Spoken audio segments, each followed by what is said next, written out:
Come in. Welcome. Welcome to Mystery Theater. I am Hyman Brown. The poet tells us, at the door of life, at the gate of birth, there are worse things waiting for man than death. And well may we ask the poet, what are those worse things? After all, what could be more tragic than to die? And the answer, perhaps, it is more tragic not to die when your time has come and your life is over. And what are you trying to sell the suckers now? Rosie, this one can't miss. You know what I got here? What? Eternal life. So?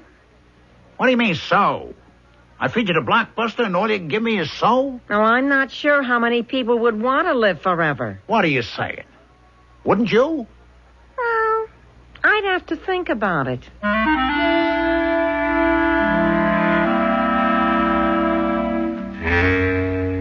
Our mystery drama, All the Time in the World, was written especially for the Mystery Theater by Sam Dan and stars Ralph Bell.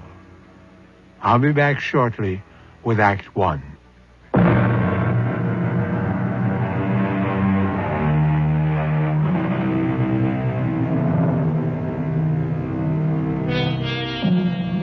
In everything we are told, there is a season. There's a time to be born and a time to die. And most of us follow that timetable. We arrive and we depart pretty much on schedule. Now and again, accidents or ailments or upheavals beyond our control may curtail our visit. But most of us have a pretty good shot at the allotted 70. And many of us do even better. However, sooner or later, the hour must strike for everyone. Well, doesn't it?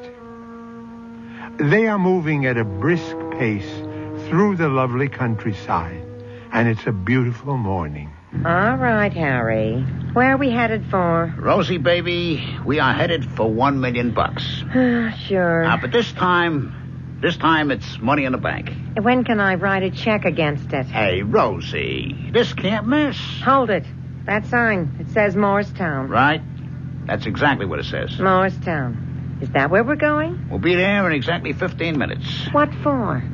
Because that's where the money is. And that's where the state penitentiary is. Who would know that better than me? We're going to the state pen. Yes, baby. Why? Because he's being sprung today. Who is? $1 million. We're going to pick him up. If you think you're going to bring home some bum for me to take care of... He's not a bum, Rosie. He's a pal of mine. He's guilty until he can prove himself innocent. Which, if he's a pal of yours, he will not be able to do. No, Harry. I'm putting my foot down. You turn this car right around now. But, baby, he's got no place else to go. If he's got $1 million, he can find a place without any trouble. Rosie, I didn't say he's got $1 million. What I said was, he is $1 million. I don't understand you, Harry. Of course not. And I don't understand you either, Rosie. That's what makes our relationship so, what word am I looking for? Doomed. There it is, just up ahead. Yeah, I see it. And there he is, standing by the gate. Who? My old buddy, Lucas. That's his name, Lucas? Lucas what? Well, I don't know if it's his first name or it's his last name. Yeah? Well, it would seem to me you don't know him very well. I know him well enough to make $1 million. Hey, Lucas! Hey, up in the back. Atta boy. And we're off. Been waiting long, Lucas? No. Lucas, say hello to Rosie. Hello, Rosie. My pleasure, I'm sure. So, here you are, Lucas, with the new suit. Some suit. And a cardboard valise. And a $20 bill, right? Yeah. So, how does it feel to be out, Lucas? All right. Hey, Lucas, I'll bet this is the first time you ever rode in an automobile, eh? Yeah, I guess so. How do you like it? It's fine. What have you two guys got going here? A vaudeville routine? Hey, come to think of it, when did Lucas ever have a chance to ride in an automobile, eh? Oh, how long has Lucas been in the slammer? A long, long time, baby. Yeah? What'd he do? Why were you jugged, Lucas? This time? I don't remember. What do you mean you don't remember? Rosie, baby, not everybody has such a good memory. What does he mean this time? I happen to know his record. This time, he was up for murder. Murder? Yeah. It was during an armed robbery. It's coming back to me. I remember now. Stop the car this minute. What for? You are not going to bring home any strong arms. Rosie, we have to give Lucas a break. No. Now just look at him. Isn't he the nicest, mildest guy you ever want to see? He's out. The man paid his debt. He served his time. You spell that O-U-T. He did his 99 years. And furthermore, if you ever think... He what? He was inside for 99 years. Harry, what kind of double talk are you giving me? This is a man who was sentenced to do 99 years. So he did his 99. And here he is. Nobody does 99. Here's a man, he looks, 35, 40, maybe tops. How can he have served 99? He's got the documents to prove it. What documents? For the next 5 years, Lucas has got to report once a month to his parole officer. He's got this card. Show the card, Lucas. Harry. Just look at the card, huh? What does it say? The state of New... You see? It's an official document. Lucas, sentenced in the year 18... Oh, no, they have to be kidding. You're looking at the thing there in black and white and you still won't believe it, To serve a term of 99 years in the state No. I still say it can't be. Lucas, how old are you? I don't remember. I couldn't believe it myself at first. At least 140 years old. Oh, no. What do you mean? Oh, no. People live that long, don't they? I never heard of it. Besides, he looks younger than you do. Well, so much the better. For what? For our chances of making $1 million. Oh, yeah. How many times have we had this talk before? But this time there's a difference. Yeah? What is it? Lucas. All right, Mr. Lucas, you may put your shirt on. Well, Doc, what's the verdict? Verdict? How old would you say Lucas is? How old? I'd say he has the heart, the lungs, the arteries, all the vital signs of a man in his 30s. His 30s, eh? Say his late 30s. Thank you, Doc. Would you make a statement to that effect? I have subjected Mr. Lucas to a complete physical examination and find him to be in excellent condition. I would state that his health is above average for a man 40 years of age. This is the old ball game, Rosie. Yeah, well, all I know is this has cost us $75. And there has also been a substantial increase in the grocery bill since Lucas showed up. Rosie, you got to spend money to make money. Okay, we're spending it. When do we start making it? Tonight. What happens tonight? We go on TV. Who goes on TV? Me and Lucas. What for? Honey, how do you make money? It beats me. And if you want the truth, it also beats you. You advertise. That's right, Rosie. You got to advertise. You know why? Oh, what am I getting into here? This little poem I picked up. The codfish lays 1,000 eggs. The homely hen lays 1. But the codfish never cackles to tell you what she's done. And so we scorn the codfish, while the homely hen we prize. Which only goes to show you that it pays to advertise. Oh. And what are you going to advertise? And where are you going to get the money to do it? I'll answer the second question first. It's free. What's free? Tonight, you're going to see Lucas on the tube doing a guest shot. Who'd want Lucas for a guest shot? Bonnie Quackenbush, that's who. Oh, it figures. With all the other fruits and nuts. And what is Lucas going to advertise? Lucas is going to advertise that one commodity for which every single person in the world would give everything he owns. And what is that? Eternal life. Eternal life. Oh. What's with the O? Here I feed you the blockbuster and all you can give me is, Eternal life. I'm not sure how many people would really want to live forever. What do you say? There's enough suckers out there to add up to $1 million.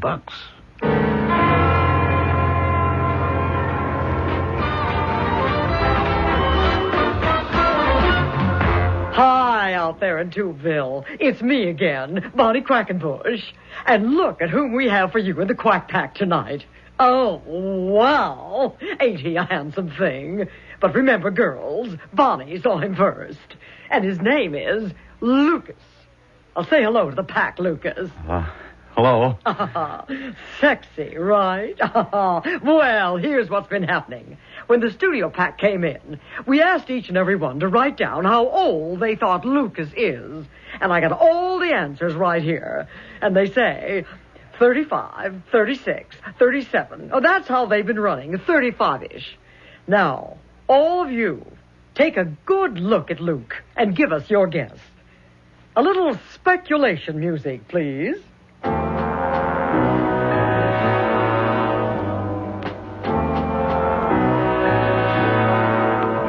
Now, are you ready? Have you guessed? What did you come up with? Well, you're wrong. Tell the pack how old you are, Lucas. Go on, tell them. I don't remember. Of course not. If I were as old as you, baby, I wouldn't want to remember either. But here is Lucas's best friend, Harry Barrows. Harry, yak at the pack. Thank you, Bonnie. I have here a statement. A signed statement. From a fully ordained doctor of medicine. Which says...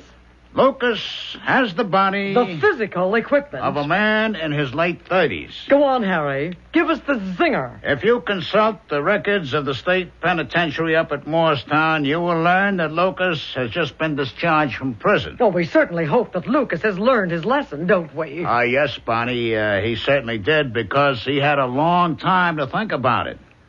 So long that he'd even forgotten what he'd actually done. And how long a time was it, Harry? 99 years. You are saying, then, that exactly 99 years ago, Lucas here was flung into the Bastille. You could look it up. So, how old does that make Lucas?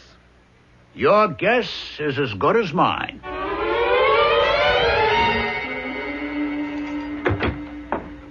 Hey, Rosie. Oh, where have you two clowns been? Did you see the show?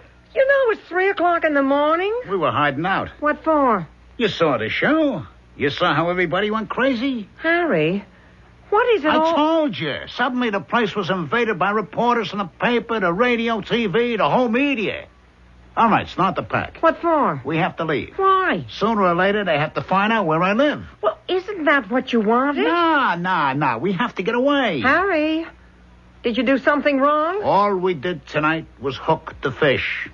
Now we have to be very careful how we reel them in. Oh, no, I've heard this one before. Rosie, honey, you have to have faith in me. I know what I'm doing. What are you doing? What are all these moves, this strategy? Honey, we have to go away so that you can mix up a batch of the elixir. The elixir? What elixir? The elixir of eternal life. What do I know about mixing up an elixir of eternal life? Rosie, for a girl as smart as you are, there's nothing to it. Nothing to it at all. The elixir of eternal life. Slowly but surely, the outlines of Harry's master plan seems to emerge from the mist. The elixir of eternal life. How would you like to be able to walk into the corner drugstore, point to the shelf and say, I'll have a bottle of that? The time may be nearer than you think, and then again, it may not. It depends on what happens shortly in Act 2.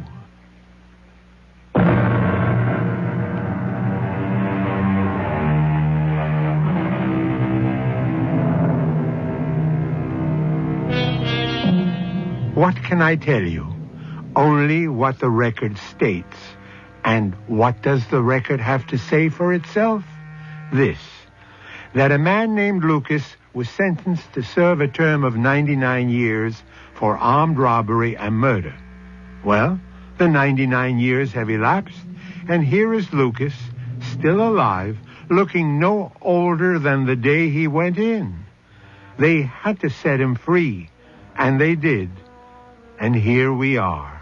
What is this elixir of life, Harry? It happens to be our $1 million. Uh-huh.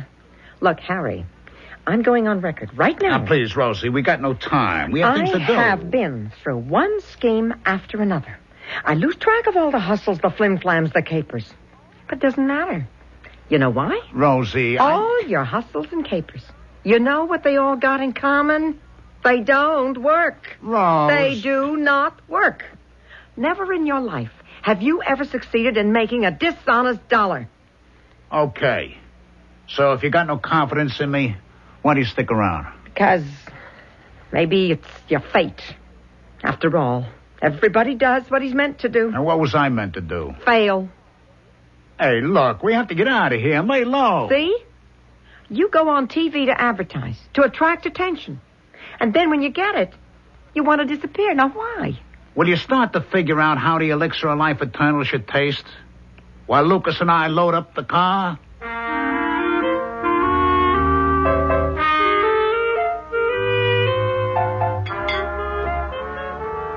So, what do you think?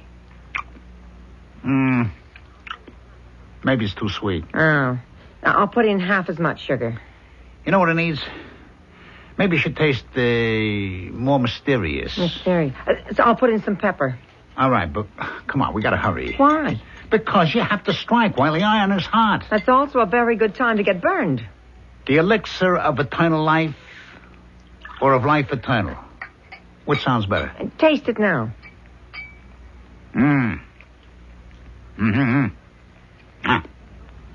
It's almost there. I tell you, Lucas, she's one in a million. You see, to how many dames could you say mix up a batch of eternal life elixir, and in no time at all, there it is? Hey, where do you think you're going? You keep working on the elixir, Rosie. I got a little missionary work to do. Lucas can keep you company.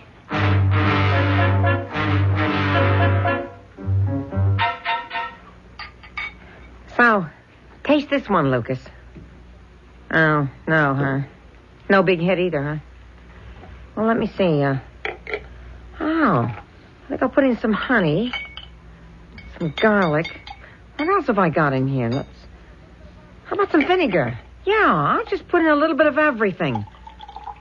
Why don't we just run this through the blender? Froth it up a little bit, huh? Yeah, so. Well, now, why don't we see how our little witch's brew is doing here? What do you say, Lucas? How about a little taste? What do you think, huh? Ugh. Pasca. I beg your pardon? You don't have to make such a horrible face. Pasca. Pasca, huh? What's that supposed to mean? Hey, wait a second. If it tastes so awful, how come you're drinking the rest of it? Some more? More? Did you see your face while you were pouring it down? Oh, it's good for you. Good for you? Yeah. I remember. The master would make us drink it whenever we were sick. Uh-oh. What is commencing to start here, Lucas? What's with the master bit? Taste. Oh, I remember the taste. Yeah, it brings everything back. Yesterday, everything was so dark. I couldn't see back into it. It was so long ago, but now, the taste, it's like a knife. It cuts through. You know what I'm saying? No, Lucas, I don't. Pasca. It was brought into the house of the master by a Greek slave. He called it a posset. Sure, yeah. Hey, Lucas, why don't you lie down and take a little nap, huh? Lucas. My name was Lucius. I never had another name. I was the illegitimate son of the master and a Lydian slave woman. I remember now. Lucius. And then, many years later, it was Ludwig. And then Louis. And Lucas. Are you trying to tell me what I think you're trying to tell me? Oh, I've lived so long. At times when I'm so tired and I can't remember, but the taste, it brought me back. I'm Lucius. Yeah, sure. I was born in Rome. Italy. No, Rome. It was all Rome. Uh-huh. Lucius, when was this? I don't know. What year? Year. I don't remember. Maybe I never knew. How could you not know? Well, people like me, we didn't know anything. We're just lucky to be alive. Although I'm not so sure that was lucky either. Well, what did you do? Most of the time we were hungry. When we got sick, very sick, they'd take us to the master. And he'd give us a posca to drink so we could go back to work. What kind of work? On the farm. Oh, it was very hard work. And you don't know when it was? What was going on? No. Every day was the same. Lucas, going along with this, how come you're still alive? Oh, well, you see, I was a thief. Yeah? You had to steal to keep alive back then. Well, most people stole a little food from the kitchen, maybe fruit from the trees and so on, but the master knew about it. He wouldn't let on because he knew you had to. Me, I was different. Different? Yeah. I didn't steal just because I was hungry. No? I stole because I'm a thief. Like I can't help myself. Come on, Lucas. You don't expect me to believe that. No, it's true. It's in the blood. Like one man can play music, one man can paint pictures, and I have to steal. All right.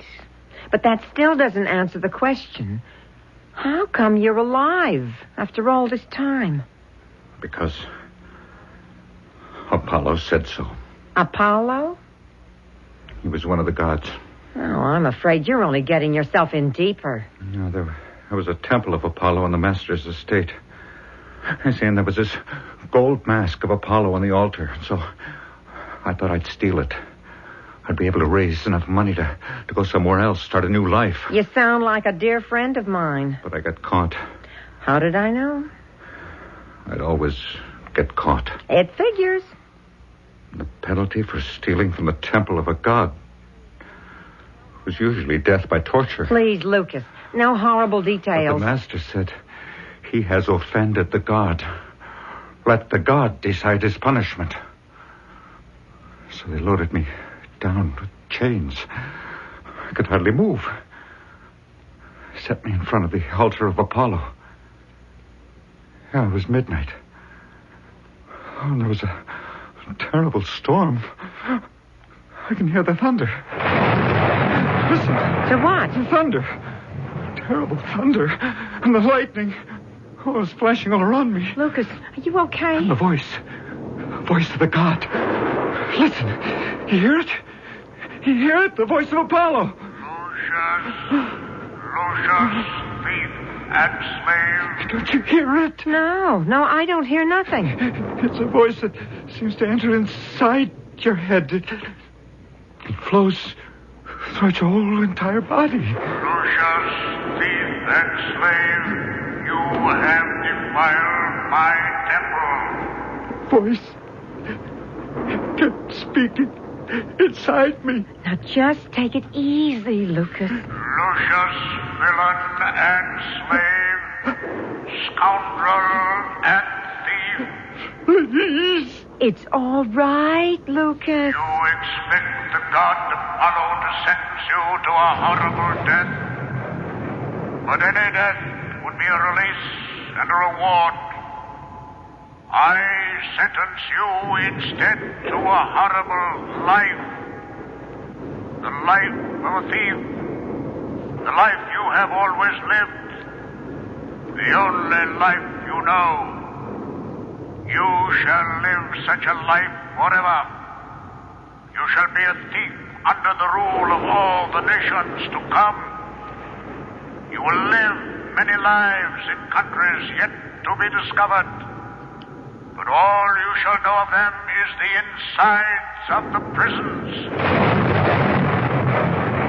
Forever.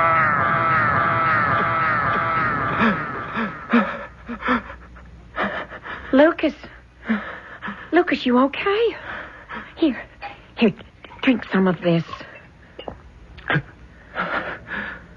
I remember. The taste made me remember. So, you have to be a couple of 1,000 years old, right? I'm old. I'm very old. What happened, Lucas? Didn't you ever catch on? Couldn't you see there's no percentage to it? In all these years, couldn't you decide to make something out of yourself? How? How long does a guy have to be a sucker? I was born poor, ignorant, a slave. I never had a chance to learn anything. All I knew how to do was steal. And you didn't know how to do that too good either. But it's my trade. I don't want to do anything else. Look, the last time I was in prison, it was for 99 years. Now, I'm free. I know I'll have to steal again. Now, Lucas. Yeah. When Harry brought us here to this place, I noticed a store down the road. I know, soon, very soon, I'm going to break in there. Lucas, you mustn't. I can't help it. With your luck, you have to get caught. It isn't luck. It's fate.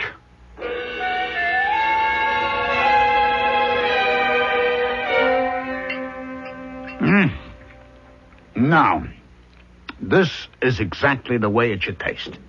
This is the elixir of life eternal. And what are you going to do with it? Why, Rosie, honey, we're going to sell it. Oh, we're going to sell it, huh?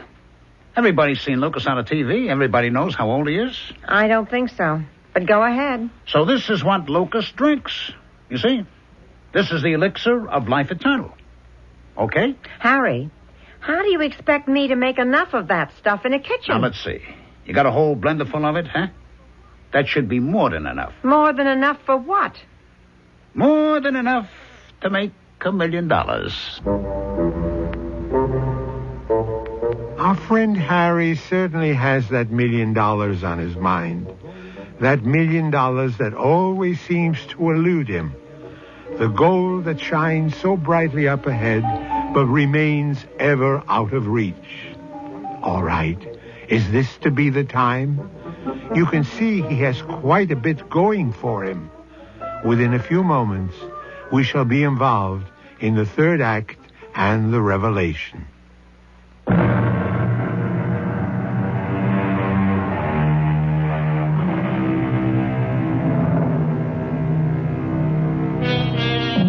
Gentlemen rankers out on a spree, damned from here to eternity. So wrote Mr. Kipling.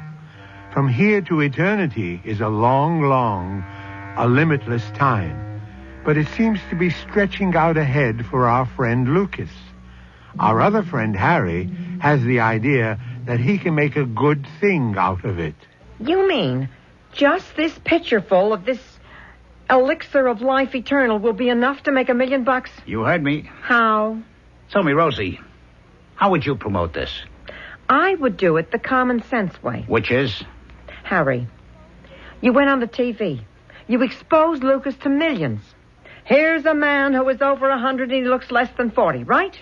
Go ahead. Okay. So the rubes are looking at him, Popeye. Now you should say, listen, suckers, here's the secret. This is Lucas's own secret formula. This is what Lucas drinks every day. This dandy little elixir of life eternal. Here it is. $1. And 1 million saps will dig down. Which means I'd have to go into business. I'd have to buy 1 million bottles, hire labor, get involved with payroll taxes. Okay, you just talked me out of it. Let's forget the whole thing. Lucas is starting to get a funny look in his eyes. I haven't stolen anything in 99 years. You just control yourself, huh? I'll try, yeah, but I don't know if I can. Here, drink some of this good old elixir, huh? Why should I try to sell 1 million bottles at $1 apiece when I can sell one bottle for $1 million? And who's going to give you $1 million? I'll be back within the hour with a certified check. I'm scared. Of what? I don't know. But it's not going to work. What do you mean it's not going to work? Rosie, why can't you have faith in me? I have faith in you, Harry. I have faith that you'll go to jail, as usual. You see the possibility. You see the potential. Eternal life. How can I miss? You'll find a way, Harry. You always do.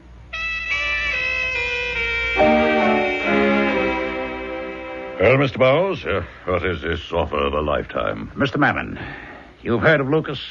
He was featured on the Bonnie Quackenbush program? The convict? Yes. Well, Mr. Mammon, he is more than just a convict.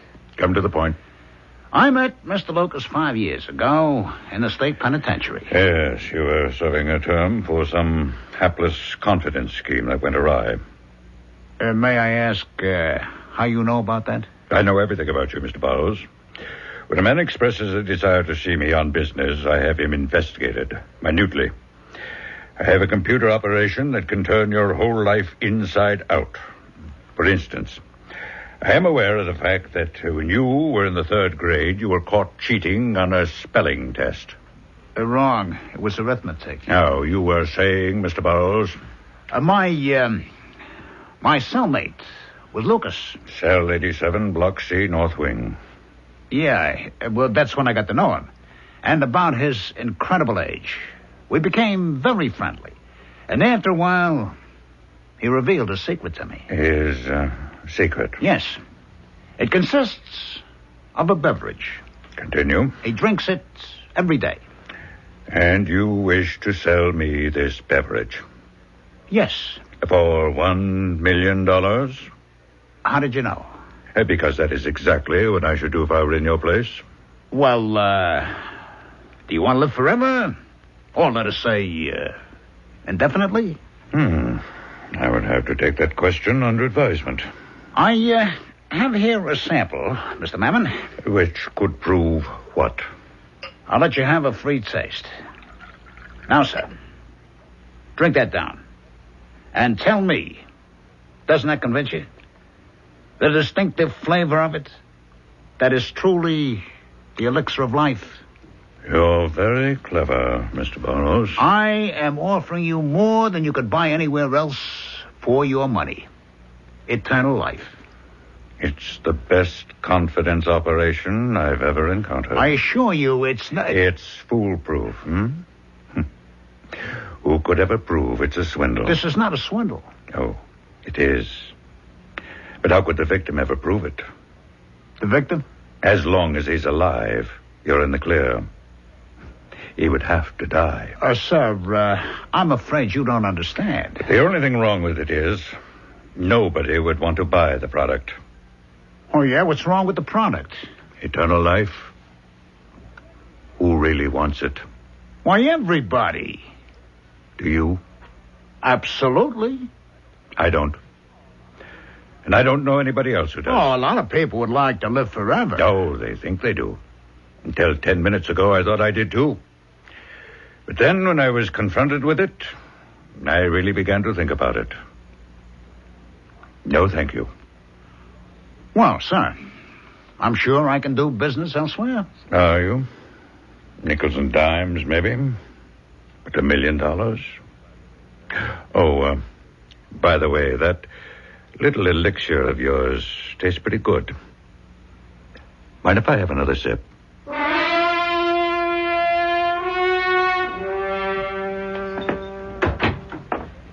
Where's the $1 million? Well, Rosie, Do you have it in one big bill or a lot of little ones? We're having temporary difficulties. Yeah, and it looks like they might become permanent. Oh, come on, what are you saying? It's been on the news about Lucas. What about Lucas? They're saying he's a phony. Who is? Everybody. Your friend Bonnie Quackenbush should be on right now. Turn it on. Listen. How could it be a phony? I saw Lucas's records. Yeah, well, go figure. Turn on the set. Has the pack ever been taking flack? About what? About Lucas. Seems it's a hoax, folks. Yes, indeed. The show caused so much chatter. that we decided to investigate the records at State Pen. Well, it seems that they goofed somehow. A man named Lucas was sent up 99 years ago, but he died. I don't know if they buried somebody else or what, but his records got confused, and the man you saw on this show last week wound up with them. Maybe it'll never get straightened out, but one thing for sure, nobody could be 140 years old and not look it. I guess you've heard enough. I don't understand it. Eternal life. I thought people would beat down the door to get it. It sounded foolproof to me. It was. Only thing wrong with it was you. Me? Yes, Harry, you. It had to fail because you're fated not to be successful as a con artist. It doesn't matter what the hustle is. Now, what kind of talk is that, fated? It's your destiny. Destiny? So the story about Lucas just killed it, that's all. But I should have been home free before it broke. What do you mean before it broke? Were you expecting it to break? Well, sure, weren't you? What do you mean, wasn't I? You knew it had to be some kind of swindle. You didn't actually believe Lucas could be 140 years or so old. How could a man that age look and act so young? He's not 140 years old. That is definite. Well, that's what I just told you. His real age would be closer to, about 2,200. Hey, Rosie, is this you talking? Those are the facts, Harry. He told me. He told you what? He was born a slave in ancient Rome. That's what Lucas told you? Yeah, he remembered. And he was a thief. And because he tried to steal something from an ancient god named Apollo, he was condemned to live forever. So? Why was that a bad deal? As a thief. As a 2-bit coffee and cakes thief. Always in and out of jail. This is what he told you, huh? Yeah. And you believe him? Yes, Harry, I believe him. Where is he? Where's Lucas? Last I saw of him, he was in the other room having a nap. Let's get to the bottom of this. Lucas? Hey, Lucas! Hey, wake up, Lucas. He's not here. Where would he go? It's nighttime. Harry, I'm scared. Why? He said he hadn't pulled a robbery in 99 years, and he just felt... Well, he felt he couldn't sit still anymore. Well, where would he go? He said something about the store down the road, and how some night he'd just have to break in there. I gotta stop him. Harry, it may be too late. He doesn't have a chance. Old Dobkins, a storekeeper's a deputy sheriff. He sits up all night with a shotgun. Maybe Lucas didn't get there yet, huh? I'll take the car. I'm going with you. No. Harry! One of us has to stay out of jail.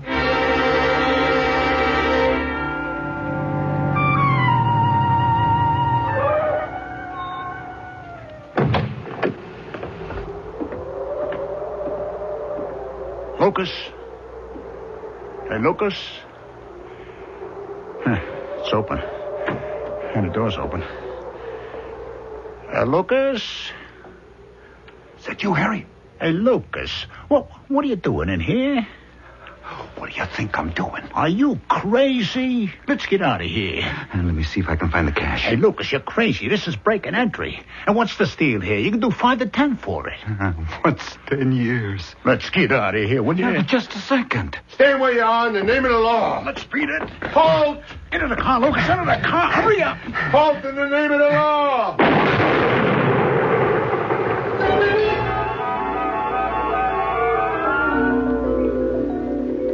Thank you, nurse. Hello, Harry. How do you feel? Different. Yeah, well, that's to be expected. You've been unconscious for 3 days. Oh, yeah? Well, I feel different. In a funny kind of way. Like what? I don't know. It's as if I'm a different kind of person. I thought I was dead. Yeah, well, they all say it's a remarkable recovery. Some even believe it's a miracle. It happened right after the transfusion. What transfusion? Well, you needed blood. So it happened that Lucas was your exact type. I tried to stop the transfusion. You did? Why? Well, you know why, Harry. You're going to be just like Lucas now. But, of course, I couldn't explain that, so they went ahead. What do you mean? I'm going to be just like Lucas. You're going to live forever. Just like him. Rosie, You can't believe that. I can, and I do. I don't want to live forever. I'm sorry, Harry. Wait. Spend forever going to jail for confidence schemes that don't come off? You could try to become another person, Harry. Yeah, but I can't. I can't any more than Lucas can. Well, at least you'll be company for each other. You won't be alone. Hey, Rosie, this thing, if it's true... You know it's true. It has to be true. Rosie, come with me. Where? Into, well, I guess into forever? Into life eternal? No, Harry, no. It's not for me. Oh, Rosie, don't you love me? Oh, I do, Harry. But just for one lifetime. And you're going to spend a lot of this one in jail for that attempted robbery. Rosie! Besides, a gentleman called on me the other night. Mr. Ambrose J. Mammon. I believe you know him. Mammon? He's just crazy about this drink I put together. Well, that was my elixir of life eternal. Except we're going to call it Posca. It makes a wonderful tonic, Harry. If you don't believe me, ask Lucas. Rosie, you can't leave me. Harry, you're the one who's going to leave me. I could never find anybody like you. Never. Oh, I don't know. You're going to have plenty of time, Harry, to look. You'll have all the time in the world.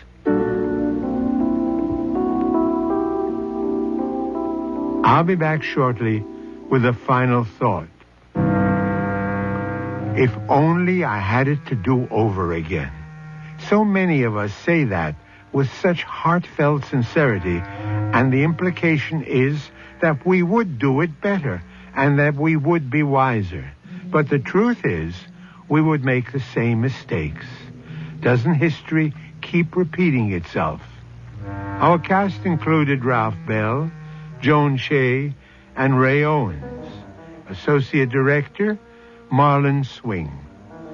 This is Hyman Brown, Producer-Director, inviting you to return to our Mystery Theater for another adventure in the macabre. Until next time, then, pleasant dreams.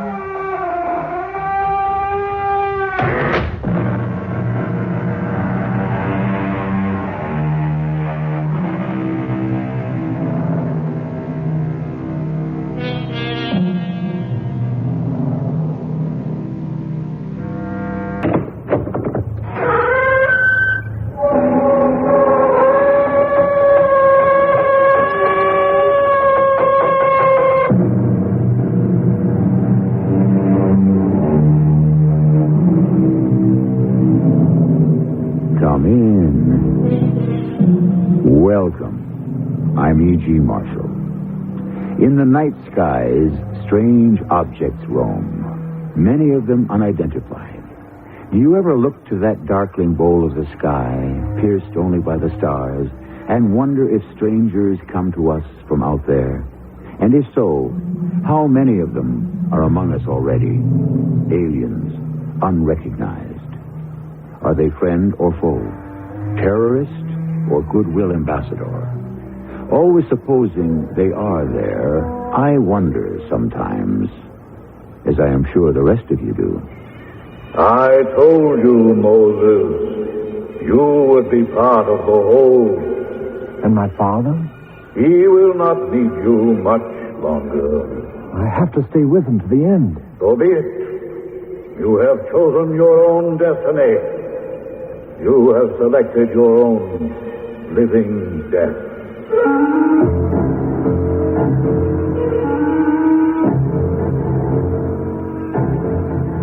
Our mystery drama, Alien Presences, was written especially for the Mystery Theater by Ian Martin and stars John Beale and Joan Shea.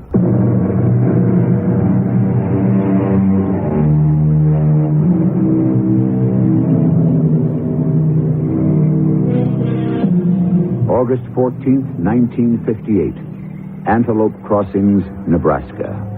This is a story of today, but it began 21 years ago. You never heard of antelope crossings? That's not at all surprising. The population maybe is 105, including children. It's a post office, general store, and not even one street. It's just where two roads meet and leave again. Now that we're leaving, Jim, I kind of hate to go. I know how you feel, Ruth. No matter how barren it is, a person puts down roots. But we're lucky to get away. I reckon. Never could make much of a go of it here. Think it'll be better in Nebraska. I know it will. My brother Ace's farm's a real big spread. We can start to live like people there. Get you some fancy duds and all, maybe even a TV set. Like I say, we're some lucky. Oh, don't say that. We wouldn't be if that terrible car accident hadn't snuffed out Asa and Sarah and both their children like they was candles. The Lord giveth and the Lord taketh away. He should have taken us. We have nothing, not even children. Oh, I guess the Lord knows best. Oh, you think we should travel in weather like this? Well, if anything happens, we'll be together. In bad weather or not, I got a feeling we're headed for a whole new life. Like you can't believe. Funny. If I'm honest, that's just how I feel.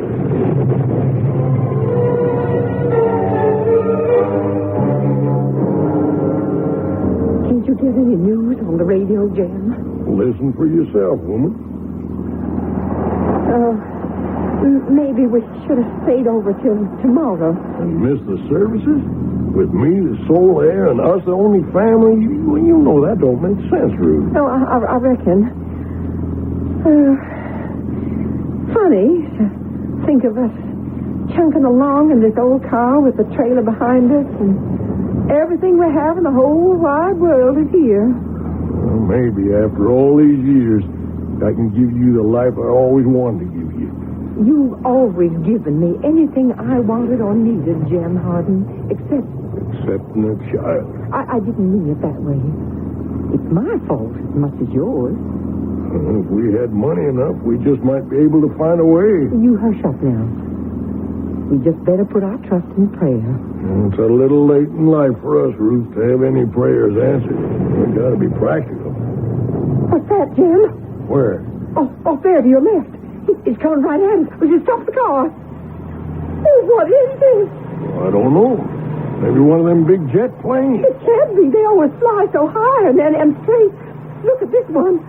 Why, it's spinning like some child goes up and spitting fire all around like a pinwheel. Well, what do you think it is? Oh, it looks like one of them unidentified objects. Oh, it's heading straight for us. Maybe a punishment. Punishment for what? For questioning the Lord's will. Sure is headed straight for us. Look out, Ruth. Look. Stop.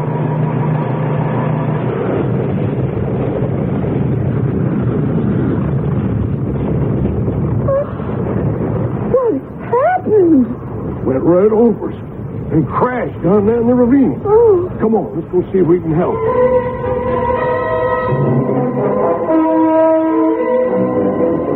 If we hadn't been here to track it, might nobody never have seen it. Oh, this sure is wilderness. And whatever crashed it pretty near burned to a crisp already. Oh, Jim, we better see if we can help. I don't see how nobody could have lived through it. Well, it's only Christian to make sure. Of course. Come on. What do you suppose it could have been? A big jumbo jet? Looking down on it from here, I don't think so. There's no path cut through the trees. Oh. It's just like it dropped, like a helicopter or a stone. Don't get too close, Jim. Oh, she's burned herself out by now. Funny. What? She must have had radio contact with the ground, big aircraft like that. There ought to be all sorts of rescue planes, whirlybirds here by now. But the sky's plumb empty of everything. Surely they'll be here. You think anyone's alive? Not unless they were thrown clear. In the hour or so it took us to get down here, this must have been just plain hell. Everything's burned to a crisp. Well, we still ought to take a look. We sure will, Ruth. Just as soon as it cools off. Oh, what is it? I still don't know. Couldn't be one of our regular aircraft. All I can figure, it must be something from another... What was that? Some animal, maybe. No. It sounded like a baby crying. Oh, that's what it is. But where, Jim? Where? It echoes so here. This way, I think. Come on. Oh, maybe someone did survive the crash. Well, if they did, we're about to find out. There. In that juniper bush. Oh, quick, Jim. It's so hot there. Okay. I got him. Or her, whatever it is. Oh, bring it quickly to the stream. Hurry. Oh, may the good Lord let him not be hurt or burned.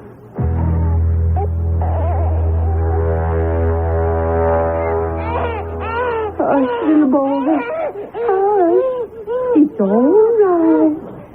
No need to cry anymore. Is he burned? No. Oh, Jim, it's a miracle. What's he crying for? His mother. For being alone. Oh, Jim. Jim. What is it, darling? Do you suppose maybe we could keep him? What? Keep the baby? Oh, how could we? We found him. And you said yourself nobody else could have gotten out of that crash alive. Oh, Ruth, that don't mean this baby hasn't got other kin. There's bound to be some other people in his family. Well, suppose they don't want him. Well, that's something we can't decide. And just suppose there isn't anyone else in his family. Well, there's really no way of checking that out unless we take him to the authorities, get him identified. Authorities? Well, let's even suppose they do identify him and he has no kin. Then what? Well, I guess we'd have to be put in some sort of home for adoption. Then what chance would we have to do that? Well, I reckon from here on in we'd have enough money to... It isn't money, Jim. They'd say we were too old. Don't you see? This is a gift from God. Meant to be. This is our baby. Now, hold on, honey. We can't figure that way. Someone else could be hankering over this baby and feeling just as deep as you do about him. I still say God sent him to us. Well, it could be. But we got no right to play God. You don't want him? Oh, of course I do. Just as much as you do, but... Then here's what we should do, Jim. Now you take me to a motel or a hotel. Get me some things I'll need for the baby.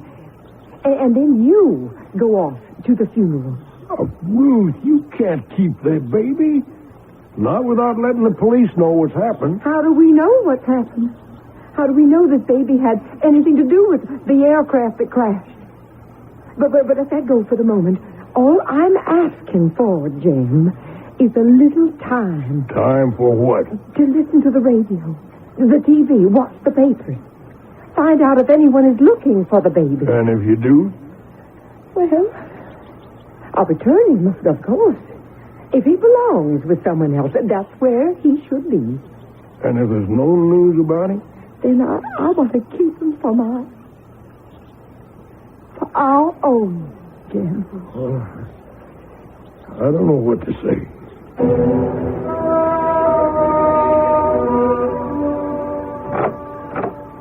That you, Jim?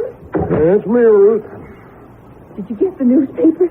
Yep. And? No news in any of them about either the baby or the crash. I've been listening to the radio and watching TV. There's nothing there either. Well, it's still kind of early on, you know. For the newspapers, maybe. But radio and TV? Nothing at all on either of them yet? No. Well, what are we going to do? Well, you're going to get in that car and go to the funeral and leave me here with Moses. With who? The boy. I found him like Pharaoh's daughter. Oh. But unlike her, I will nurse him for myself. Well, why don't you both come along with me? How could you suddenly explain the child? It's better this way, Jim. All right. I'll be on my way. And I hope when I come back for you, it won't be for you alone.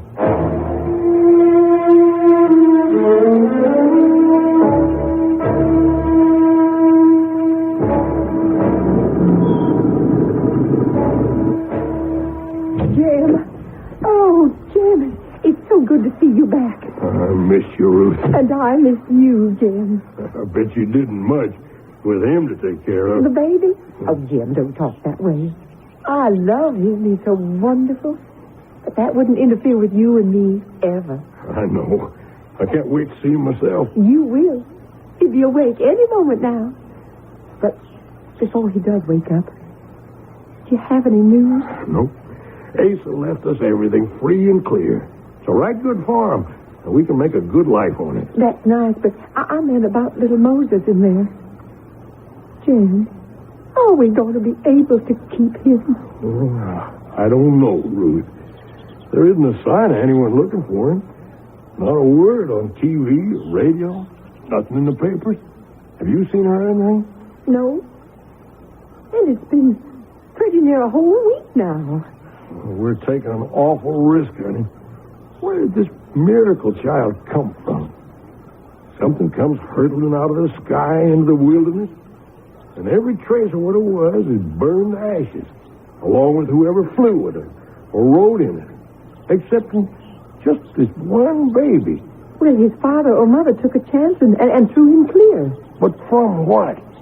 What kind of aircraft can fly the skies today without some record being made of it? Where was it headed? Where did it take off from? Why doesn't someone, somewhere, an individual, a control tower, I don't know what, but why doesn't someone know that aircraft is missing? What are you trying to get at, Jim? I'm just trying to say that, well, the only answer I can come up with is that what we saw crash and whose ashes are now already buried under the new growth was something from outer space. That's where you think our little Moses came from? Where else? Well, you come inside to the room with me, Jim. Now, don't get mad, Ruth. I'm not mad. I'm just plain soft. I'm not giving him up.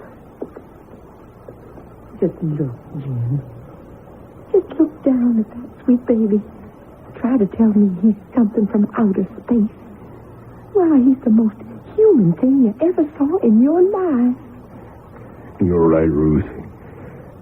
Just the kind of boy I've always wanted. He's ours, Jim. We're going to bring him up right, with love and tenderness. And we're going to be proud of him. And we're never going to be sorry. Brave words, Ruth. And perhaps you'll be proven correct. Still, what you're doing is outside the law and may have many unexpected repercussions. You and your husband, Jem, are taking an awesome chance. You have no way of knowing the background of the baby you have called Moses. In this world, or possibly in some other. I shall return shortly with Act 2.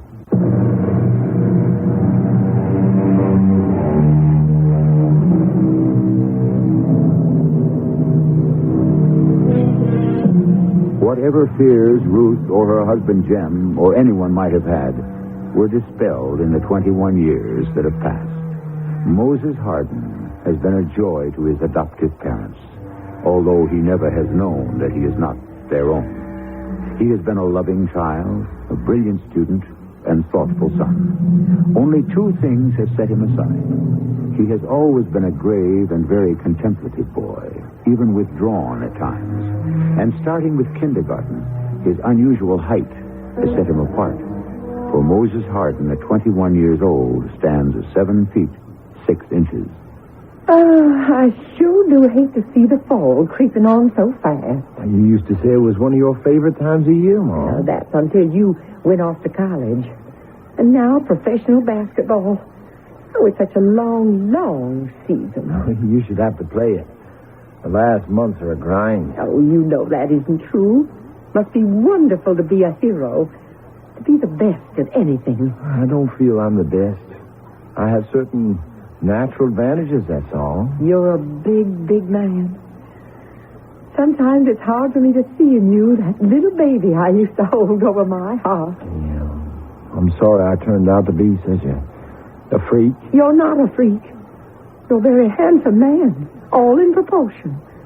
The best athlete in the country. And a mind just as special. Just a little outsized is all. King-sized, you mean? But the proud mother always overlooks the fault. The proud mother is grateful for what she's had all these years. Had? Oh, you know what I mean. You're all grown up and ready to spread your wings now that you're big basketball star. You don't need us anymore. I'll always need you and Dad, Mom. You'll never know how much. You're the center of my life, the balance wheel. I can't do without you. That Moses Harden, will you stop it? You're making me cry. I never would want to do that, Mom. You never have, that way. I mean tears of happiness. Happiness I don't deserve. Oh, my dear boy, if you only knew. I know a lot more than perhaps you think I do, Mom. Now, what are you trying to... Oh, dear, here comes your father. And I haven't even set the table yet. Well, there isn't all that much her for dinner. 40 years we've been married, and I never once let him come home from the fields without the table being set and ready. Now, you go on, Moses. Go meet him on the porch till I get everything ready. All right, Mom. Hi, Dad. Hi there, Big Mo. Where's Mom? Oh, getting things ready for dinner, I guess. You're a bit early. Well, I figured with you leaving tonight and all, the crop would take care of itself without any extra help from me. Matter of priorities. Don't get to see all that much of you anymore. Well, me and Topsy, we went and growed. You can say that again. You suppose I'm never going to stop, Dad? Oh, we all do, sooner or later. Just plain human nature.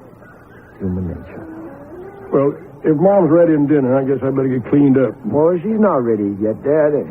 Why don't you sit with me here on the porch and have a talk? Oh, I'm pretty grimy from the field. Oh, it's good, clean dirt. You mind if I want to talk to you? Well, sure not, boy. What's on your mind? It's about Mom. Your mother? What? Did you know she's hiding something? She's sick somehow. She told you? No. Then how do you know that, Mo? Lots of things I can sense, Dad, without knowing all the way. Yeah, you always did have second sight or something, even when you was a boy. But about your mother, I wouldn't worry. We've talked some about it, but it's nothing. Just an ache or a pain here or there. You get to our age, you're bound to have a few. When was the last time she saw a doctor? Well, I don't rightly recall. I want you to promise me to take her to one tomorrow. Or the first chance you get. And the best. Now, Mo, I don't know that... You promised me, Dad. You're scared to death the doctor might find something wrong. And just like Mom. How do you know? It doesn't matter. What does is I do know. You promise? You two going to spend all night out there on the porch? Jim, you better get cleaned up for dinner. I'm coming right away, Ruth. Promise. I promise, sir. And you let me know right away if it's anything serious.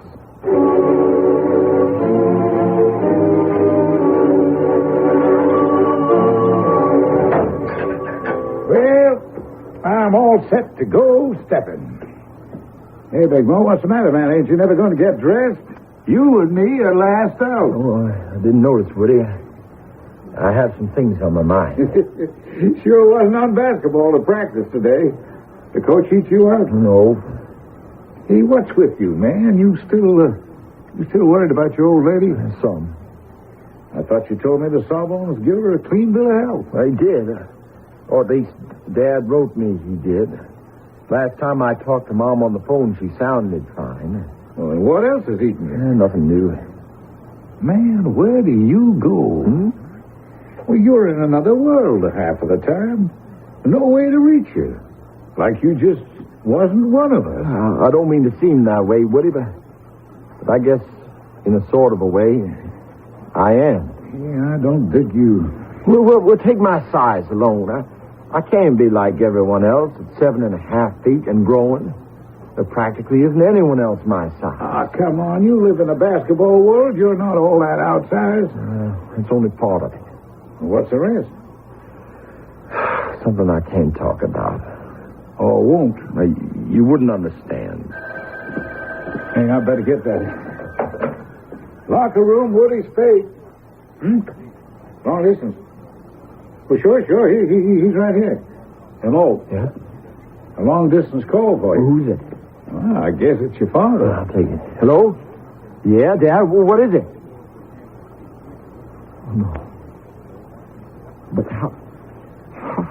I thought... You said... Well, was it bad? Oh, that's good. I'll catch the next plane home. Oh, forget the season, the games. We'll talk when I get home. Bad news, huh? My mom died. Oh, Big Mo, that's terrible. It's worse than that. I only have 2 connections with the world. And now one of them's gone.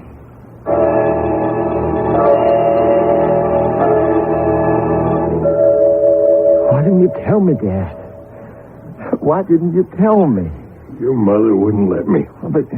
But she knew as soon as she went to the doctor. Once the tests were in. And you didn't let me know then? Well, what could you have done? There wasn't any alternative. It couldn't be operated on. It was only a matter of time. I could have been back here to spend that time with her. Give up your career? Oh, what do you think a career means next to Mom? The only reason I played basketball is because it was the quickest, surest way of paying you back for all you did for me. And I never really had enough chance to do that for her. Don't you know that just by being, you put us both in your debt forever? Dad, I'm not like other people. I know that. And you know it. And I suppose so did Mother. Isn't it time to tell me who I really am? I don't know how to answer you, son. I was adopted. I mean, I'm not really your child. Or Mom's. Well, thank God you never asked her that question. I wish it had never been asked at all. What is it, Dad? Oh, it's nothing. It's some indigestion. Oh, that's what Mom said, and I accepted it. Not this time. We're going to get you to a doctor.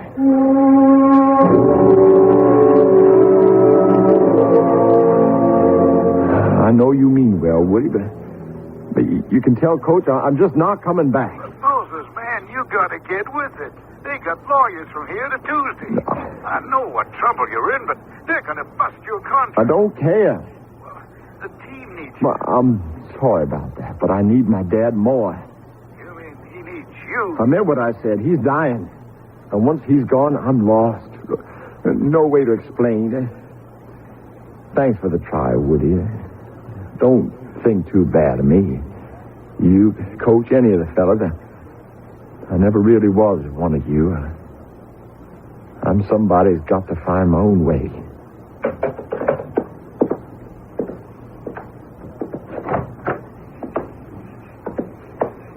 Pretty cold for you to be out here on the porch, Dad. I want to enjoy it while I can.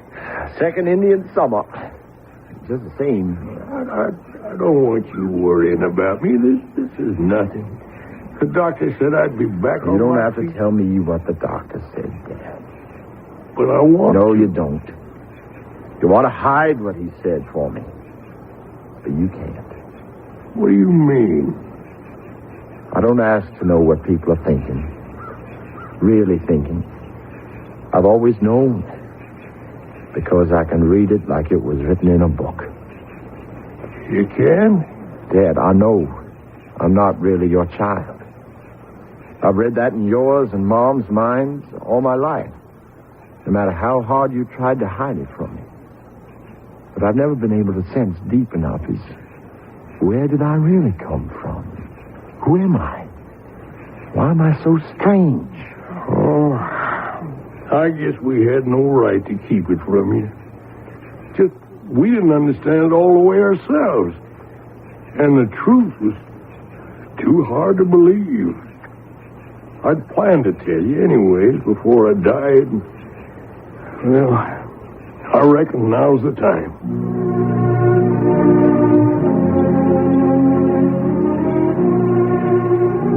Dad told me.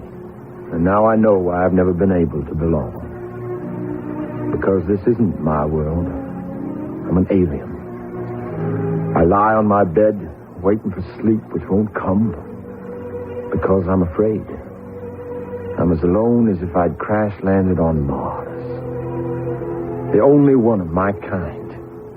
Condemned to remain a sort of self-imposed pariah for the rest of my life. And then, out of the night, the sky ship came roaring.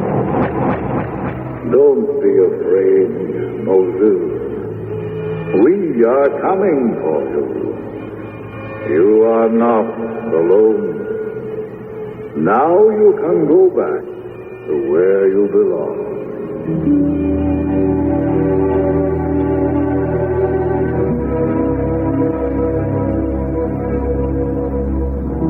Is the deep sound of the whirling mechanism a psychic reaction to the truth his father has just told him? Is there really a space voice calling to him? Is Moses Harding just a freak of nature or a creature from a civilization we can scarcely dream of, let alone imagine? I shall return shortly with Act 3.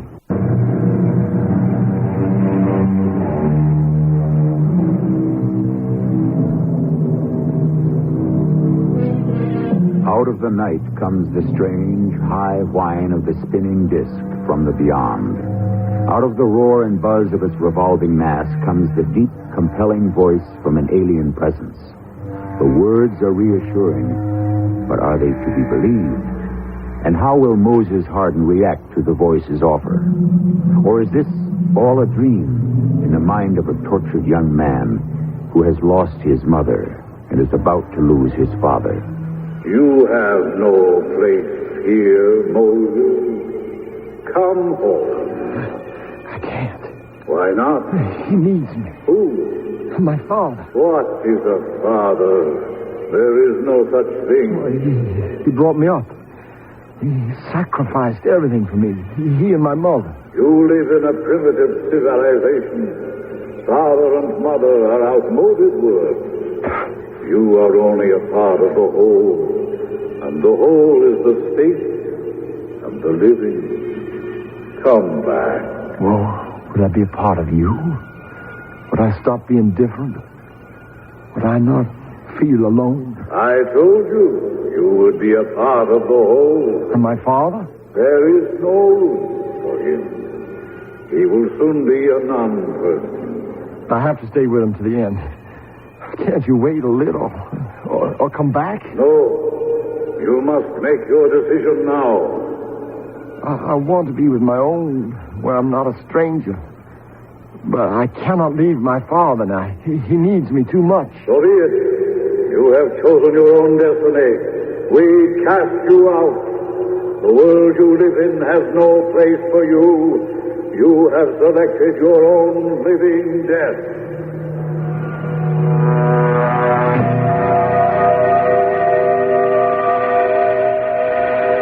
I'm awake in the inadequate bed, as all beds are inadequate for my height. I'm in a cold sweat from the dream. Or was it a dream? Have I thrown away my future? Or is it all fantasy? I don't know what I might have expected to waken to the next day, but certainly not the miracle that happened. Dad was feeling very bad that morning.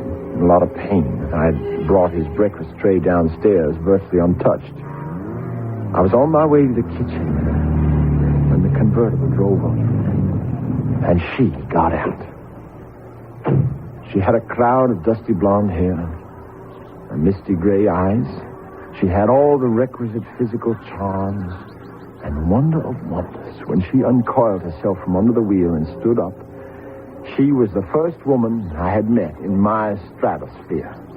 Her eyes couldn't have been more than an inch below mine. She blew my mind in that one first look. But all she said was, "Excuse me for busting in, Big Mo." "We've met?" "No." I don't even know why I asked her. I couldn't have forgotten you. I've been wanting to meet you for a long time. What is it? Press? I think it's time for us to talk together. I don't read. You mean what I think? Yes. You can't, unless I want you to. I'm shielding. Your what? Shielding. Don't you do that? Well, I guess I don't know what you mean. Ah, now I see. I suspected, but I wasn't sure. You've never met any of us, have you? Us? The fugitives, the exorcised, the lost. I don't quite understand. Poor boy. You really are lost now. It must have been awful for you. Everybody and his uncle's thoughts rattling and jangling in your head, and you with no way of knowing how to shut them out. You are for real. You do know. I promise you I do. I'm lucky to have found you in time. Well, in time for what? Before Kalkur got to you and sold you a bill of goods. Kalkur? The false ambassador of goodwill, who would offer any of us anything within reason to return to Centauri Planet 7. Well, then he was here. He did come. What did you say to him? I turned him down. Why? Don't you want to go back? How could I go back to somewhere I never was? How did you get to Earth? I don't quite know. My stepfather has told me there was an aircraft crash. The craft was burned to a cinder and buried in the wilderness, but he and Mom found me, just a baby. And because they wanted a child and there seemed to be no one to claim me, they brought me up as their own. It must have been very difficult for you, Mo. Oh, not really. There was so much love and so much happiness. The worst were the thoughts. For so long, when I was a kid, I didn't understand that I was so different. I thought everyone knew what everyone else was thinking. Why, it got me in a lot of trouble till I realized that I was the only one who did. Well, that would have been enough to set me apart, but by then, I'd started to grow. When does it stop? I mean, when do we... We're not all that peculiar, Mo. You might grow a few more inches, but that will be it. Well, how can you be so sure? I'll let you judge that for yourself. If you'll allow me to take you to the Heartland. Well, I can't go anywhere with you. What's your name? I'll unshield my mind and think of it, so you may read it for yourself. Andaria. Is that all? In the world we came from, one name was enough. I wonder what mine would have been. It doesn't matter. If you come with me, you shall be anointed and given a new one if you want. I told you I can't come with you. Why not? I can't leave my father. He's dying. Bring him with you. We will welcome him in. He can't be moved. And I cannot stay. I'm already overdue and they're waiting for me. Who? My people. Our people. Oh, don't leave me, Andaria, please. I must. Walk me to the car. Oh, where is the Heartland? How do I find it? What is it? It's the valley where most of our people landed in the Great Migration. What migration? Hymenopters came in swarms by the billions, swallowing most of us in clouds of poison gas and striking us down with death rays. We were a peaceful people, without weapons of war. And to save our civilization, we had to scatter all over the universe. Many of us landed here on Earth, our astrofuel exhausted. The bulk of them landed in the valley of the Heartland. Before you go, you must tell me how to get there. I can't, Mo. When you are ready to come, one of us will read the signal and come for you. Goodbye, Mo. Hey, wait a minute, Andaria! Andaria! I would have jumped in my own car and followed her. But at that very minute, my father cried out for me. And I went instead to him. He was in pain, and I gave him his medicine. He didn't wake until dinner. But afterwards, he perked up some, and we talked long into the night. I know you've always been special, son. And we had no right to you. I hope you never get punished for whatever wrongs me and your mom did. You never wronged me. Either of you, Dad. You gave me all things that made it possible for me to live in this world. Love, understanding, the only inner peace I ever had. Why don't you stop agonizing over your height, Mo? There's lots of tall people today, growing bigger all the time. You don't understand, Dad. I can't shut it out. I know what everyone is thinking. I can feel the hate and the jealousy and the resentment. All the things people try to choke down. But here on the farm, there's such peace. Or has been, except for you and... You won't have me to worry about much longer. Now, don't feel sad. I'm going to join Ruth. Once you worried me. What about this fella, Calcour, could take you back where you came from? Maybe you should go with him. And Daria says he's the enemy. Well, how do you know you can trust her? And you don't even know how to find the valley. Well, if that's where I belong, I'll find it. And wherever I am, your mother and I, we'll pray that you do. I love you, son. Good night.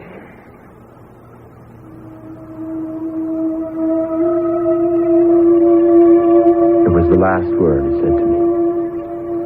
He died peacefully that night. And now I was completely alone. A stranger in an alien world. It was nearly dawn before I fell asleep. Or was I asleep or awake? And the air was full of their humming noise. And the voice called me out into the night. Moses! Who called me? It is Calcour. I have relented and come to bring you home. But you are my enemy. And Daria told you that, but she lied. And she is not for you. She's already promised. To whom? To the fourth. Who is he? He is the one who succeeds the elder when his force is gone. What is he? He is nothing. Only an empty title. Don't listen to him, Moses. He is the center of us, our leader, the one Calcour seeks to destroy. Leave him alone. Don't trust her. Don't trust him.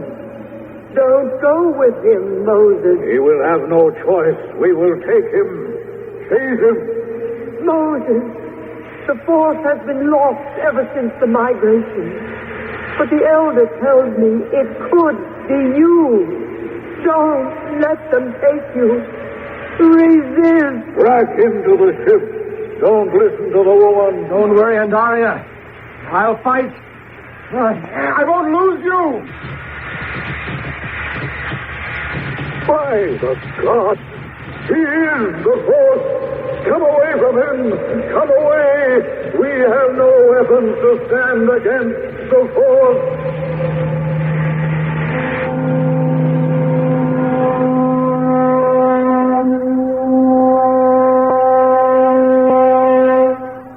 Within 24 hours, Andaria had come back for me.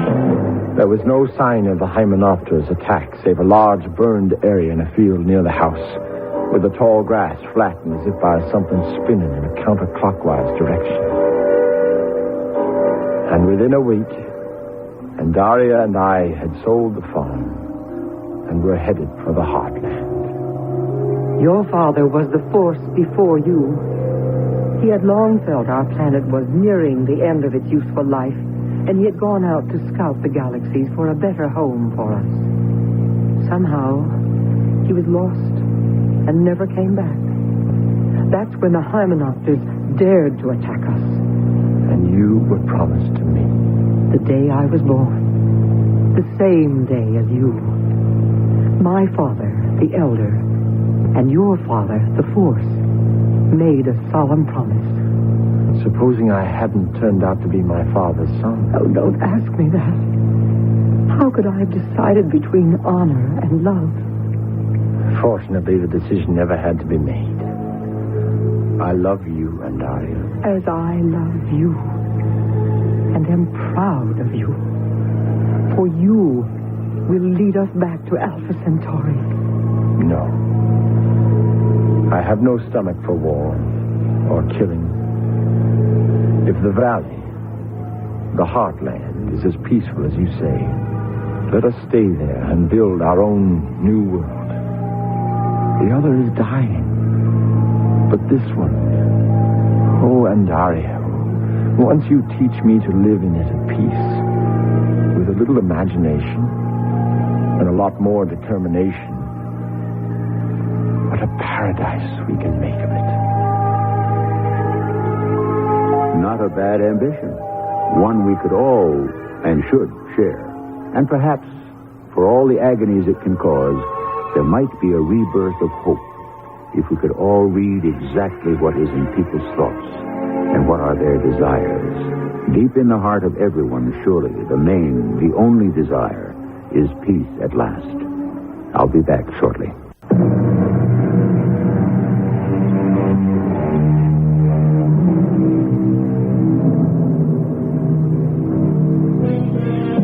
No matter what one may think in the cold light of day, the night is the time when the horizons of the mind expand.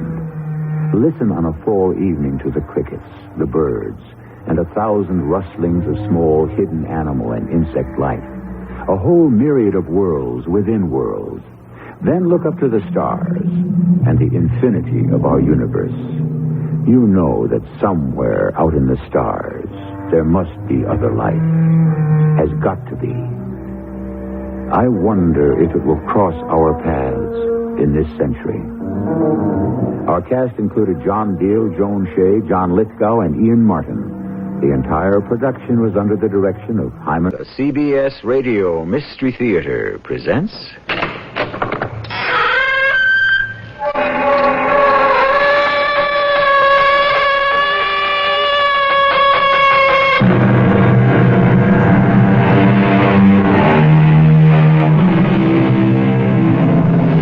Come in. Welcome. I'm E.G. Marshall. Man is the only living creature who has the power to leave the earth poorer than he found it. Indeed, there are those cynical souls who insist that the sun and the moon and the stars might have disappeared long ago had they been within the reach of predatory human hands. Now, wait a minute. We did reach the moon. Well, we can only wait and see. And hope. Are you sure I won't be intruding? No, never. These are fine people. I have every respect for a man of science, such as yourself. Come inside. Meet everyone. Friends, we have here Dr. Carstairs. How do you do? Now, Leopold, now. Hey.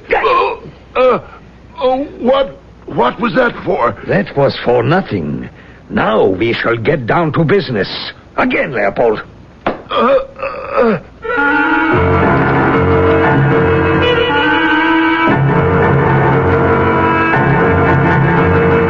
Our mystery drama, The Vanishing Point, was written especially for the Mystery Theater by Sam Dan and stars Fred Gwynne. It is sponsored in part by Buick Motor Division. I'll be back shortly with Act One.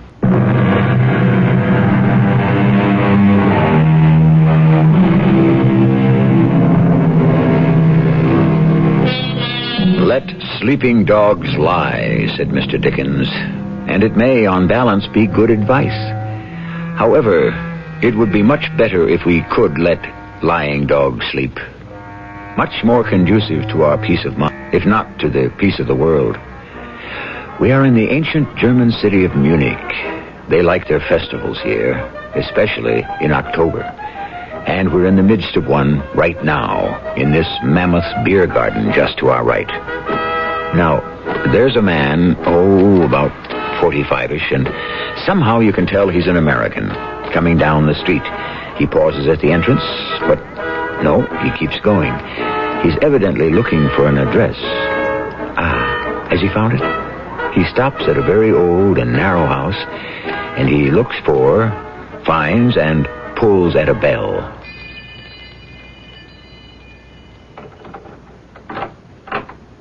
Yes? I wonder, could you help me? Fräulein, is it? Yes? I'm not even sure I know how to explain this. No? You do speak English? Oh, yes. That is rather fortunate. My German leaves a great deal to be desired. This is 71 Colne Street. Kohlenstrasse? Yes. There was someone who lived here a long time ago. This goes back many years, even before the war. I'm sure he wouldn't be alive today. Why do I say that? He could be. He would be in his 80s, perhaps his 90s. I wonder if by chance you might know something about him. His name is, or was, Franz Wilhelm Klust. Does that mean anything to you?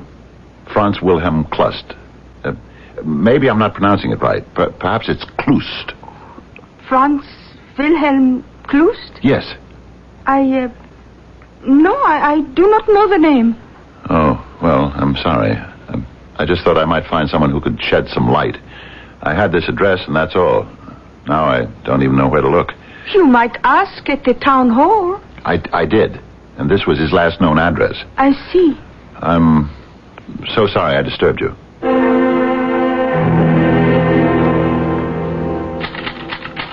Dearest Millicent, the convention is not as stimulating as I had hoped, but things may pick up a bit tomorrow when I read my paper on dislocated ionic particles in a negatively charged nucleus. I thought I would look up a certain Professor Klust, whose monograph impressed me so much, but no one seems to know what became of him. Actually, I may be wrong, but I think there's a conspiracy of silence surrounding him. Just a minute. Someone seems to be knocking on the door. I haven't the faintest notion who it might be, but I shall find out. Yes? You are Herr Dr. Willis Carstairs? Yes, but I'm not a doctor of medicine. I have a Ph.D. in physics. I explain this because so many people You think have that been inquiring for a Professor Franz Wilhelm Klust? Oh, yes. Won't you come in, Mr.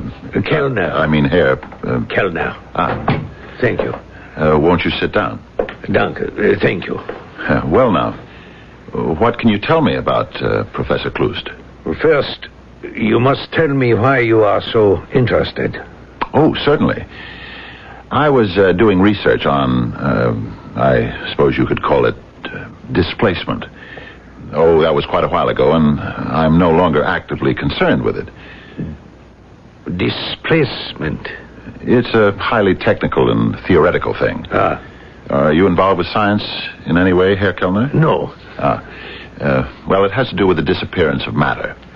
At any rate, I came across a monograph by Professor Franz Wilhelm Klust of the University of Munich, written in the 30s. And what? It seems to me I'm being interrogated. Oh, you must excuse me. You see, I am his nephew. He's an old man. Ah, then he is still alive. Oh, yes. Oh, that's marvelous. But he's not strong. And so I wish to make sure that those who call him have an interest that is, how would you say, legitimate. Of course. As I said, at one time I was interested in his specialty, but I've since gone on to other things. And I just happened to be here at a conference. I remembered Professor Klust. Do you suppose I could see him? Well, yes. Now that you have established your credentials, you'll be most welcome. Thank you. When might I be able to see him? Now. Now? When one arrives at Professor Klust's age, one does not make long-range appointments. I suppose not. Unless you have another engagement. No. I can think of nothing else I'd rather do. Then I shall take you to him.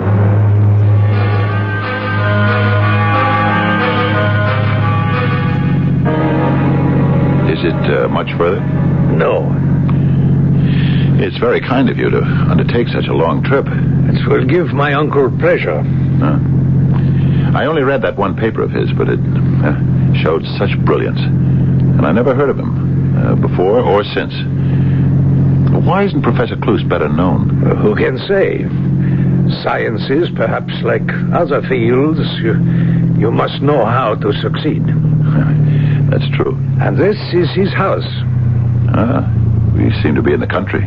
My uncle needs the air. He always loved Einsamkeit. Aloneness. Solitude. Yes. Yeah. And now you shall see him. Oh, yes. Oh, it's beautiful here. Lovely place to work. Is your uncle still active? Very much so, yeah. Very much. Please come in. I should like you to meet my cousin, Leopold. Ah, how do you do? Yes, Leopold. What is this? Einmal. No, einmal. No.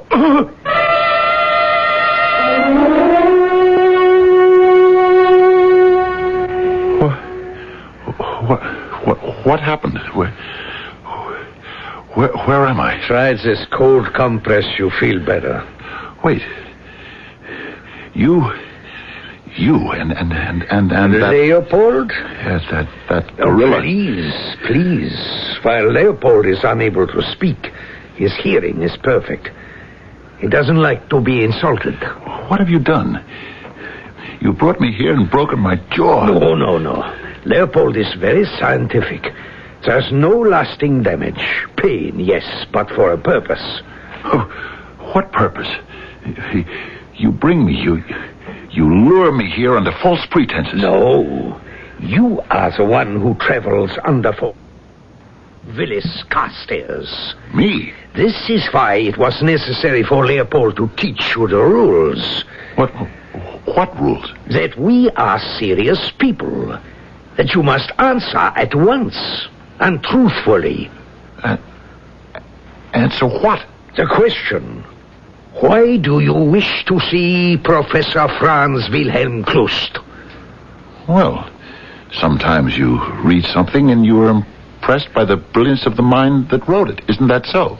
It would be better if you answered my question instead of asking one of your own. But that's it. I was very much impressed at the time.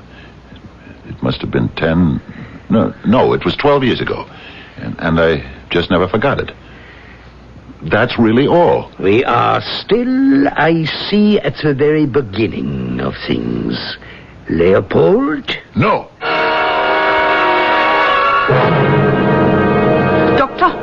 Dr. Carstairs. What? Oh. You must wake up. Wake up. Are you all right? No, I'm not all right. Come. Where?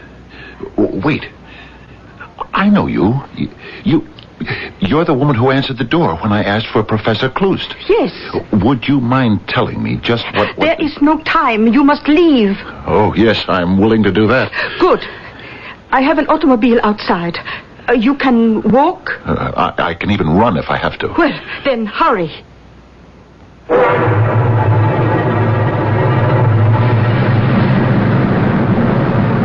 Who are you? I cannot say. And those men? I cannot tell you. And what is this thing about Professor Klust? I do not know. Madame, I am grateful to you for getting me out of there. Although for all I know, you're the one who may have got me in there. However, you and I both know you're not telling me the truth. Let me give you a word of advice.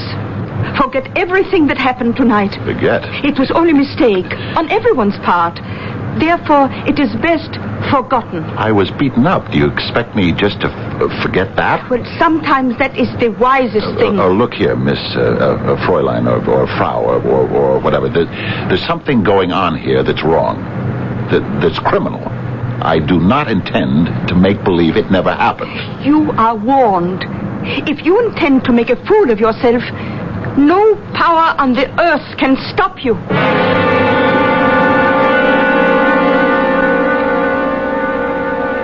And so, Herr Inspector, you see, I felt it my duty to report this to the police. Yes, of course. Quite right. I haven't the foggiest notion what those people are up to. Do you? It is important first to see if we have all the facts in hand, nicht wahr? Certainly. Now then, you are Willis Newton Carstairs, American citizen, doctor of physics, teaching at the University of California. Yes. You are attending an international convention of physicists here in München. And on the night of May 21st, on or about 7 p.m. or 1900 hours, you called at 71 Kölnstrasse to inquire as to the whereabouts of a certain Professor Franz Wilhelm Klüst. That's right. Now then, may I inquire, why do you wish to see this Professor Klüst? If he's still alive, I'd like to discuss some ideas with him. He has a great mind. Oh, yes? And if he's dead, I just thought I'd like to chat with some of his associates, or people who knew him. I had no idea it would stir up such a hornet's nest. Well, you did wise to report the matter. We shall try to find these people and ascertain what is happening here. But, Inspector, tell me, why should there be this fuss about Professor Klüst? Well, I could not say. The man was an obscure physicist. Why should the merest mention of his name get me into so much trouble?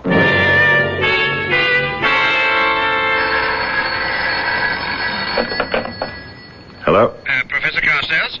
Yes, this is he. This is Inspector Mueller of the police. Oh, yes, Inspector. Yes. We have your 3 people in custody. Already? So soon? Yes. Could you find it convenient to come down to police headquarters? Of course, Inspector. At once. Thank you. Herr Dr. Carstairs, it's so good of you to come. Please be seated. Thank you, sir. Now, these 3 people, I trust you know them. Oh, yes. We have Fräulein Erika Bauer, we have Werner Kellner, and last but not least, Karl-Heinz Leopold. Yes. I have here your deposition, your story, this paper. And also, I have on my desk this paper. It is a deposition sworn to by this lady and these 2 gentlemen. Yes? Yes. There seems to be an Unstimmigkeit here, a discrepancy. A what? Well, it would seem, Herr Doctor, that they tell me a different story. A different story? How can that be possible? Well, they respectfully beg to differ with a distinguished visitor to our country. But they insist that you are not telling the complete truth. Yes, perhaps we should have known. Things were moving much too smoothly, much too swiftly. Something had to be out of joint somewhere. What is this complete truth that our hero is supposedly not telling? Indeed, what is a complete truth to begin with? Truth is not divisible. A half-truth must eventually become a whole falsehood. But this is philosophy, and right now we're in a police station, and in a foreign country at that. You'd better not miss Act 2.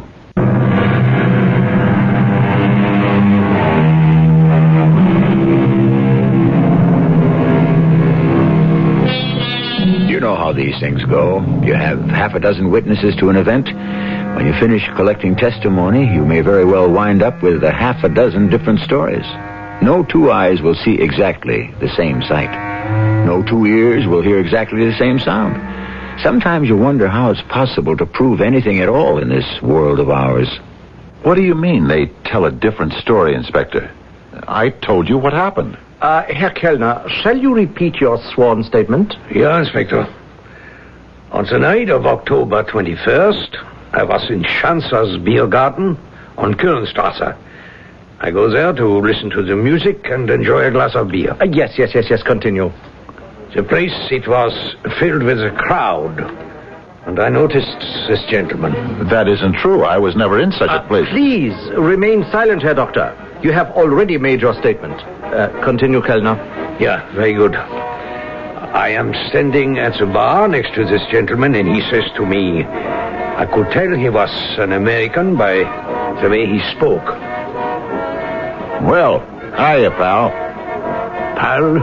Buddy. Chum. Comrade. Comrade. Yeah. Have a beer. Thank you. I have one. Bottoms up, old comrade. Hey, say there, bartender, another round over here.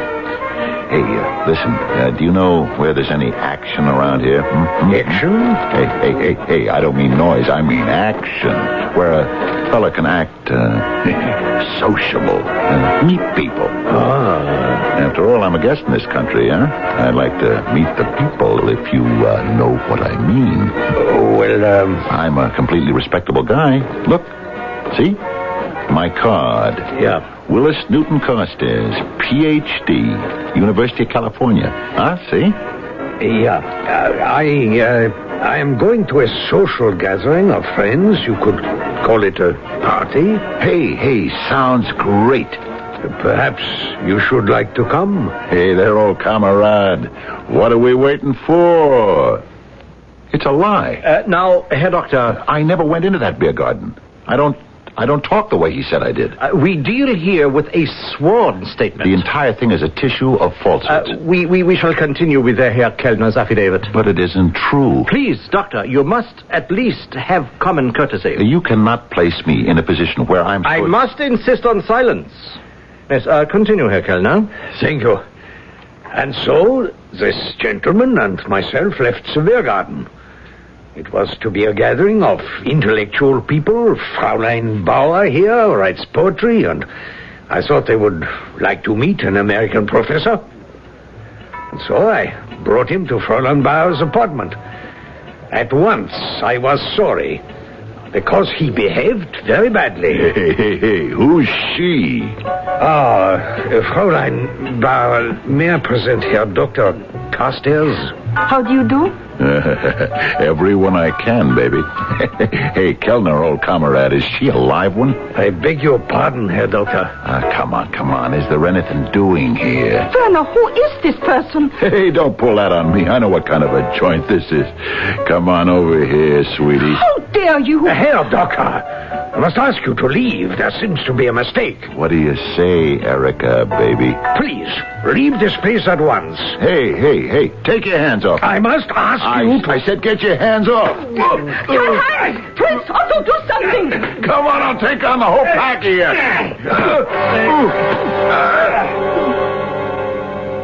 He was like a madman.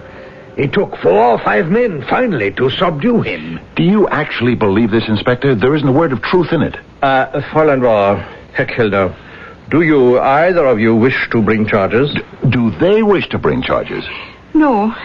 True, he behaved in the most swinish manner, but he was drunk. This affair might do him some damage at home. Then you are willing to forget? Yes. But I'm not willing to forget. Well, in that case, I shall detain you no longer, Fräulein Bauer, Herr Kellner, and Herr Leopold. Good day. Good day. Good day, Herr Dr. Carstairs. And if I may suggest, keep away from strong drink. It can create illusions. Inspector. Herr Doctor, the affair is closed. Closed? Yes. And consider yourself fortunate to be out of it. So cheaply.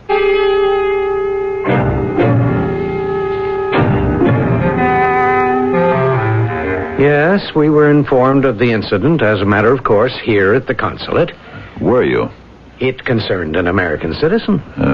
Why haven't you done anything about it? My dear fellow, what do you suggest? In the first place, I suggest you don't call me your dear fellow. Now, Dr. Carstairs... Anytime anyone says to you, my dear fellow, it's a sure sign that you're about to be brushed off. Oh, I wouldn't say that. Yeah, but you're going to do it. In the end, you'll tell me to go home and forget it, won't you? Now, look here, my dear... Dr. Carstairs... whose side are you on? Side? Well, it's obvious what happened. You got drunk. You became obstreperous. I don't drink enough to get drunk, and I'm never obstreperous. Well, perhaps not at home, but when a man finds himself in a foreign country, his inhibitions... I'm telling you the truth.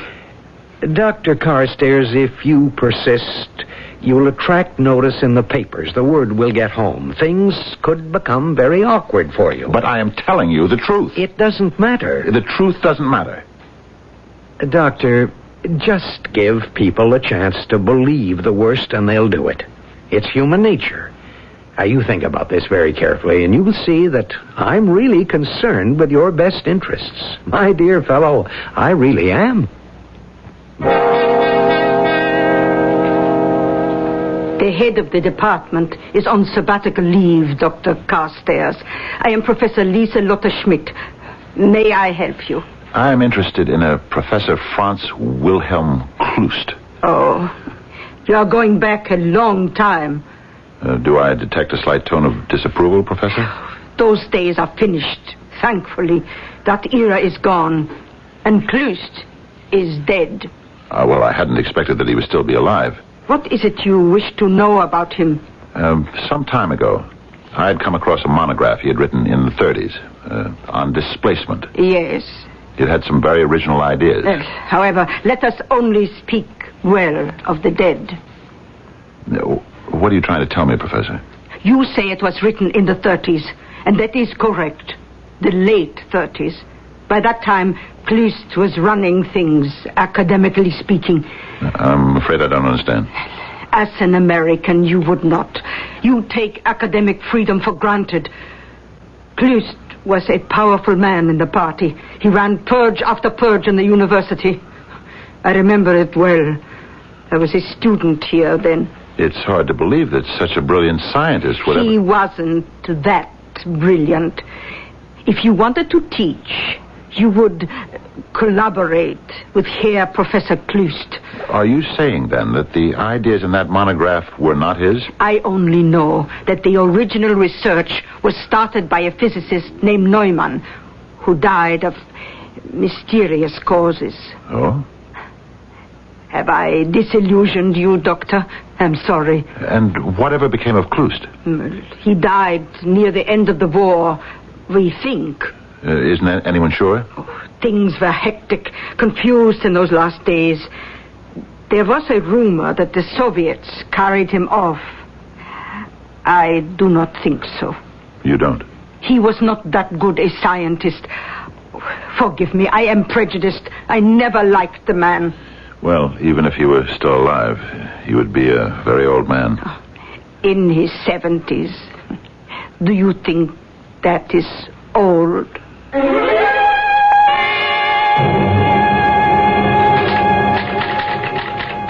Dearest Millicent, I am beginning to see daylight. Although I must tell you, I still do not know what to make of it. Here is what happened. Trying to be as unobtrusive as possible, I decided to revisit the neighborhood where I had gotten myself into trouble the first time. I passed by the beer garden, and it was packed solidly with people. I decided to go inside. I was hidden by the crowd, and although it was noisy there was one voice that was very, very familiar. It seemed to stand out. Listen, friends. We shall succeed. Yes, we shall be a great nation. But we are a great nation. We shall be the greatest nation of all. We shall conquer through science. We have the greatest scientific genius of the world has ever known. He has been working with us, for our cause, all his life. Soon, he will be ready.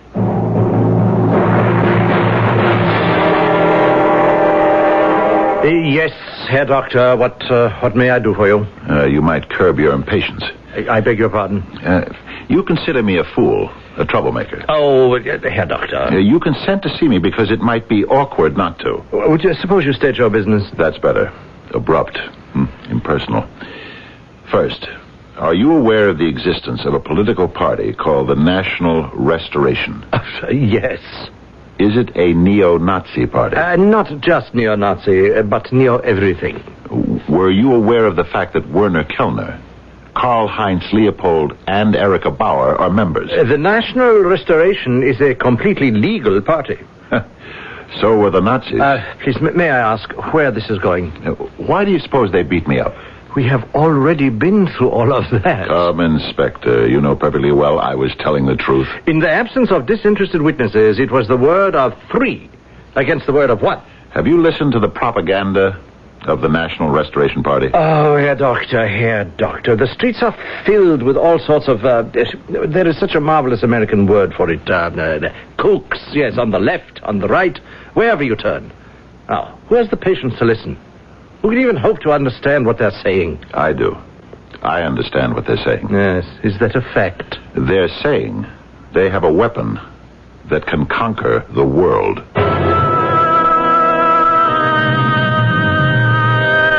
Is that what they're saying?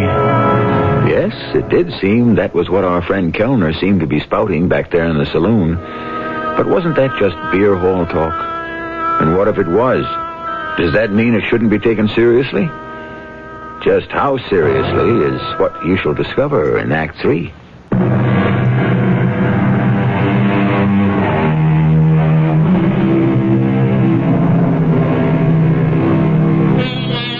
We constantly teeter between sense and nonsense, and the problem is, it's difficult many times to distinguish one from the other, especially the way perceptions, conditions, and styles and attitudes keep changing. But haven't we the right to expect that a learned, dignified, conservative professor of physics would be aware of the difference? It all depends. You're saying they have a weapon that can conquer the world? I heard Kellner make that statement. May I ask where? In a beer garden. Oh. Look, Inspector, just before the war, in this very city... that was before my time. There was a professor of physics named Franz Wilhelm Klust. Yes, I read about him. He died at the end of the war. And that has never been established as a fact. Please, if there is a point to all of this, make it. The war is over. Klust is presumed dead. Mm-hmm. That's all right with him. There's a possibility he could be prosecuted for war crimes. He goes into hiding, but he needs help. He gets it from the newly formed National Restoration Party. You have the facts to support this contention? The years go by. The original Restoration Party members get old, pass from the scene. New ones join up. But the constant, the unifying force is Klust. He is working on the weapon that will make all things possible. The party members have one grand mission: support Klust, protect Klust, maintain a secrecy that will allow him to work, to finish, to perfect the weapon. Yes, once again, the facts. Suddenly, a shocking event occurs. One night, a stranger knocks on the door and inquires for Klust. Why? All these years, everyone thought Klust was dead. Obviously, the stranger must be a spy. So, they lure him to a lonely spot, where they try to force the truth from him. Then they decide to release him to see if he can lead them anywhere. But he doesn't. They are relieved. Obviously, he was telling the truth. He was just an innocent, blundering foreigner. I must keep insisting. The facts. Professor Franz Wilhelm Klust is working on a weapon which could very well change the course of history. Yes, Herr Doctor, we shall look into the matter. Yes, I'm sure you will.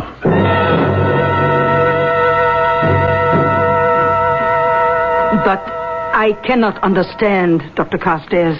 Just see that this is published, Professor Schmidt. You are saying here that you believe you can complete the final formulation of Professor Franz Wilhelm Klust's theory? Is this true? I'm not sure. Then why should we print this in our journal? Professor Schmidt, I have been to the police and to the politicians. The first consider me a drunk. The second insist that I am a fool. You must help me. Dr. Carstairs, there is no real evidence of any... There are times when a scientist wants to be accepted on faith.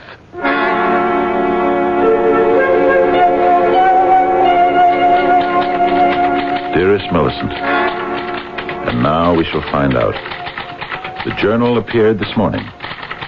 By this time, they will have read my article. If, indeed, there is a they, as I believe there is. Perhaps I shouldn't be doing this, but I cannot help myself. I cannot stop myself. I keep hoping now that I have been wrong. Millicent, there is a knock on the door. I knew there would be. I don't know what it means. I only know someone is knocking on the door. And now, of course, I must answer it. I've been waiting for it. Dear Millicent, to be continued. I hope. Just a moment. Herr Kellner and Herr Leopold. Won't you come in, gentlemen? I've been expecting you. Herr Doctor, both Karl-Heinz here and myself, we are armed. I understand. And so, shall you come quietly? The quiet way is always the best way.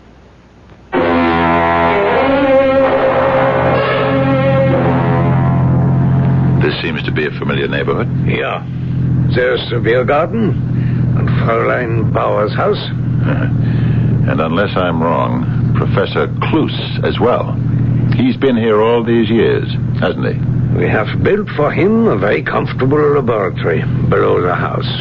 And no one ever suspected the old man was still here, still alive. Well, what do you want with me? The old man, yeah, he is old. And from time to time his age, how can I say it, interferes, gets in the way. I see. He needs help. And because you have claimed that you are familiar with his work, you have been chosen to assist him. At the point of a gun. And suppose I refuse? You will be shot. Obviously, you're up to no good. Oh, I disagree. We wish to do good for all humanity.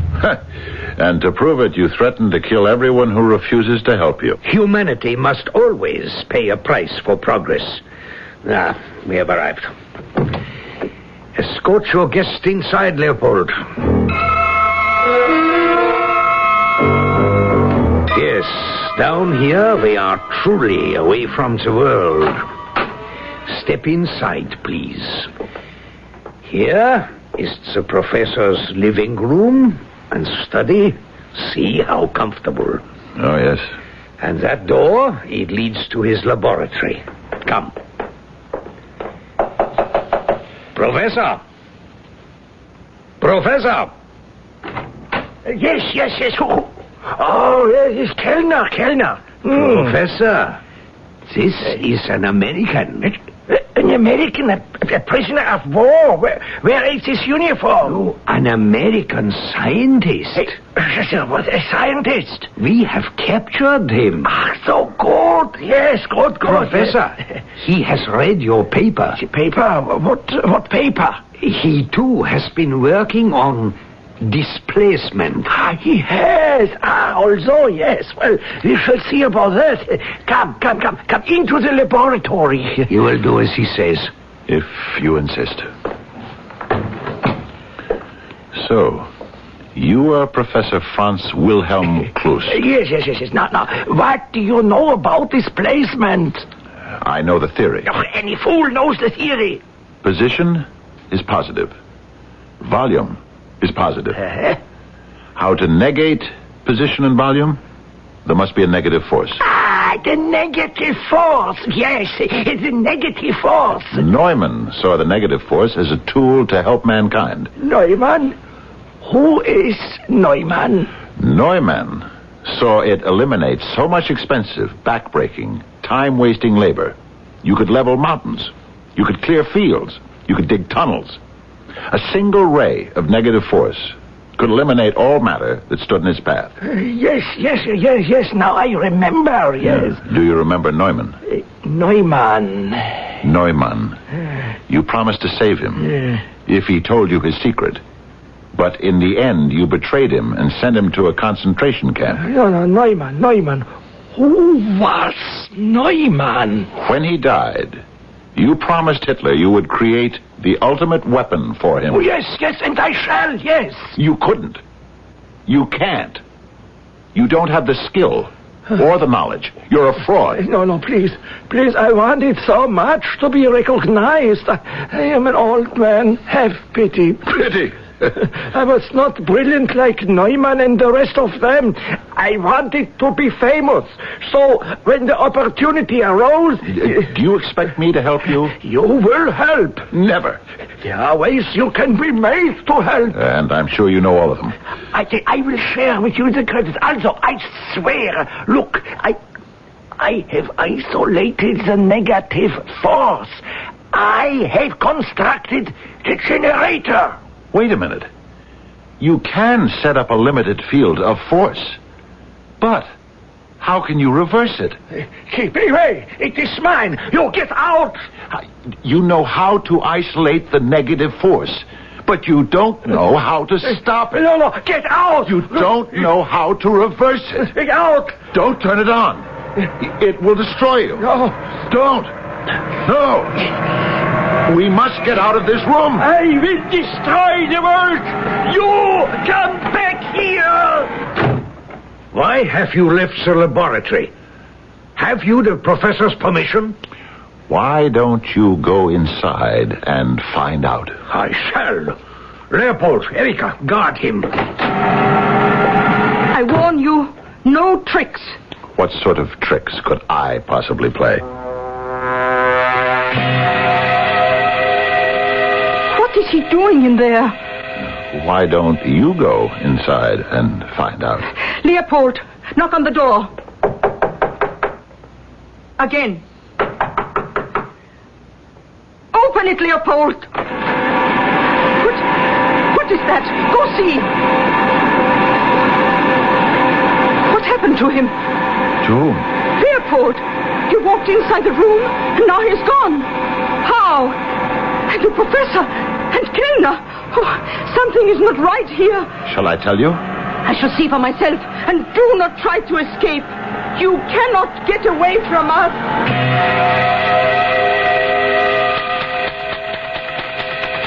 Yes, my dearest Millicent.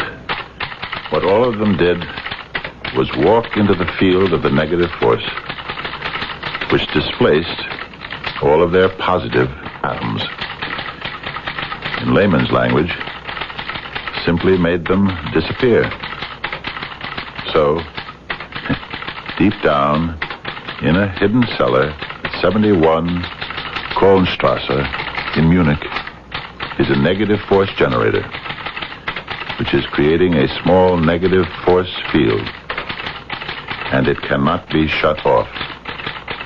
I don't know how to do it. I don't even think it's possible.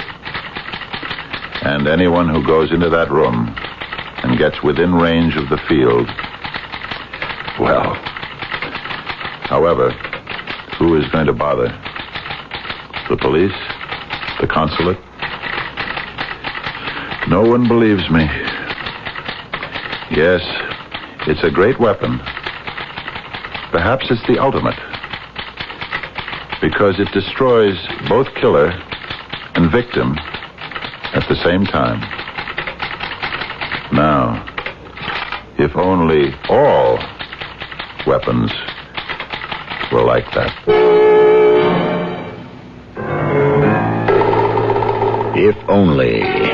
And so the secret stays where it belongs, in a cellar, where no one is ever likely to disturb it. And if anyone does, well, it's too bad. There is a practical moral and a theoretical moral to our story. The practical moral is be careful when you're poking around in strange cellars. And if you want the theoretical moral, just wait for my return shortly.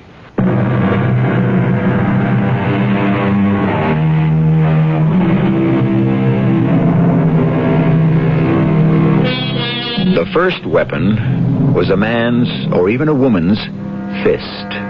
It was created by instinct. The second weapon was invented by science. It was a stick or a club. And once unleashed, science marched on. Over the centuries, it introduced and refined weapon after weapon. Ah, yes, we ask ourselves, where will it all end? Perhaps it will never end. Perhaps it will only disappear. Perhaps, as the title of our story suggests, we simply shall reach the vanishing point. Our cast included Fred Gwynne, Bryna Rayburn, Court Benson, and Earl Hammond. The entire production was under the direction of Hyman Brown. And now, a preview of our next tale. But who guided the flight of that bowl so it hit you? Well, I reckon if you believe that he makes everything happen, you could say the good Lord. Exactly. In his wrath, he struck you down and turned his back on you, which made you a free agent, son, open to all bidders. So we are going to exercise that option, and I'm here to take you with me. Where's that, Mr. Conjurman? A piece south of here. We call the team the Hellcats. We got quite a lineup. Come on, boy. It's time to go. You mean it's all over for me? I'm gonna be dead? Well, now, Dusty boy, would I be here making an offer if we felt you would? Radio Mystery Theater was sponsored in part by Buick Motor Division and ARM, Allergy Relief Medicine. This is E.G. Marshall inviting you to return to our Mystery Theater for another adventure in the macabre. Until next time, pleasant dreams.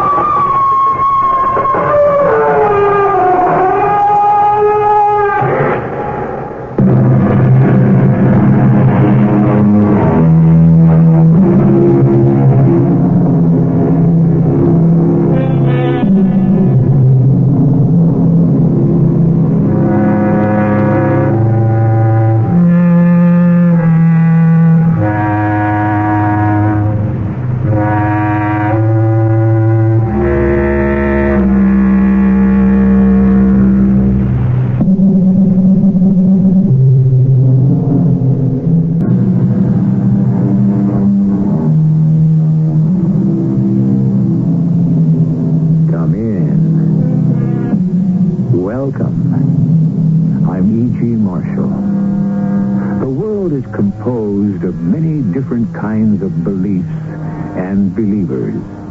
Depending on who you are and where you're from, certain beliefs will seem quite natural, and others will not. The world, by and large, has become a more tolerant place than it used to be. But even so, or perhaps for this very reason, there are people who possess beliefs of such fantastical magnitude we can scarcely think they are serious. And yet they are. Deadly serious. We've got to keep going. We're almost there, I'm sure we are. I think we'd better turn back while we still can. Why?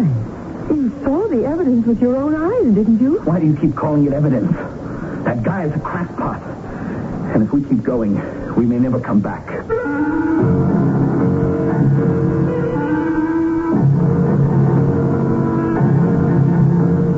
Our mystery drama, The Believers, was written especially for the Mystery Theater by Percy Granger and stars Christopher Tabori.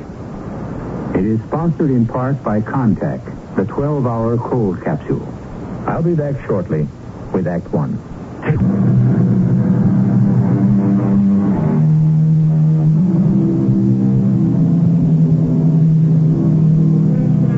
Someone once said that people believe only in the commonplace, that which they are accustomed to see. But Emerson maintained that we are born believing, and that we bear beliefs as trees bear apples. Some feel that you can even measure the depth of a person's soul by the magnitude of his belief. But belief is like most other things. Too much of it can be a dangerous thing. We're in a modest country house on the outskirts of a town in the Midwest. Mother, I'm home. Mother, are you in the kitchen? Huh. Mom, where are you? Oh, there you are. You've been in the parlor the whole time? You were sitting so still, I didn't even see you. Well, why didn't you answer me? Shh. Mom, what's the matter? Be quiet. I'm waiting. Waiting for what? Get away from that window. He might see you. Who? What's going on? Something very strange. I don't see anyone out there. I know. That's just it. Oh, no, Mother. It's that neighbor of ours. That's Mr. Bolivar. Oh, now, Mom, not that again. I tell you, Alan, something very immoral is happening over there. Now, Mr. Bolivar is a perfectly harmless old guy. How does he make his living? Well, that's none of our business. But we don't know, do we? At least you have an honest job. You leave the house at a decent hour each morning and come home from the factory at a decent hour each evening with a decent day sweat on your brow. Mr. Bolivar never leaves his house at all. Well, maybe he works at home. I mean, we see him out in the garden a lot. You do not make a living with a garden. Maybe not. But I sure wish I could get our lawn to grow like his does. Look how green and thick he gets his grass to come in. Yes, just like a cemetery. He's probably got people buried in it. Oh, Mom, you gotta stop spending so much time peeping down the road at his house. I'm not peeping. Something is going on, Alan, and if something is going on, it isn't peeping to try to find out what. You spend your whole day at this window. It's not good for you, Mom. Listen to me. It's happened again. What? A woman came to Mr. Bolivar's house. She went in, and she hasn't come out. Is that her car in his driveway? Alan, it's begun to happen more and more often. People drive up to Mr. Bolivar's house, they go in, and that's the last they are seen. They probably leave at night. That's what we thought. But I found out this morning that's not true. But their cars are gone. We've heard them drive away, or you've seen them. Do you remember those people who came yesterday? Well, early this morning, the car left. I heard it. It woke me up just like it always does. But this was the first time it hadn't been pitch dark. It was just after dawn. You'd already gone to work. I rushed to the window, and you know who was driving the car? Even Bolivar himself. And he was all alone. He returned about 2 hours later on foot. Now, you tell me there's nothing wrong going on. Are you sure there wasn't anyone else in the car? I'm absolutely positive. And now he's got some fresh victims in there at this very moment. It may already be too late to save them. What do you think we should do? Well, I think you ought to go over there and find out what's happening. Me? Well, you two have always had a friendly wave for each other. Mama, I had a long day in the factory. I'm tired. Alan, he always comes out about this time of day to tend his garden. Now, you go wash yourself up, and I'll keep watch. What about our supper? Oh, look, there he is now. Hurry, dear. Now's your chance. What am I supposed to say? Well, I don't know, but you're a clever boy. Just don't let him know you suspect anything. And don't worry, dear. I'll be watching you.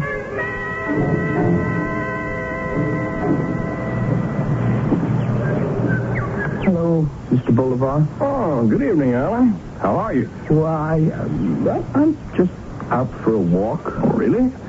I've never noticed you were in the habit of taking an evening constitutional. Oh, it's my mother. She thought it would be good for me. She doesn't think you get enough exercise on that assembly line, huh? I guess not. How is your mother these days? Oh, she always seems to find something to do. Well, my mother was the same way. Yet I suspected she wasn't really happy. In fact, when I began to look around me, I discovered that to be true about a great number of people. We find 100 different ways to distract ourselves from the simple fact that we are discontented. Do you know why we're discontented, Alan? No, why? Because our lives are in the hands of other people. Our employers, our parents, and most of all, the government. People in positions of authority, ready to bend our lives to their whims. I think I'm pretty happy. Are you? Really? I don't think so. Why not? You seem, preoccupied, bothered by something. Oh, no. I'm not at all. Well, so you say. And yet you aren't looking at me as you speak. Why, I was just looking at your lawn. I've always admired how you get your grass to grow in so thick. And I've tried reseeding our yard several times. It just never comes out like this. I think you're evading the issue, Alan. Well, sure, I could be happier. Who couldn't? I mean, I'd like to find a girlfriend. I'd like to get a raise in my salary so I could afford some of the things I've always wanted, like a motorboat, camper bus. Alan, these aren't things that make a person happy. They're simply further distractions. You seem pretty happy. Oh, I'm even more discontented than most. But I am doing something about it. Really? What's that? Well, let's say I have a belief, an abiding faith. In God? Oh, of course, in God, but there's something else as well. What? That we can improve upon the life we've all been forced to lead. I sometimes wonder how. I guess I could use a little belief, too. Could you? I thought it would help. Well, not everybody is capable of belief. Why not? Well, a great belief requires a great man. For there are those who would ridicule you. There are those who would ostracize you for what you believe. Could you abide such things? Yeah, I mean, if I really had something to believe in, I guess I could. But can you believe, Alan? Can you really believe in something almost beyond comprehension, and yet so wonderful, so joyous, that the mere thought of it makes you determined to take control of your own life and free yourself from your discontent once and for all, huh?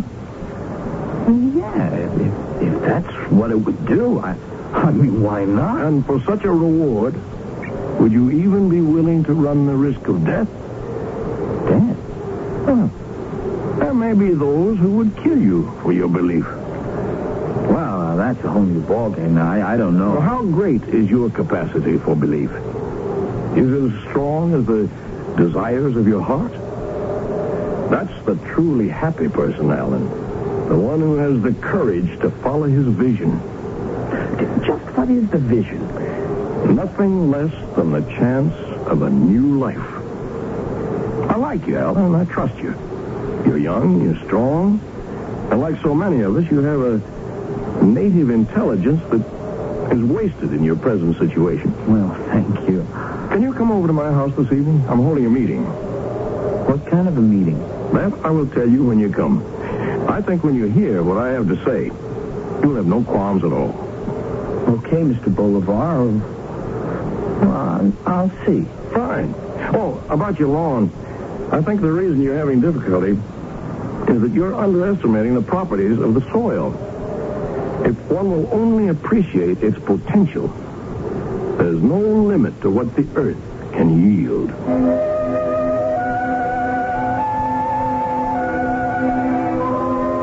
Well, what was he saying? He invited me to his house tonight for a meeting. Oh, dear. I don't think I better go. Oh, no, absolutely not. Alan, you're all I've got. I could never forgive myself if you disappeared. What did he say the meeting was about? Belief. Belief? In what? Some kind of new life. He said he'd explain it all at the meeting. Oh, but you're right. I don't think I should go. What time is the meeting? 8 o'clock. If I make you your dinner right away, you can be finished by then. What? Now, I think you've got to go. Oh, no. We've got to find out what is happening, don't we? I mean, all those poor people. Maybe we should just call the police. No. What if they didn't find anything? Then Mr. Bolivar would be after us. But I'd be putting my life in danger, Mom. Well, yes. But forewarned is forearmed. You'll be prepared. And Alan, you're much bigger than he is. What can he possibly do to you? Yeah, but... Anyway, it's a meeting, isn't it? I mean, there will be other people there, so you outnumber him. No, you have to go, son. I want to know what's going on. Oh, Alan, good. You decided to come. I'm sorry if I'm late. We just finished supper. Oh, that's perfectly understandable. You're not late at all. Come into the parlor. We're just about to begin. I'll introduce you to the other person. The other? You mean there's only one? Hello. Joan Larkin, this is Alan Pearson. Alan's a neighbor of mine. How do you do? Oh, hello. Well, I guess we can begin. No one else is coming? I don't think so. Not tonight. But as we tend to forget in this day and age of mass conformity, even 2 individuals can make a quorum. And now, Alan, if you'll have a seat next to Joan, I'll welcome you to our society. and tell you exactly why you're here. A precipice is something villains traditionally leave heroes verging on at the end of an act. But no matter how high the precipice, one can always see where he will fall if he fails to hang on. A precipice of the mind is an altogether different matter, for it affords no view of the abyss that awaits the hapless victim. We'll find out what kind of a precipice Alan's mother's curiosity has landed him on when I return with Act 2.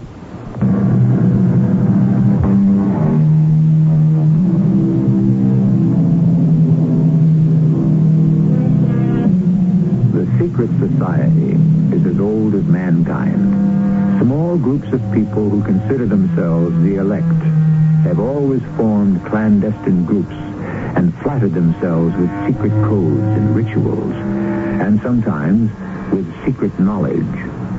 Knowledge that they feel gives them insight to the mysteries of life and death. Evan Bolivar has spoken cryptically of the chance of a new life, the chance to escape this world. Let us rejoin him to find out more.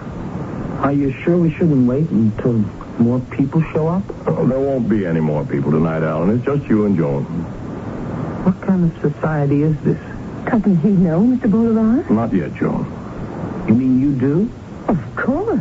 Joan has traveled a great distance to be here tonight. All the way from Lipitsky, Ohio. I don't ever want to hear that name again. You know what's going to happen? Of course I do. That's why I'm here. Now I'm going to have to wait. I'm sorry, Joan. Your intended partners had a last-minute change of heart. That happens frequently under the circumstances. It's to be expected. They can't be blamed, and there's nothing to be done about it. But you'll have to give Alan time to think about it. And I'm all ready to make the journey now. Well, that'll be up to Alan. What kind of journey are you talking about? What's the name of this society? We call ourselves the Hollow Earth Club. The Hollow Earth Club? Mm-hmm. You mean you think the Earth is hollow? We don't think so, Alan. We know it is. We have proof. This is the other world I was speaking of. It's not somewhere off in space or in the heavens. It exists right here, inside our own. It's a civilization of people superior to us in every way, technically and culturally. They live deep inside the earth, in towering cities of shimmering crystal. Mr. Bolivar, excuse me, but, I mean, are you serious? Where did you ever get a notion like this? The notion has been around for centuries. There are references to the civilization of Hollow Earth in texts dating back to ancient times. The ancient Hebrews and Greeks knew of its existence. Oh, but those were just myths. Many governments have mounted expeditions to try to go into Hollow Earth. During World War II, the Germans sent a specially outfitted U-boat into the Arctic. The boat never returned. Every government-sponsored expedition has met with disaster. Why? Because governments are only interested in interfering and taking over. The Hollow Earth people do not approve of the mess we've made of surface Earth and want no part of it. That's why they've chosen to stay underground. If these people don't let government expeditions into their domain, well, what makes you think they'll let you go down there? That, Alan, is the chance we take. That is the risk I spoke of this afternoon. It's very important that we make the journey with compassion and understanding. They must know that we respect them and have no desire other than to flee the same world they once did. You still look skeptical. Why, it's a pretty fantastic theory. No, Alan, you're wrong. Oh, but everyone knows the Earth is solid as a rock. Joan, I guess we're going to have to show Alan our proof, aren't we? You mean you have proof? 30 years ago, modern man came into actual contact with these wondrous people. Someone's actually seen them? Yes. How? There are large openings at the north and south poles that lead into Hollow Earth. These openings are normally obscured by snow and ice. But Alexander Hobbs, an Arctic explorer, discovered one of them in 1946. He left an account of his visit in a secret diary. It gave me the proof I'd been looking for. And that's when I moved here. Why here? We'll get to that in a moment. If you'll excuse me, I'll fetch Hobbs' diary, and you can hear for yourself what he discovered. Miss Larkin? You can call me Joan. Are you seriously planning to go look for this place? Yes. Why? Oh, it doesn't really matter why. Mr. Bolivar said you drove all the way here from Ohio. No, I'd rather not talk about it. Right now, my concern is where I'm going, not where I've been. But you don't really believe you're going to find a civilization of advanced people in the middle of the earth, do you? I believe there's got to be a better world than this one. Was it a man? What? Was it a man? Is that why you're so unhappy? That's none of your business. Here we are. Now, this is Admiral Hobbs' secret diary. Just give me a minute to find the relevant entry. Here we are.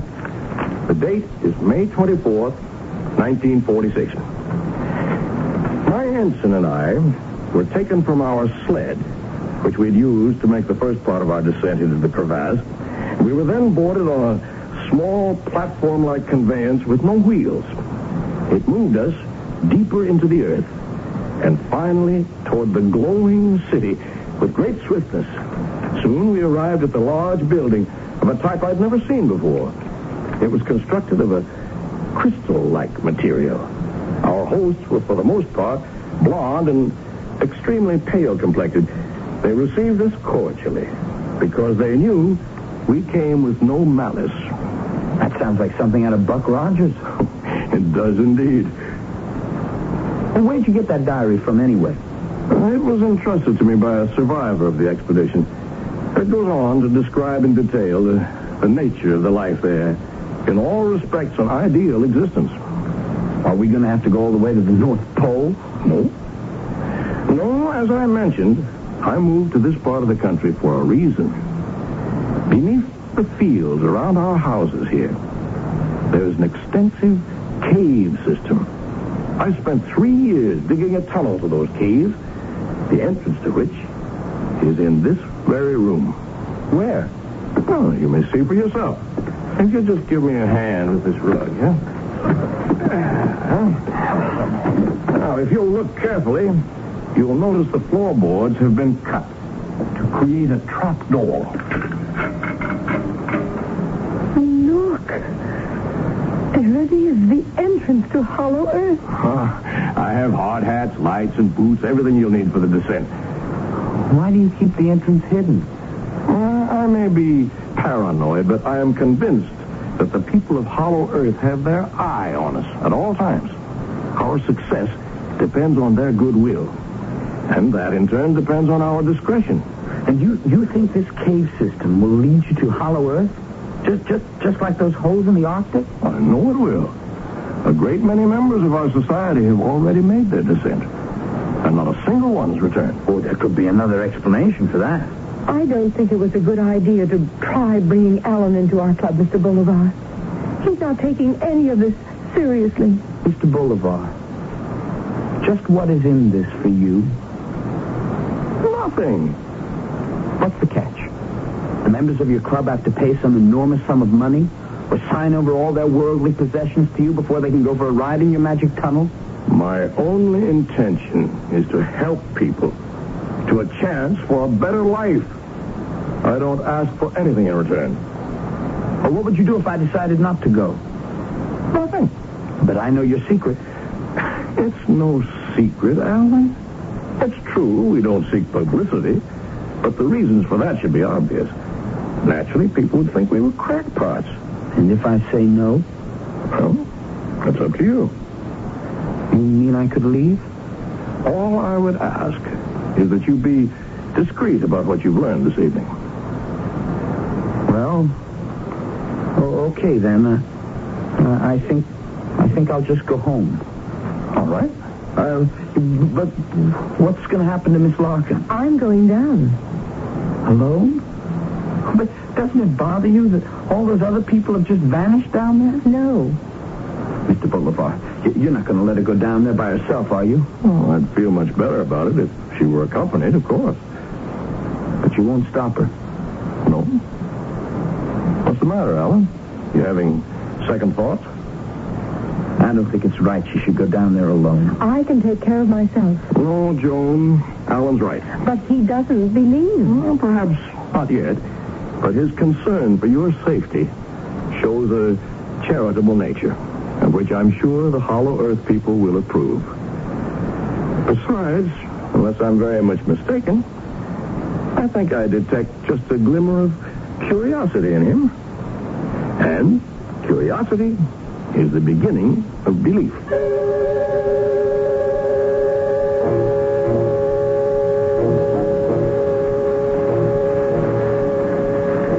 How you doing? I'm all right. This is something, isn't it? I've lived here all my life and never knew about these caves. I bet we're passing under my house at this very minute. Be quiet. The less they hear of your inane chit-chat, the better. You think they're listening to us too, huh? I wish you hadn't decided to come. I feel very unsafe with you. I'm as curious as the next guy. I've always liked Mr. Bolivar, and I think his theory is, kind of neat. Oh, please don't talk like that. They're not going to let anyone enter who just thinks it's all a big joke. Well, now, you're not one of those people who's determined to be unhappy no matter what happens, are you? Shh. Because, you're not bad looking, How'd you ever get some boy to leave you in the lurch? How do you know that's what happened? I don't. Joan, stop. Stop and listen to me. My mother's seen a lot of people come into Mr. Bolivar's house, and she's never seen anyone leave it. Mr. Bolivar drives their cars away and comes home on foot. Your precious mother. Now, Joan, I'm being serious. You don't really think those people didn't return because they found some underground El Dorado, do you? Why not? Well, 100 things could have happened to them. They could have fallen off a ledge or gotten lost or starved to death. Or maybe they just walked right out the other end somewhere into a cornfield and were so embarrassed they just went home. This is still all a big joke to you, isn't it? I'll get serious when you do. I am. I don't believe it. No one could get hurt so badly that they'd have to buy this crazy story supported by nothing but a fake diary. And I think we've let this whole thing go on long enough. Now let's just turn around and go back to reality. You have no right to give me orders. You can do whatever you want to, Alan. But I am going on.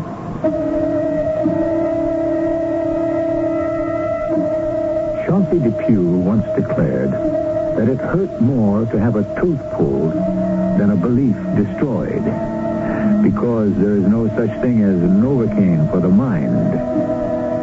Clearly, Joan Larkin is determined not to have Alan Pearson play dentist to her belief that the answer to the ills of the world is to escape to some legendary underground kingdom.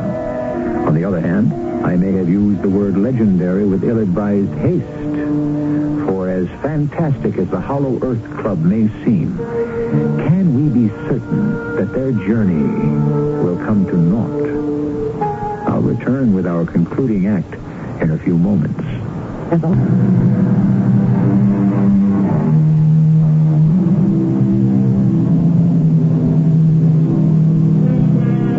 Curiosity killed the cat, and it's probably been responsible for a lot of other misdemeanors as well. As for the two people whose separate stories have brought them together under the bizarre circumstances we have been following, only one is motivated by curiosity. The other is driven by a desire to escape, and we can only speculate as to how deep that desire must be. Curiosity and desperation. Not ideal traveling companions, I should say, especially when the journey is as unusual and possibly dangerous as the one they are on.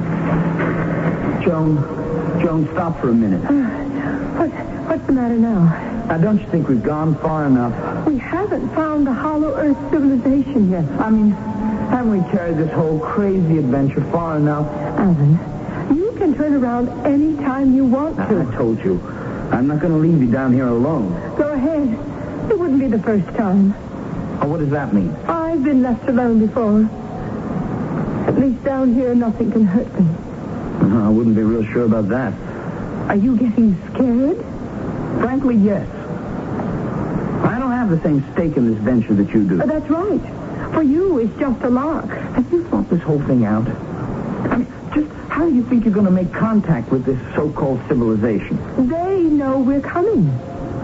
When we've gone far enough to satisfy them that our intentions are serious, they'll make themselves known to us and take us the rest of the way. How do you suppose these crystal cities function, huh? I don't know. I mean, what do they eat? Plants can't grow without sunlight. Life can't exist in total darkness. Please stop talking like this. If you sneer at them, they may not let us in.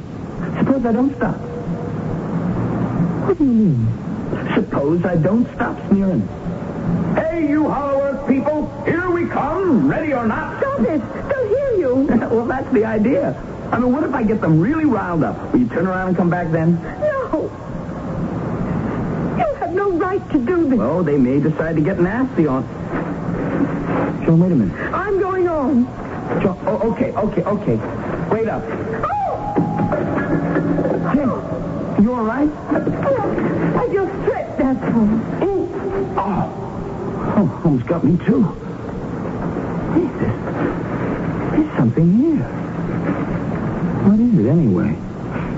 Shine your light over. Oh, my gosh. It's a body. Stay back. Let me see her front. Is he? Yes. He's dead. Oh. Are you all right? Shine the light on his face. Joan. Please. Oh, it's Mr. Franklin. You know him? I met him at one of our meetings. He was a member of the Hollow Earth Club? Yes. I wonder what happened. Oh, he must have slipped and struck his head. Yeah, look, we've got to get back up and report this. No, I'm going on. Now, Joan... I've come this far. I can't turn back now. He needs to be given a decent burial. He is buried. And as for decent, this is as decent a burial as he would ever get. He was all alone in the world, too. I'm going on. Joan. I want to get away from you. Okay, you win. I'm not going any further. That's fine with me. I'm sorry I laughed at you. Oh, skip it. So long. Goodbye, Joan. Joan? Joan, what's the matter? Oh, no. What? The others. All the others. They're here. Look at that. There must be 24 bodies. Are they all members of the club? Yes. Now, Joan, look. I don't want to become a nag. But I think we'd better turn back. No. Now, listen, it's ridiculous to continue. Look at this. They're all dead. Yes. I know you're right. What's that noise? Oh. Shh. I hear something. Someone's coming. Yes. But from which direction? It's hard to tell. Turn off your light.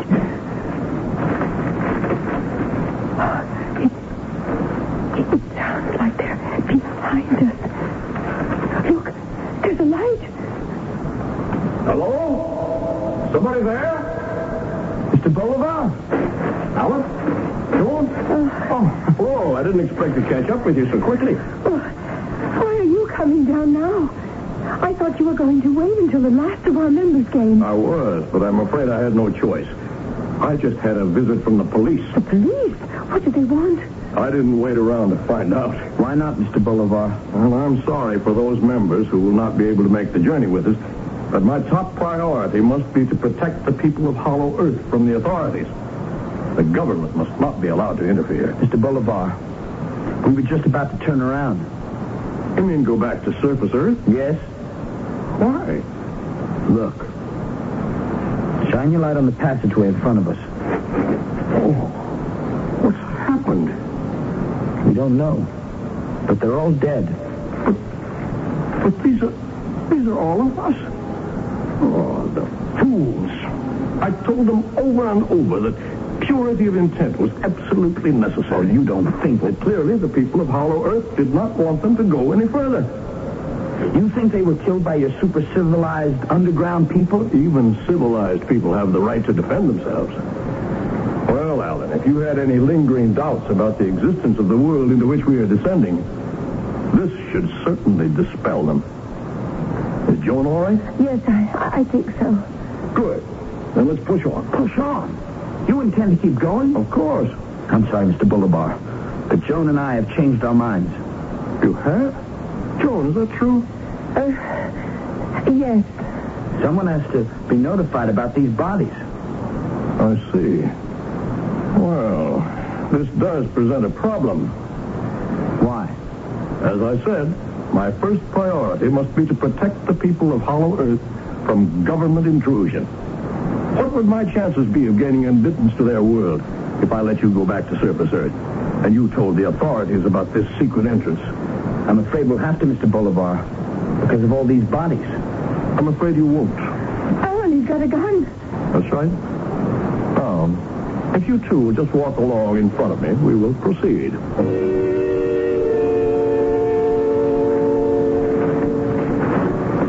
Do you suppose the people of Hollow Earth are going to want someone in their midst who carries a pistol? They'll understand that it was in their best interest, Alan. Tell me, Mr. Bolivar, what are you going to do when we come to the bottom of this cave and there's still no sign of a crystal city? Mr. Bolivar? Alan, look behind us. He isn't there. What? Mr. Bolivar? Mr. Bolivar! What happened to him? Where did he go? He must have slipped and fallen over this ledge and into that chasm. Oh, he's gone for good then. Look. Our lights don't even reach the bottom. Alan, let's get out of here.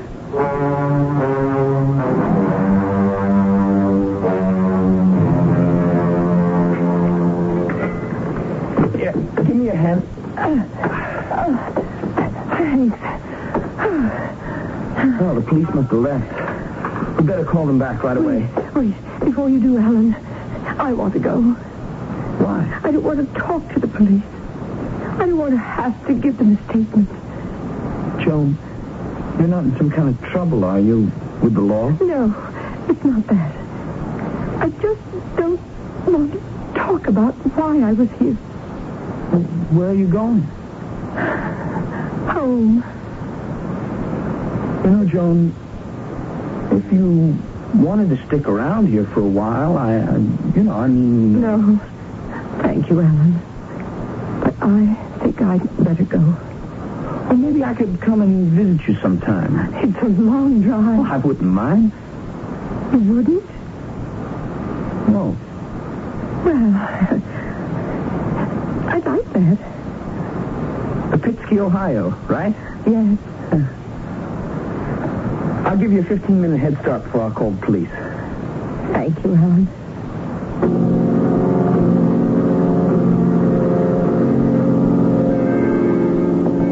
Mother, I'm home. Thank goodness. Oh, Helen, I've been so worried. Where did you go?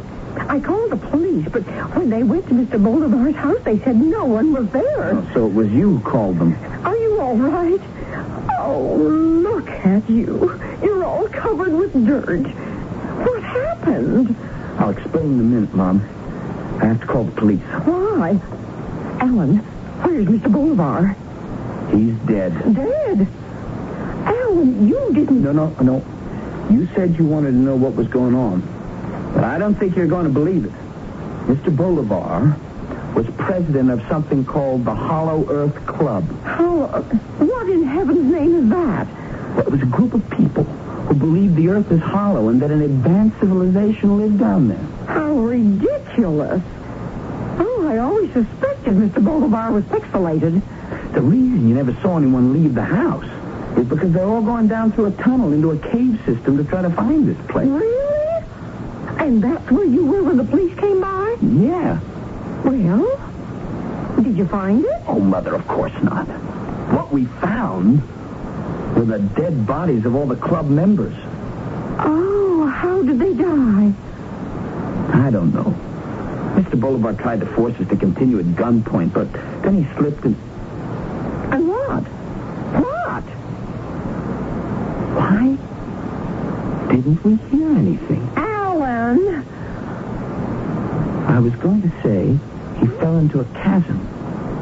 But we should have heard something. We? Who is this we? There was a girl there, too. Oh, was she pretty? Mother, something's wrong. Was she pretty? Those dead people, how did they die? There weren't any marks on them. Alan, what are you talking about? Alan, where are you going? I thought you were going to call the police. Not yet. Hey, I just want to check some things out first. Don't leave me alone. I'll come with you.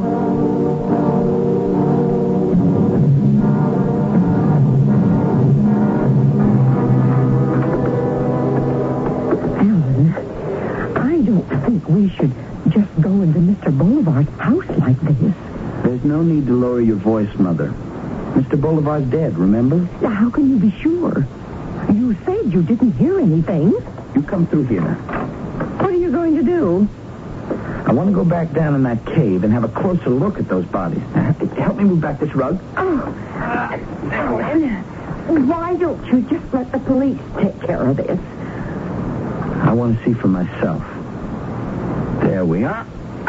What? There's a trap door. It leads to the tunnel that takes you into the cave. Now, Mr. Boulevard said it took him 3 years to dig it.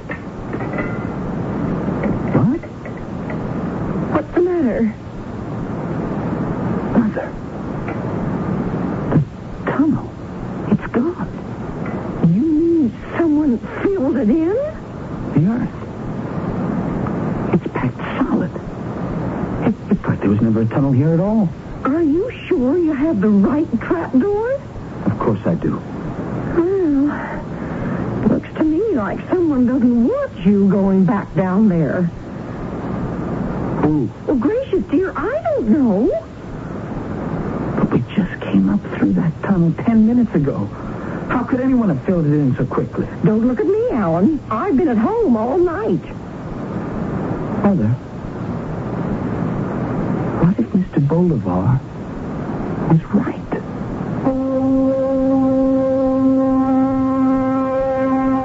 I do not believe today everything I believed yesterday. And I wonder, will I believe tomorrow everything I believed today?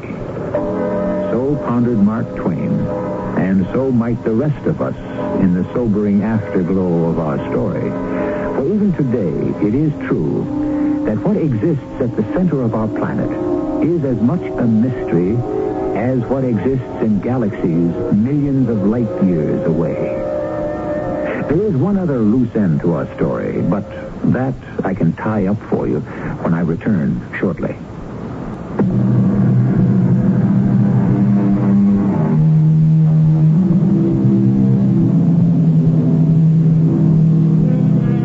Is it possible that a race of creatures exists and thrives far beneath the Earth's surface? The possibility is a slim one. There is tremendous heat and pressure exerted on the Earth's core. There is radioactivity, and there are all kinds of practical questions. On the other hand, the Earth's diameter is nearly 8,000 miles. That's a lot of territory. As far as from New York to Siberia. A lot could be going on down there. Our cast included Christopher Tabori, John Beal, and Joan Shea. The entire production was under the direction of Hyman Brown. And now, a preview of our next tale. You are going to look for the town of Helm. Who told you? You told me. When did I tell you? Last night, when you were asleep. Well, you don't want to believe what I say while I'm asleep? Why not? I can't believe what you say while you're awake. Now, Sir Rivka. What did he tell you about Helm, the Baron? He told me to find it. Oh, well, you'll find it. You won't have any trouble at all. You know why? Because you're a fool. Sir Rivka. And Helm? Do you know what Helm is? Helm is the town of fools. What are you saying? Everyone knows it. That's why the Baron has chosen you. Oh, no. Yes, Mendele Moshe. Like is sent to find like. I won't go. You must go. But the Baron thinks I'm a fool. Why shouldn't he think so? You are a fool. This is E.G. Marshall inviting you to return to our Mystery Theater for another adventure in the macabre. Until next time, pleasant dreams.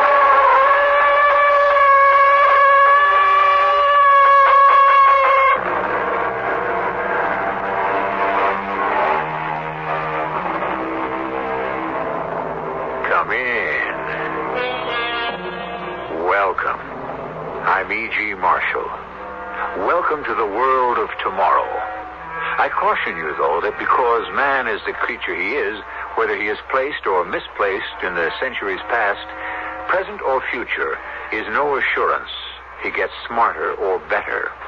The fact that our story takes place upon some man-inhabited planet is no guarantee of brotherly love or peace. In fact, though his planetary address may have changed, man has not. So, beware. Victor, how long are we going on like this? What are you talking about? You have shut yourself up in that laboratory. You've given up all your other patients. That's my business, isn't it? It's no life for me, Victor. We're never together anymore. All I do is bring you pounds and pounds of baby food 3 times a day. We could feed an entire nursery on that amount. I want to know, what have you got in that laboratory?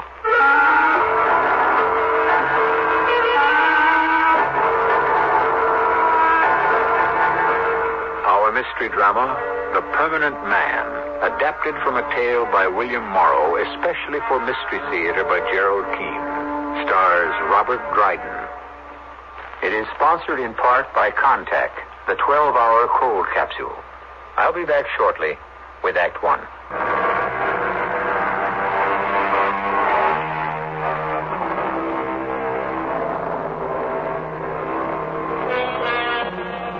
The lunar year 2120 in a small colony of men living on Neptune.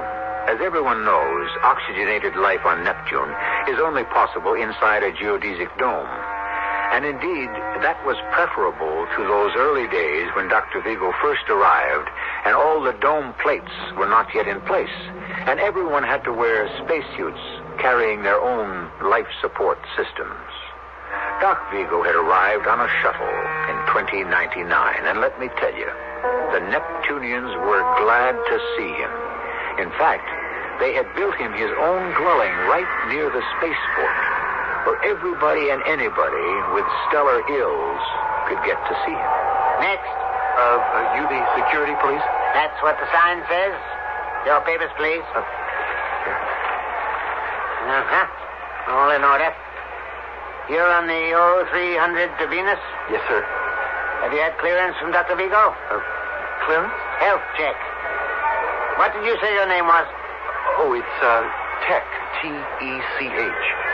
I don't see a doctor's check off here. Well, I have the district overchief's signature. Isn't that enough? Oh, yes, so you have. I didn't turn the page. Your flight leaves at 0300. Here's that manifest. 25 males, 25 females. You know, this is a space probe for the genetic thin air colony. Probe? Well, the overchief told me the dome was in place. You're ready for colonization. Well, have a good trip. Excuse me, I just thought of something. What's your problem, Tech? This, Dr. Vigo, I've never met him. Does he live far? Check the sentry outside. He'll direct you.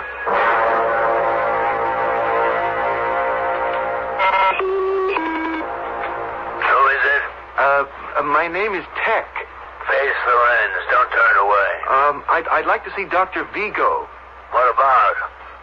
You don't look sick. Well, it's a little hard to explain being outside and talking into a camera lens in the door. I can't take any more charity patients this month. Well, I'm not asking for charity. I have 300 credits in my account. Well, why didn't you say so? Just a minute.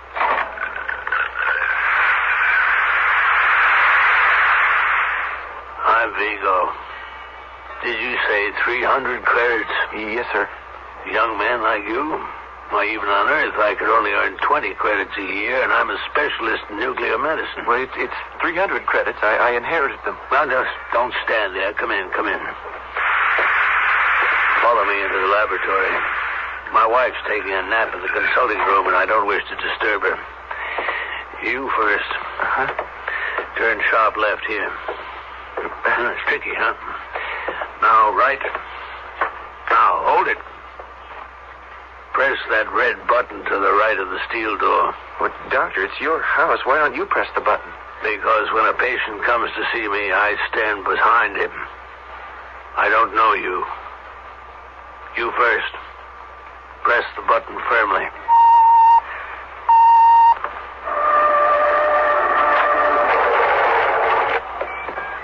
Go to that chair you see facing the marble desk and sit down. Uh-huh. Right. Hey, excuse me while I take a look at this scope. What is it? An adaptation of the heat-seek installations. Well, what does it show you? That you're not armed. Doctor, don't you trust me? On Neptune, I don't trust anybody. Well, you're clear. So suppose we find out what's troubling you. Doctor, I'm 25 years old. I was born on Neptune, and I shall die on Neptune. No doubt. Unless you'd like to get into the Mars or Venus colonizations. The dying here is more civilized, I'm told. You're joking with me, but I'm serious. I don't think I have long to live. What did you say your name was? Tech. I'll tell you something, Tech. 75% of my patients also believe death is around the corner. My own wife, same thing. It's due to the rationing of oxygen inside the dome. It's affected many people here. But you've got to fight it. Things will get better. You'll adapt. Already they've clamped down on immigration, so there'll be more oxygen for those of us who live here. I can give you some medication to heighten your awareness and desire to go on from day to day. But I don't want that, Doctor. You wish to die. We're all going to, isn't that so? Someday. So, I've decided the most rational thing to do is to give my body to science.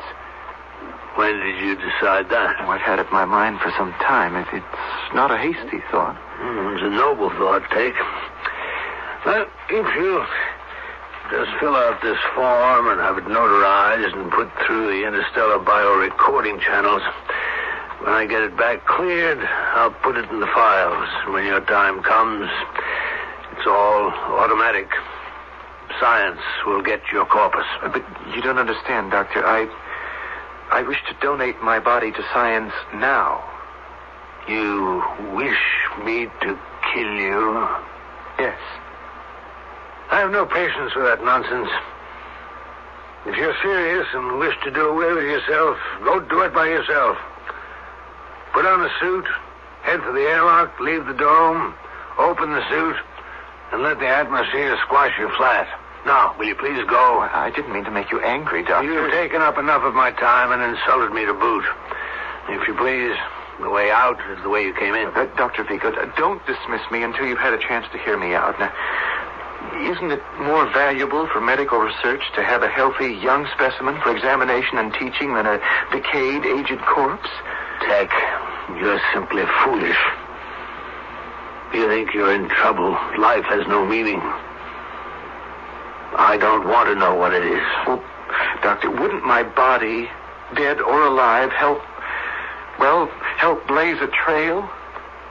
Did you say dead or alive? Oh, why not? A human guinea pig. You're insane.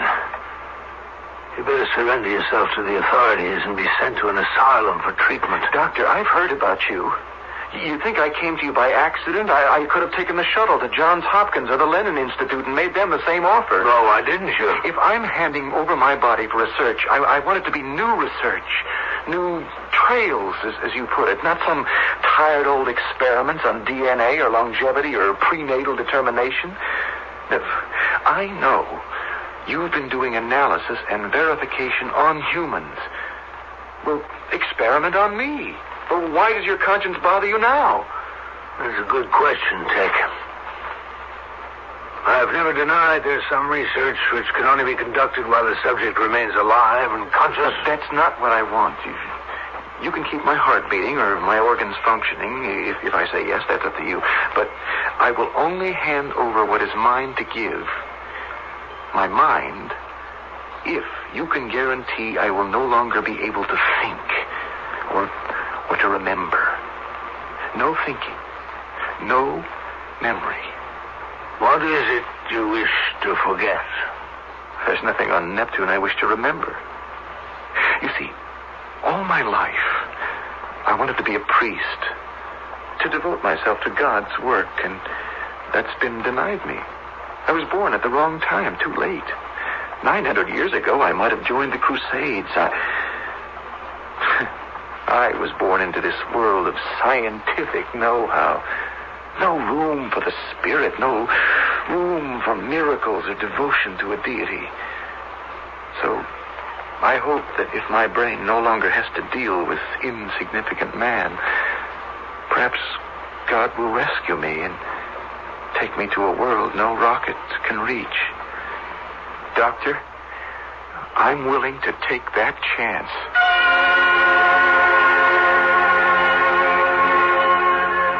Does anyone know you came here? No, Doctor. You swear it? Yes. But your prolonged absence will cause alarm and lead to a search for you. I've provided against that. Oh, how? I signed up for the new genetic thin air colony. You see, they don't check you off when you enter the space cruiser. I've already been cleared. Oh, there's the cruiser. Was it 0300? Yes, 'tis. Well, there's your answer. Whoever I know thinks I'm on it. This is one of the disadvantages of living so close to the spaceport. But my wife and I weren't about to look the gift house in the mouth. So, no one knows you're still here on Neptune, eh? Who is going? 25 females, 25 males. Now there'll be one short. Where did you say they were headed for? Well, Venus, where else? I shan't be missed there. Or here.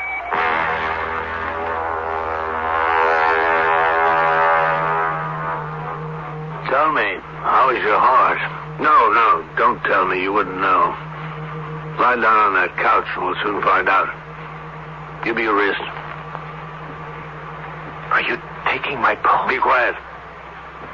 5, 6, 7, and 8. Fine. 85. Quite good. How did you figure that? Count for 6 seconds and multiply by 10. Good, strong pulse. Have you ever had any heart irregularities? Well, none that I know of. But I don't understand the question. I mean, if you're going... I don't wish to inflict any unnecessary pain. Now, take. Before I begin, think again. Coldly, calmly, dispassionately. You have absolutely no desire to change your mind? None whatsoever. What's that liquid you're pouring in that glass? The first liquid you must drink. Take. You've asked me to rid your mind of its present state. You've told me if it means death, you don't care. But you won't die. I can promise you that. All right, here. Drink it down.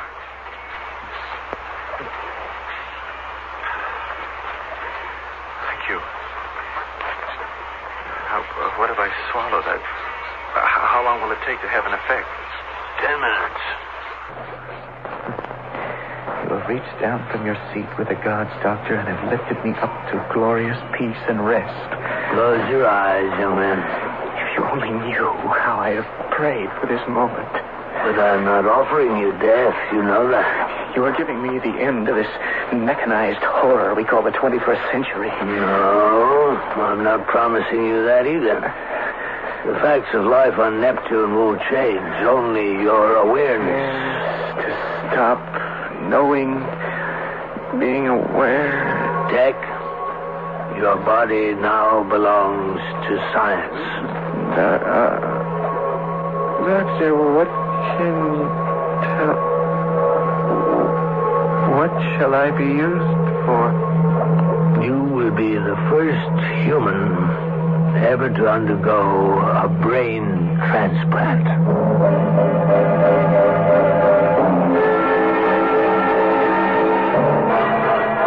Life-taking or life-giving. Hippocrates, the first doctor who wrote the code for medical practice in 400 BC, also wrote, "From the brain, and from the brain only, arise our pleasures, joys, laughter, and jests, as well as our sorrows, pains, griefs, and tears." Tech, the 25-year-old 21st century man, can no longer burden his brain with struggles and unhappiness, and soon shall know them no more. I shall be back shortly with Act 2.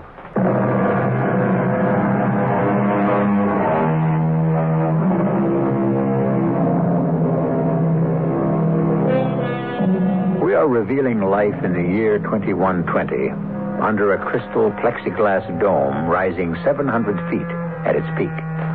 Outside, on this inhospitable planet Neptune, it is cold and nitrogen-laden. Inside the dome city, there is warm and breathable air.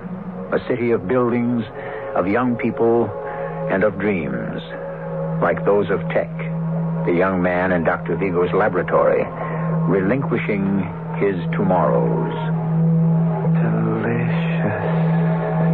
Delicious. I feel it going. Doctor. Reflexes weakening. Doctor. Eyesight going.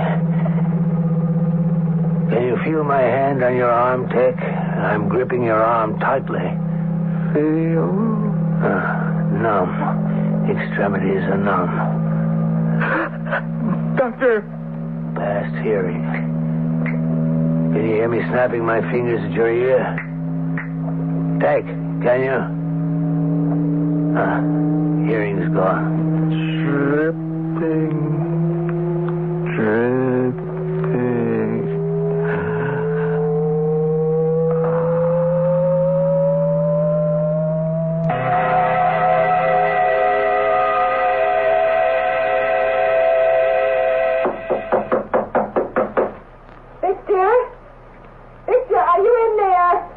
Go away. Victor, I must have fallen asleep in the consulting room. Are you in there? Well, of course I'm in here. I'm busy. Victor, please come out. I'm worried. What is it, Vivian? Victor, don't make me stand out here in the hall. Let me come in and sit down. I'm so tired. Now, you know no one is admitted into my laboratory. Why am I always so tired? Because you haven't adapted. Because you don't do the prescribed exercises. You don't do one thing to help strengthen your lungs. Don't be angry, Victor, please. Fine example you set, the wife of the doctor. I keep making excuses for you all the time. Now go away and let me get back to work. Victor, I had this terrible dream. I woke up with this ominous dread. Did someone come in? Someone? In here? In the house? Could it have been my dream? But I heard... What did you hear? I thought I heard someone in the house just now. I don't know. I was sure I heard footsteps. Walking up the stairs 2 people. Yourself and someone else. Lillian, I'm shutting this door. I do not wish to be disturbed. If the security people call and they need me, tell them not today. I can't see anyone today. I don't care how many space travelers need health clearances. Understand? Oh, yes, dear. You'd better go to bed. You're dead on your feet.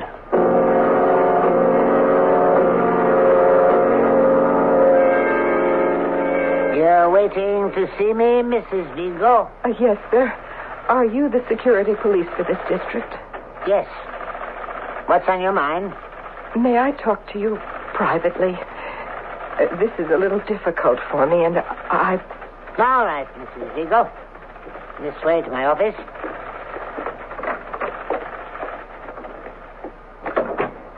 Please do seat yourself. Does, Dr. Vigo know you're here? That's just the point, sir. He doesn't. Oh? Can I ask you, sir, what I'm going to tell you, that you'll keep it confidential? You have my word. If the doctor ever found out that I've come here to the security police, I mean, his own wife... You have my word, Mrs. Vigo. But why? I don't understand. I suppose I ought to know better, to trust what he does completely, but what's been going on in our house for weeks now, in his laboratory, it's so horrible. I'm afraid to live under the same roof any longer.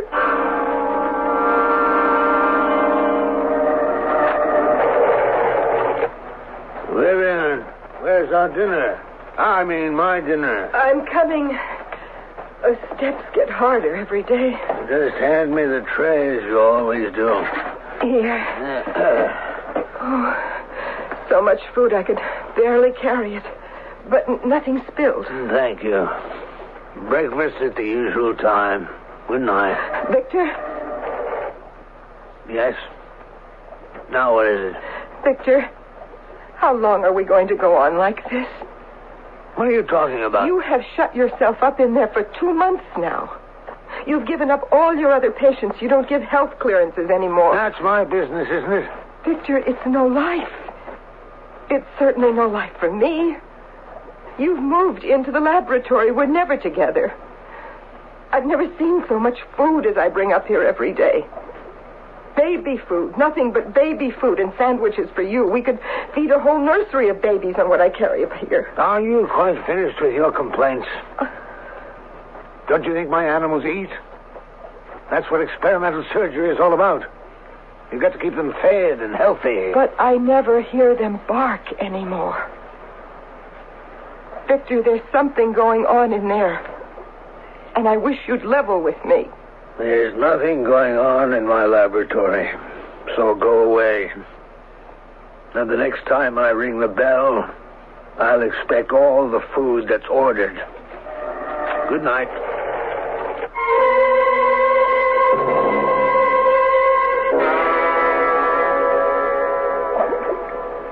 Here we are, my dear Tech. Spinach and carrots and... No, let's see what's in this dish. Oh, you'll like this. Oh, nice hot sweet potatoes all mashed up so they'll go down easily. Oh, my dear Tech, I know it's annoying for you to be tied down so, but it's for both our sakes. I'll have to tie down your arms if you carry on like that. Now put them down at your sides. There's a good boy. Now, we'll just open up this nutrition hatch in your neck. And there goes your food. Good, isn't it?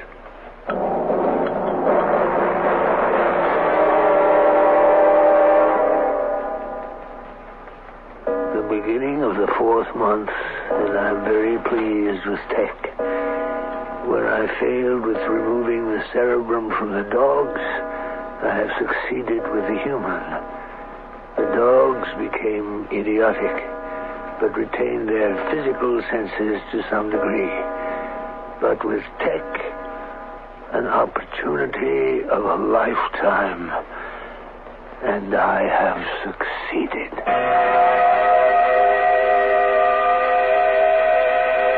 An opportunity of a lifetime, and I have succeeded. Miss Vigo, you say these are your husband's actual notes? Yes, they are, sir. He had to go out in a hurry this morning, and he didn't lock the door to his office. If it weren't that I was so frightened, I wouldn't have brought them here. Well, where did the doctor have to go this morning? There was a call coming in from Calypso 6. He said he wouldn't be back for a few hours. Please, can you read it and tell me what it means? Well, I'll try. In the cerebrum, the intellect and the affections. In the cerebellum, the senses and the motor forces.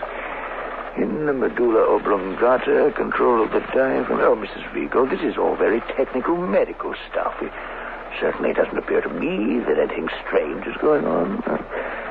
May I suggest you go home, put your husband's notes back where you found them, and forget all about this. He's had a big steel door put in outside the laboratory.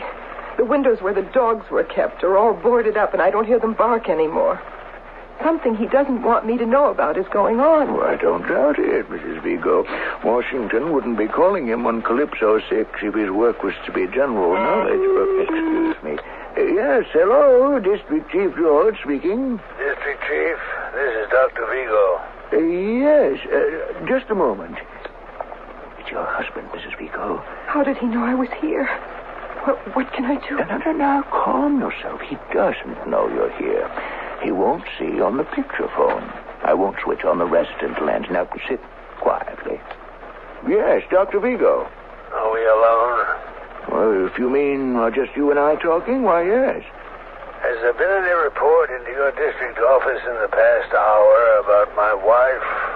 Your wife, Dr. Vigo? Why should there be? I'm at the Earth Consuls. I've been here all morning. We're waiting for a call through on Calypso 6. I've activated the receivers at my house, but there's no answer. Was that so unusual, Doctor? Couldn't your wife have just gone out? That's just the point. She never goes out. Oh, no, we haven't had any report on her. Well, the reason I was so concerned about my wife is that, I fear she is losing her reason. She imagines things.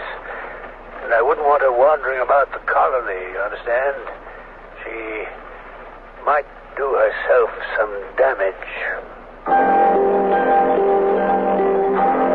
In an age of space and space travel, of planets connected by jet shuttles and interplanetary ferries, there comes a point where mechanisms are shut down and man prevails.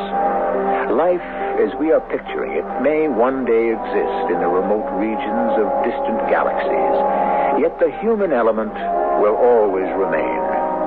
Man is man, with the same wisdom and the same failings, telling the same truths and the same lies. I shall return shortly with Act 3.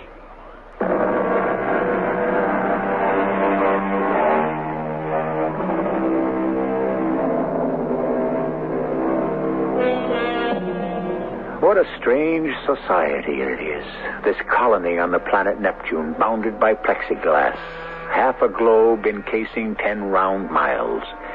Picture it, the tallest structure on an airstrip outside the sphere, a tail-standing spaceship, 300 feet high, dwarfing humans around it. And there are always humans, always a finger to activate a solenoid, a voice to activate a switch, an eye to read a scope, if they remain sane enough. I heard what my husband said, but I don't think you believe him either.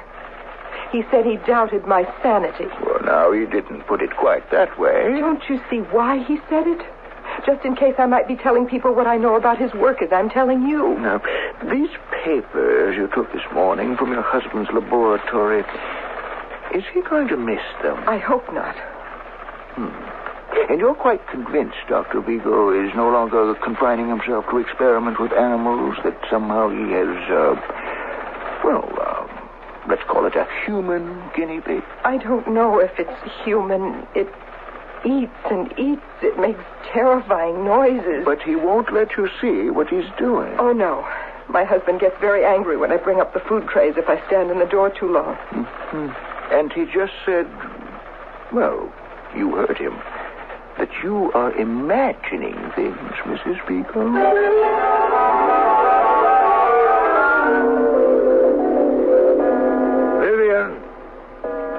Vivian, where are you? Vivian, I'm back. Oh, look at the time, 6 o'clock. Where is she? I better hustle up some food for Tech or I'm in deep trouble.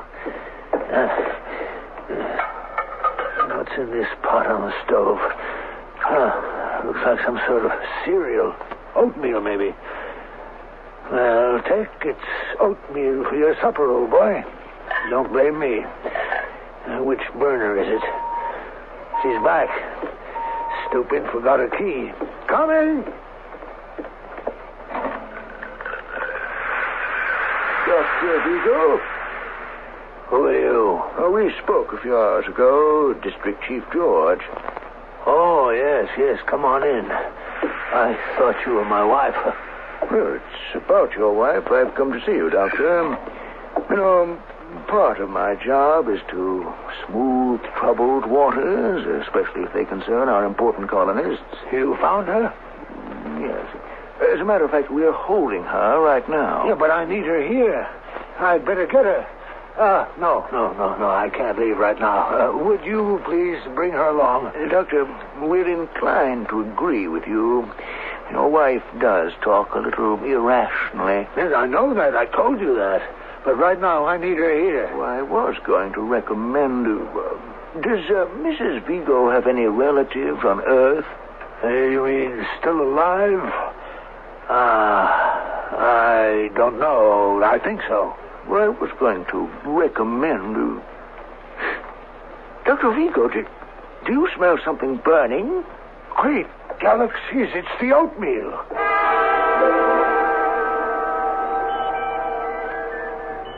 Tech, I want you to know that I'm very pleased with your progress. You're becoming stronger every day without the encumbrance of a mind. It's the mind that defeats man. Oh, you agree. I admit I haven't done a perfect job on you. The nutrition hatch is imperfect. I know you're getting air into your stomach, and that causes discomfort. I'm going to replace it with some kind of valve. But the silver vent pipe to your lungs works fine. And you're getting to make intelligible words by breathing air through it. Now just try to speak more clearly. More clearly. Understand, Tech?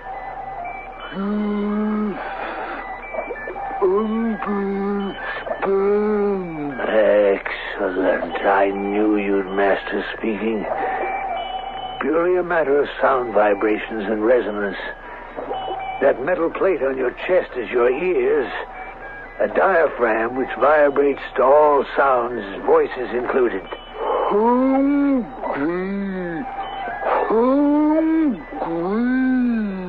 You're still hungry? I've given you plenty to eat. No more until morning. Hey, what are you doing? Ted, let go of me. Put your arms down, you big ox. Let go of me. You're squeezing the breath out of me. Stop!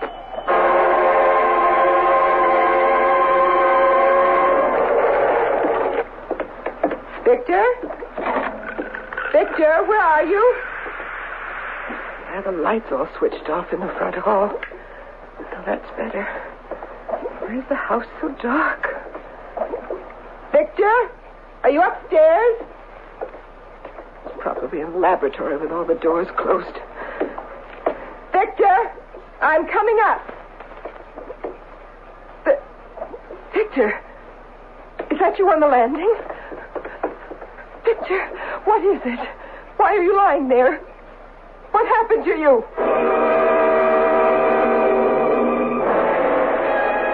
Oh, my poor darling. How do you feel now? I'm all right. I must have fainted or something. You're overworking, that's why. Vivian, will you promise me something? Anything. Oh, Victor.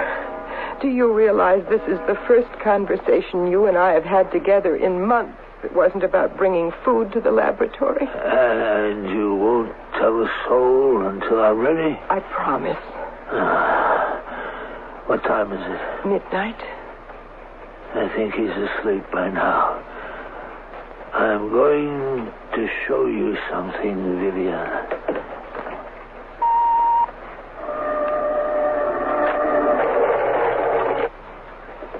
What is it? It's so dark in here, I can't see anything. No. I don't want to turn on the lights. He's very susceptible to radiation changes, and even the low level of amperage into a lamp would disturb him. Him? Try and adjust your eyes to the dark. What is it? Is it alive? Very much so. I see it. No, it isn't. A giant. He's sitting in a huge chair, covered in a blanket. I had the chair specially made. It's iron and bolted to the floor. Does he... I don't see... Is his head bent over? He has no head. Not the kind that you would recognize. But why, Victor? Why? It is the human mind that controls the body. The aging process, the survival process. I have done away with those limitations. I've done a transplant. But what have you put where the head is? Vivian, come closer. Now can you see what I've done? Oh, the poor creature.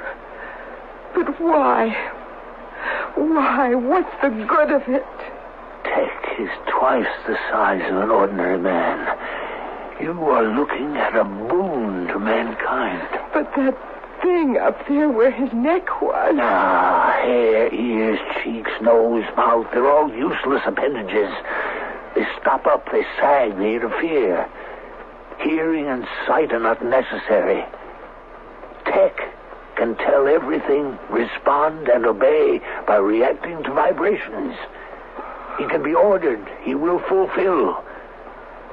Now, he won't hurt you, Vivian. In fact, I think he likes you. He's so enormous. It's so frightening. He won't wake now. He keeps eating and growing, and he needs his sleep. I'm going to light this kerosene lamp. Electrical current wakes him, but fire does not. Now, I'm holding it high. Hear that? Can you hear him? What is he doing? Breathing through a tube. Now you can see his head plainly.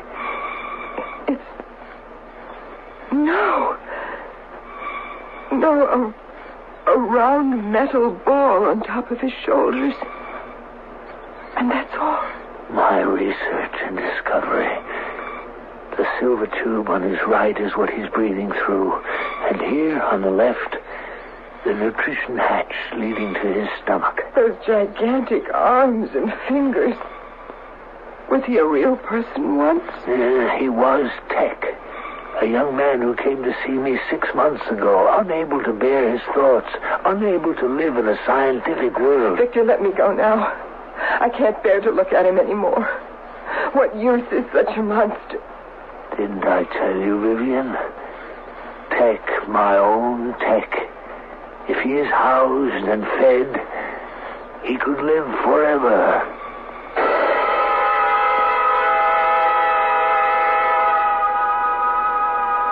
Six months. Tech has an insatiable hunger. He can no longer stand erect in the laboratory, but must hunch over. 11 feet high, 5 feet across. A living machine. I don't know how to stop the growing process. If I cut down on his food, he rampages around and is almost uncontrollable. Tomorrow, I shall put in a code call to Washington on Calypso 6 to tell them that I have created the permanent man. Victor? Yes, it's me. I'm just leaving for the Earth Council. Victor, I don't want to stay in the house alone with it. Let me come with you. You can't. If something should happen, someone has to give the alarm. But besides, you have nothing to fear from Tech. Tech reacts through vibrations. All these months, as he's been growing, it's you who have brought him his trays of food. He cares for you. Oh, don't say it. I swear to you, he would never, never hurt you. All right. Before you go out, Victor, take me up to the laboratory. I want to see for myself.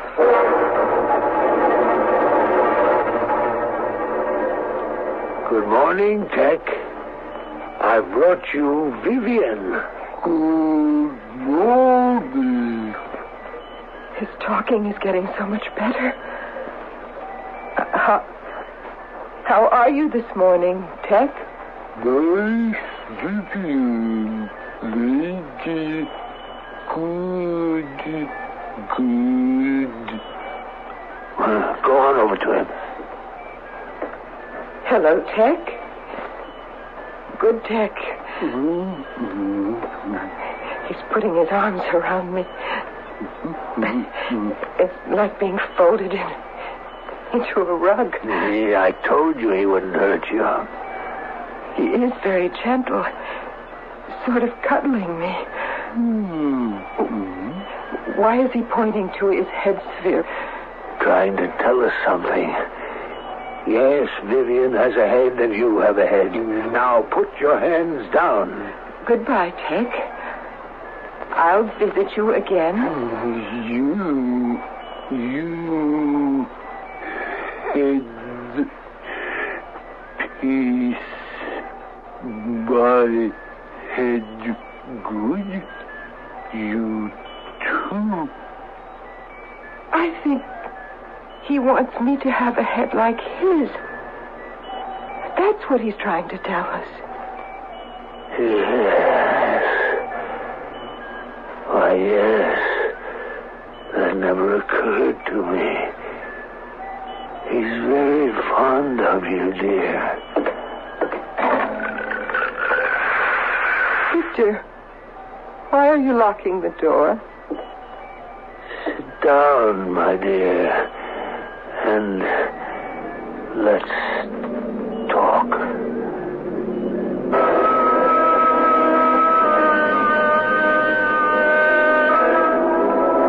The space age of Horizons Unlimited began over 20 years ago in October 1957, when the Russian Sputnik orbited the Earth. Since then, landing on the moon and probes into infinite space, life on Neptune is no more improbable than the predicted landings on Mars and Venus, but always by man, bringing with him ambition and failure. I shall return in a moment.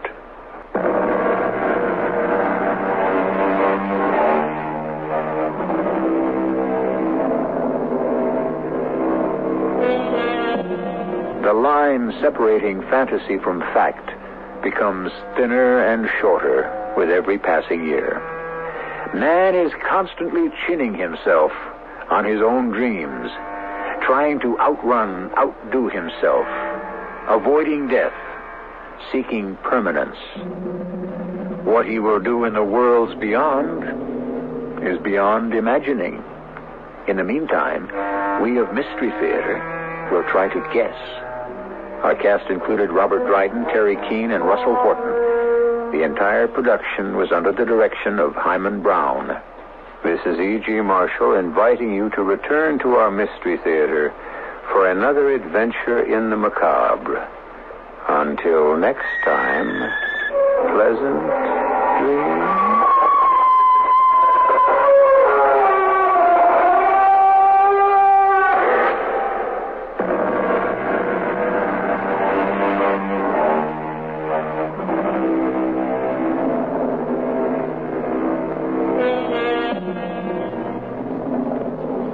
The CBS Radio Mystery Theater presents...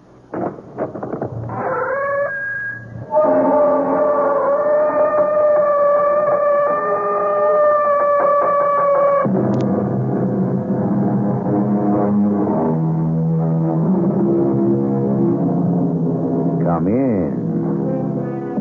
Welcome. I'm E.G. Marshall. The night is filled with 1,000,000 stars, said the poet. How does he know? Has he counted them? We raise the question not to embarrass the bard, but in the interest of accuracy. Because there are more than 1,000,000 stars. Why, there are more stars than anyone could ever imagine, let alone count.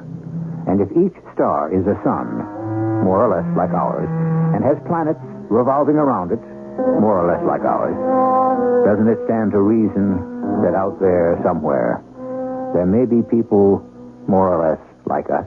Doctor, he comes from a planet somewhere. He does? Yeah, they're looking for a place to colonize. They are? Like the explorers came here from Europe hundreds of years ago. And they're gonna take over. How do you know? He told me. Doctor, he told me. Uh-huh. You get a good night's sleep. But I'm not crazy. Don't treat me like I'm crazy. Well, don't force me to.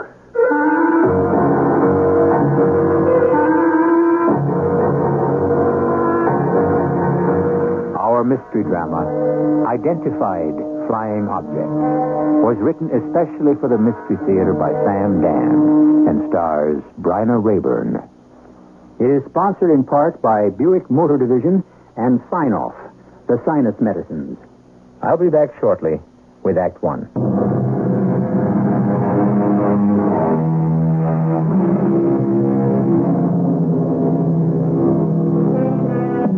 Unidentified flying objects, visitors from outer space.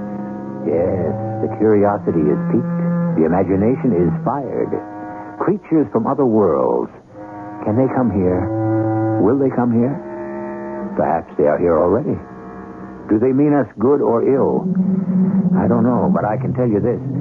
If a flying saucer were to land at high noon on the busiest intersection of the city, here is what would probably happen. What's this crazy-looking thing supposed to be? It's got to be a publicity. What do you say, Johnny? Let's move it, huh? Come on, move it. Look, Johnny, I'm talking to you. Don't you understand English? You're blocking traffic, okay?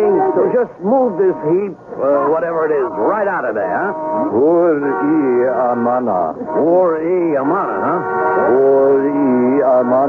How'd you like to amana to the judge? Who's the arresting officer? Patrolman Maxwell Pinchot, Traffic Z, Your Honor. What kind of a summons is this, officer? You don't designate the year, the make, the model of the car? Your Honor, I could not determine that information. What kind of an answer is that, officer? All these facts are clearly stated in the registration. He don't have any registration. What? What kind of a case have we got here? A man is arrested for blocking traffic? To begin with, we don't know what kind of a car it is. Secondly, we don't... Excuse me, Your Honor, but I wouldn't exactly swear it was a car. You wouldn't exactly swear it was a car. Well, what kind of vehicle was he using to block traffic? A truck? No, Your Honor. I would say it looked more like a flying saucer. A what? A flying saucer. Officer Pinchot, are you a well man? Oh, yes, Your Honor. Mentally? I believe so. You know, and I know, there's no such thing as a flying saucer, isn't that a fact? It is. Well, then how could that vehicle be a flying saucer? Oh, I didn't say it was a flying saucer, Your Honor. I said it looked like a flying saucer. Very well, let's begin all over. What's the defendant's name? He wouldn't tell me his name. What kind of an answer is that? His name has to be on his driver's license. Oh, he don't have a driver's license. What kind of... Who is the defendant? It's him, Your Honor. Well, now, what kind of way is that for him to dress? What kind of courtroom do we have here where a man can come waltzing in wearing his nightgown? What's your name? He won't answer that, Your Honor. Please remain silent, officer, and give him a chance to answer. What's your name? Amana. There you are. That's his name. Vuri Amana. All right, Mr. Amana. Now we're getting somewhere. Where do you live? Vuri Amana. What have you got to say for yourself? Vuri Amana. Yes, we know that. We've been there. Now, we have to move on. Now, let's have your story. Vuri Amana. You speak English? Vuri Amana. Or do you speak any other language? Vuri Amana. Let's get some interpreters up here. Habla español. Sprechen Sie Deutsch? Parlez-vous français? What kind of case is this? What is this? A courtroom of the United Nations. Impound the vehicle, whatever it happens to be, and remand the accused for psychiatric observation. And now, the news. Still, the lead item is the story, or more accurately, the non-story of Vuri Amana. Is he a visitor from another planet? Is that saucer-shaped thing actually a spaceship? As you know, there has been a tight curtain of security wrapped around this entire affair, but now the wraps will be removed, partially at any rate. With me in this studio is an official of the FIA, Colonel Alonzo Hawk. Colonel, what is your opinion concerning Vuri Amana? We're not even sure that's his name. But we understand he keeps repeating those words. Oh, yes, he does. Well, if it's not his name, sir, what is the significance of those words, the sounds? We are virtually certain they are significant, although it's possible that they may not be. Yes. Now, the materials of the spaceship. The alleged spaceship? Yes. We understand that they are made of elements that can be found here on Earth. Iron, copper, magnesium, and so on. Yes. Then shouldn't this prove that the vehicle does not come from outer space? No. No. It may only prove that the same or similar elements may exist on other planets. Colonel Hawk, are you saying that we have a visitor from another world? No. Then what are you saying? Nothing. Colonel, shouldn't the absence of an engine or any other visible means of propulsion prove that the vehicle could not have traveled any great distance? Yes. And no. Oh. It may use a form of energy that is unknown to us here on Earth. Then you are saying it is from another world? It may be. Then again, it may not be. Well, thank you, Colonel Hawk, for being with us and providing us with a most incisive analysis.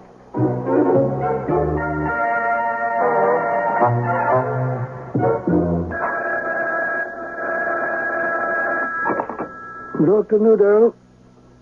Yes, I'm with a patient now.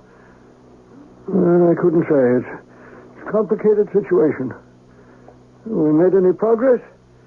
Absolutely none at all. When can we expect any? I have no idea. Certainly. Anytime. Goodbye. What am I going to do with you? Vuri Amana. Yes, I know. Well, now, let's try this. You see, this is a board. A board. In it, there are holes. You see? Holes. Some of the holes are round, like this, you see? And some are square. Square, like this. You see? Vuri Amana. Indeed. And these are called pegs, you see? Pegs. Pegs. Never mind. I know the rest. At any rate, see now, look. I take a round peg and I insert it into a round hole. Then I take a square peg and insert it into a square hole, you see? Now. Vuri Amana. Yes. But Vuri Amana is not the issue. Now, go ahead. See if you can fit the pegs into the holes. Vuri Amana. Dear, you could be from another planet. So you should be intelligent enough to pick up some of our language or teach us yours. Can you say anything else but Vuri Amana? Vuri Amana. This could all be some sort of publicity stunt. But what? Vuri amana. On the other hand, it's entirely possible that you're just a nut. A plain, simple, common, ordinary nut. Vuri amana. All right, yes. We'll try again tomorrow. Although I wish I knew just what it is we're going to try. Vuri amana. Well, we'll try again tomorrow. We'll try something.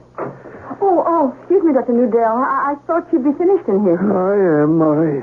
I suppose I am. Well, I can come back and clean up later. Oh, that's all right, it's all right. I was about to leave. Oh, well, how is he, Doctor? I wish I knew.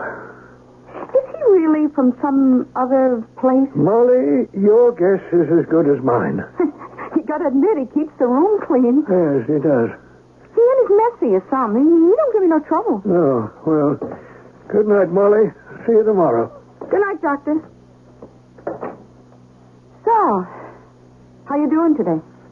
Vuri amana. Yeah, and Vuri amana to you. And listen, just between you and me, what's your angle, huh? I mean, what are you scheming to... Vuri amana. Look, we heard that before 1,000,000 times. Vuri amana. All right, don't get excited. Vur. Okay, Vur. So, what are you trying to tell me? Vuri amana. Take it easy, calm down. Amana. Hey, look, they got straitjackets, padded cells, bathtubs full of ice. Now, you don't want any of that. Vur. No, just sit down, huh? No, don't try to say anything. Let me get you a drink of water. Just sit there quiet. That's it. Now, don't you feel so much better? Well, how are things at the nut house today, Molly? Oh, I don't think that's a nice name for it. Oh, okay. How about funny folk? Oh, look, Pops.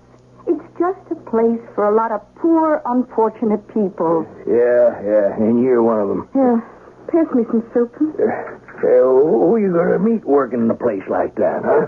Pops, I'm 43 years old. Who'd I ever meet anywhere? Oh, soft pedal that over 40 bit. Now, you can still pass for 35, Molly. Look, what other job could I get, huh? I never had a chance to go to school. You could take a secretarial course. Yeah, and get a job pounding a typewriter? I can make as much at the hospital, and it's got a good pension. Pension? Hey, you're starting to talk like an old lady. Well, some women are going to have to go through life alone. I'm one of them. This isn't fair. You could make such a great wife for some guy. You know something? I'm just beat. You didn't finish your supper. I'm not hungry. Hey, you sure you okay, Molly? Yeah. I don't know, it's just that I'm so sleepy all of a sudden. Yeah, you don't look so good. Something's come over me. I need some sleep. Should I call a doctor? No, just help me into bed.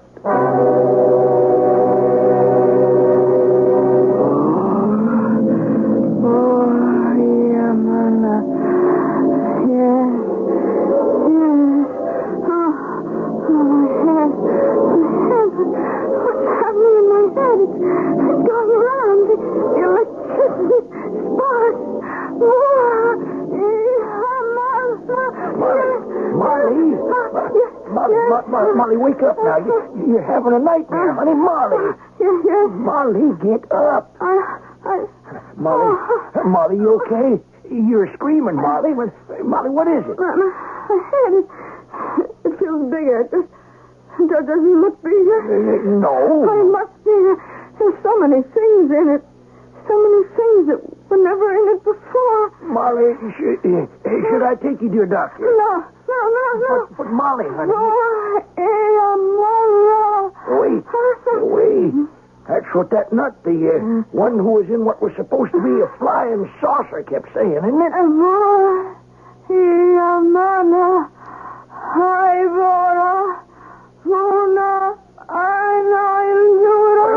What are you saying? Molly, what are you saying?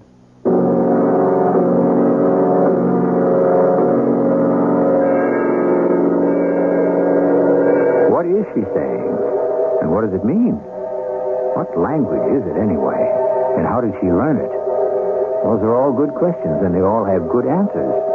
We shall give you all the pertinent details when I return shortly with Act 2.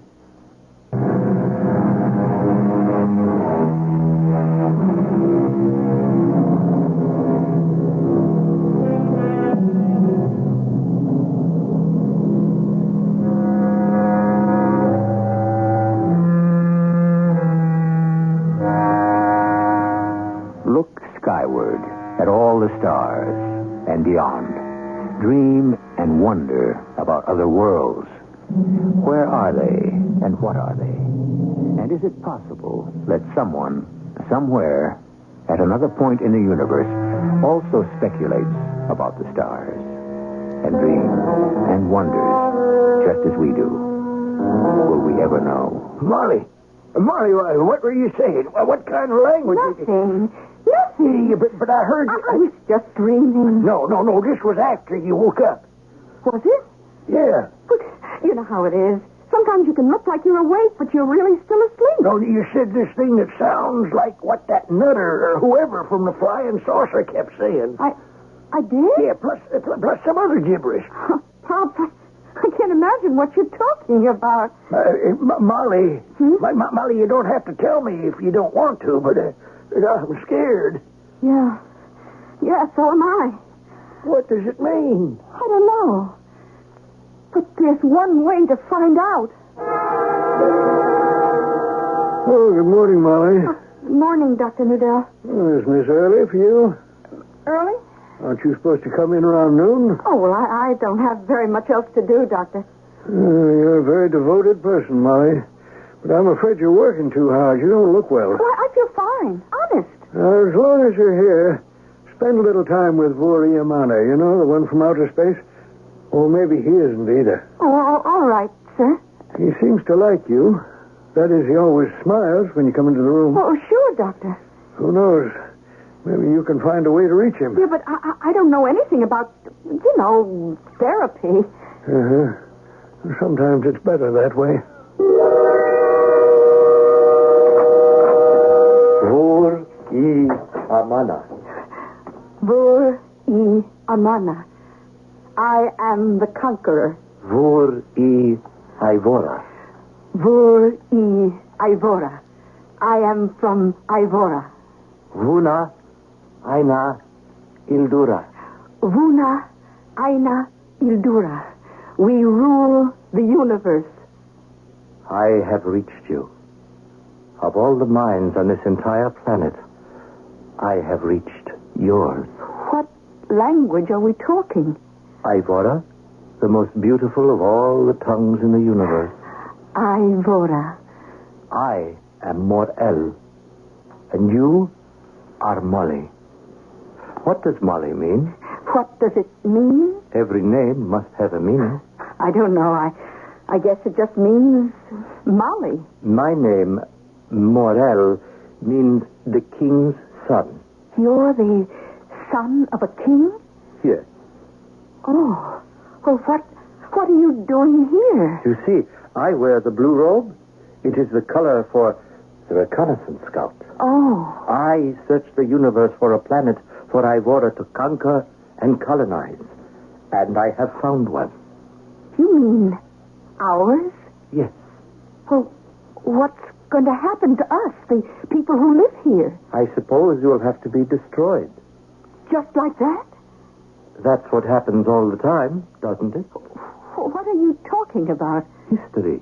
What do you know about history? I know all about your history. You do? I've been studying it. How? You see, I can reach into a person's mind, and I can see everything he knows. Oh. So, all the while Dr. Nudell has been talking to me, I suppose you could say, I've been picking his brain. I know everything he knows about history. On your planet, men killed off animals at first. Then stronger groups of men killed off weaker groups and took their land, didn't they? Well, So we conquerors from Ivora will not be doing anything strange or unusual, will we? You're going to kill all of us? I'm sorry. And it isn't because we hate you. Ivorans don't hate anyone. It is against our religion. Well, if you're so smart and so strong, why do you let yourself be kept here in this place like a prisoner? I could leave here any time I chose. You could? Yes. I could transport myself to my spaceship and just take off for Ivora. But why are you telling me all this? Because I have to have someone to talk to. How do you know I won't tell everybody about your plans? That really doesn't matter. Now, look, you're only one person. They could stop you. At this stage of things, I suppose they could. Then why did you tell me? You know I'll tell the doctor, the police. Yes. Well, maybe I know something you don't. What? You'll have to find that out for yourself. You see, Doctor, what he's trying to tell you is that he's the conqueror. You've been speaking to him? Yes, sir. I know the language. You do? Yes, he comes from a planet somewhere called Ivora. Ivora? That's right. And they're looking for a place to colonize. I guess it's like the people from Europe came here hundreds of years ago. Continue. And they're going to take over. Take over? You could say like we did from the Indians. This is what he told you? Yes. Well, we have to do something about it. Do something? Yes, because if we don't, the people from Ivora, they'll come here and kill us all.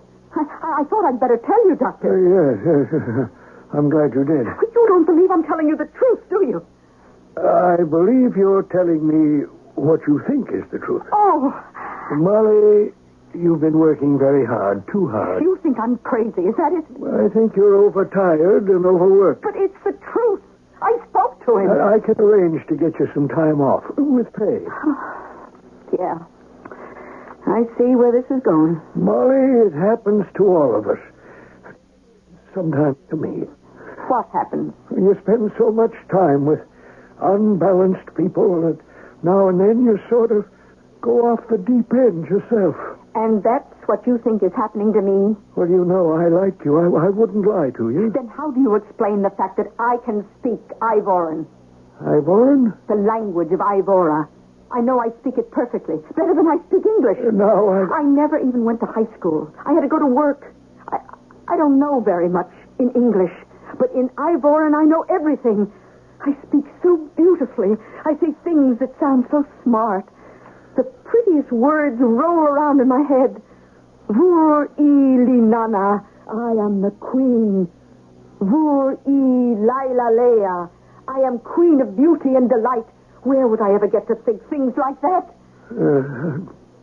Well, I'll look into this thing. Yeah, sure. I mean it. Doctor, I work here. I know how you talk to the other crazies. I still think you should take a little time off.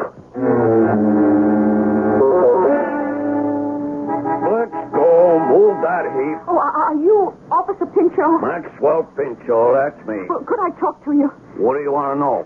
You remember the person who you arrested because he was in that flying saucer? I wish I had it to do all over again. I'd have looked the other way. Well, he's dangerous. Yeah? I have to tell this to somebody. And you're a cop. He's the advanced scout from a place called Ivora.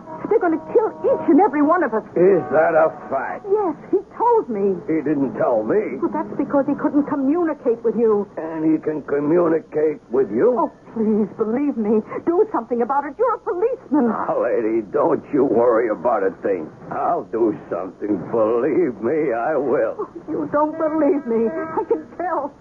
You won't do a thing. Sir, Your Honor, Judge. What? I'm sorry to disturb you at your dinner, but I must talk to you. It's a matter of life and death. Please listen. What is this? Well, it's that man. You know, the flying saucer person. What are you talking about? The one who keeps saying, Vur I Amana. That means, I am the conqueror. He's going to take over the earth. We have to stop him. What kind of a restaurant is this where a man can't even have his dinner without being disturbed? Your Honor, it's true. Every word is true. What kind of entertainment are they putting on? What kind of an act have you got there, madam? It isn't an act. You don't believe me. No one believes me. You have to quit that job. All right, Pops. Let me alone. You know, Dr. Nudell called up. You're under a terrible strain. I am. And it's your fault. My fault? Your fault, the doctor's fault, the police.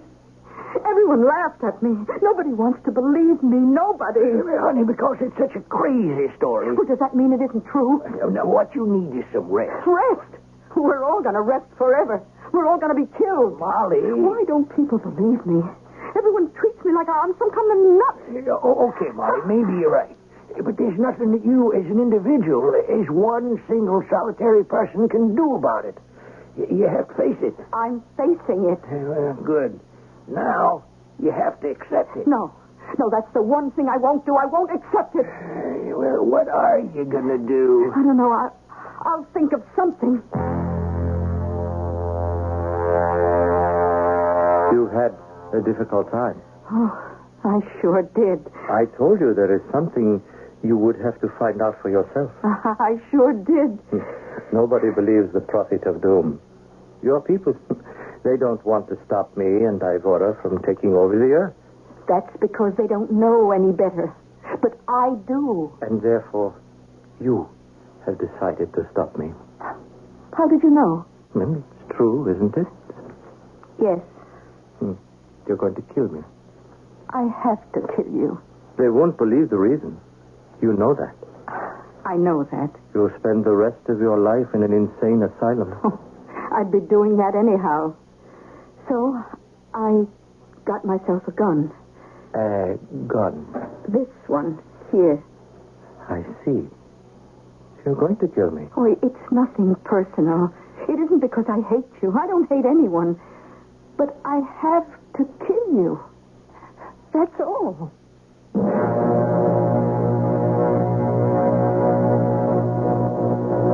Murder.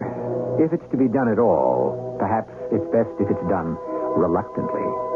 Yes, it doesn't change anything, and it doesn't really do the victim any material good. But at least it gives the thing a certain sense of style. Well, this is only the end of Act 2. Just the right point to kill off a major character. Will it happen? We'll know that shortly when I return with Act 3.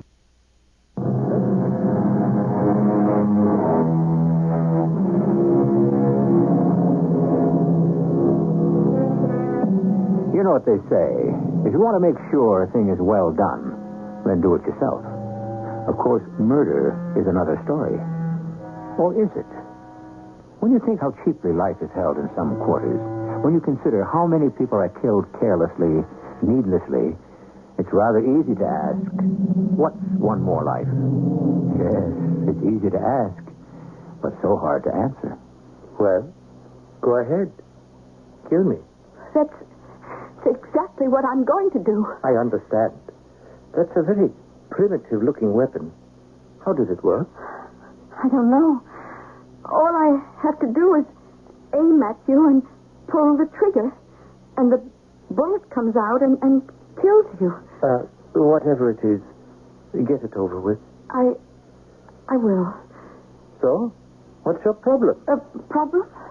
Why don't you activate that weapon? I don't know. You don't know. I should kill you. Oh, there's no doubt of that. But somehow I just can't do it. You can't. The thought of taking a human life. But don't you understand? The fate of your world and everyone in it is at stake. I know. Something is wrong with me. What? Ever since I landed on this planet, I have no word for it in Ivora. A cough? Yes, cough. It's an ugly word for an ugly feeling. Why, what is it? I think I'd better activate my mental computer. Your what? Here, you call it the brain. Oh. That's because you don't use it very much, but I'll get all the facts on this thing, this cough. Oh, it's no big deal. Practically everybody around here coughs. What's that? That? Boy, everybody knows what that is. What is it? Are you kidding? It's a sneeze. A sneeze? Why does it happen? Well, it could mean you're coming down with something. Coming down with something? Like an illness. Illness? Or there's some kind of irritation in the air. Oh, I have a great deal of work with the computer. I can see that. Cough, sneeze, illness, irritation. What am I standing in like a dummy for? Why don't I kill you? Well, it would seem to be the smart thing to do. I know you have what we would call moral considerations, but you really should do it. Why are you telling me that? Because I like you. You like me? Tell me, I don't know how these things are on Earth, but are you still of childbearing age? What kind of question? I have to know. I am Morel, a crown prince. I would have to have an heir to the throne. No, but what's the use? I'll never be king. Look, just hold on a minute. I don't follow all this. You would have to come back with me. Back where? Home to Ivora. Oh, what makes you think I would? It's in your mind. You're thinking about it. I'm thinking no such thing. Well, you're not aware that you're thinking it. Why do you suppose you don't want to kill me? Well, I'm not the kind who... You can tell yourself that. But you know it isn't true. Why do you think I stay here? Well, 2 reasons. First, I'm learning all about this Earth. And second, I see you all the time. Oh, there's nothing special about me. There's nothing special about me either. Oh, how can you say that? It's true. Nothing special about you. Why, you can travel through space. You can read people's minds. There isn't a single person on this Earth who could even come close to you. Yes, I may be far and away the smartest person on planet Earth.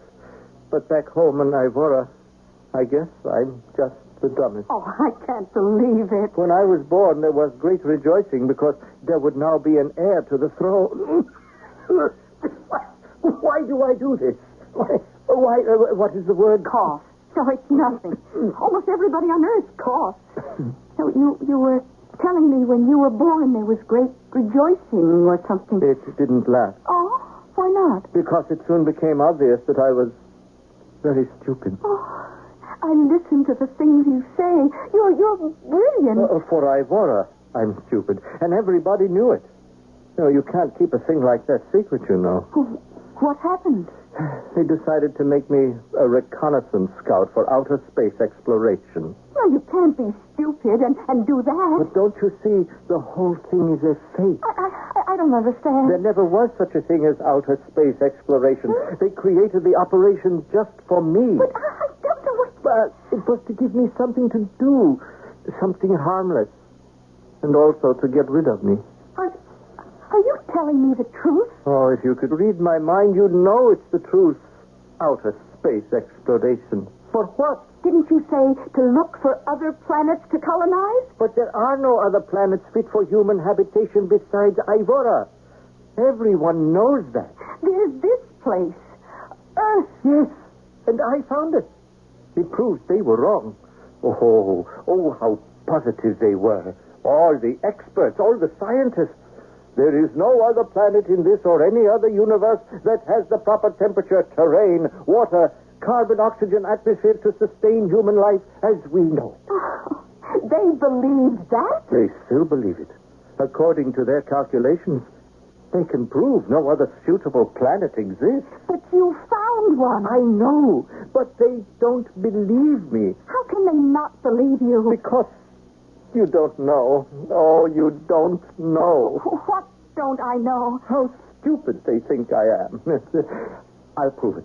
I'll call the base. I'll open my mind and let you listen. Just stand still. Why do I do that? I told you. It's because you... I'm waiting for the computer, and then I'll get a complete analysis. Now, I'm calling the base. You must stand perfectly still.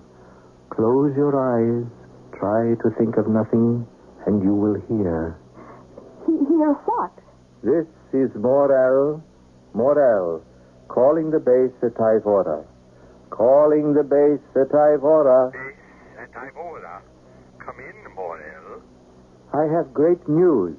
I have landed on a planet suitable for colonization. Really? Yes. Proper atmosphere, suitable terrain, acceptable climate. Is that a fact? Yes. Morel, how long have you been out in space on this tour? 5 years. It's possible you have contracted a kind of illness known as space illusion. But I'm telling you, I have found this... Sure, you think you have. But it is true. You've been out in space too long. You're suffering from space illusion. You must return for a computer adjustment. Order from the base. And sign off. There. You see? How can they be so mean? This is what I've had to put up with all my life. Will you help me? Well, help you do what? Come back with me. Where? To Ivora. When they see you, they know that I'm right. But then they'll come back here and kill everybody. Oh, we'll make better use of this planet than you will. That doesn't give you the right to take it. I know you'll come with me. I see it in your mind. You want to come. No. It's your only chance to know love. And it's my only chance, too. Back home, no other girl would look at me. Well, I like that. Yes, you'll come with me. I'm calling the base. Base? Morel calling the base. Morel, what is it this time? You can stop patronizing me. I'm coming back with proof. Proof. Morel out.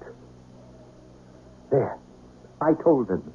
Oh, what a triumphal entry we shall make. The Crown Prince and his consort. Why do I do that? Wait. My computer is about to speak. What are you talking about? Quiet. It reports that sneezes and coughs are phenomenon caused by the polluted air and water of the planet. Although originally it's a pure atmosphere, it is now completely overloaded with sulfides, methane, ammonia, hydro and fluorocarbons, among a host of other noxious and poisonous substances. That's enough. I don't want to know anymore. More air. What's the matter? Oh, the whole thing has collapsed. I said I found a planet we could colonize. I went on record. I challenged the base. And now, it isn't true. It isn't? Now I know why I cough and sneeze. You heard the computer. Soon, this place will be too poisonous for life. Now, I can't go home. I thought I'd find you here, Molly. Molly, I thought about what you told me. I believe you. You believe me? Yes. The way you put that vocabulary together, now you're not a linguist, and yet it follows basic laws of language. But you could be right. And so I spoke with Colonel Hawk of the FIA. They want to hear more. Well... If you are right about Morel here, or whatever his name is, being the advance scout for an invading alien army... Yes, if I am right? Well, I'm a doctor. I don't want to think about it. But I also live on this planet. I have a responsibility. Will they have to kill him? I don't know. This whole business, it's out of our hands. We'll have to do what's best. Whatever it is. Then you must go home, Morel. If you stay here, they'll kill you. I don't care. I care. You care? I care. And I'll go back with you. You will? Yes. You can read it in my mind, can't you? Huh. I can read that you want to do it. But that doesn't mean you will do it. I will. Now, how can we go back? Get me a suit of clothes, can you? Yes. No one will know me if I'm dressed like everyone else. Mm-hmm. Now, I know the vehicle is in a place called the impounded lot. I can see it. There's a tag on it that says, release on payment of $50. Do you have $50? Yes. Then we can go. You see how easy it is? Oh, how brilliant you are. No, I can't go back. Why? Why? When I get back, I'll be the laughingstock of the entire planet. But I don't care. You'll be alive. But you have no idea how dumb I am. I am just not smart. Oh, well, you no longer have to be concerned about that. I don't? No. From now on, You don't have to be smart. You know why?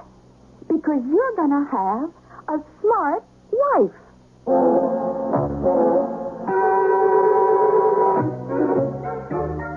These women. Maybe that's the great secret. Maybe a smart wife is all it takes. Anyhow, we don't know how things worked out when they got to Ivora because we weren't there. But if we ever do get the facts, we'll be glad to fill you in with another story at another time. I shall return shortly.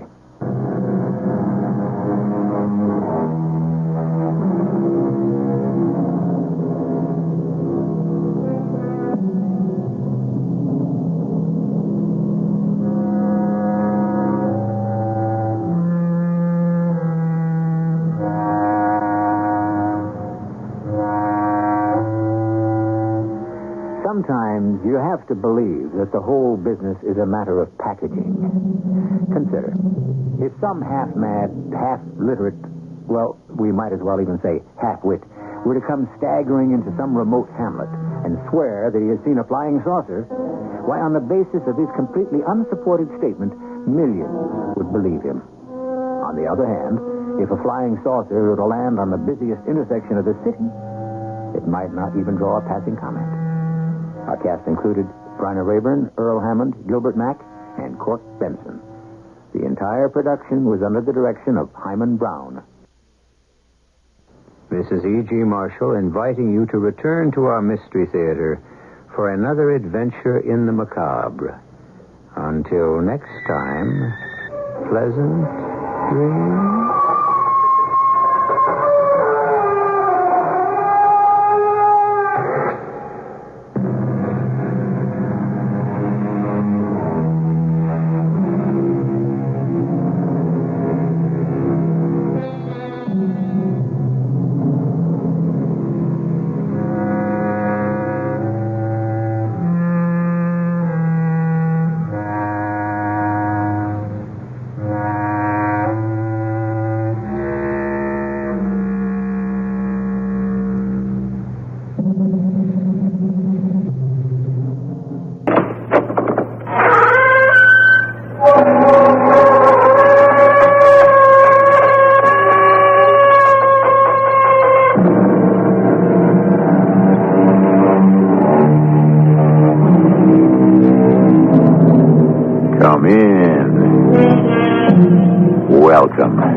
I'm E.G. Marshall. A good deal has been made these days of the power of the ancients over life and death. Since no one has ever returned to tell us, we have no idea whether any one belief in any one deity guarantees life after death. Does Charon run his ferry across the Styx in both directions?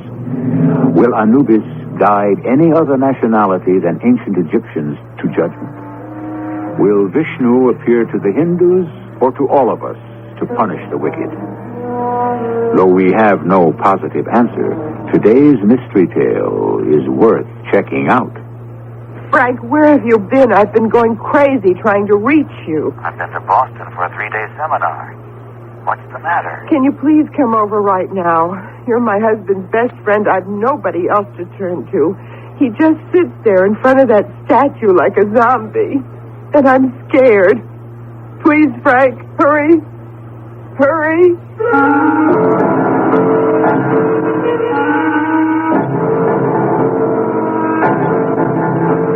Our mystery drama, Messenger from Yesterday, written especially for the Mystery Theater by Gerald Keane, stars Norman Rose.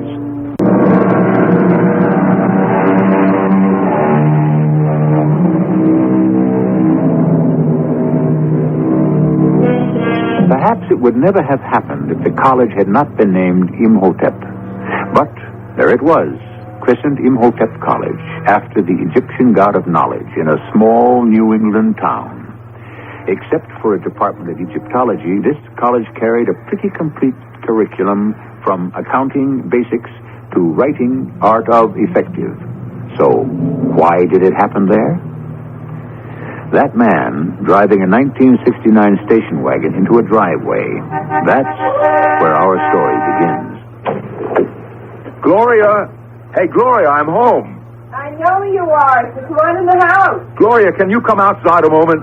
Darling, I'm in the middle of frosting my own birthday cake, if you want to know. I know it's your birthday, honey. That's why I want you to come out to the car. I can't come now, Ramsey. You'll be sorry, Gloria. Oh, all right. Oh, men, you are all alike. I have to stop what I'm doing because King Tut here, my famous professor of Egyptian history, has given an order. All right, now, well, what is it? I don't see anything. Look in the back. Ramsey. What is that? Are you crazy? Happy birthday, darling. A life-size statue of an Egyptian pharaoh? I don't know whether to laugh or cry. Do you think it looks all right in that corner? I don't know, Gloria. You see the way its right arm is sort of bent at the elbow? Mm-hmm. Well, I was thinking if we could sort of, prop it up against the mantelpiece, how would it look there? Ramsey, you are really too much. You bring me a life-size reproduction of a standing pharaoh, and you want to put it in the middle of the room? Oh, it'll look like it's leaning with its elbow on the mantelpiece.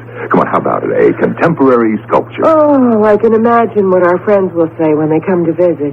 Gloria, who's your friend? Or, Gloria, there's a man by the mantelpiece. I was kidding. I think it looks great in the corner. Can you think of any other place? It is the only place. I certainly don't want it in the kitchen, and I don't see it in the bedroom.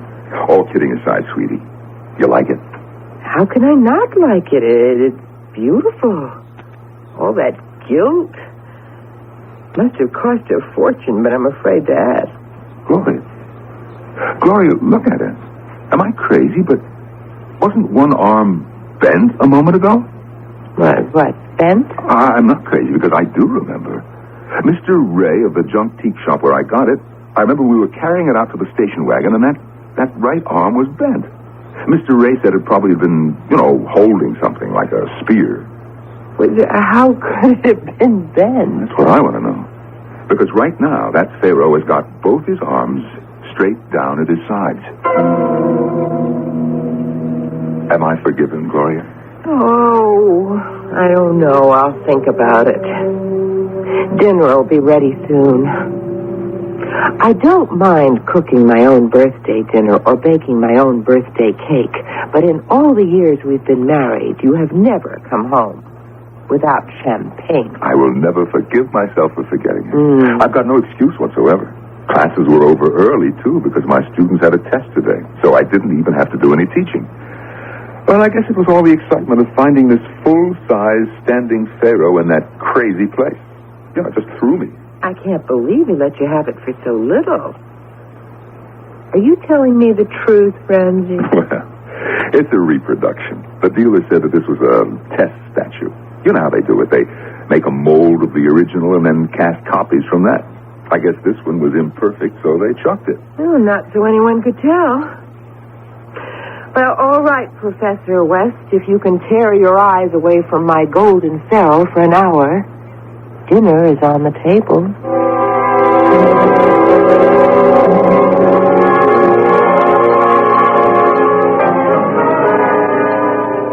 Oh, boy, that was some feast, Gloria. Well, I gotta loosen my belt. That chocolate cake. Some more coffee, darling? You bet. Look, can I have a second piece? You cannot. I'm putting the rest of this cake in the fridge where you cannot get at it.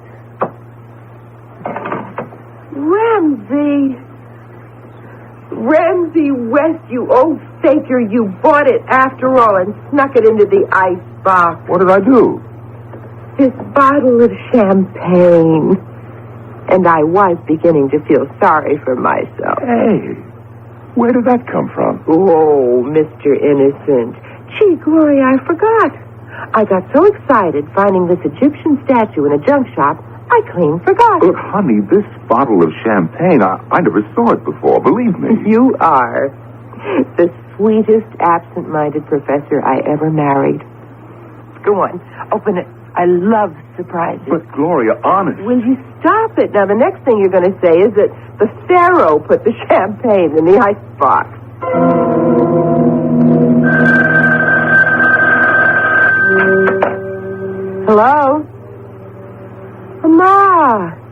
Oh, gosh, it's good to hear your voice. How's Dad? Mm-hmm.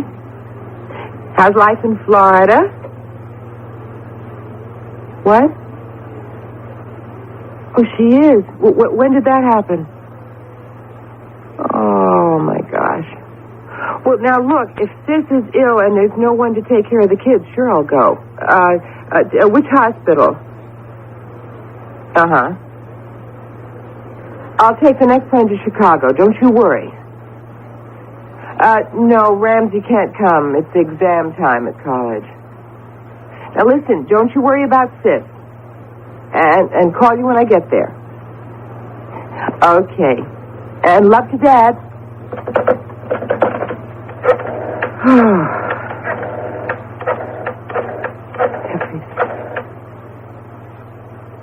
Can I speak to Professor West?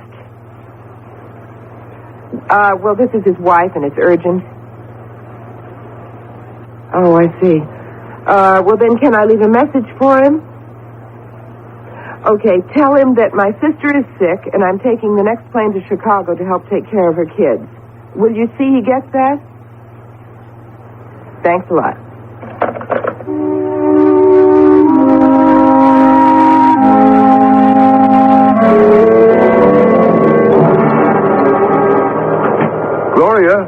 Gloria, I thought you'd gone to your sister's. Oh, great Scott. The Pharaoh's vacuuming the living room. I am making this house ready for the long journey. I must be going crazy. Seeing things, hearing things. This just doesn't happen. A statue that moves, that talks. I better get Frank on the phone fast. He'll know what to do. Hello. Hello, Frank. Hiya, Ramsey.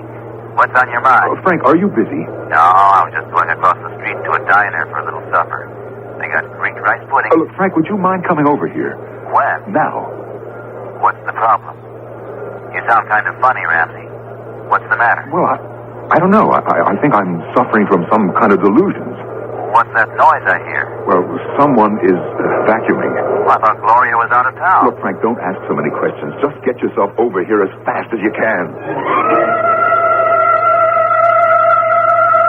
And even when I pulled the vacuum cleaner plug out of the wall, the machine kept right on going, and the Pharaoh kept moving it across the rug. Oh, come on, Ramsey. What is this? That statue over there in the corner was doing your house cleaning? Oh, what can I tell you? Gloria will love you if you're your little Egyptian homemaker when she gets back. No minimum wage or Social Security to cough up. Frank, I tell you, that figure standing there against the wall was vacuuming. All right. Let's be scientific about it. First, let's examine it. Now, see. Oh, it's really a beauty. I haven't seen anything like this outside a museum. Is it on loan from someone? Oh, it's Gloria's birthday present. I picked it up at Mr. Ray's junk teak for next to nothing. You were always lucky. Look at the workmanship. This must have been made by one of the master carvers. And the age of it. 19th dynasty, am I right? The original probably was. This 5'5" statue is a copy? Yeah, from the Edwards collection. Oh, even copies aren't cheap. I don't know what to tell you, Ramsey. It's a physical impossibility for this statue to move. You must have imagined it. I didn't. I tell you, it's physically impossible. Now tap all the way around to the back. See? Solid, through and through. And it's not on casters. Now, how could the legs have been walking? Search me, but they were. I'd say, on the basis of what you tell me, you need a rest from teaching Egyptology. You've probably become so immersed in your subject, how can I put it, the ancient Egyptians have become so real to you that your mind has brought this statue to life. Frank, will you take a look at the handle of this vacuum cleaner? Do you see those specks?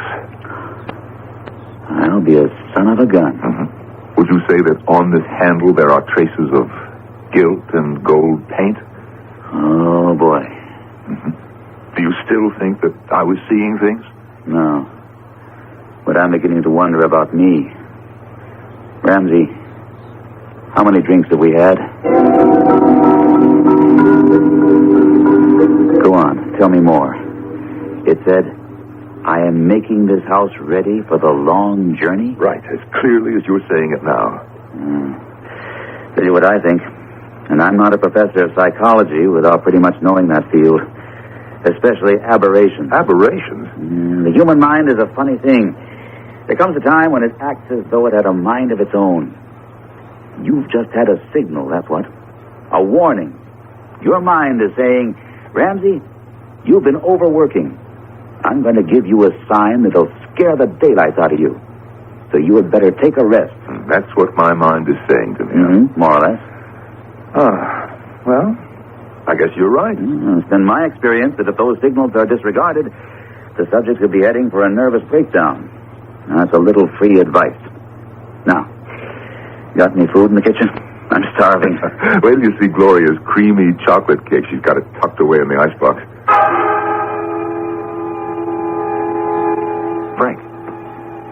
Frank, look at all that food on the kitchen table.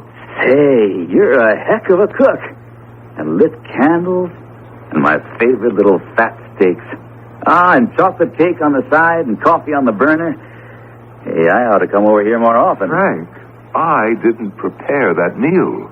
What are you talking about? I tell you, I had nothing to do with cooking this dinner, or setting the table, or lighting the candles. Well, whatever magic you practiced, it turned out great. It sure beats the diner. I'm sitting down and digging in. Wonderful. Cooked to a T. I hope the nourishment was prepared as you wish. What did you say? Frank, turn around. Look who's standing in the door. Jumping Jehoshaphat. The Pharaoh.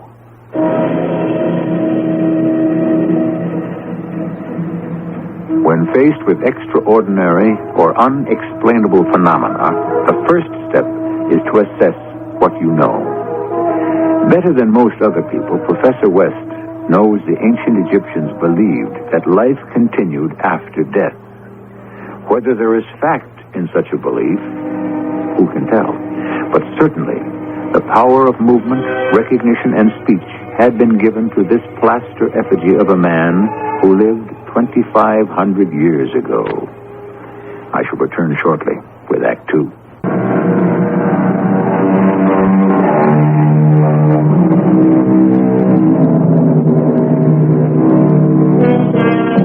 Is there a link between the past and the present?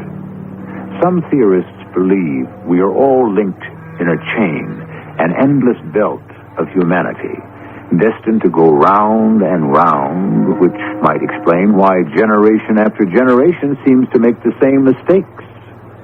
Or is there linear time, as others have said, that we are but travelers on a river of time, passing the shores of events?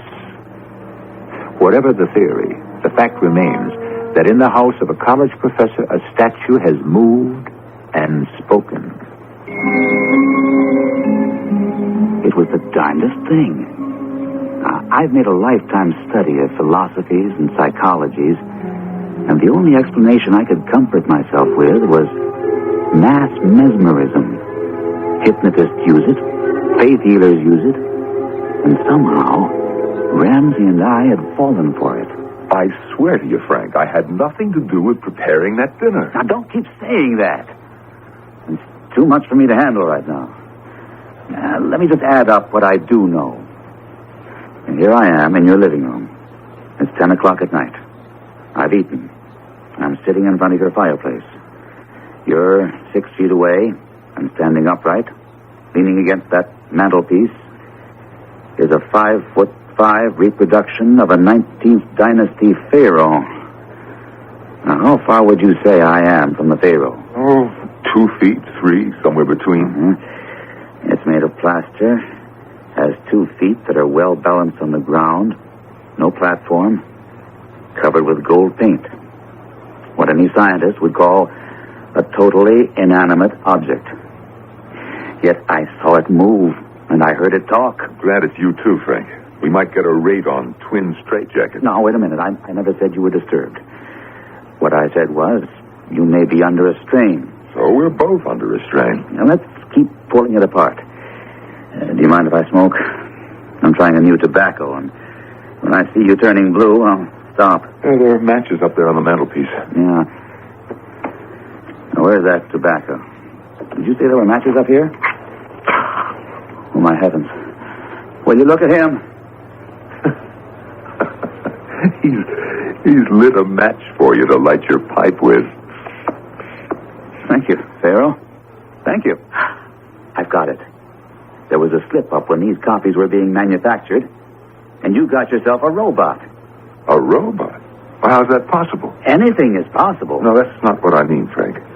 A robot has to be programmed, like a computer. My Pharaoh acts independently. He sees a problem. He solves a problem. He deduces we're hungry. He makes a meal. The room needs cleaning. He does it. I'm not denying that you haven't got yourself a very special kind of robot. Oh, I've got an idea. Thanks a lot for coming over, Frank. I'll see you to the door. But I don't... Come on. Do you think the Pharaoh can listen and understand us? Who knows? But I'm not taking any chances. Let's go outside. I'll walk you up the street. Look, I'll fix the latch so I can get back inside. Okay, shoot. Oh. I've got to find out who made that Pharaoh. You got something. Who indeed? Well, after my 10 o'clock class tomorrow, I've got the rest of the day off. I'll go to the junk teak and find out where he got it and keep tracking back. How about you? You want to come? Can't. Big day for applied psych. I'm free in the evening, though. A horrible thought that crosses my mind is maybe some manufacturer is turning out a whole army of robots, and all of them may not like to do housework.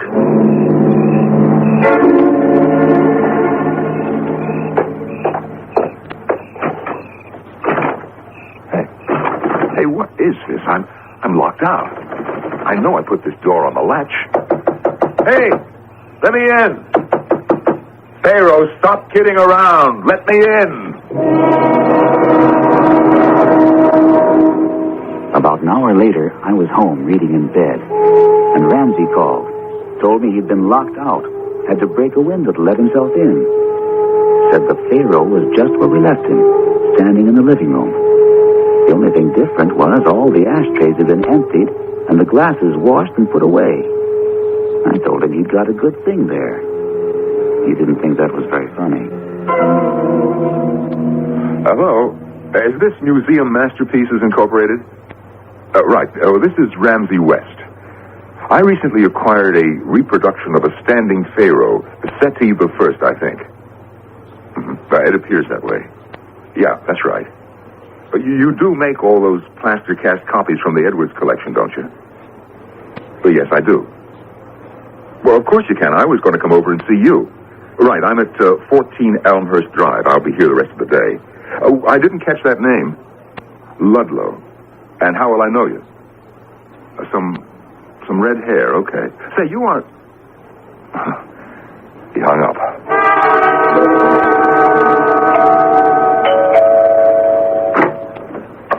Mr. Ludlow? Mr. West? I thought you were. I know you. Your face looks familiar, too. You're Red Ludlow, class of 61. And you're... Ramsey West. I teach Egyptology at Imhotep College. Well, good for you. Oh, you're with Museum Masterpieces, huh? Professor, I am Museum Masterpieces. There's my truck in your driveway. Oh, yes, so it is. It's a nice job. Oh, come on in, Red. Well, actually, nobody calls me Red anymore. I've got so little of it left. Where's the Pharaoh? In the living room. Through here.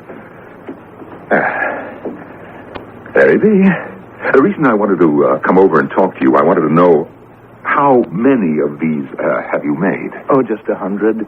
If more orders come in, we'll cast another batch. Do you think you could move him forward away from the wall? I want to look at something at the back. You see, oh, my goodness. Was I imagining that? I thought he stepped forward.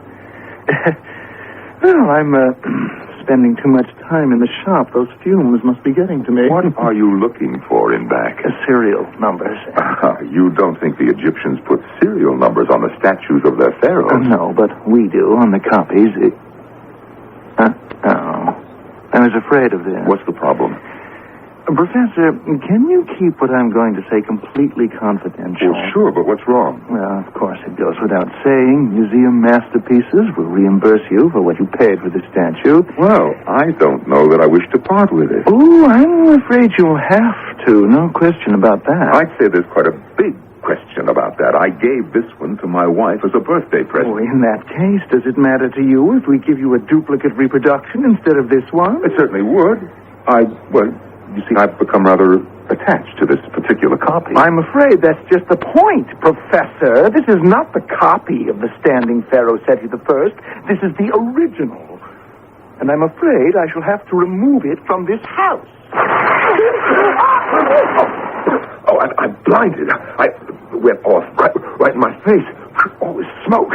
A fuse must have blown somewhere. Mr. Ludlow, where are... Mr. Ludlow? Red? Where are you? My son, he who stays the hand of Osiris must perish.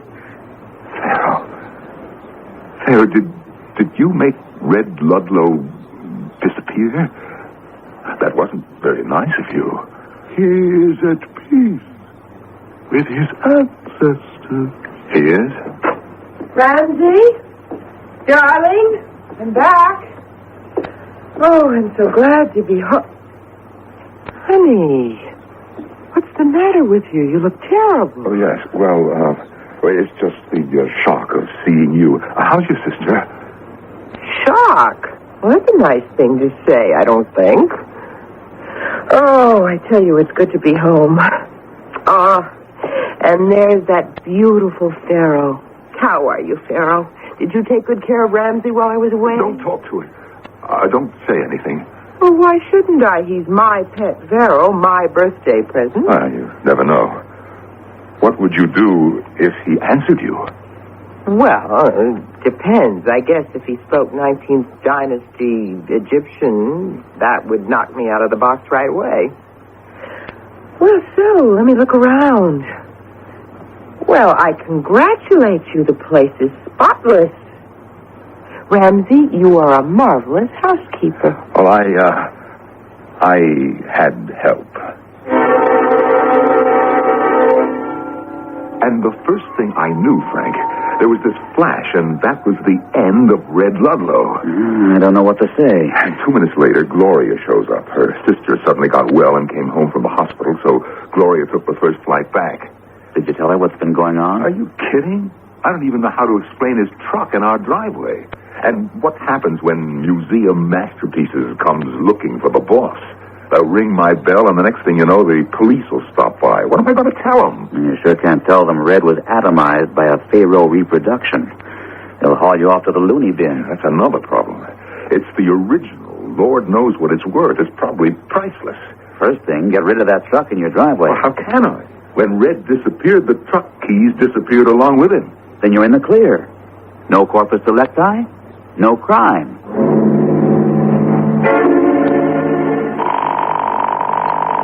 Oh, I hope he's there. I just hope he's there. Hello? Oh, thank heavens, Frank, it's you. Yes, who's this? Gloria? Frank, please, could you come over right now? I know it's late, but I am so worried, and you're his best friend. I don't have anybody else to turn to. Frank, it's just terrible. He hasn't been to his classes all week. It's like I'm married to a zombie. He just sits there and... Frank, just hurry up and come over, will you, please?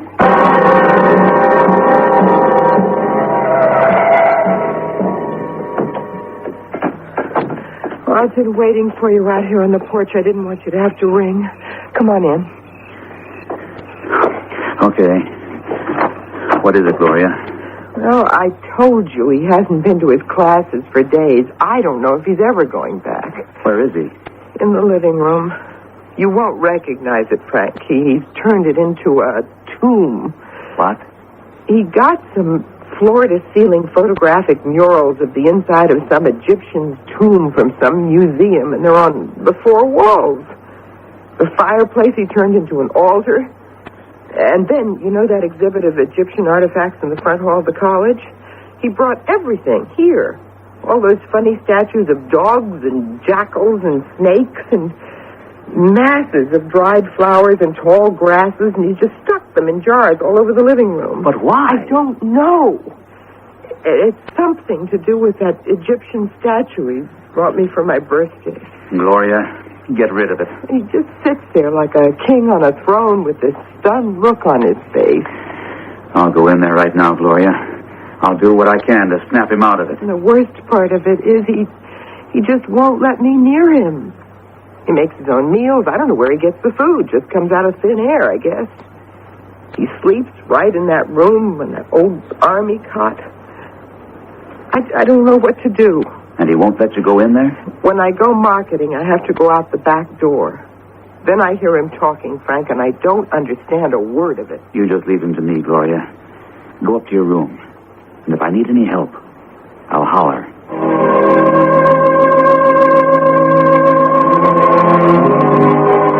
Is there a link between a statue thousands of years old and a teacher of today? Are there powers retained in carved wood and gilt that can transcend the ages? Was a spell woven by the ancients that can still hypnotize? If I were you, I'd just make sure your lucky charm is handy when you listen with me as I return shortly with Act 3.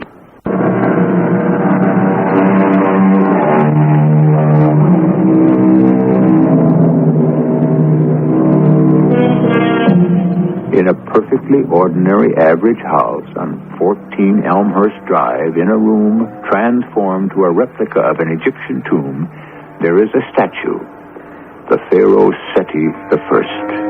It speaks, it performs tasks, it seems to perform miracles, like making people disappear. Is there a scientist alive today who could create a robot of such powers? Or are these powers manifest beyond anything we can imagine? I'm not going to pretend I know the answers. All I knew was Ramsey West, professor of Egyptology at Imhotep College, had gotten himself much deeper into ancient death rites than he should have. And as his best friend, I would do anything to help him and protect him. Hi, Ramsey. How are you, old boy? Who is it? It's me, Frank. Say, you really made this into quite a museum, didn't you? What are you doing sitting on that... Where did you get that chair? A lot of nice designs you painted on that. Made it look like a throne. You may advance. Oh, hey, Ramsey. It's me, Frank. Kneel, slave. What, are you kidding? You have been ordered to kneel. Oh, hiya, Pharaoh. I didn't see you standing there. Kneel, slave. Yeah, sure. Okay, I was going to kneel anyway. What is your message, slave? I just stopped by to see how you were, Ramsey. I see you got the Pharaoh still. So I guess nobody came around for him. Yeah, say... Can I get up off my knees? Rise. Oh, Ramsey. Ramsey, snap out of it, pal. What's with you? What's the matter? Ramsey, come on. Get up off that chair, will you? What? Frank? The least you could do is offer me a drink. Frank, is that you? Ramsey, you got to snap out of this. Now, give me your hand. I'm not going to hurt you. Attaboy. Now, slowly, I'm going to pull you off that throne. Here we go. Come on. Come on! Stop. Father, stop him. Darn it. I must have tripped. How dumb can you be? I can't get up. What's the matter with me? Bring me my crook and my flail. Ramsey, somebody stop playing games with me. Let me up off the floor. Ramsey? Are you all right? Ramsey? Frank, are you hurt? I don't think so. I just can't get up. Gloria, go. Run. Get out of here. If you value your life. The next 5 hours in Ramsey West's living room were about the most terrifying I'd ever known. It made me realize that, indeed, all those forgotten dynasties of ancient Egypt, all their beliefs that the dead and their families and friends would continue life after death, were no mere superstitions. But why Ramsey West should be caught in this web, I did not know then. At about 2 a.m, I had talked myself hoarse. Ramsey fell asleep in his chair, and even the Pharaoh's eyes seemed to close. I crept out. Frank, is that you? I didn't expect to find you still up. Been sitting here in the kitchen all this time. Oh, Frank, what am I going to do? Let's begin with a cup of coffee. I've got the water on. You want strong, regular, or weak? How many spoonfuls? Strong, please. I just couldn't connect with Ramsey. I talked, but most of the time he just didn't hear me. He's in some spell of some kind. I don't even want to know what it is. But how can we get him out of it? Ah, what's that? It's just the tea kettle. Cooped up in that mausoleum sure made me jumpy. I don't know if I should tell you this. I guess I have to. Somehow, that Pharaoh, somehow it talks. It really does. Oh, Frank. Not you, too. I am perfectly sane, Gloria. It doesn't always say things that make sense to me.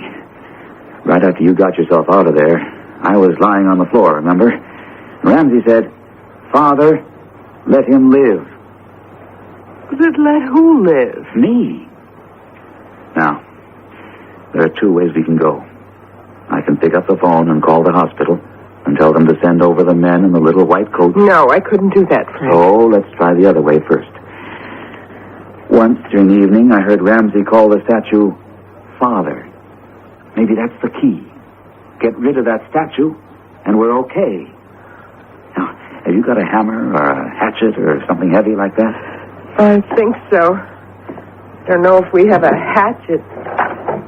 Ramsey keeps all our tools in this drawer. A screwdriver and an egg beater. Oh, how's this? That's a pretty good-sized hammer. Thanks.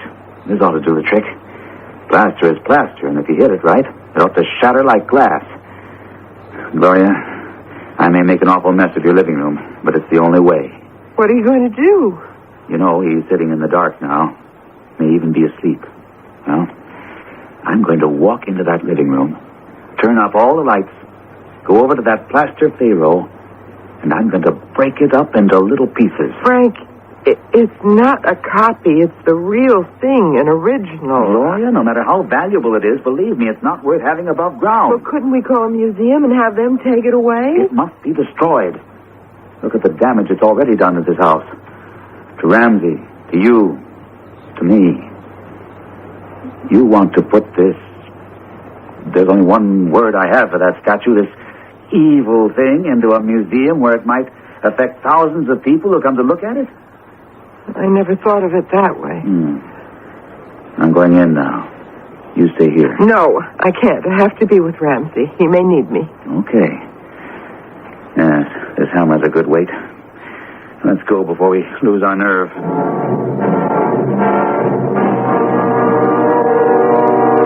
Who's there? Don't sit in the dark, Ramsey. Isn't that better? Lots of light now. My crook and my flail. Bring them here. I'm here, Ramsey. So is Gloria. I don't know who you think will bring you a crook and flail, but I have my symbol of power, a hammer. I'm sorry, Ramsey, but we have to do it. There is evil intent in the air. You bet there is. Ramsey, stay there. Just stay out of my way. Don't strike the statue. I must. Frank. What happened? Why did you drop the hammer? What? The hammer. What was I doing with the hammer?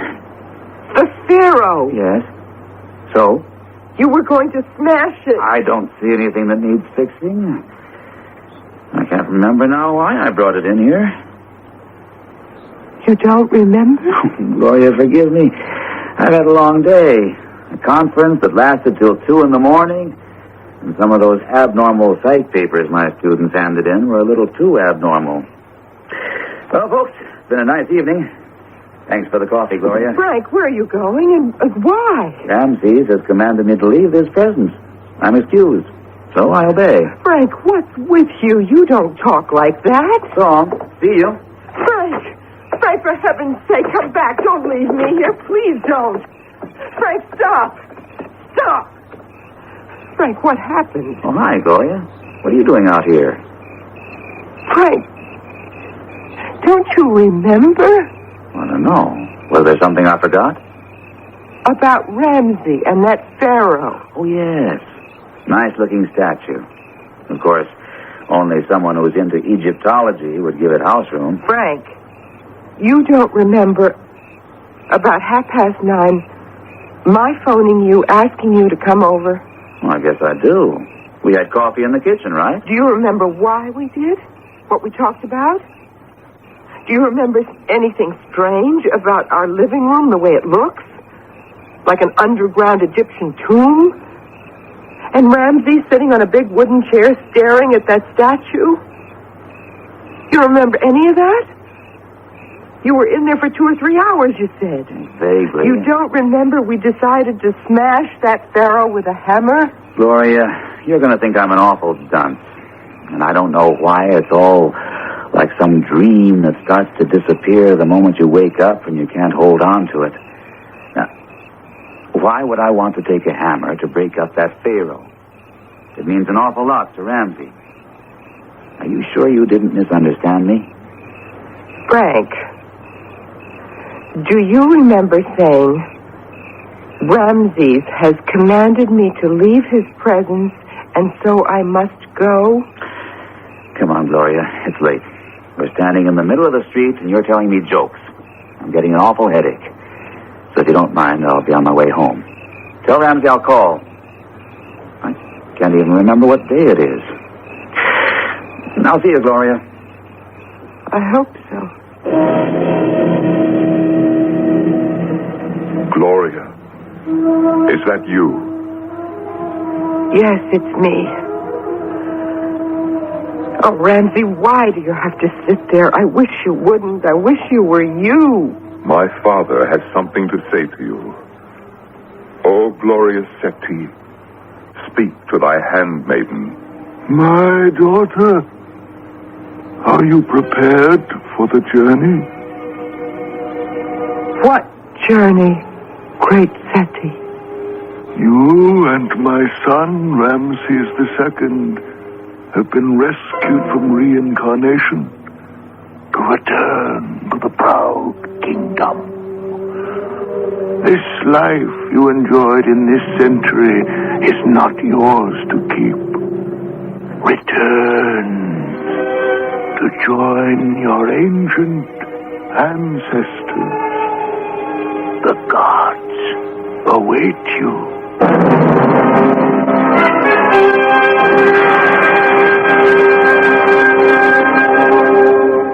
Didn't I tell you, darling, this was a perfectly lovely house?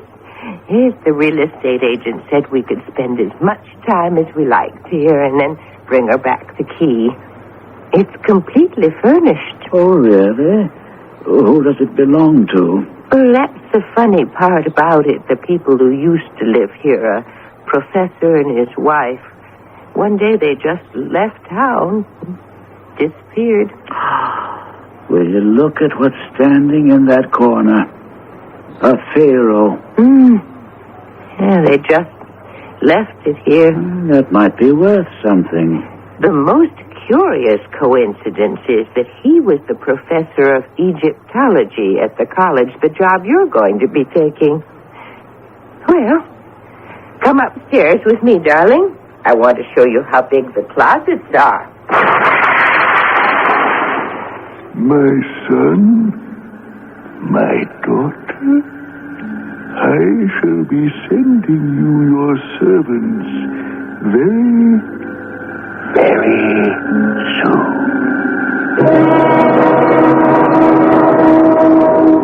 I've been looking through old textbooks on ancient Egypt to try to make sense of what happened. Of course, I was struck with the similarity of names, Ramsey and Ramses II. Then I read all that about reincarnation, and I wondered, had they found themselves in the wrong century and had to go back? Your guess is as good as mine. Which reminds me to tell you what is inscribed over the tomb of Ramses' father at Abydos on the Nile. Death does not end all things.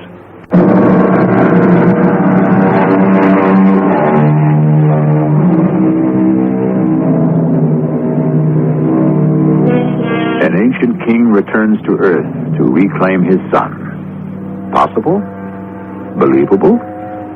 The pharaohs placed their faith in scarabs, amulets, and colored stones, and buried themselves so they might live forever.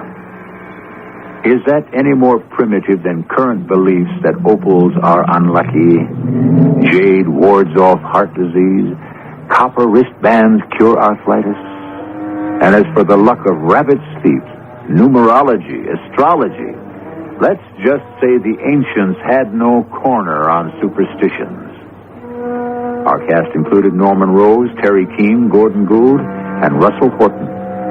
The entire production was under the direction of Hyman Brown. The CBS Radio Mystery Theater presents...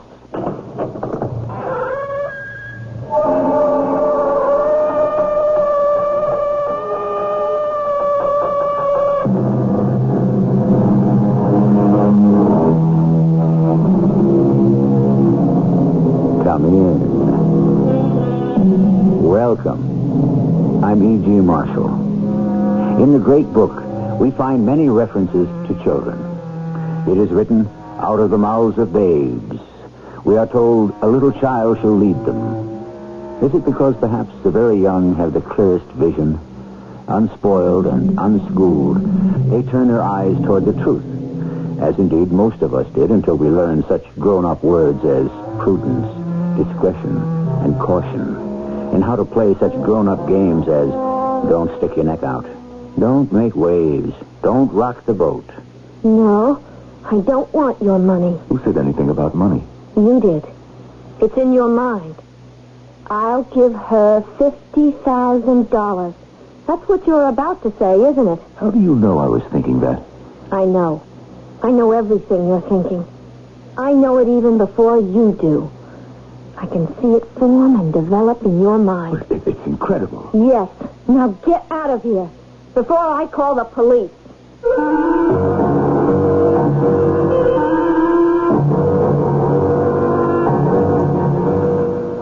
Our mystery drama, The Conversion Factor, was written especially for the Mystery Theater by Sam Dan and stars Norman Rose and Jada Rowland.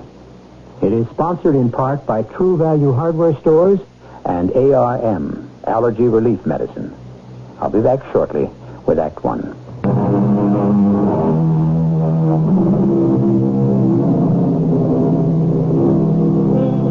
It all depends on how you look at things. Primitive man and woman knew that certain plants and the bark from particular trees had curative properties. And so we moderns take their foxglove and cinchona and convert them to digitalis and quinine. For years, it was felt that moldy cheese could somehow alleviate the infection in wounds. So today, we have antibiotics. And so it goes. We have spent the last 50,000 years developing a science and a technology that becomes ever more complicated. Now, it appears, we shall have to reverse the process. If we wish to survive, we may have to do what Henry David Thoreau advised, which is simplify. Simplify. Here we are at one of those truck-stop cafes just off a major highway. The girl taking cash is very young, very slender. She has very large and very deep blue eyes. It's $5.13, Tom. Hey, who told you my name is Tom? That's for me to know and you to find out. Wait, now, how'd you know the check is $5.13? He says so, don't it? No. It only says what I ate. I just added it up. When did you add it up? Just now. But I just handed it to you. When did you have time to add? How much time do you need? Well, I know I need more time than you do. Seems like you don't need no time at all. Well, if you don't believe it's right. Hey, wait, how did you know my name was Tom? It is, ain't it? Now, don't they teach you not to say ain't in high school? I already graduated from high school. Whew. They sure graduate them young these days. How do you know how young I am? Well, how'd you know my name is Tom? That would be $5.13. You know, I'll be thinking about that every mile of the road. Good night, Darlene. Darlene, you want to take a little break, honey? No, I'll help you clean up, Mama. Yeah. Oh, he's a good-looking young fella. I suppose. Darlene, honey, you want to be careful about men in general and truck drivers in particular. I ought to know. I married 3 of them. Yes, Mama. What's the matter, honey? I just wish I had something to be careful about. Oh, what kind of thing is that to say? Well, any of them notice me. That is not true. I can tell by the way they talk to you. They like you. What I mean is, they don't notice me as a woman. Oh. Well, that'll come. When? I'm already 17. It's really nothing to worry about, baby. Baby. That's what I still am, a baby. And I don't want to go to college. Darlene, how did you know I was thinking of that? Well, you were, weren't you? If this just don't go ahead and beat all. You know, it just come into my mind. I just happened to be thinking to myself, this business is so good, why, I can afford to send my little girl to college. But how did you know I was thinking that?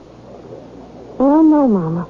Lots of times it seems I got something on my mind and I want to talk to you about it. Before I can say a word, you bring it up. Or is it just my imagination? I couldn't say. Anyhow, you think about college, honey. Oh, now look over there in the booth by the window. Somebody left something on the bench. I get it. It looks like a briefcase, don't it? It's what they call an attaché case. Oh, well, bring it here, hon. Hey, now, that's real fine-looking leather. Who could have left it? Is it locked? No, it opens. Oh, wouldn't it be something if there was $1 million inside there? Or diamonds. Well, things like that just don't happen. Oh, don't say that. They happen all the time. In the movies. Oh, I just hope there ain't any drugs in there. There's nothing in here but some papers. That's all? Yes, Mama, that's all. No name, no address? Nothing. It just looks like a dozen sheets of paper. Huh, let me see. Here. And every single one of them seems to be covered with numbers. Oh, and here's some letters scattered around. What are these squiggly and strange-looking things, do you suppose, Darlene? It looks like mathematics. You mean arithmetic? It looks like everything. Arithmetic, algebra, so on and so forth. An expensive-looking case like this, and all you got inside is just some pieces of paper with arithmetic on them? I wish we could return it to the gentleman that left it here. Oh, well, we'll just hold on to it. I'm sure he'll be by to claim it. Dr. Lanners, come in. Thank you, Mr. Carson. Well, how was the trip? It was all right. Pleasant flight? I didn't fly, I drove. All the way from New Mexico? I needed the time to think. About what? About everything. What is everything, Doctor? Well, you asked for this meeting. I know. Well, suppose you begin. Well, I'm not sure I know how. Well, let me begin by saying you look terrible. Yes, I'm sure I do. I'm nervous, I'm irritable, I fly off the handle. My entire department is in a state of chaos. Is this the kind of admission you should be making to the chairman of the board? I am a scientist. I state the facts. As a businessman, I can appreciate that. However, Mr. Carson, I know everything you're going to tell me. Oh, do I'm you? working too hard. I'm pressing too much. You are? You know why? Because I am at the end of the trail. And what does that mean? I have spent 5 years of my life and $20 million of your money. And do you know what I have to show for it all? 12 sheets of paper. Yes, well, to begin with, take a few weeks off, a month, and then... And perhaps see a psychiatrist. No, I didn't say that. But if you think you need one... You're an extremely benevolent employer, Mr. Carson. Don't talk that way. I know. Never say die, huh? Right. Don't give up the ship. It may sound cliche and corny. You call it old-fashioned. But it works. Sometimes. I have come to the end of the trail. Then hack out a new one. I can't. No, why not? Mr. Carson, do you know what research is? Well, I hope so. I pay for enough of it. You blaze a trail through a dark and mysterious jungle. Your tools are the accumulated wisdom of the human race to date. Science. Science is what we have learned, what we know, where we stand. At this moment... Well? At this moment, we do not have the light to penetrate further, or the tools to hack our way deeper.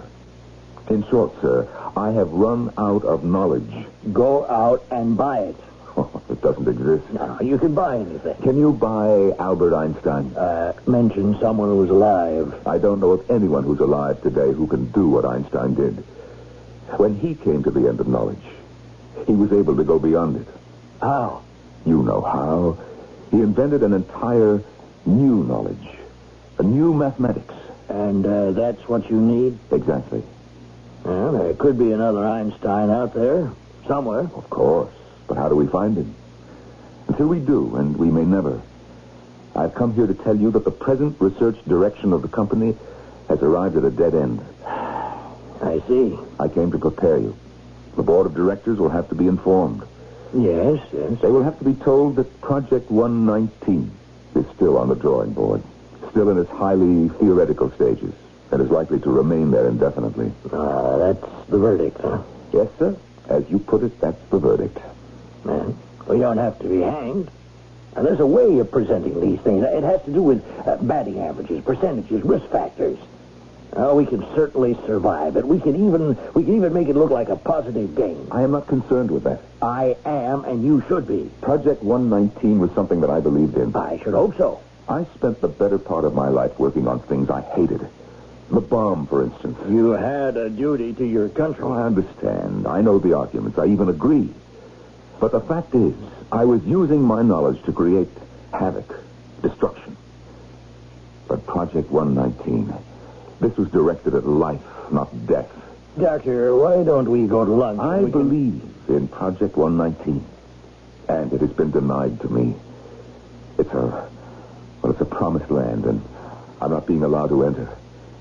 Is it because I don't have clean hands? Doctor, listen to me now. We can get you more time and more money, more resources. But I told you, that is not the problem. This isn't just a temporary setback. Well, then forget it for a while. Maybe you can come back with a fresh approach. Oh, look, let me explain it to you. I have all my notes. Now, you are too close to it. Sometimes you just have to get away from the problem. I want you to understand. No. First, we'll have lunch. But this is more important than lunch. Oh, nothing is more important than lunch. But I eat very little. But there is discipline. A self-discipline, Doctor. One does not sacrifice oneself to one's job. Mr. Carson, you don't understand. But I do. You see, you miss lunch and then dinner, then anniversaries, birthdays. And before you know it, you're married to the job. It has become your wife, your children. And because you've given it so much, you expect it to give everything back. But it doesn't. You see, it can't. But this is not what I am talking about. It is. Now, for years, you've been living almost 24 hours a day, 7 days a week in the laboratory. Now, to what end? Now, for what purpose? Mr. Carson, just let me show you why... You have to learn to relax. Now, what would you like to eat? I have a fantastic chef in my dining room. Miss Baran, tell Pierre I'm having a guest for lunch. It's all here in my attaché case. Thank you. Well, now, Doctor... My attaché case? No, I bet you don't get very much exercise. My attaché case, I don't have it. It's gone. It's gone. Gone? I lost it. It had everything in it, and I lost it. How could I lose it? Where did I lose it? Where did he lose it? We could tell him. But it's a better story if he finds out for himself. Well, Mama fantasized for a moment. Suppose there was $1 million in that case. Or maybe diamonds. It would take much more than $1 million and quite a few perfect diamonds to equal the value of those 12 pieces of paper. Even though there aren't 100 people in the whole world who would understand what they say. I'll be back shortly with Act 2.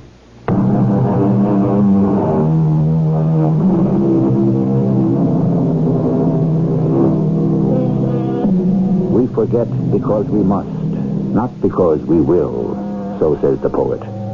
I'm afraid he's in conflict with the psychiatrist who insists that we forget because we want to. Yes, we forget the unpleasant, the painful, the inconvenient, and the intolerable. It is for one of these reasons that we have a story. Because it was for one of these reasons that a man forgot an attaché case in a roadside cafe.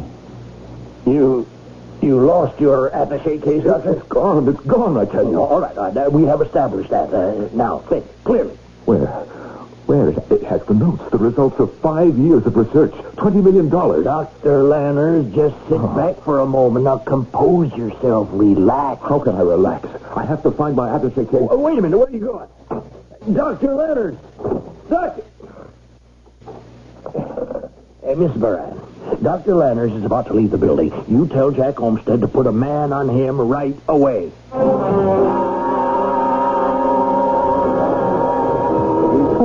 Well, now, Darlene, here's my check. $6.40 out of 10. It beats me how you do that and so fast. Oh, wait a minute. You dropped something out of your wallet. Huh? Where? Looks like a picture. It must have fallen down behind my stand here. I'll get it. Oh. Is she a friend of yours? It's my girl, Sarah Jean. Wouldn't say she's pretty? Not particularly. Well, let me tell you something, Darlene. You should be as pretty as her when you grow up. I'm grown up now. How did you know my name was Tom? And here's your change. $3.60. Good night, Darlene. Night. Well, I see that one's back again. I hate him. He thinks I'm a baby. He's got the ugliest girlfriend.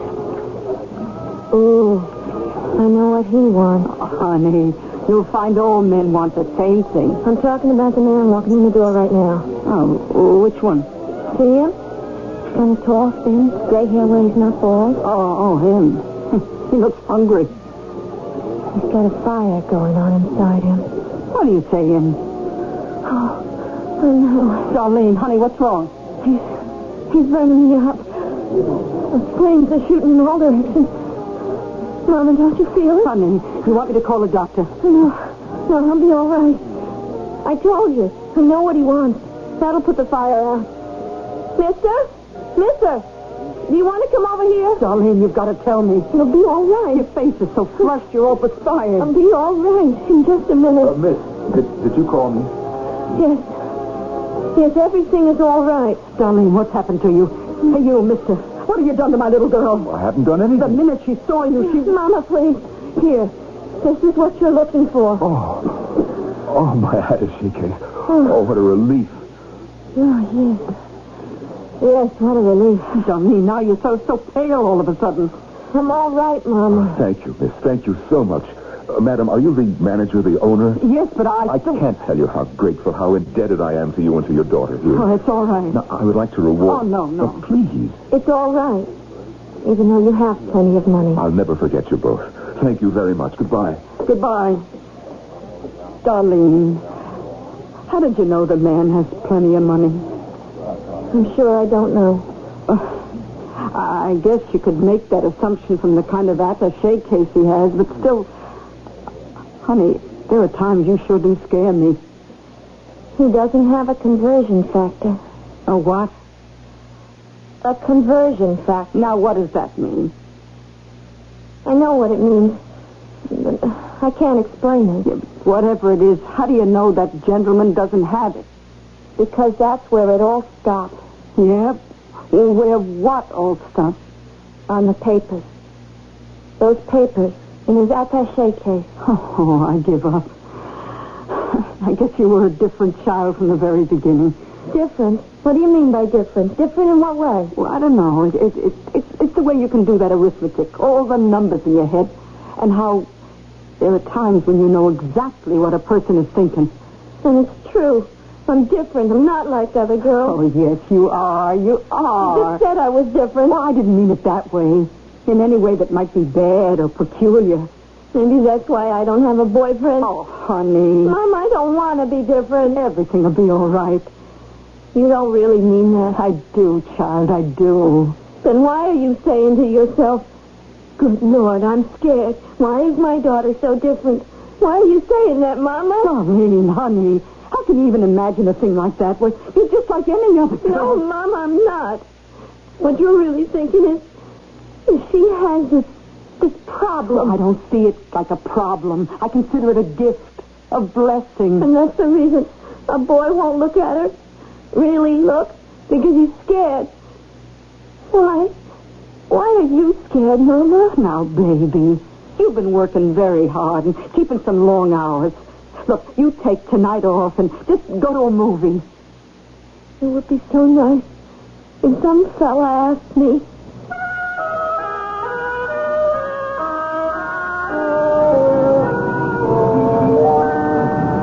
Hello. Remember me? Yeah. You're the gentleman with the attaché case. I've been looking for you. Oh? Why? You know why. No. No, I don't. Do you deny that you have ESP?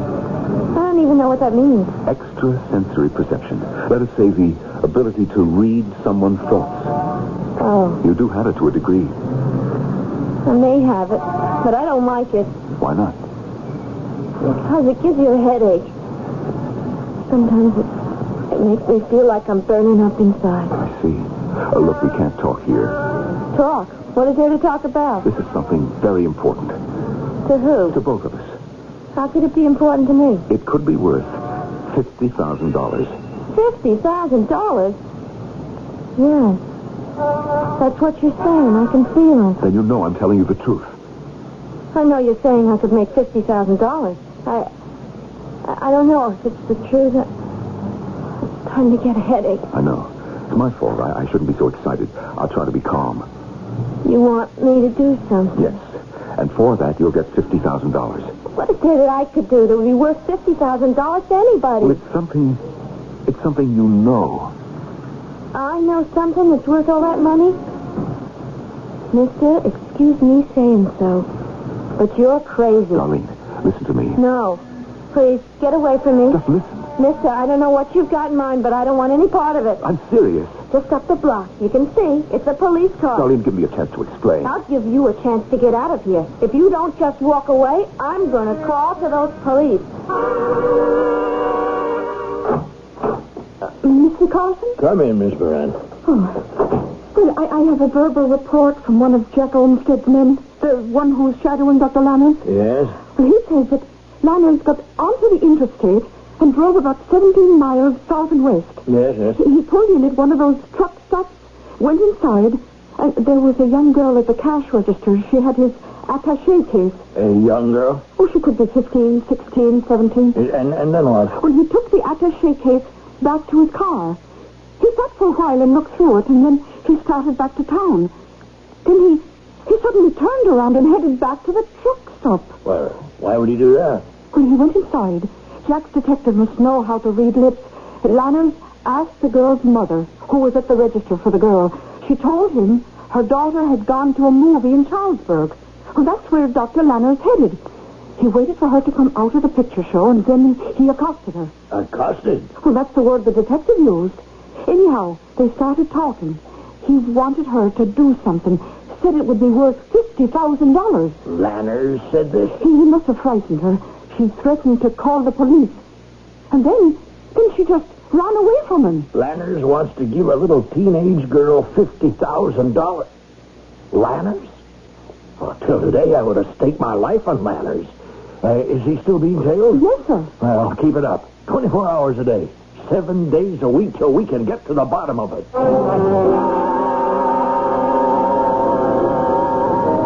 Darling, I want to talk to you. I know you do. You know why? Yes. It's about that That thing you have that always lets you know what someone's thinking. It isn't always, Mama. It's only when somebody's very excited and terribly nervous I can feel something. And I don't like it. That gentleman, you know the one. Yes. Well, he wants to give you $50,000. Please, Mama. I'm scared. It won't do any harm to talk to him. Just talk. I don't want to. Honey, he's a highly respectable person. He's a doctor. I don't care. He's not one of them medical doctors, one of them science doctors. Here's his card. Here, see? Frederick Lanners, Ph.D., Chief of Research, Universal Industries. Please, Mama. Universal Industries. Where they make this cash register, the refrigerator, the oven in the kitchen. Even that dress you're wearing, a million things. I'm not interested, Mama. I want to be in love. I want to have a boyfriend. I want to be like other girls. Baby, you're not like other girls. You mean I'm different? You're better. How am I better?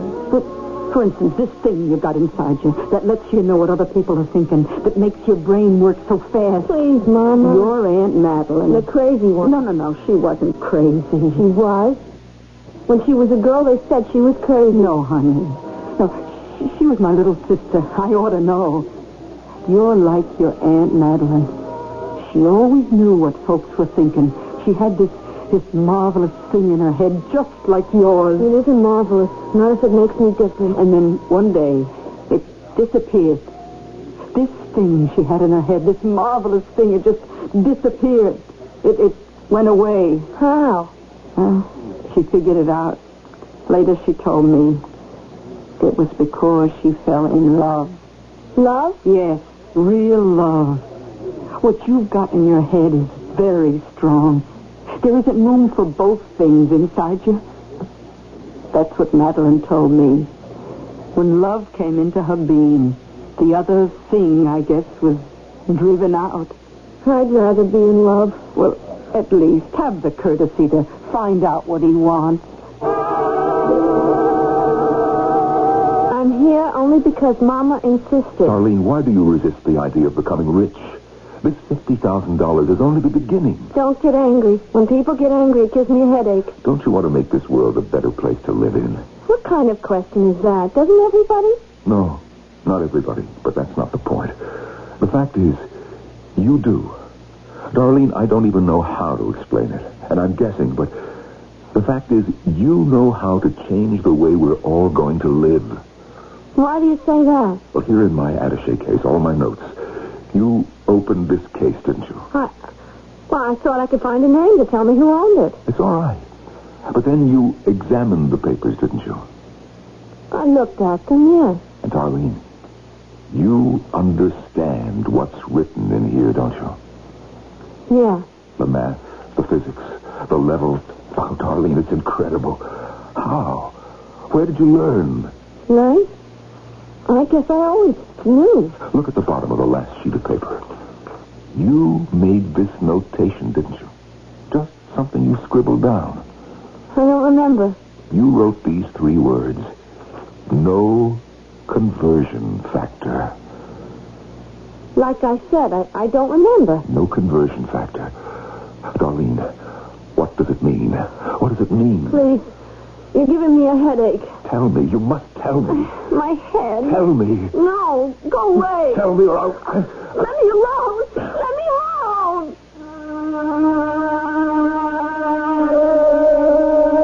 And we shall, for just a few moments. The conversion factor. What is the conversion factor? And what about this teenager who seems to be as familiar with physics as her contemporaries might be with rock stars? And what about this internationally acclaimed scientist who is begging her for guidance? We have considerable ground to cover in Act 3.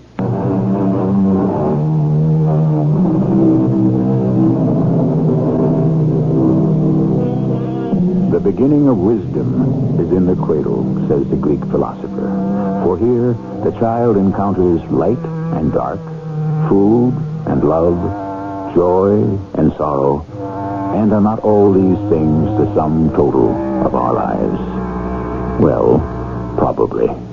But the question is not really where does wisdom begin, but where does wisdom end, and why? Let me alone. I will. Darlene, I will. Just tell me, please, what is the conversion factor? I can't tell you. Why not? You know what it is. You do, don't you? Yeah? Well, then tell me, please. I don't know how to explain it. All right. Do you know why I'm asking? Yeah. Then shouldn't that make a difference to you? Shouldn't that prove that I don't mean you any harm? I know that. What I want is for the good of everyone. Everywhere in the world. It's true, isn't it? Yeah. I don't know what to say.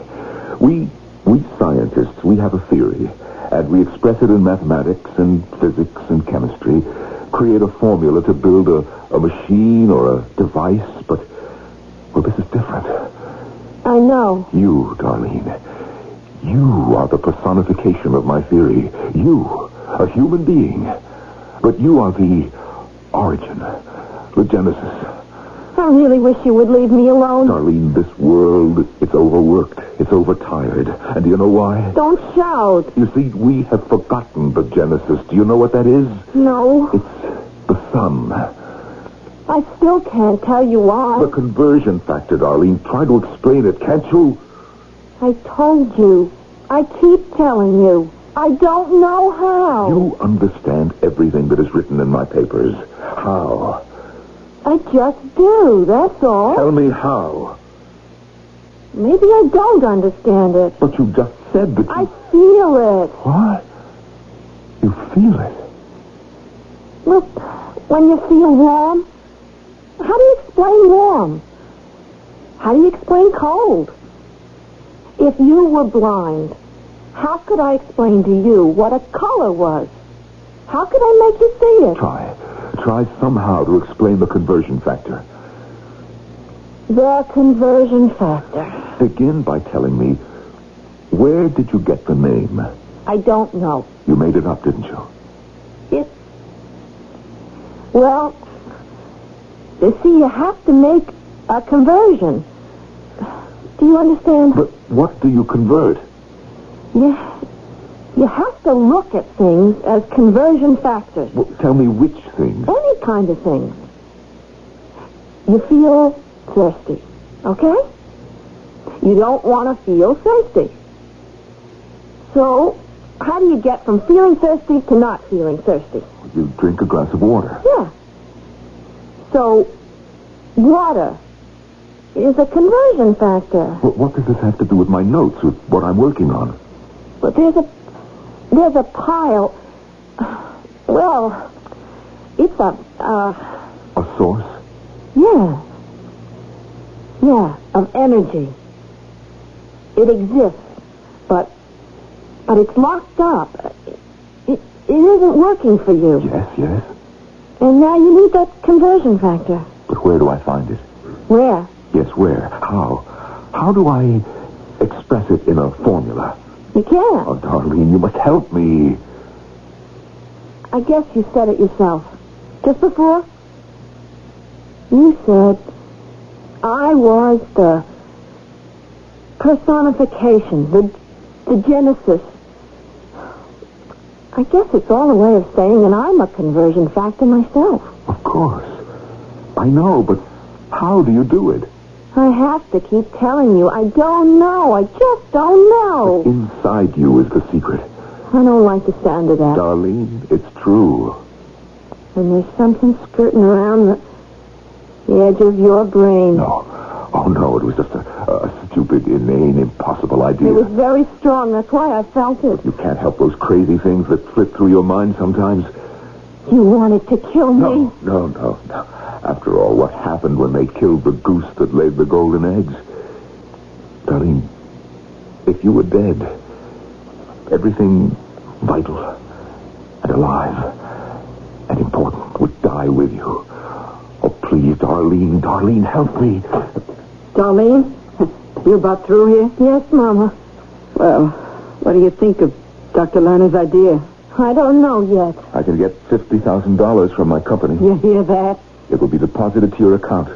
All you have to do is allow me to study you, analyze you. Without touching her, of course. Well, there may be various testing instruments, such as electrocardiograms and the like. But I'm going to be present at all times. Darlene, what do you say? Now, honey, what can you lose?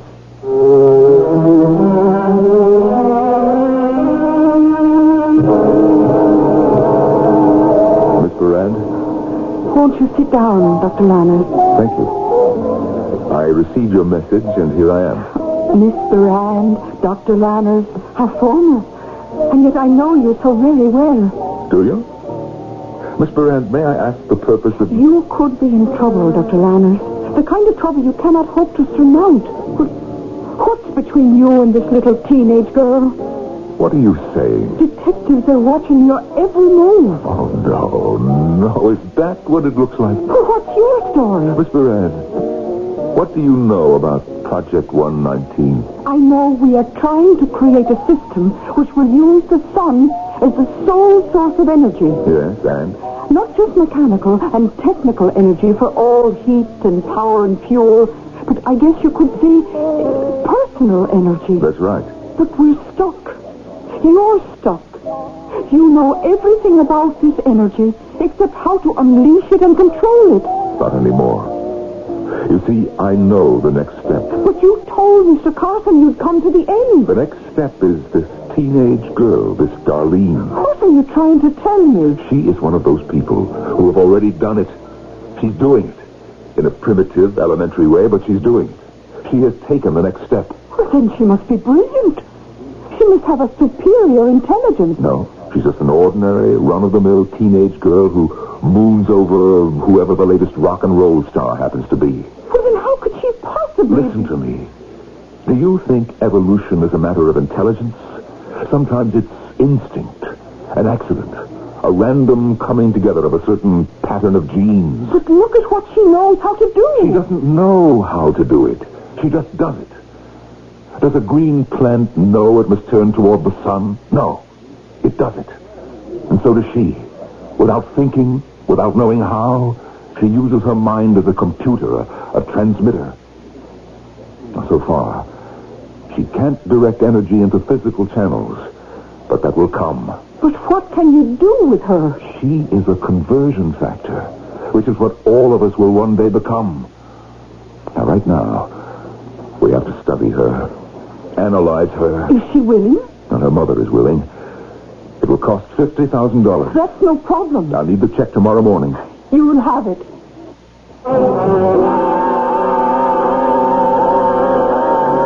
Well, hi there, darling. That'll be $2.09. Oh, it beats me how you do that. I guess you weren't very hungry today. No. And it's your fault. My fault? Yeah, on account of you, I can't eat and I can't sleep nights. Oh? And how about her? What's her name? Sarah Jean, the bleached blonde. I've lost her. Really? Yeah, and that's also your fault. Is it? Is it? Really? Well, I must say you're not much good at conversation. Anyhow, Sarah Jean walked out on me because all I kept doing was talking about this little old gal in a truck stop on the interstate. Really? Oh, there you go again. Well, anyhow, Sarah Jean said, if you're so stuck on that hair-slinger... Oh, I'm not a hair-slinger. I'm not good enough. I'm only a cashier. But to get back to Sarah Jean, she said, since all you ever do is talk about that Darlene, well, why don't you go out with Darlene? Well, why do you want to go out with me anyhow? You just said I'm not much good at conversation. Well, that's all right with me. I mean, I'd rather do most of the talking myself. If you aren't the most conceited, stuck-up. I know. But you do like me, don't you? Say, could you excuse us, Tom? Oh, why? Well, sure, Miss Wilson. Well, I got to be rolling along anyhow. See you later, Darlene. Goodbye, Tom. Darlene, are you in love with him? I don't know. Oh, honey, don't do it. I like him. I like him a lot. Darlene, look at me. Look at your mama. I've never been anywhere. I never did anything. I never became anybody. I think you're somebody. Just look at the women in here and in the supermarkets and in the neighborhood. Women worn out with working and children. What are you trying to tell me? Here, honey, in this magazine. Look at these women. Rich, stylish, smart. These women, they write books, they talk on the TV, they do things. Honey, you can be one of these women. I don't know. Or would you rather be with Tom? I feel so good when I'm with Tom. How long will it last? You poor baby. What am I asking you to do? To look ahead? It's beyond me to explain it and beyond you to understand it. But you have explained it, and I do understand it. Honey, this gift you got, this ability, this power, it was like your Aunt Madeline. The minute she fell in love, was gone. Mama, please. Don't feel so bad. Love changes something inside you. It makes you different somehow. Why should that be? The inside of a person, his heart, his mind, his soul, is a mystery. Why some of us are made one way and others another, who can figure it out? Oh, honey, we've had enough poor women in this family. You be rich. You be famous. Mama? How do you know if you're in love? Oh, well, you feel good. Yeah. You feel warm and happy. Oh, Mama. And you just glow and tingle all over. What a beautiful world it is. Then I'm in love. I feel so different. So wonderful. Honey, think what you're giving up. I'm in love. I'm somebody new.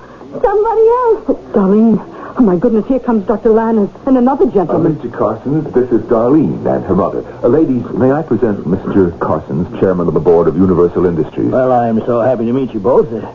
Darlene, you are about to become one of the most important human beings in the world. But of course, you already knew that thought was in my mind. No. No, sir, I didn't. But I thought you had ESP. I guess I did. But now, I don't seem to have it anymore. Doctor, you told me... Darlene, what are you saying? You're a conversion factor. No, sir, not anymore. Darlene, look at me. I'm excited, upset. Doesn't that give you a headache? Not anymore. I'm sorry. I can't help. Not now. Doctor, what is happening here? What's happened to Darlene? She's not the same girl. No, I guess she's not. Excuse me, please. I have to tell him something. Tom! Wait a minute. What's happened to her? Just look out the window, huh? You see that young fella? He's what's happened to her. Would you mind explaining? That is, if you really know how Gentlemen, there was this marvelous gift she had. She had? And there was love. She couldn't accommodate both of them. She had to choose. Well, you just saw which one she picked. As a position, a wealth, a power. She gave it all up? Just for love? Yeah, I guess you could put it that way. Now, why would she want to do a thing like that?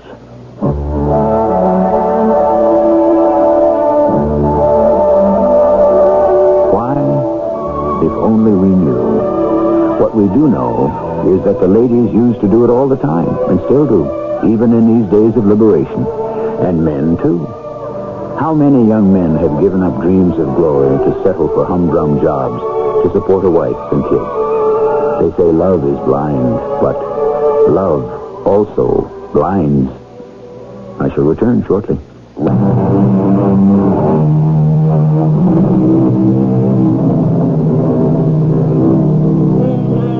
And so, for a while, we have concerned ourselves with the basic moving force of the world, the conversion factor. It's what makes the world turn, or churn, for better or worse. And as you have seen, anyone in the proper place at the right time becomes a conversion factor. In our story, it was a young truck driver named Tom who happened to smile at a girl behind a cash register. And for all we know, may have thereby prevented a great leap forward in science. That's our story. In your story, you are the conversion factor. What have you been converting lately? Our cast included Norman Rose, Jada Rowland, Bryna Rayburn, and Earl Hammond. The entire production was under the direction of Hyman Brown.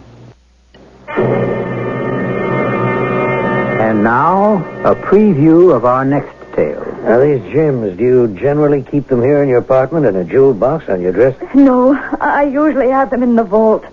Except tonight, I was at a formal dinner, and I thought I would... Do you mind if I use the telephone? No, I don't mind. Thank you. Is it possible he could have seen me and followed me home? I understand jewel thieves. Scout, is that the word? Places where wealthy people go. Excuse me. This is Lieutenant Severio. I'm at the Patterson place. Yeah. Oh, he got away with a few nice things. The M.O. fits our old friend the cat burglar. Yeah, the one who can climb up and down the walls. The cat burglar? Yeah, Jerry. I think he can chalk up another one. Mrs. E.G. Marshall inviting you to return to our Mystery Theater for another adventure in the macabre. Until next time, pleasant dreams.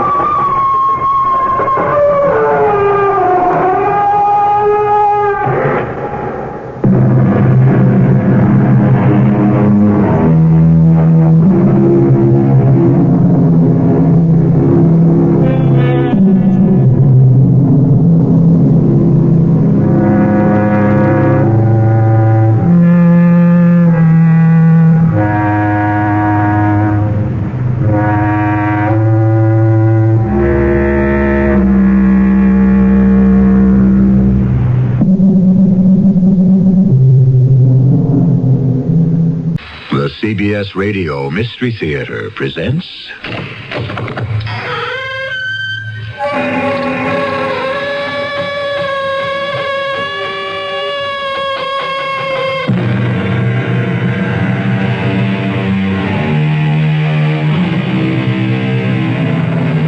Come in. Welcome. I'm E.G. Marshall. Probably the greatest English writer of the last century who wrote with two words in mind, could be, is the novelist H.G. Wells. Wells has lifted our imaginations with The First Man on the Moon, The War of the Worlds, The Invisible Man, and so on. With extraordinary resourcefulness and creativity, he has brought life to the incredible. And today we have taken his words from the page and placed them in your ear so that you may actually believe you are in the outlandish world of H.G. Wells. Professor Legend, can you make out the school desks and the school children? Yes, I can. And I do. From here they look phosphorescent. Luminous, don't they? They do look strange, Plattner. And that explosion blew us a considerable distance away. I must get back to the school and take charge. Oh, Professor Legend, I don't think that'll be possible. Why not, indeed?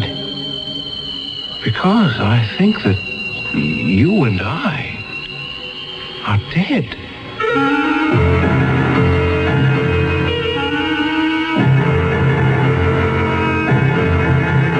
Our mystery drama, Watchers of the Living, adapted from a story by H.G. Wells, was written especially for the Mystery Theater by James Agate, Jr., and stars Tony Roberts. I'll be back shortly with Act One.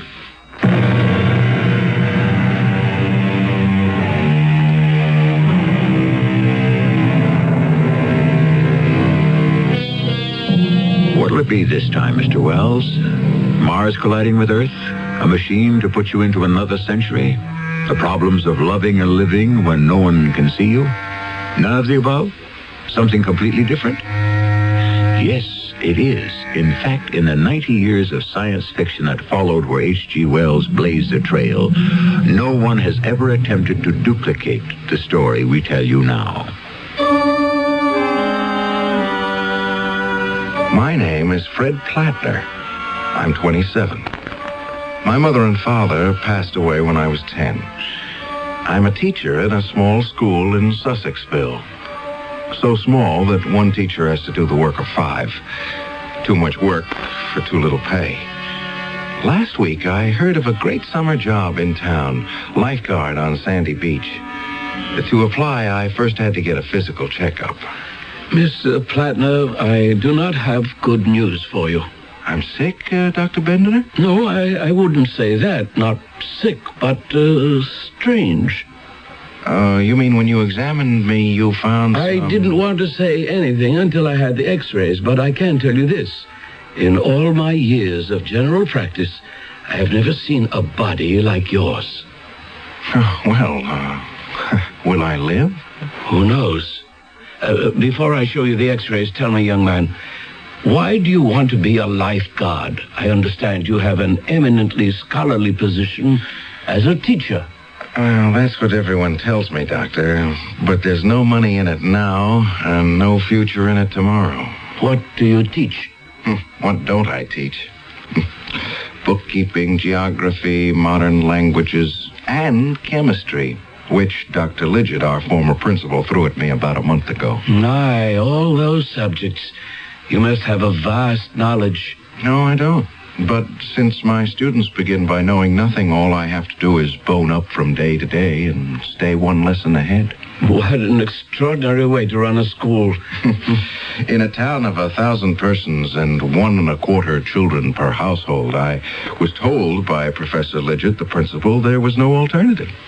There are 2 other teachers besides myself, and that's it. On my present salary, I can hardly save a cent.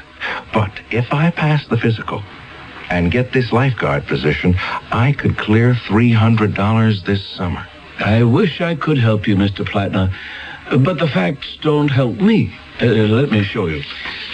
Look at these, your x-rays. First, notice your heart beats on the right side of your body.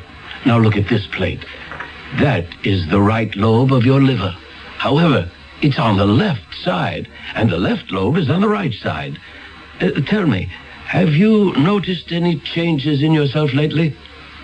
Well, now that you mention it, I have been finding it sort of difficult to write straight across a page the way I used to. You've stopped writing? How do you correct papers? Using my left hand and writing across the paper from right to left. Anything else, Mr. Plattner, out of the ordinary? Well, I was never very good at sports, but now I can't throw a ball with my right hand at all. With your left? Not far. And sometimes I get confused at meal times, trying to find my knife and fork. I've caught myself quite often trying to cut my meat with my fork and putting it into my mouth with my knife. I'm backwards. Is that it? What should be on your right side is on your left. You're sure I haven't always been that way? I asked myself the same question. So I got out your old x-rays from Dr. Jonas's files. The last time you came for a checkup, everything was in its proper place. I wonder. I have a theory, Mr. Plattner, which is not easy to substantiate, how this might have occurred to a person. But my theory could hardly apply to you. It couldn't? There's a mathematical hypothesis that the only way a solid body can be changed is by taking that body clean out of space, as we know it, and inverting it. Oh, my gosh. Much further into space than any astronauts have ever gone, of course, into the 4th dimension, in fact. But that is a theory, and you, Mr. Plattner, are a fact. Obviously, your internal exchange of left for right was not the result of any voyages into the 4th dimension. But they are. I mean, they could be. You have made such a trip? I have. I was hoping to keep it a secret. My dear young man, look, getting a job this summer as a lifeguard isn't that important. Oh, but I did. 2 weeks ago. I mean, I returned from wherever I was 2 weeks ago. Didn't you hear about my disappearing from the school? You see, that's where I must have been. In that 4th dimension. Mr. Plattner, you're not feeling chilly or flushed, are you? No, I'm fine. So you took a trip into space, did you? Well, I don't know where I was, but I certainly wasn't in Sussexville. Mr. Platter, I imagine the tests have been a bit exhausting, so if you'll come into the next room, you just stretch out on this couch, close your eyes, and rest up a bit. But I'm not tired. For your own sake, I think lying down won't hurt. You know, when you speak of traveling to other dimensions, even if you can't be a lifeguard this summer, I'd hate you to lose your teaching job because they thought you lost your mind. Of course, I couldn't really blame Dr. Bandiner for thinking somehow I'd become unscrewed. And as I laid down in his anteroom, those 9 days in nowhere came back to me. 9 days I'd never forget. It began on a Tuesday night after chemistry class. Why are you still here, Plattner? The bell rang. What are all these boys still doing here? They haven't all been kept in, have they? Professor Lidgett, Carson here, found some green powder up in the old lime kiln. So I told the boys if they'd like to take part in some scientific research, stay after class. And we'll subject the green powder to some scientific tests. Proceed then, Plattner. I shall watch with interest. You don't mind if I stand beside you at the table here? No, not at all. Professor Lidgett, we're conducting this experiment to impress upon these boys, Jacoby, Goodman, O'Shea, and Carson, that curiosity is not something that should stop after one has left school. So, here is a medicine bottle containing green powder, courtesy of Billy Carson, and plugged with a masticated piece of newspaper. Plugged with what? A large spitball. First, we place a small amount of the green powder into a test tube. Now, we hold the tube under the tap and see what effect is caused by water. No effect. No change in the substance whatsoever. As you can see, the powder does not even dissolve. Now, we'll prepare a number of test tubes, filling them with a little of Carson's green powder, partially filling each, and then in turn we'll test the green powder against nitric acid, sulfuric acid, hydrochloric acid. Very disappointing. No results, no changes in the powder. The experiment has yielded us 0. Nix. Naught. Well, boys, those are the hazards of science. Why don't you set fire to some of the powder, Plattner? Light it? With a match. Or a Bunsen burner. Boys, our principal, Professor Lidgett, suggests a test by fire. Here we go. We knock a few grains from the bottle onto this slate on our lab table. Professor, would you oblige with a match? Oh, yes, happy to. It's smoking. The green powder is melting.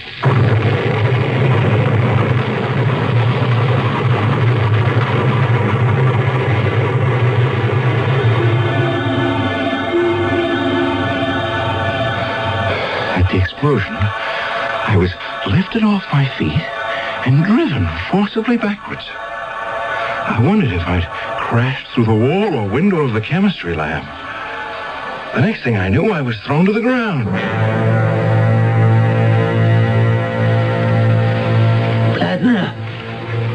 Plattner, is that you?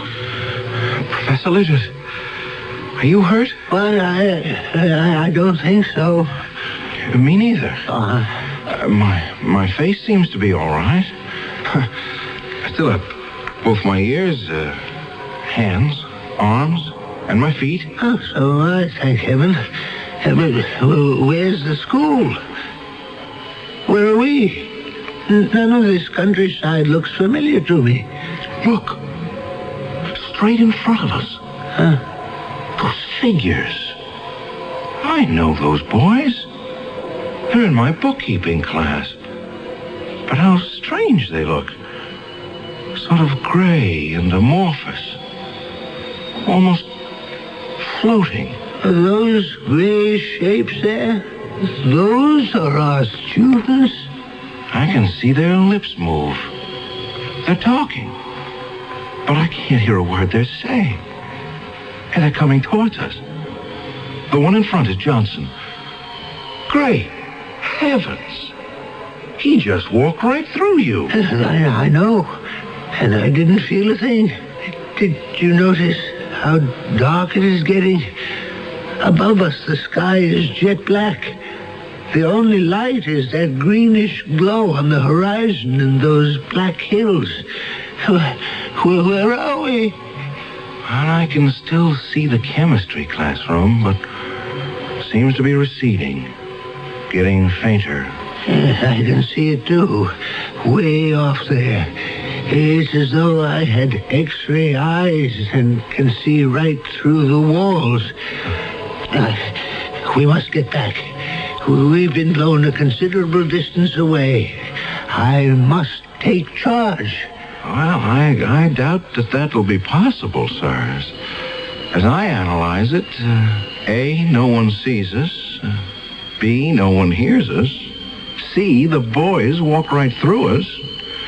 D, yet we appear whole and uninjured. E, to ourselves we are real, but the school seems unreal.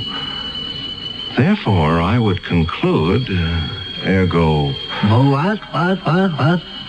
That you and I, Professor, are dead. Well, now, have we just heard from the living, or should I say, speaking dead? How's that for a first act curtain? The shape of things to come. Things beyond have always intrigued man. If, as some philosophers believe, ours is the world of the dying, then the next could possibly be the world of the living. What it's like, we may find out when I return shortly with Act 2.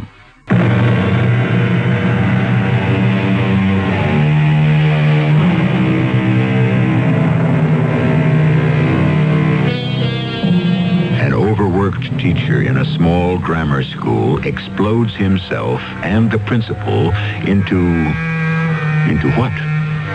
He believes it's the world of the dead. But could he be someplace else? Some in-between state? It is a land where everything is shades of gray and green. Remember, it was a green powder that caused all this, a fact that does not escape those left behind. Were you able to get any sense out of the boy, Dorothy? Well, Billy says it was a green powder he found, brought it to class, and his chemistry teacher blew himself up with it, and that he and the principal just plain disappeared, blown to bits, no trace of them, Jim. The doggone part of it is you'd think an explosion like that would make some kind of noise. Oh, it knocked out a wall, but none of the children were hurt. So Billy brought that green powder, huh? We could be in for a peck of trouble. Do you really think so? Our son brings an explosive to school. His teacher and the principal are blown away. They could hold us responsible. They could? We're his parents, and he's underage. I wonder which teacher it was. Oh, Fred Plattner. You remember him. They got Fred teaching chemistry? What does he know? No wonder everything went fluey. Oh, he's such a nice young man, too. I know that. Now, promise you won't say anything to Billy tonight. He was very fond of Fred, too.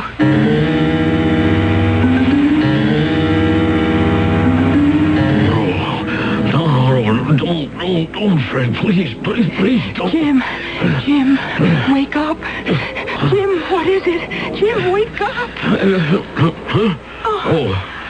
Oh, Dorothy, I had such a nightmare. I was dreaming. Don't tell me. Why not? It was kind of crazy. I had a terrible dream, too, Jim. Fred Plattner. He came right into this room, and he motioned for me to follow him downstairs. Oh, And then he took out a small medicine bottle with green powder in it and was trying to give it to me. And then suddenly, it was gone. I saw him, too. By the whole closet. I mean, in my dream, he was standing by Billy's bed, and he had that same bottle in his hand, and he was shaking his head. And then I woke up. Poor Fred. He was too young to die. It was like he was trying to tell Billy something. That's what Fred did to me in my dream. Made me feel he wanted to tell me something. So, here I am, Fred Plattner. Or maybe I should say I was Fred Plattner. Now I exist in this other world, and I'm trying hard to get through to the world I've been blown out of. To those incandescent, phosphorescent shadows of people and places I knew. It's very frustrating. Plattner, where the devil are we? Gee, I wish I knew, Professor Lidgett. I was watching you before walking down that steep hill and stopping, and then you were shouting at some rocks. Well, I was trying to get through to Jimmy Carson.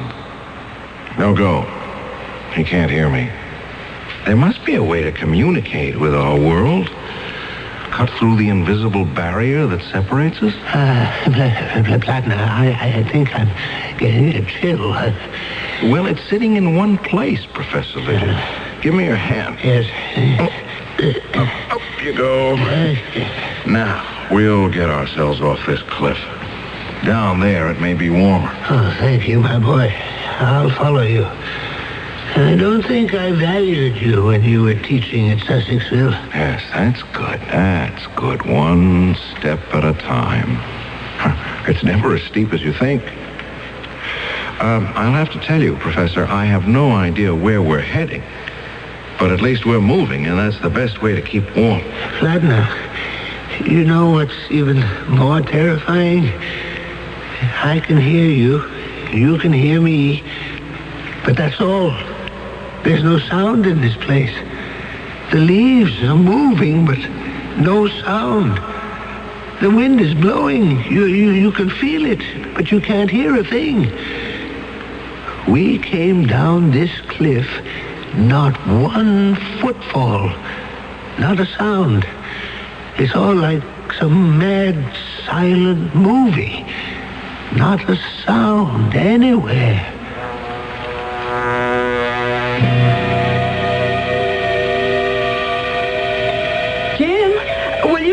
The door.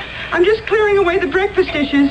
Billy was late getting off to school today. Honey, I've got to make tracks for work myself. Harry's been giving me the hairy eye lately, ever since that rumor went around town about Billy blowing up the school.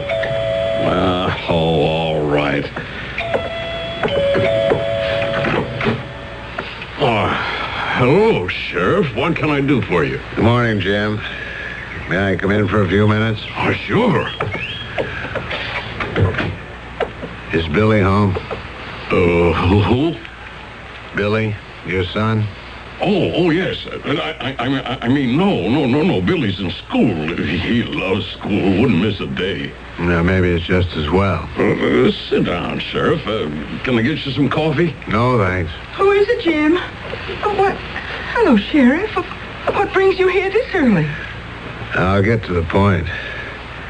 You all know about that explosion at the school? Why, yes, I did hear something about that. Accident in the chemistry lab or something, eh? We've been investigating, and I'm not so sure I can call it an accident. Fred Plattner and Professor Lidgett. Yes, that's a shame. We've questioned every boy who was in or near that class, Jim, and they all say the same thing. But Billy didn't mean anything by it. Honestly, he didn't. Dorothy, shut up. I mean, dear, let the sheriff tell us what's on his mind. I intend to. The information we've gathered is that your son brought a green powder into the class laboratory, and it was that caused the explosion. A green powder? Well, where could Billy have found such a thing? He never said anything about it to us, did he, dear? Jim, I think we should tell the sheriff. Well, there's nothing to tell. You asked where your son could have gotten such a powder. 3 boys were with him when they all went to the lime kiln. He found it there and put it in a bottle. Oh, what 3 boys? Ted Jacoby, Matthew Goodman, and Tommy O'Shea. I know those kids. They'll say anything. You know how kids are. You're not going to believe the word of little kids, are you? Unfortunately, we have no adult witnesses. But as we piece the story together, this was no ordinary school experiment. Well, I don't see how you could hold my boy responsible for the mistakes of a teacher.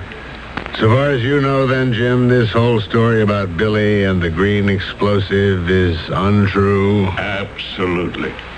Is this Billy's school satchel? Yes, it is. Where did you find it? In the chemistry lab, under one of the seats. I'll be straightforward with both of you. We found traces of a green powder inside. So, if you don't mind, I'm going to have to ask you, Jim, to come along with me back to the station house. Well, I can't go there now. I'm due at work. I'm afraid you haven't got any choice, Jim. But what have I got to do with it? The law says that since Billy is underage, you, his father, are responsible. I have to book you, Jim. Book me? On what charge? Accessory to murder.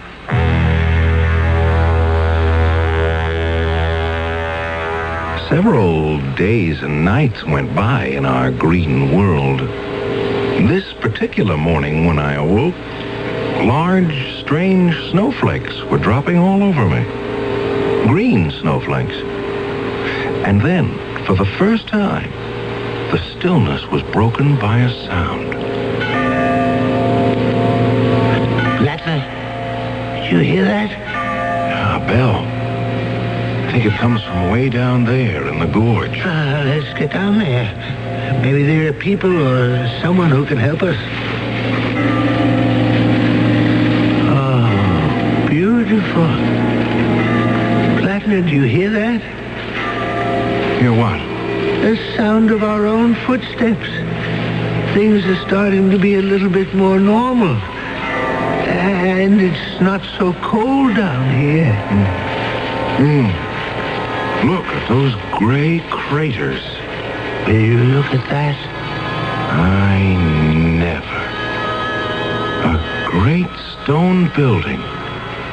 There's an entrance. Let's go on in. Wait a minute, Plattner. Isn't there something wrong about it? Something peculiar?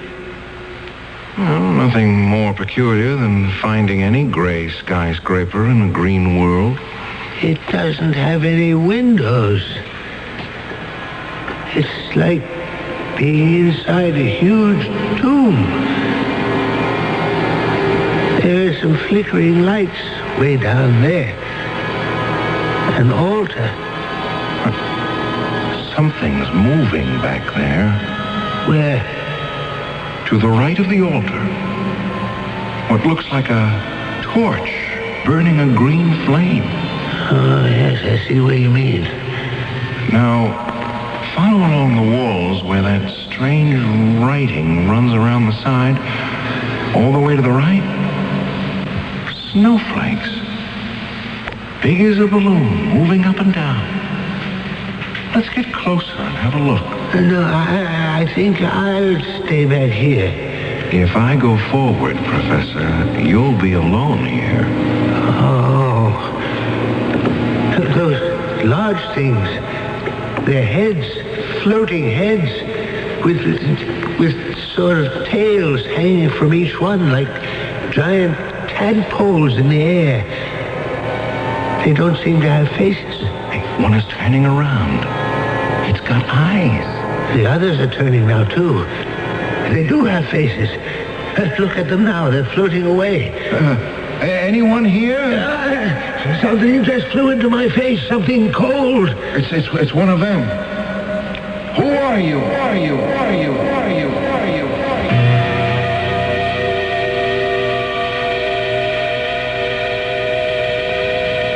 Plattner, I don't think I can take much more of this. Look back. What do you see? I see the school. Our school. The big assembly hall. And the boys are taking a test. The midterms, that's what they are. Well, will you look at that? Some of them are using a crib. A pony. So they are. Cheating in a midterm. Plattner, make a note which boys are cheating. Well, I don't see the school anymore. It's changing now. I can see a street. Yes, it's Main Street. So it is. But how can we see Main Street from here? Because it runs right through us. This world, this dimension. So that's where they went. Who went? Those floating faces. They're hovering over the people walking on the street, see? Look, one or two following each person. Watching. Watching? Why are they there? They're watching the living. Plattner, where are you? I'm here. I just don't want to look anymore. Oh, what's the matter with you? You're crying. I know what those watchers of the living are doing. I know who they are. There are two of them above my head, aren't there? Yes. A man's face and a woman's face. I know them. I know who they are. The two faces over your head, you know them? It's my mother and father.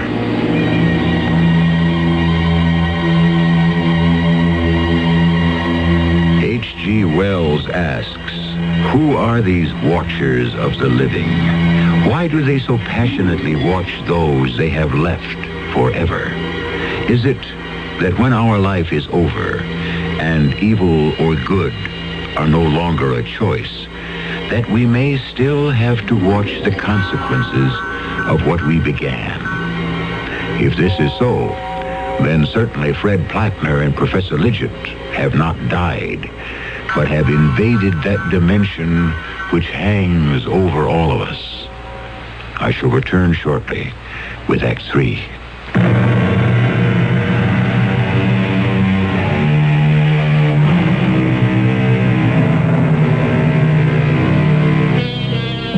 Let H.G. Wells continue his story. If human souls continue after death, then surely human interests continue after death. So these watchers of the living keep an eye on earthlings. Make note that this in-between land is green, the color of renewal, of continuation, of movement.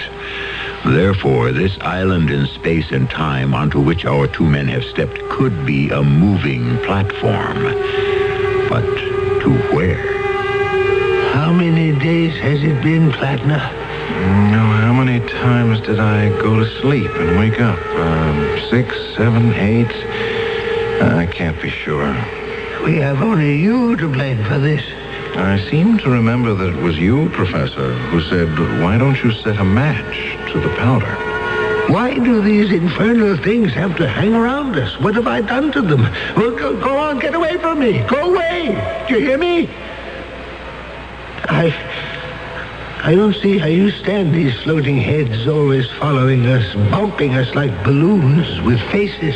I am trying to be calm and not let myself go, and you must do the same, Professor. I could just as easily lose my nerve, but how would that help me? Listen. They've stopped. You're in a different spot than I am, Plattner. Your mother and father are watchers. I hope you never see your parents as I'm seeing mine. Not being able to speak to them and be understood. Not knowing whether they are real or shadows. No, I absolutely refuse to be fingerprinted, and that's final. You have a right to call your lawyer. Where are the bodies? Where's Fred Plattner? Where's the headmaster, Professor Lidgett? How can you be sure they aren't still somewhere, wandering about in shock maybe, but very much alive? If in over a week they haven't shown up? Amnesia. Do you know what that is, Sheriff? If I were blown up in some ridiculous experiment, it would addle my brains, too. They're alive, I bet you, but they don't know who they are or where. Well, that all may be true, but you're still responsible for what happened. Speak to the mayor if you want to, but you're not leaving here until formal charges are placed.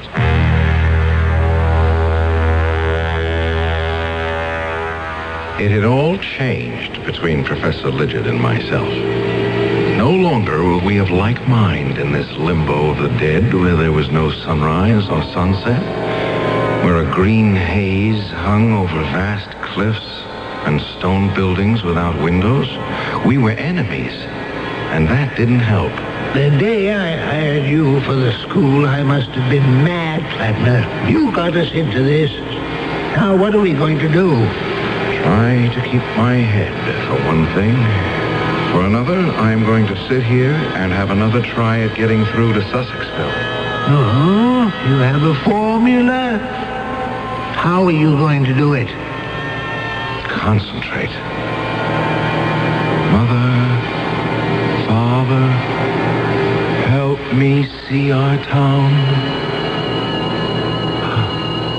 There. I can see right through that rock face. The walls of the house, like glass. Well, Professor, you got your wish. There's Billy Carson and his mother. They're standing in the kitchen listening to the telephone. There's unhappiness written on her face. I shouldn't wonder. That boy shouldn't be allowed out alone. He's a menace. They're talking to someone at the police station. Mother, Father, I want to see what is happening there.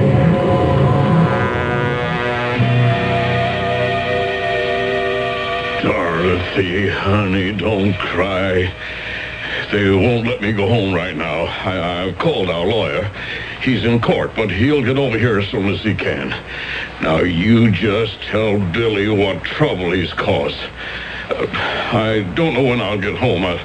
I'll get there when I get there. That's all I know. This way, Mrs. Vandermill. I don't know what possibly could have come over that salesgirl. I mean, to actually accuse me. Now, Mrs. Vandermill, there's nothing I can do. Maybe something did happen to fall off the perfume counter into my purse, but heavens, to say I was shoplifting. Me, Helena Vandermill, why, I own half this town. Why would I ever steal anything? They did find some merchandise in your handbag. Who is that man sitting over there? He's in our custody. He's waiting for his attorney. Now, Mrs. Vandermill, if you'll kindly pay the fine, all the formalities will be taken care of. Oh, Sheriff, you are the most understanding public servant in this town. The fine, Mrs. Vandermill? Oh, yes, of course. Now, how much will it be this time? I'd say $50 would cover. $50 it is. Here you are. All I have with me is 20, so here are 3, and do keep the change. Thank you, Mrs. Vanderbilt. Yes, I'll be more careful next time and keep my bag closed. Who was that? The richest old gal in town, but I have to haul her in at least once a week. She can't help shoplifting. Oh, why didn't you arrest her? Oh, I couldn't do that. Oh, why did you slip her fine in your pocket? I keep it safe there. Understand? Yeah, I'm beginning to.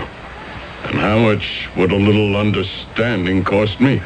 Mr. Carson, Jim, I knew you'd understand the way we do business around here. I'm sorry I was a little slow. Let me see what I have in my wallet. The crookedness in our town. I had no idea. Starting with boys cheating on their exams, all the way to the police taking bribes. Lidgett and I had stopped talking. I was too tired one evening to keep my eyes open, and before I knew it, I was asleep. Flatner, get up. Huh?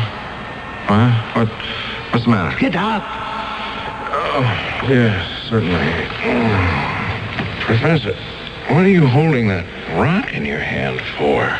I'm not staying here any longer.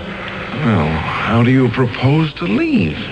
You're going to lead me back to the exact spot where we entered this other world. Oh, I don't know that I remember it.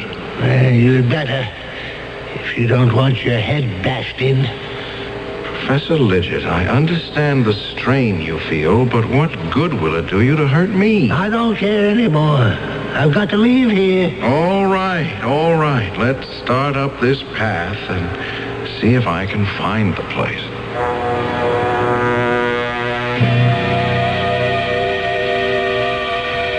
Hello, operator. I dialed 555-1212, and I got a wrong number. Would you place the call for me, please? It's the mayor's office. It works every time. Good morning, Mayor. Not too badly. We made $260. 60 from the old klepto, and I nicked another citizen for the 200. All right, will you stop by, or shall I send the cash over to the town hall? Good. I'll put 130 in an envelope addressed to you and marked official business.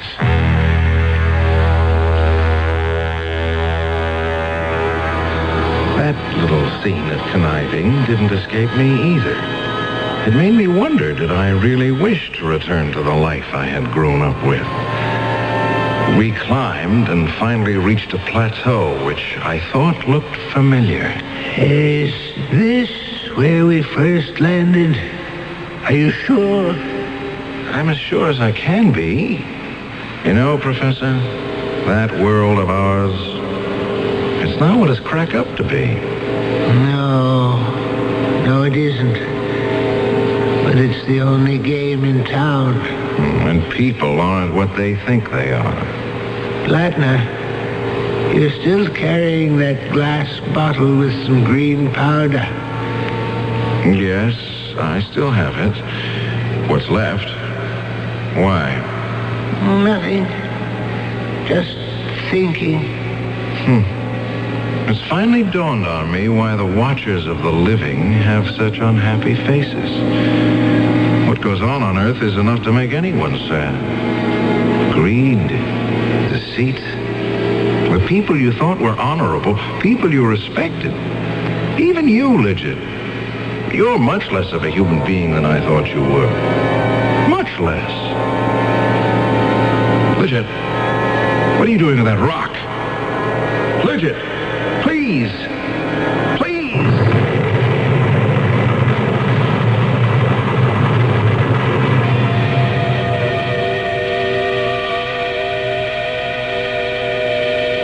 Came to on Earth, lying sprawled out in the schoolyard, covered in scratches and bruises. I was alone. Professor Lidgett didn't get back to Earth with me. I remembered running away from the professor, and then I tripped and fell. Yes, the powder must have exploded on impact, and here I was. It was getting dark in Dr. Bendener's office, and I remembered I'd come to see him for a physical. Feeling any better, Mr. Plattner? Yes, I am. I'm fine now, Doctor. Had a little sleep? Oh, not exactly. Just thinking about how my insides got all reversed. Nothing's malfunctioning, you understand, just exchanged. Are you up to getting yourself home? Dr. Bendener, I've decided I don't want to be a lifeguard after all. I'm just not the swimming kind. I didn't know there was any other kind.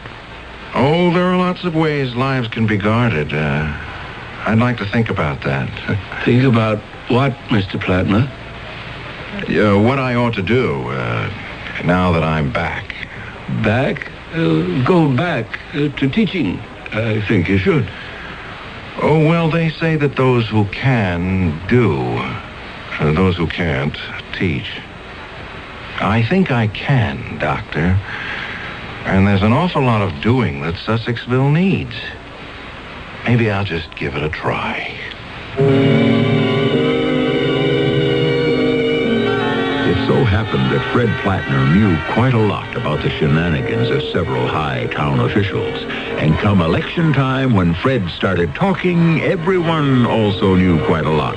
So it was hardly a surprise when an unknown schoolteacher got himself elected mayor of Sussexville. Not surprising at all. I'll be back shortly.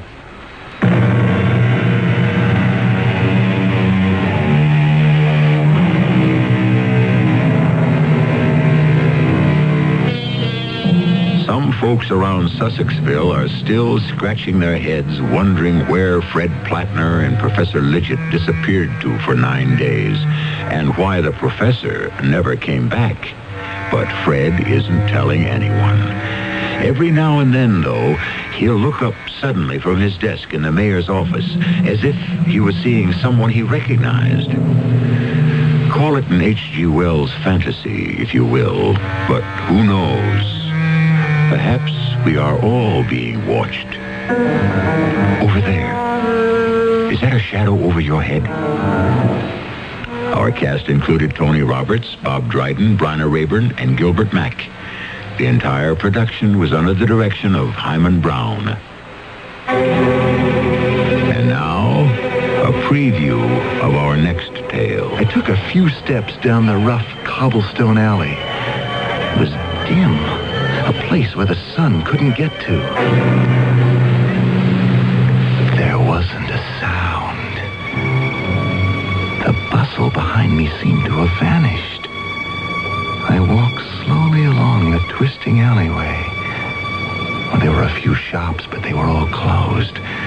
I don't know why I kept walking, but something seemed to draw me along. And then the alley turned. There it was. A small shop, brightly lighted with candles. In the window were clothes, leather things, beads, spices. There was no name on the door, but I knew I'd found the Devil's Boutique. This is E.G. Marshall inviting you to return to our Mystery Theater for another adventure in the macabre. Until next time, pleasant dreams.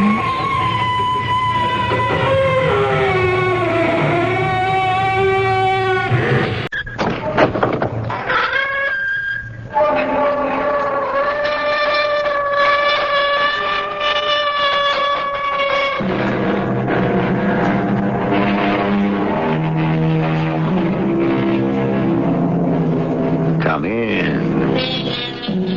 Welcome. I'm E.G. Marshall. The universe goes on, as round and round she goes. And where she starts and where she ends is something no one knows. Beginnings and endings. Our neat and precise human minds will insist on clearly stated limits, boundaries, definitions. But unfortunately, there are no satisfactory ways to limit, bound, or define the truly important things in life. Have you interrogated the prisoner? I have. Hey, who says I'm a prisoner? We have no use for the cargo. Destroy it and confiscate the ship. What are you trying to pull? And dispose of the prisoner. What do you mean, dispose of the prisoner? Am I being sentenced to something? To death. Don't I get a trial? You have been tried and found guilty.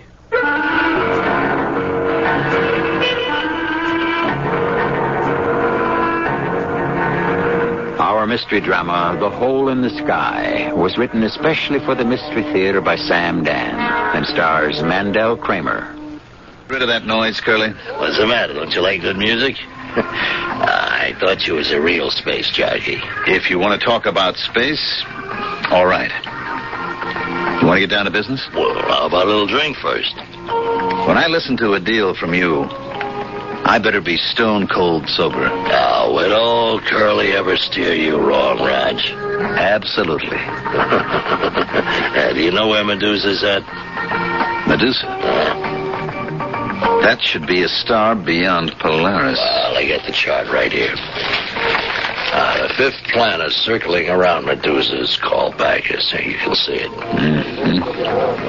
I can also see it's a pretty good trip. Can that lark of yours hold a 3,000-pound cargo? What kind of cargo? Why do you care? I won't handle contraband. What's contraband? Everything's contraband to somebody somewhere. You know what I'm talking about, Curly. What's the difference, huh? The trip's illegal anyhow. There are no solo flights allowed outside the solar system, so what do you care? No drugs, no weapons, Curly. How would I be mixed up with weapons and drugs? Up to your ears. No. This is just stuff for the ladies. Yeah? Yeah. This Bacchus is a wild place. It's just being colonized. Now, you could clear a fortune with some makeup. You know, powder, makeup, things the ladies just have to have. That's contraband. Sure. But it's nice, harmless contraband. Look, if I'm caught with any sort of non-essential... If you're caught, what's the difference what you're caught with? What's the deal? Hey, fantastic. You split the take 50-50. I what? That's right, old buddy. Right down the middle. What's the catch? No catch. No ifs, ands, and maybes. 50-50. Some deal, huh? When do I leave? Your cargo's ready right now. Tonight? Well, it better be tonight. You're due to sit down on Bacchus no later than the 21st. 21st of what? 21st of this month. 21st? That's in 6 days. Well, actually, 6.5. Look at the chart. You see where Bacchus is? Sure. Well, this trip should take 6 weeks. There's no way I could ever cover this distance in 6 days. Oh, sure there is. How? Why, Roger, old buddy, you know how. You just go through the hole. Oh, I see. That's the catch. Now don't tell me you're scared of the hole. I'm scared out of my wits. Now, look, if anybody had ever told me that Rog Thorpe had that little streak of yellow... Don't try to get a rise out of me, Curly. I'm not yellow. I'm smart. I'll see you around. Make it around 8 o'clock. That's as long as they can hold the job open. Goodbye, Curly. Hey, don't go away, man. It'll make it harder for you to come back here. I'm not coming back.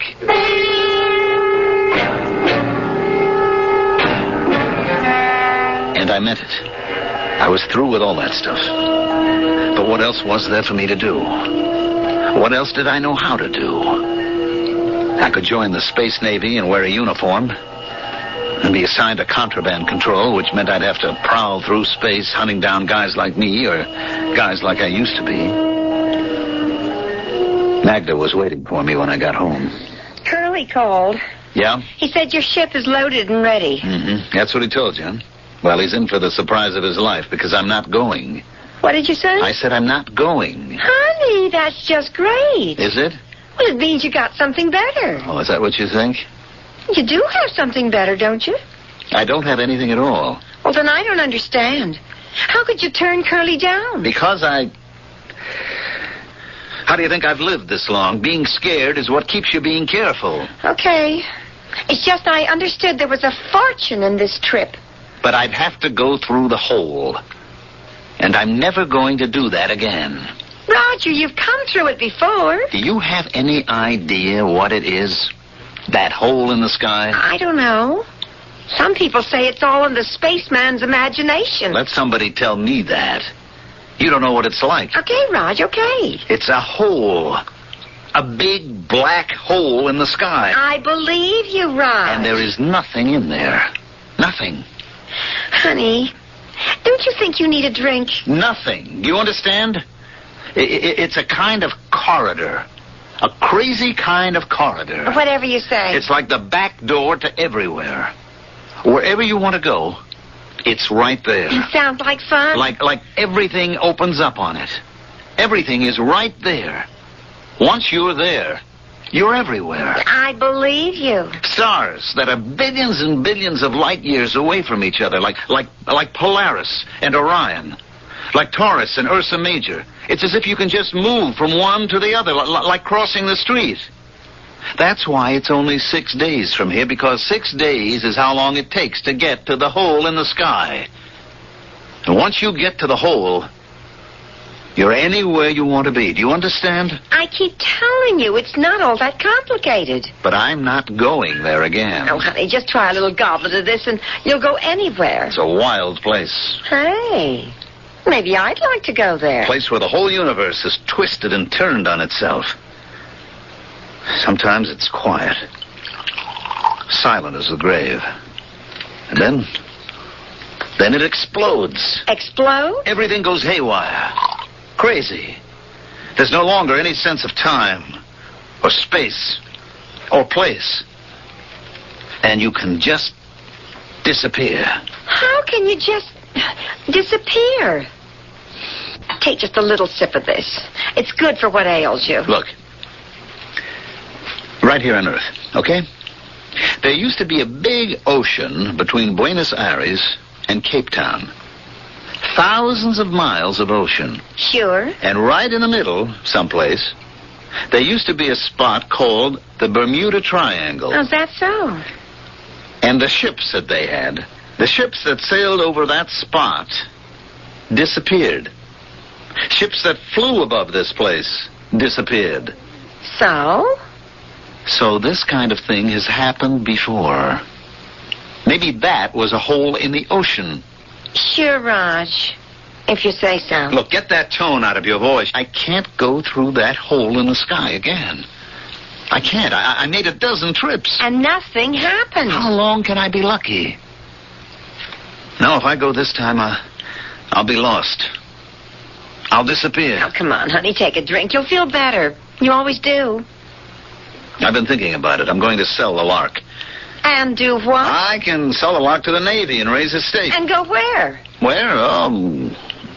To a planet like Bacchus. Or maybe right here in our own solar system. And you could raise enough from the sale of the Lark? Oh, a good piece of it. For the rest, I gave you plenty of jewels, money, credits. I know you did. All I'm asking is for you to give me some of it so I can get started. That's not all you're asking, Raj. You're also asking me to go with you and break my back in a mine or on a ranch. It's only tough for the first couple of years. I don't want to go.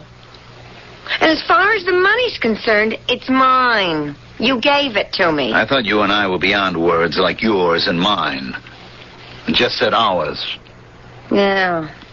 What'll I do the day you get tired of me? I'll never get tired of you, Magda. I'm sorry, Roger. I can't say to you, my darling, everything I own in the world is yours. Take it. Magda, I'm not asking for anything which You know that basically, I'm out for myself. Did you think you could change me? All right, Magda.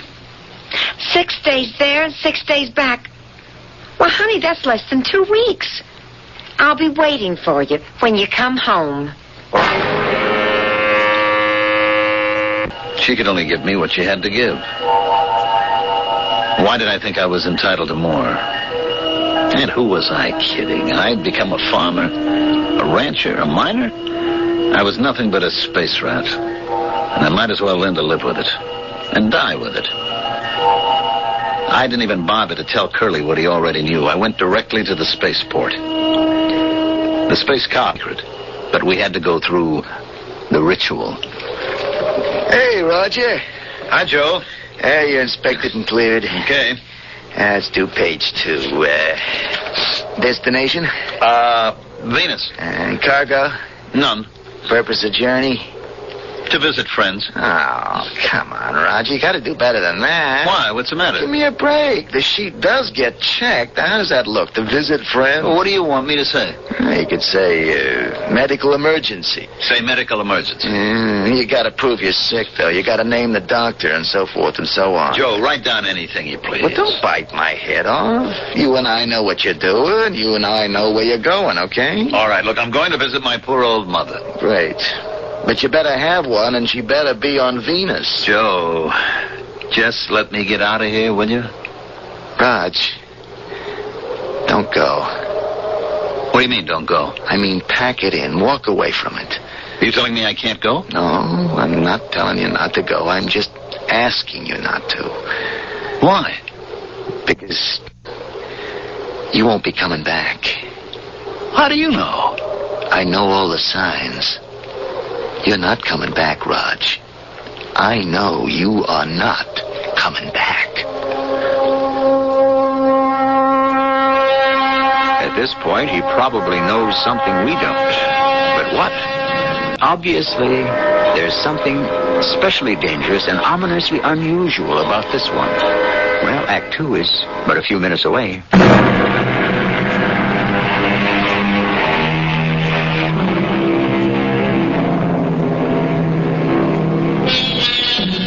What was that popular song from a generation ago? It was called Faraway Places. And what were those faraway places? Oh, they were in Asia, Africa, Europe.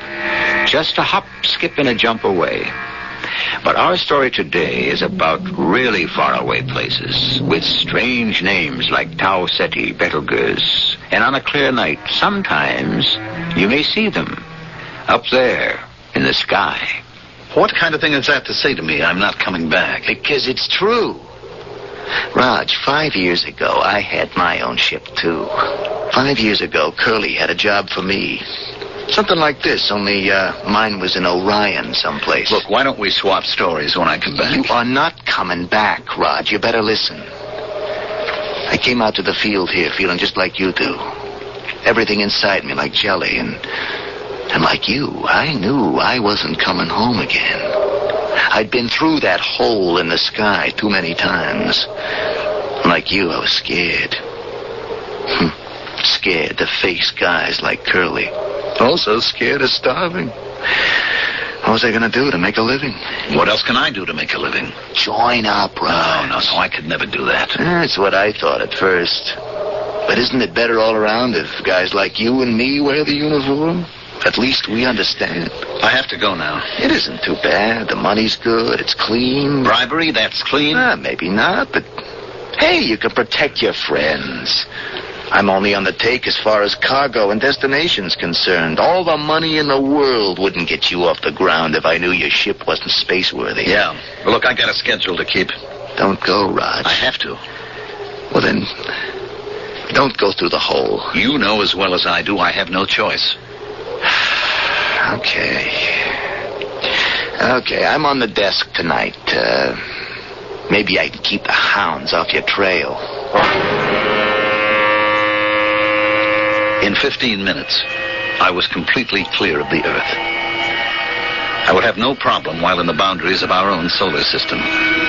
But as soon as I was out in the galaxy, the patrols would be after me. I could outdistance any single pursuit ship. But if they had my position and course, they could set up a fire network that could destroy me in the fraction of a second. I could hear Joe Dresden on the monitor. He was getting reports from all of his scouts who had sighted or thought they had sighted me. He would be feeding all this data into a computer, which would calculate my exact position. Attention all ships, Rainbow Command. Illegal craft identified as Lark, registered Captain Roger Thorpe, probably headed for Polaris. Consult charts 946 and 202. Subtract coordinates 4 and 8 from coordinates 12 and 18. Lock, challenge. Allow 5 minutes for reply, then open fire. Thank you, Joe. He had sent the pursuit off in exactly the opposite direction. He had bought me at least 2 days' time. Attention, all ships, Rainbow Command. Fugitive reported headed for Ursa Major. Consult charts 380426. Fugitive reported headed for Tau Ceti. How skillfully he kept directing the pursuit away from me. I was coming to the end of the 5th day, and now I didn't have to worry. I was near the hole in the sky, and even though so many people were convinced that it was all fiction, that was back down there in the safety and security of Earth. Up here, even the most skeptical suddenly became believers. I could rest assured there was nobody within 1 trillion miles of me now. Roger. Roger. You can answer me, Raj. You won't give away your position. I'm on a sealed frequency. Joe? You're at the edge of the hole, Raj. I know. Turn back. I can't. I'll clear a path for you. I have to keep going. I'll bring you home safe and sound. I'm going in now, Joe. I'm here. And I was there. I was in the hole in the sky. It was so quiet. So peaceful. So tranquil. I'd better feed my computer. My speed, my course, my declination. I could expect to find myself orbiting Medusa. Then I could set my bearing for the planet Bacchus. I could still hear Joe's voice. Roger, it isn't too late. Now get out of there. It's quiet, Joe. It's quiet. That doesn't mean anything.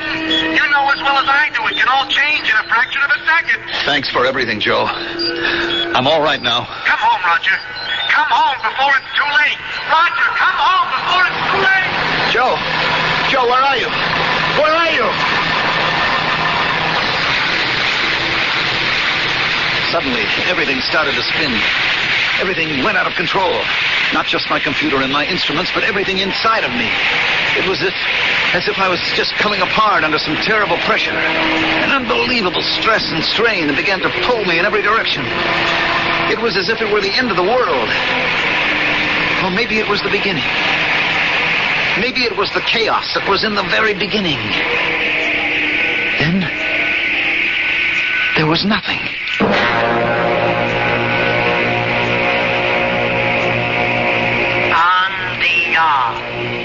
Andia. Rodia. This voice. Andia. Rodia. What was she saying? It sounded like no language I'd ever heard before. Then I remembered what I had to do. I fed the sounds into the computer and waited. Just like the ancient anthropologists could construct an entire prehistoric animal from just a few fragments of bone, the computer could project an entire language from just a few significant sounds. Gradually, the voice became clearer and clearer. What ship is yours? Identify. Identify. Lark. Lark. How many aboard? Just one. Identify. Roger Thorpe, registered captain. Home port. Earth. Where is that? Consult Star Chart 876. What is Star Chart 876? Whatever you happen to use, start with Polaris. What is Polaris? You draw a line from Polaris to Deneb. There are no such stars. Hey, what's that noise? You are locked into a landing beam. Hold it. I don't necessarily want to land. Cut your power. I only need to get my bearings. Prepare to descend. Am I being forced to land? You are being invited. But I don't want... Cut all power.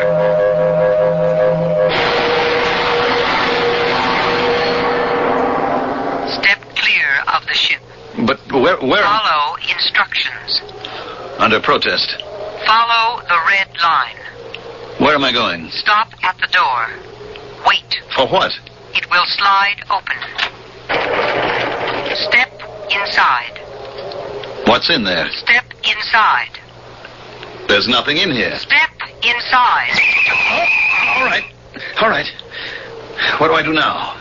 Wait. What do you people want? Who are you? Where am I? I was in a room of some kind. A plain, bare space. There was a chair. Just a single chair, and that was the only furniture. I sat down. I waited. Who were these people? What did they want? Then the wall slid away. And facing me was a woman. She was sitting behind a desk of some kind. She was young, about 30-ish. She wore a black robe. Her red hair was short. She might have been good-looking if she didn't have such a serious look on her face. She touched a switch, and suddenly on the entire wall behind, there appeared an enormous sky chart. Point out your home star. My home star? Well, it doesn't show up too well, you see. It's a red dwarf. I can give you its position. Yes? Just let me orient myself. I'll have to find Polaris. And then Tau Ceti. I've never heard of any... Wait a minute. Wait a minute. This isn't possible. I don't recognize any of these patterns. I warn you to tell the truth. But this is all very strange. Orion should be right there. Orion? I don't see a single thing I know in this entire sky. This is the universe. Well, maybe it's a part of it that's off somewhere. This is the complete universe. Wait a minute. The universe is infinite. Why did you do that? Blasphemy. Everyone knows the universe is closed and limited. Okay, have it your way. Why are there no papers on your ship? Because I didn't need any. What is your cargo? I'm sure you looked it over by now. Cosmetics. What are cosmetics? Didn't your translating computer tell you? Yes, but I don't understand. Well, it's just stuff that women put on their face. For what purpose? I guess it makes them look better. Better? What's the difference? Please, answer the question. Is it important? It may be the most important thing in the universe. These cosmetics, they change people's faces? You could say that. It disguises them. Well, strictly speaking, it might. I see. Yes. Yes, I see. Well, I hope you see something, because I don't. Interrogator. Yes, censor. We have examined the ship. Have you examined the prisoner? Who says I'm a prisoner? You have not been spoken to. I have examined the prisoner. We see no use for the cargo. Destroy it. At once. Confiscate the ship. Immediately. Dispose of the prisoner. What does that mean, dispose? Save him for the games, or eliminate him quietly. Whatever suits you. What is he talking about? I shall save him for the games. Look, am I being sentenced to something? To death. Wait a minute. Don't I get a trial? You have been tried and found guilty. I have the right to defend myself. You have no rights at all. What sort of place is this? It could very easily fit certain places here on our own Earth. But this is a story that takes place far in the future, in a place so far away that the imagination can scarcely encompass the distance. But space, time, what do these things matter? People are people everywhere, aren't they? I shall be back shortly with Act 3.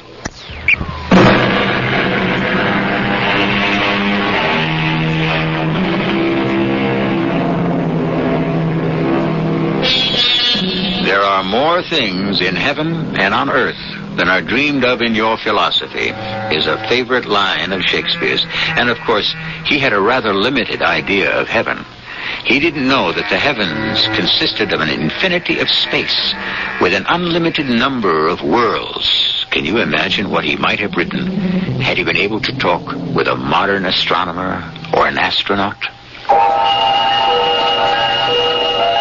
From what I could gather, the man was called the censor. The girl who had been talking to me was called the interrogator. Anyhow, they both decided that it was all over for me. The man left. You will be executed at the games. What games are these supposed to be? The games to honor the establishment of the autocracy. Look, I don't have anything to do with all this. What was your purpose in coming here? I was on my way to Medusa. Medusa? Yes, it's a giant yellow star. There is no such star. How can you make a statement like that? Because I never heard of it. That doesn't mean that... If it existed, I would have heard of it. Since I have never heard of it, that is proof that it never existed. Why do I have to be killed? Because you have come here to overthrow the autocrat. That isn't true. Are you a stranger? Yes. The only reason strangers come here is to overthrow the autocrat. Since you admit to being a stranger, now, just hold on. That doesn't necessarily follow. Do you have legitimate business on this planet? Well, no. Then you admit it. Since you do not have legitimate business, you therefore must be treated as a stranger. She stood up and nodded her head. 2 men in black robes came in. I understood I was to go with them. I don't care what world you're in. A cell is a cell. This was a small room with smooth white walls.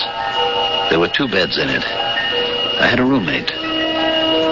His name was Artie. I asked him why he was in jail. I tried to kill the autocrat. Look, set me straight, will you? Who is the autocrat? He is the maximum ruler. That's why you want to kill him? I want to kill him because he oppresses the people. And then what? Then perhaps the next maximum ruler will be a kinder person. And suppose he turns out worse? That has happened before. Mm-hmm. In that case, what do? Kill him and hope again. Wouldn't it make more sense to eliminate all these rulers entirely? Well, then, who would rule? The people. The people?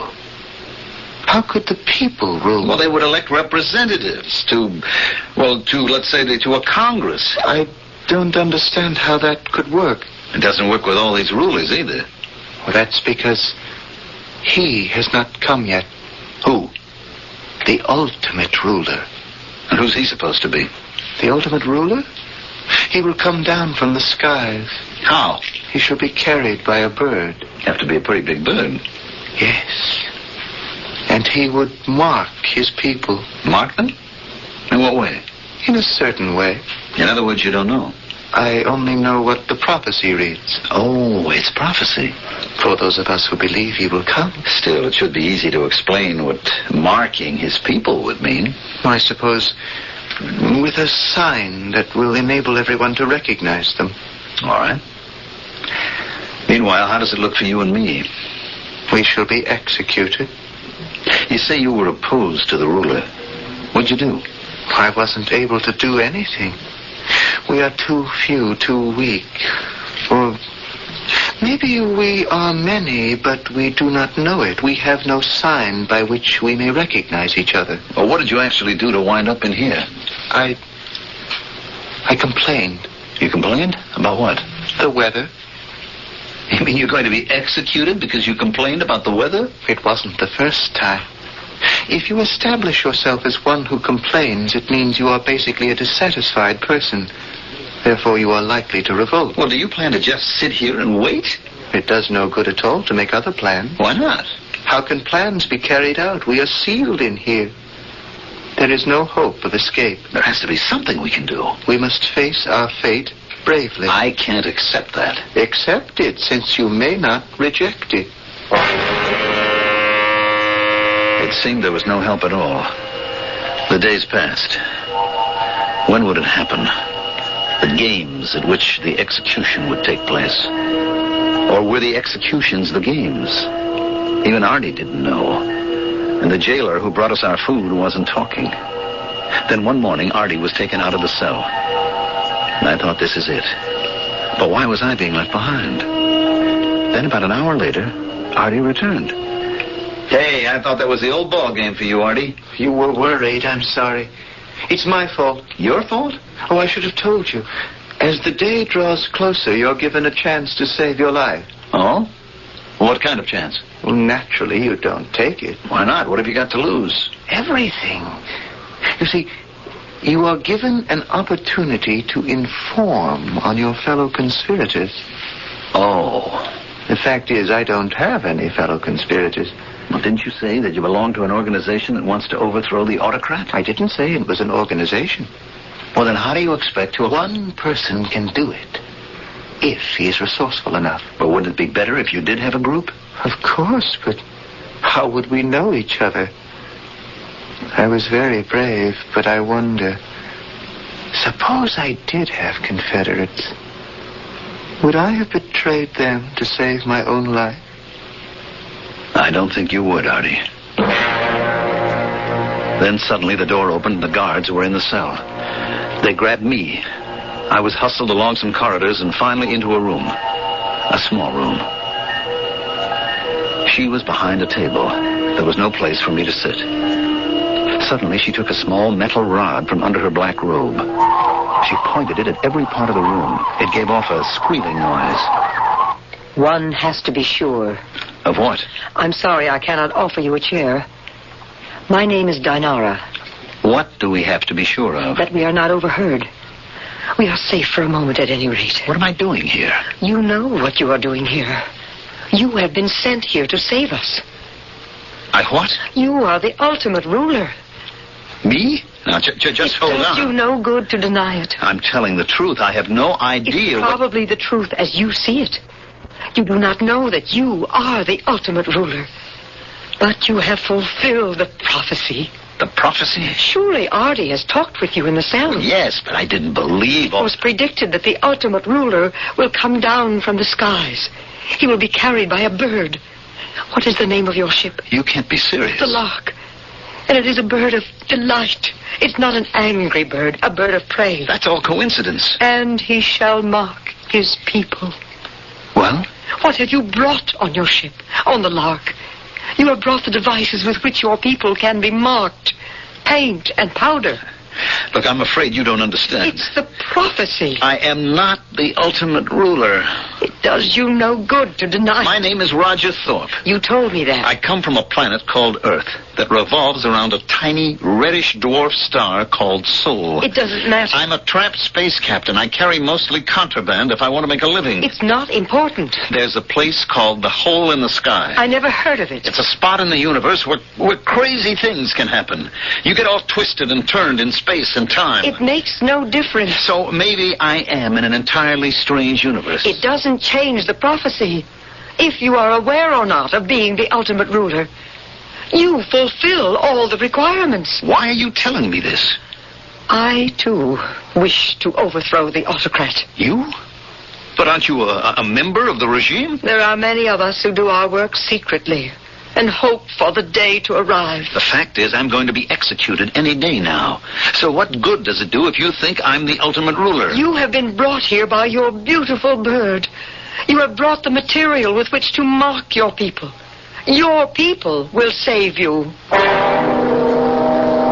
There was only one way to make sense out of any of this. I would just have to assume that I had landed on a planet of nuts. Pure and simple. And so I did. But it got pretty grim. One day, Artie and I were taken from our cell and brought to an enormous stadium. There must have been 100,000 people. All of them wore black robes with hoods that covered their heads. Artie and I were led to the center of the arena. Then we heard the voice of the censor. These men have plotted against the autocrat. Their fate is to be consumed by the mighty electric energy of the state. In a few moments, they shall no longer exist. Let this then serve as a lesson to all who would attempt similar madness. Not a single word was heard from the robed and hooded crowd. And then we heard it. A humming that grew louder and louder. I began to feel warm, then hot, and soon it was as if I was on fire. Stop!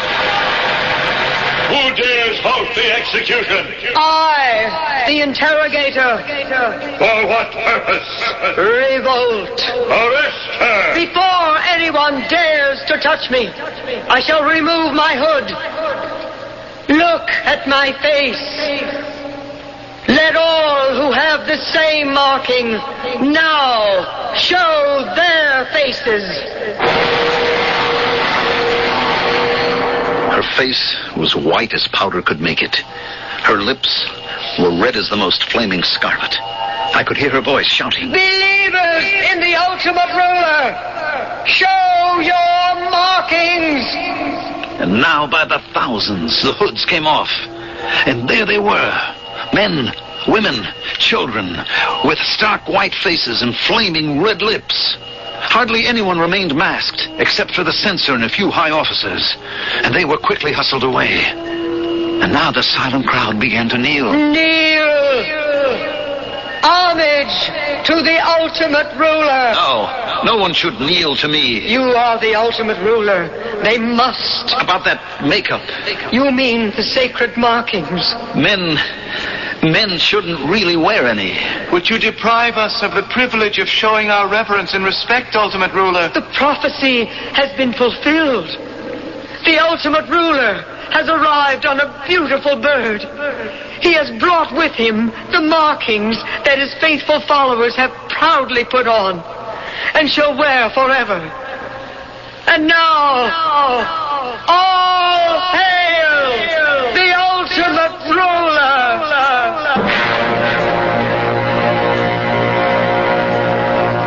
I don't understand completely. I'm the ultimate ruler. I'm treated with respect and reverence. I have whatever I want. There are times when I can't believe it. Am I lost in space? Or am I lost in my own imagination? Who knows? At times, this is real. And times when it seems like a dream. I only know one thing.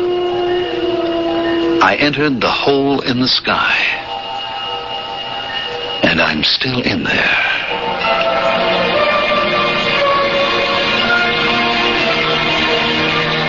Do any of us know what it means? Is there a hole in the sky? Is there a Bermuda Triangle? Are there mysterious disappearances that simply defy all rational explanation? We work for centuries to solve a riddle. And then when we think we know the answer, suddenly the original question looms larger than ever. I'll be back shortly.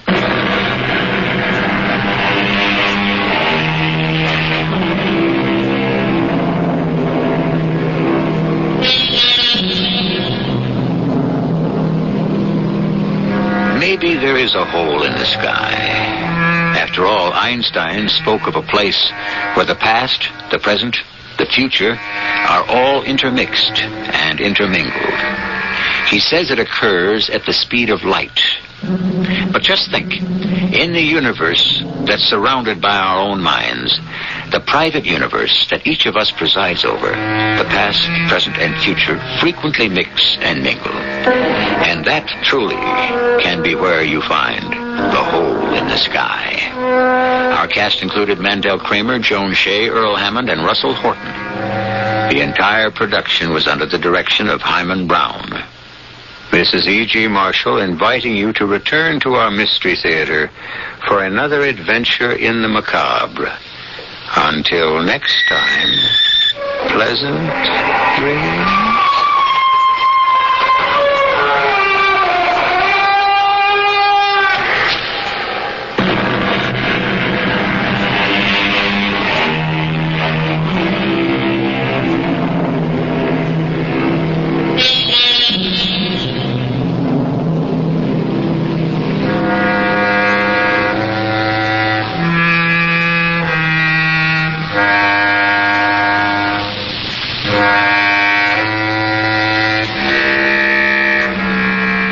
Theater presents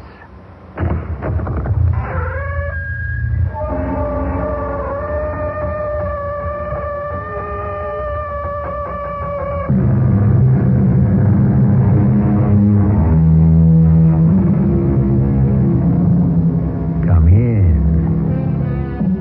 Welcome. I'm E.G. Marshall.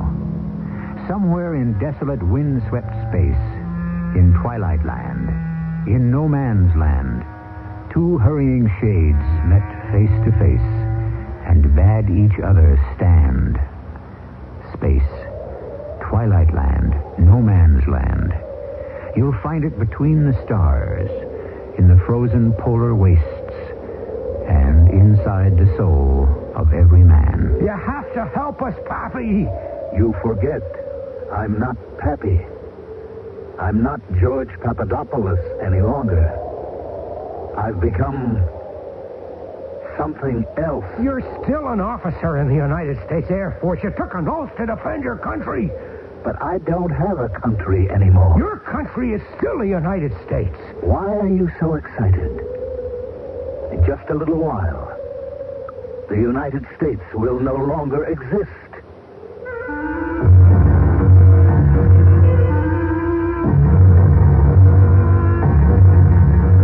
Our mystery drama, Arctic Encounter, was written especially for the Mystery Theater by Sam Dan and stars Mason Adams.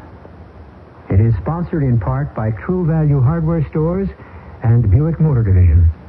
I'll be back shortly with Act One.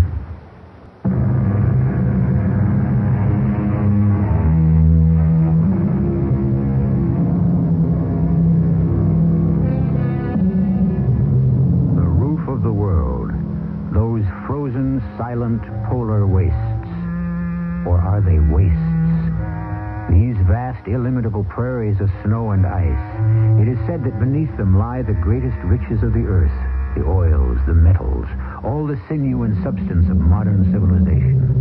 And perhaps here are even hidden the ancient secrets of the planet itself. At any rate, the stillness is broken every day by the noise of the airplanes as they fly back and forth. Looking, listening, charting, recording.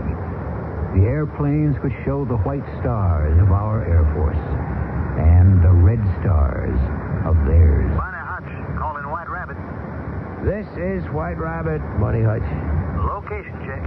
Coordinates 34 and 16. Activity? Negative. Roger. Hey, Dawson, what's for chow at the base? Ah, better you shouldn't ask. Now, what's the movie they're showing? Better you shouldn't know. It's gonna be one of those nights, huh? Roger. And out. Well, Pappy, another action-filled evening awaits us at the base. You wanted action, you should have joined the Marines. Bite your tongue. Besides, I'm not a fighter. I'm a lover. Yeah, so I've heard. It is true that on this assignment I do not get to practice my avocation as frequently as I would prefer. However, we must all make sacrifices for our country. What are we doing up here inside this frosted-over refrigerator, Pappy? Ours not the reason why, Chappie. Here we are, Pappy and Chappie, the Happiness Boys. You remember the Happiness Boys? I never even heard of them. They were a team, 40, 50 years ago on radio. Team? You have to be kidding. I just made that up. No, it's true. I read all about them. Billy Jones and Ernie Hare. Snappy songs and patter.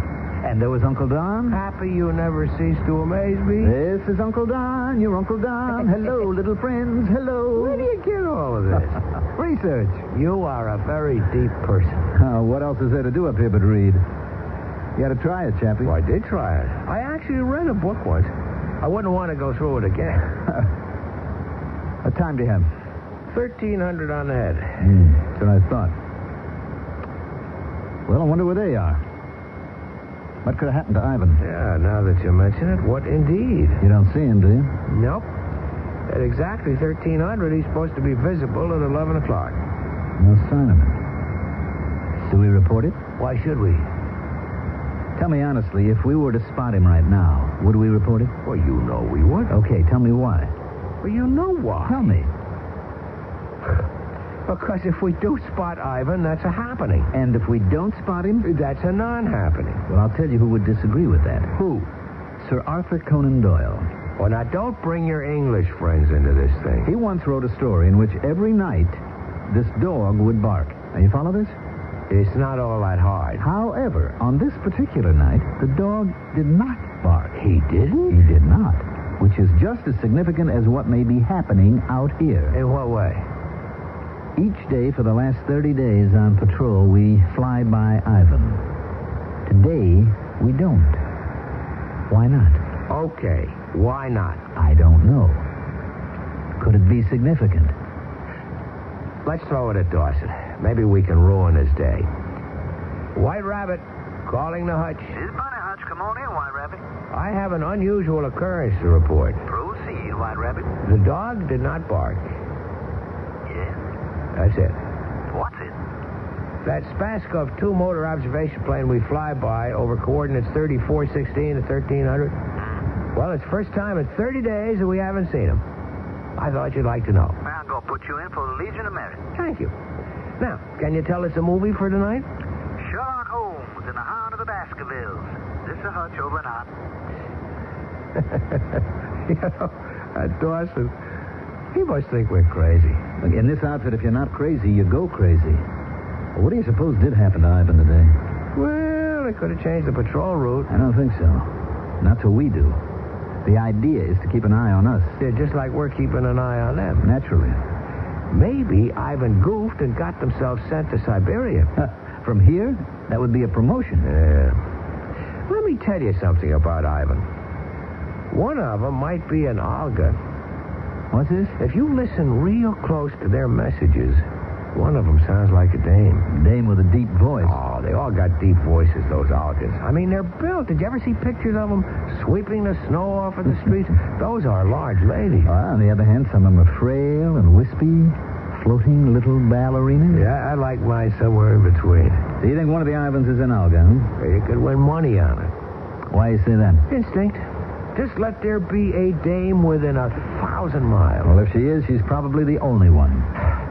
I wonder how I could meet her. Chappie, with all the dames that we have in the United States of America... Now, Pappy, you're taking an isolationist, a chauvinistic point of view. Oh, excuse me. I didn't mean to offend you. Why are we here? To maintain peace. Any fool knows that. What better way to promote peace than for people to come together and really get to know each other? Now, you take this Olga. I bet she's just as anxious for a few laughs as we are. Yeah, I can see her now. Dark hair, black eyes. Oh, yeah. Yeah, it was always my type.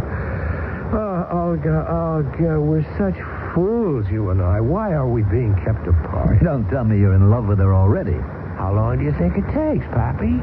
Chappie, take a look. Far distance. What? 2 o'clock on the ground. Yeah?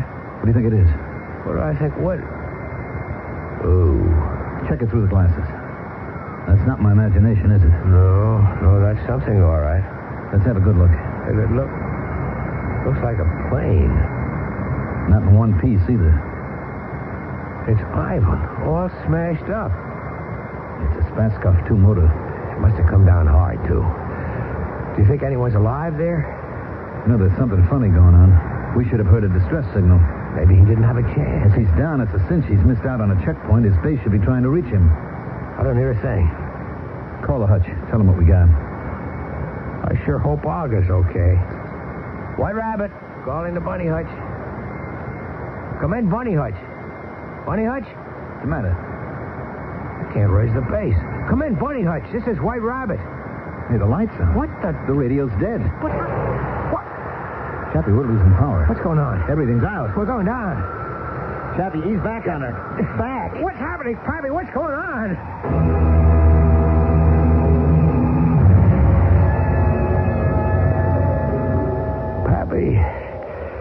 Pappy, yeah. You okay? I don't know. I feel kind of numb. How's the plane? I think we're in one piece. Well, that's something. I suppose there's any point asking about the radio. You can ask. Well? Everything's out. And I can't get anything started. How could we lose all our power? I don't know. It's as if... As if what? As if somehow, suddenly it all just drained out. I know that sounds crazy. What can we do? I don't know. I don't either. Just asking to pass the time. Pappy, is anything broken? I don't think so. I just feel nothing. Can you move? Yeah, maybe if you help me. The question is, where would we go? Well, we just have to sit tight. Yeah, provided that we don't... We're not going to freeze. Without power, we can't make any heat in here. Now, look, we got these lanterns in the emergency locker. That's what they're for, to give heat. There's plenty of blankets and some food. How far do you figure we're from base? 250 miles. We can hold on. Yeah. In about an hour, they'll be out looking for us. Wonder how Ivan's doing. I'm going to go look. Now, let's get those heat lanterns going first. Chappie, how do you account for the fact we both came down in exactly the same spot? I don't know. Is there a reason? I don't know. There is such a thing as coincidence, but suppose it isn't a coincidence. Then what? Well, then, it's one for the deep thinkers, which lets me out. All right, I think I got the lamps burning. Things will be nice and warm when I come back in. Nice and warm. Be lucky if we can hold the temperature above freezing. Well, that's cozy for this neighborhood. Hold the fort. Now, listen, don't stay out there too long. Just a quick look and back. It's 70 below out there. You know what they say. It's a nice, dry cold. Be careful. Why? What could happen?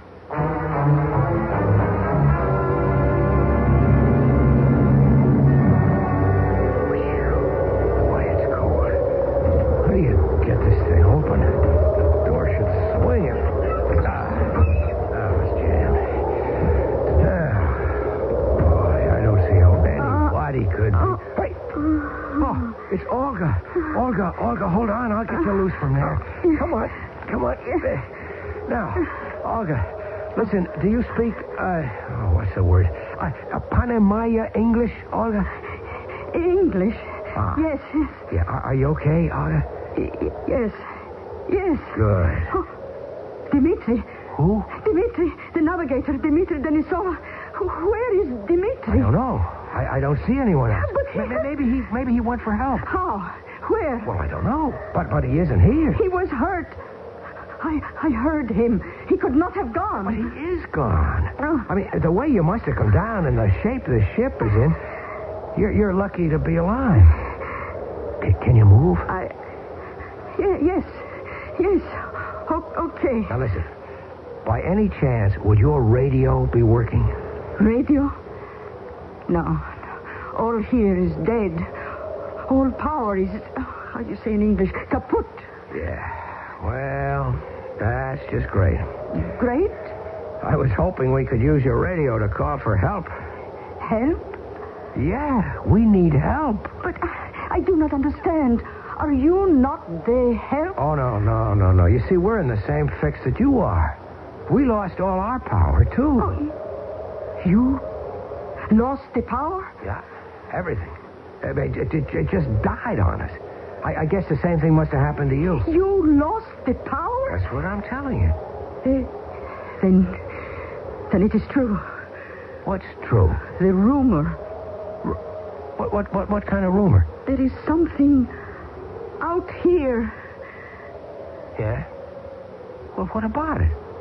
Something that will destroy us all. Well, we've been looking at the world in terms of absolutes. We and they. We and they dominate the core of every dispute. We and they are the two superpowers. Each of us can unleash the forces that can completely destroy the world. Now, is there a third party that has dealt himself, or which has dealt itself, a hand in the game? We'll play Showdown in Act 2.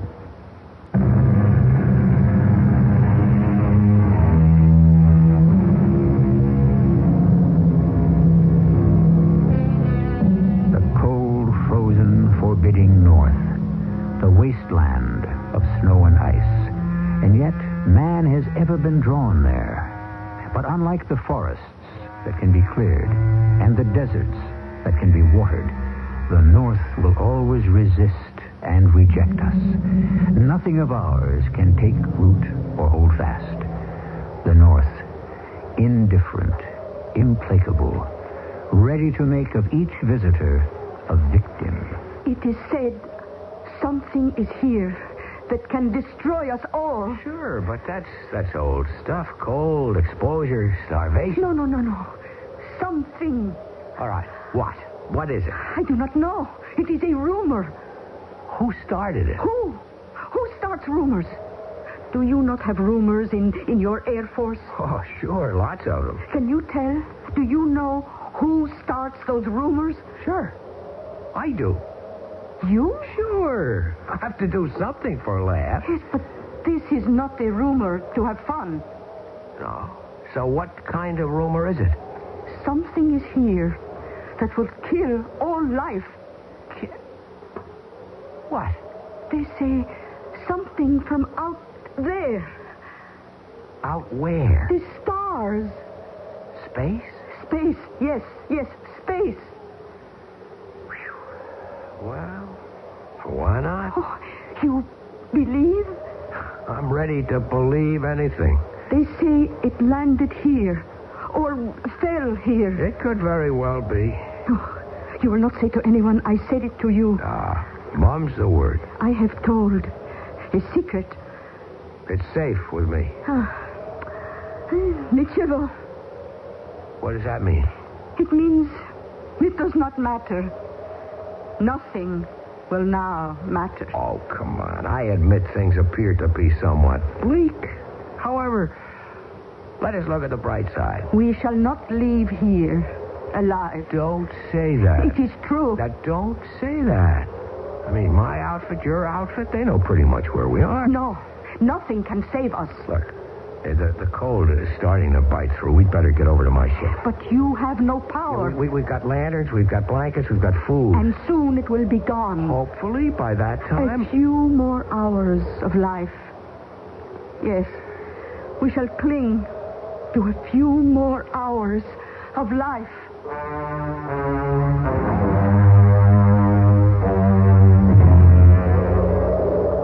You better help me swing the door shut. What? The lamps. The lamps are out. The fuel. It must be gone. No, it's only been a couple of minutes, and there was plenty. Wait a minute. Pappy? Pappy? Pappy? George Papadopoulos, my pilot. He's gone. Gone? Pappy! Pappy, where are you? He went perhaps to look for you. He knew where I was going. Oh. Besides, he was hurt. He couldn't move. Like Dimitri. Do you have a weapon? A revolver. I've got a 45. What good? I don't know.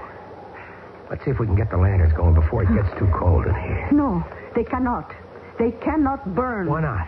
You see, they are not burning now. Well, they could have gone out by some fluke or accident. They will not light again. We can try. So first you have to pump this gadget here. Hey, there isn't any fuel. But the tanks were full. Yes. It is the something that is out here. We're on that again, huh? It must be something that eats fuel and energy. Olga, we have to raise the base. Your place or mine. That's a laugh. What is? Well, what I just said, your place or mine. Why is that a joke? Well, it's funny because of the circumstances. Yes? It's all right. Maybe one day I can explain it. No, explain now. This is the only day. An hour, 2 hours. We will freeze. Olga, somehow we are going to get that radio started. No. We'll figure a way. We must not. We must not? We must not try to fix the radio. But why? Because if so, we will call for help. Well, sure. That's the idea of the thing. We must not call for help. What, you mean we should freeze to death? Starve? Why have you fallen from sky? Because we saw your ship on the ground. Yes. And when you came near, what happened? We crashed. Yes. The something that destroys our plane destroys also yours. Now will come other airplanes to find us both. And when they see us and come close, then the something makes them crash also. Yeah. Well, we wouldn't be able to fix the radio anyhow. What is this something? Oh, who can say? And we might have had a beautiful friendship. No. No? Why no? You are not a serious person. And I take it you are? Oh, yes. Very serious. You are, what word do I want? Frivolous. That's right. That's absolutely true. You admit, then? Yeah, that's why we'd be so good for each other. We have 1 hour, 2, maybe 3 hours to live. Should we talk this way? Why not? So personal? Well, what else should we be talking about? We should have discussion on, you would call it dialectical materialism. All right. Dialectical. Why you begin? Nichevo. Yeah, my sentiments exactly. Olga, listen. I have to say something. My name is not Olga. It isn't? No. I am called Praskovia. Praskovia Alexandrovna Sorokin. Do you want me to call you whatever that is? No, it's better Olga. My name is Stuart Maitland Chapman III, but you can call me Chappie. Chappie? It's close enough. I am honored to make your acquaintance. I can see your eyes are blue. But underneath your helmet, what color is your hair? Blonde. Yeah. When I think of what might have been. What might have been? Had we met under different circumstances. But under different circumstances, how could we have met? Yeah, I guess that's part of the problem. We had to have a disaster. Well, what are we going to do about it? Do? We can sit here, maybe hold hands and wait till we freeze to death. Or... Yes? Or? Or we can fight it. Fight what? Who? Whoever and or whatever is doing this to us. How? I was afraid you'd ask me that. Look. What made both our ships come down? What robbed us of all of our fuel, of our energy? Something. A something? All right, okay. Let's try to find that something and destroy it or shut it off. But where is it? And where is your man Dimitri and Pappy? I mean, what could have happened to them? I'm cold. Yeah, we're starting to feel it. And it won't get better. Look, while we can still move, while we can still care, do you want to try to go out there and find it? Fight it or whatever? Yes.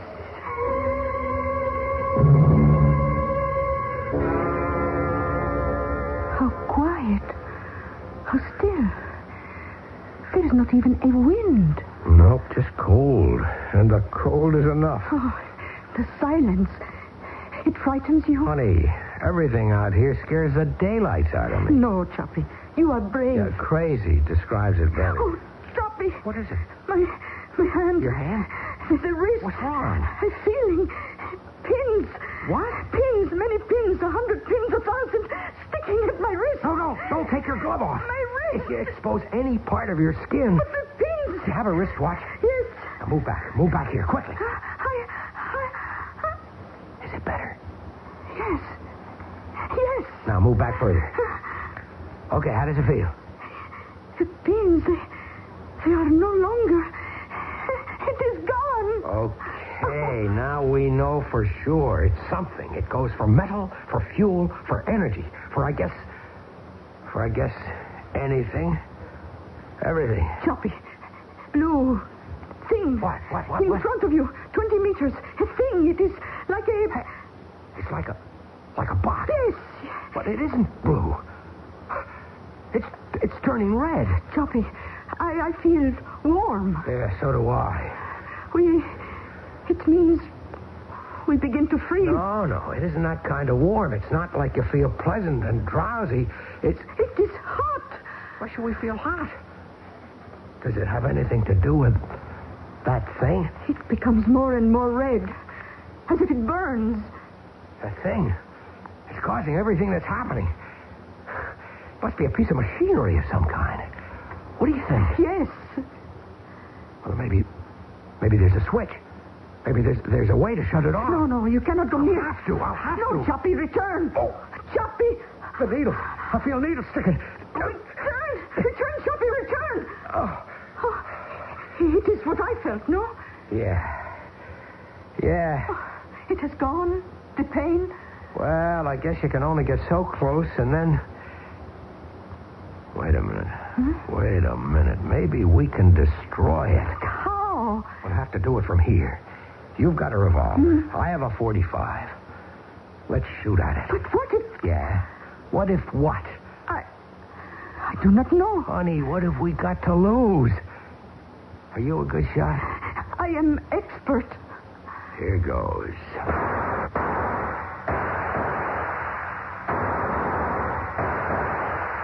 Chappie. What the... Don't shoot, Chappie. Don't shoot. What? It's Pappy. Don't shoot. Hold your fire, Olga. Hold your fire. Pappy? Is that you? It sounds like Pappy. Whatever did happen to him anyhow. But as our friends look in every direction, there is absolutely no sign of Lieutenant George Papadopoulos or of Captain Dmitri Andreev either. There is only the endless frozen waste, the shattered remains of the two military observation planes, and a box which first appeared to be blue, but now is glowing a fiery red. This is the picture. Hold it in mind for the next few minutes, and then we shall return with Act 3.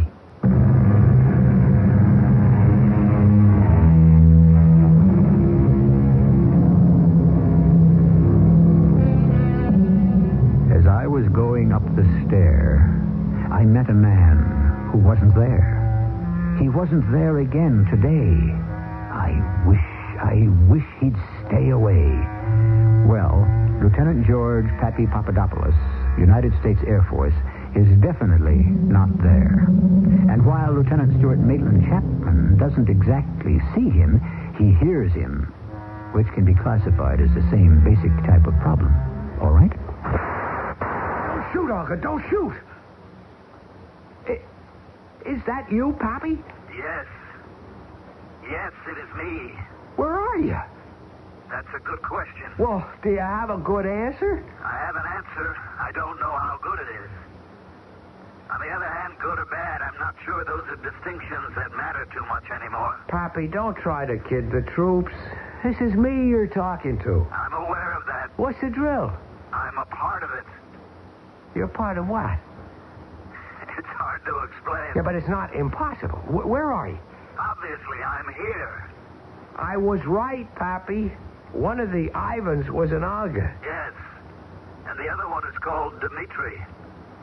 Olga, where's his voice coming from? It cannot be. From where, Olga? Her name isn't Olga. It's Praskovia. Right now, that's not the problem. From where, Olga? It comes from the box. That's what I thought. Are you in there, Pappy? Yes. It cannot be. It is impossible. His voice. It must be a tape. Dmitri told me all about her. Pappy, what is this? I'm trying to explain it. This is a thing. What kind of thing? Like, you could call it a world. What do you mean? A world? A world. Like the one you live on. You said a world like the one we live on? Right. Does that mean it's another one? Yes. You could say that. Oh, Pappy, for crying out loud. Choppy, you must be calm.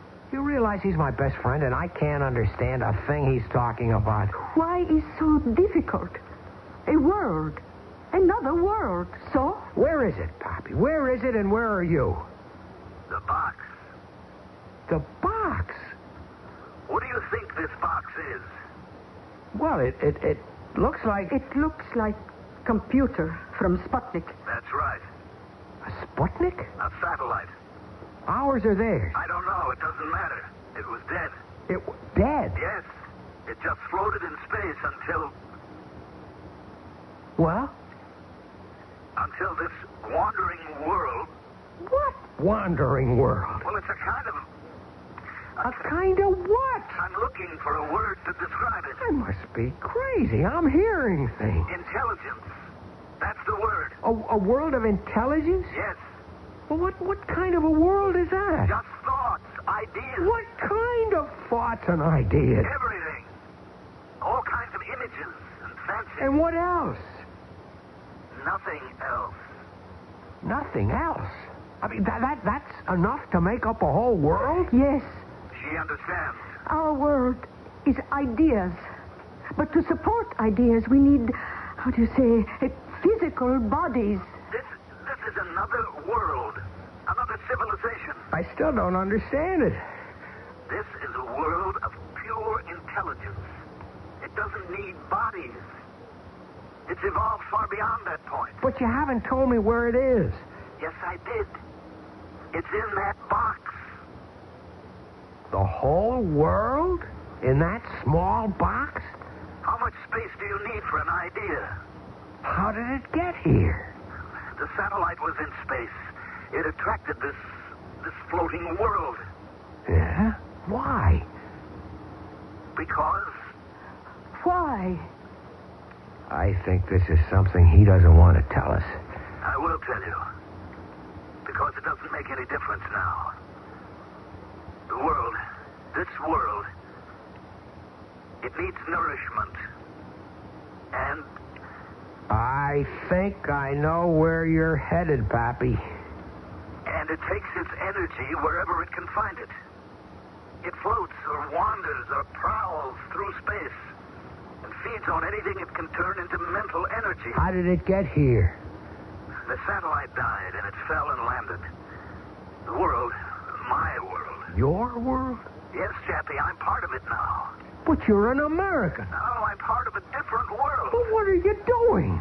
Well, what are you doing? You're living. The same thing with us. We live. That is, we try to maintain life just as you do. Don't say we and you like that. But it is we and you now. We seek sustenance, nourishment, just as you do. Oh, come on, Pappy. It's all a joke. It's a big gag. No, it isn't. There's a punchline. There has to be a punchline somewhere. We feed on energy. All energy. Animal, vegetable, mineral, just as you do. Can you understand him, Olga? Yes, I believe I understand. And what we consume, what we are nourished by, becomes a part of us. Adding to us another intelligence. The difference between us is that what nourishes you becomes a part of your body. What nourishes us becomes a part of our intelligence. Are you telling me this thing, this intelligence, this world killed you? No. It saved me. Saved you? I was dying. So was Dimitri. So when it came, I couldn't resist. The way you can, still. What do you mean, still? You see, the intelligence that I'm part of is nourished now. All the energy from the two planes, from Dimitri, from me, it is filled with fire, creative fire. Even you can feel the glow. But soon we will need more. And from hot red we shall recede into cold blue. And then? Yes, then? Then you will become weak. From hunger. From cold. And you will not have the strength. You will also become part of this world. No. It isn't bad. Not at all. We have to fight you, Pappy. How? How can you fight me? Olga, we have to get out of here. Do you understand? Yes. In a few hours, my base, yours, will send out search planes. Those planes, if they fly by here, they'll be brought down by this thing. We must not be here. They must spot us away from the range of this thing. How far can you go, Chappie? How far in this cold? A mile? He's right, but we have to do something. Yes, but what? It doesn't matter. Soon you'll be one of us. Us. Be grateful. We will save your life. Oh, sure. Instead of dying of the cold, you'll be rescued by our world. You'll be part of the intelligence. I would have died. Dimitri would have died. No. There's nothing you can do about it in any event, Chappie. You see how the red is fading? Soon we will need more energy. You will become colder and weaker. And the others? What others? You know what others. Your old buddies, the guys in your outfit. I no longer have an outfit. Why can't you understand They'll that? fly by. They'll see the wrecks. They'll come in closer. They'll be trapped and destroyed just as we were. Not destroyed. Just changed. Changed. Olga, can you think of something? What can we do? Chappie, do you realize this is the first time in your life you ever asked a woman for advice? Well, maybe she's the first one I ever met who I felt like asking. Why do you think you can ask me? Well, because... Oh, come on. Tell me. Well, it's because... Well... I understand. It is difficult for you to say it. Maybe. It's difficult for me also. What's going to happen to us? Nothing. You'll both blend into this one great intelligence. You'll be part of this world. No. Choppy, it is getting cold. It is. See, the box is now turning blue. Olga, we have to do something. Oh, let us sit close to each other and wait. Wait for what? Oh, Nichivo. No, we have to fight. Pappy. Yes. Come on, Pappy. You have to help us fight this thing. Chappie, I am this. No, not you. You're Lieutenant George Papadopoulos, the most popular guy in the 199th Squadron. No. You can't drop it like that. Your friends, your country. I mean, you can't cast them aside like a snake gets rid of a skin. You took an oath. You don't understand. What's there to understand? A guy betrays his country. That's clear enough, and it's bad enough. But you're even worse. Don't say that, Chappie. Don't you call me Chappie. That's for my friends. Lieutenant Chapman to you. I'll tell you why you're worse. It's not just your country you're selling down the river, but it's humanity. It's your own kind of people. Listen to me. This is a whole new... A whole new nothing. You say every word is a word of ideas. Well, you're right. But your ideas belong to this world. The stuff you grew up with, your friends, your family, the Air Force. Chappie. You know, You know I'm right. All those memories, all the things you like, the happiness boys and Uncle Don and Sherlock Holmes. Chappie, don't. I can't help You have to. They won't allow it. They? Me, the rest of me, the part that was once them, is trying to stop me. Is there anything that we can do? Yes. Tell us. Just tell us. I'm being drowned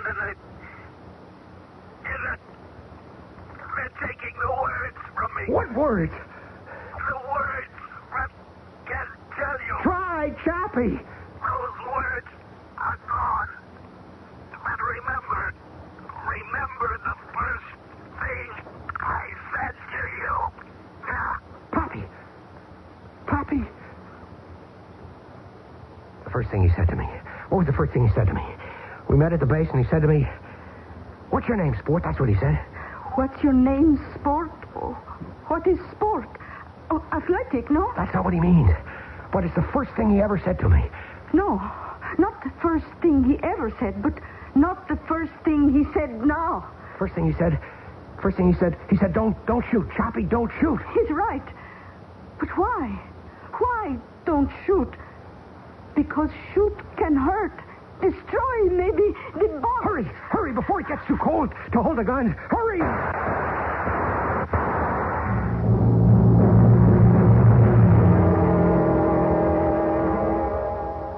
Chappie?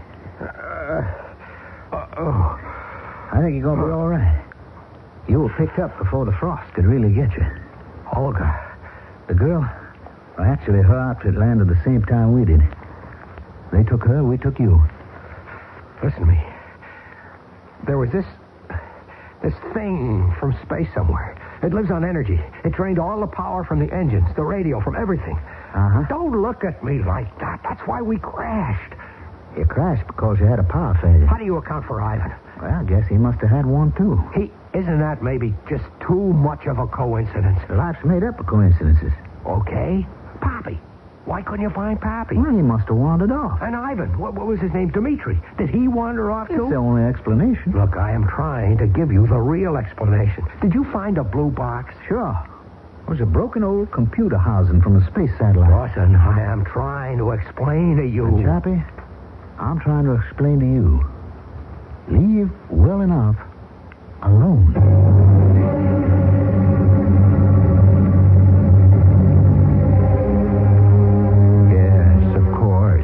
When it has to do with space and phenomena of that nature, the official reply is always a rather evasive, let well enough alone. Officially, there are nothing but denials when questions of space, UFOs, the Bermuda Triangle, are brought into question.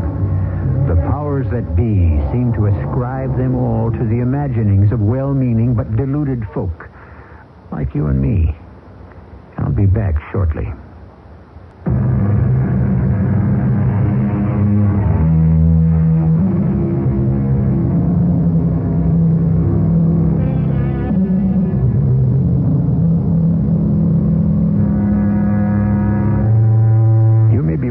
Whatever became of Lieutenant Stuart Maitland Chapman and Praskovia Alexandrovna Sorokin, or, if you will, Chappie and Olga.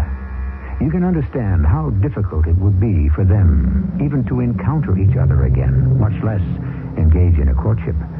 This, of course, shows most poignantly that the greatest distances are not in outer space, but right here, between one side of a frontier and the other. If you're a romantic and want to believe they surmounted all the considerable problems and got together, why then, believe it, with my blessing. Our cast included Mason Adams, Mandel Kramer, and Bryna Rayburn. The entire production was under the direction of Hyman Brown. Radio Mystery Theater was sponsored in part by Buick Motor Division and True Value Hardware Stores. This is E.G. Marshall inviting you to return to our Mystery Theater for another adventure in the macabre. Until next time, pleasant dreams.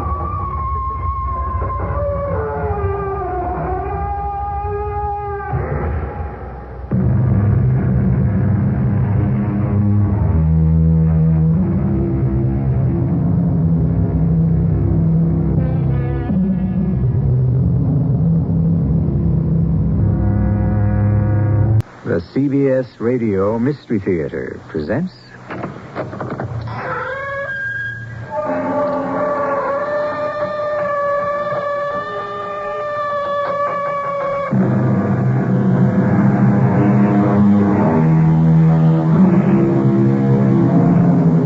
Come in. Welcome. I'm E.G. Marshall.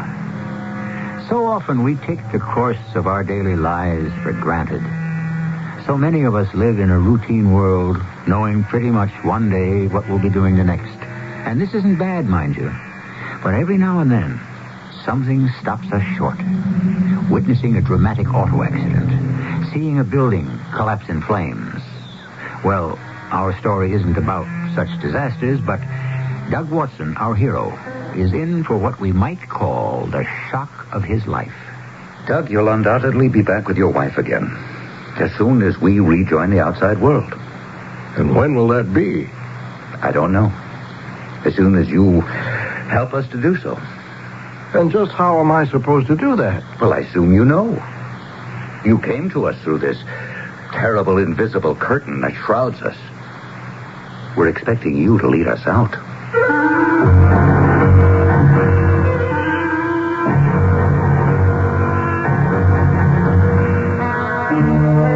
Our mystery drama, The Outsider, was written especially for the Radio Mystery Theater by Bob Jurin and stars John Beal. It is sponsored in part by Contact, the 12-hour cold capsule, and True Value hardware stores. I'll be back shortly with Act One.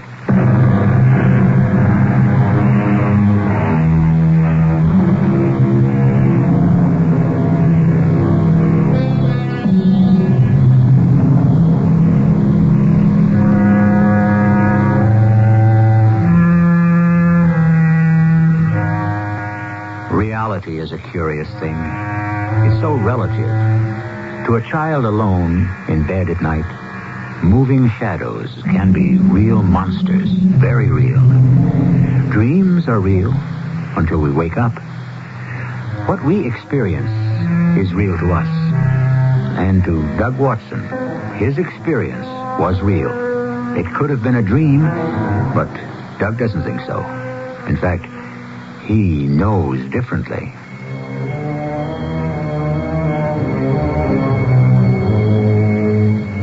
I sit here with this curious stone in my hand, unbelieving. Smooth as polished marble, still warm, blue, and lustrous. I know where I got it, but I still can't understand or believe. What happened to me? Was I permitted a glimpse of something no man should know? Did I look into a world of my own hallucination? Hallucination, I could accept that. But this stone in my hand is real. It must have happened. And it had to have been this evening. But it seems so long ago. I was on my regular commuter train going home. I had pressing work to do, but Lloyd Cox had already spotted me. Playing in the tournament Sunday, Doug? No, I'll be spending the weekend in the den. Semi-annual report to finish. You'd better not skip Millie's buffet Sunday night. She'll never forgive you. Alice mentioned something about that. Well, we'll see. Well, Sunday's my birthday. Yeah, we know. That's why Millie particularly wants you there. I'm trying to forget the years. I stopped counting 3 years ago. Yeah, it happens to all of us. Well, my stop's coming up. Take care, Doug. And don't work too hard. See you Sunday night. Yeah, see you, Lloyd. I still had 3 more stops to go. I opened my attaché case and took out the forecast I'd been working on. I lost myself in a maze of profit expectations, cost factors, personnel demands, and federal regulations. And after a while, something in the back of my mind broke my concentration, and I looked up. I got the shock of my life. The entire car was empty. Not another soul in the car.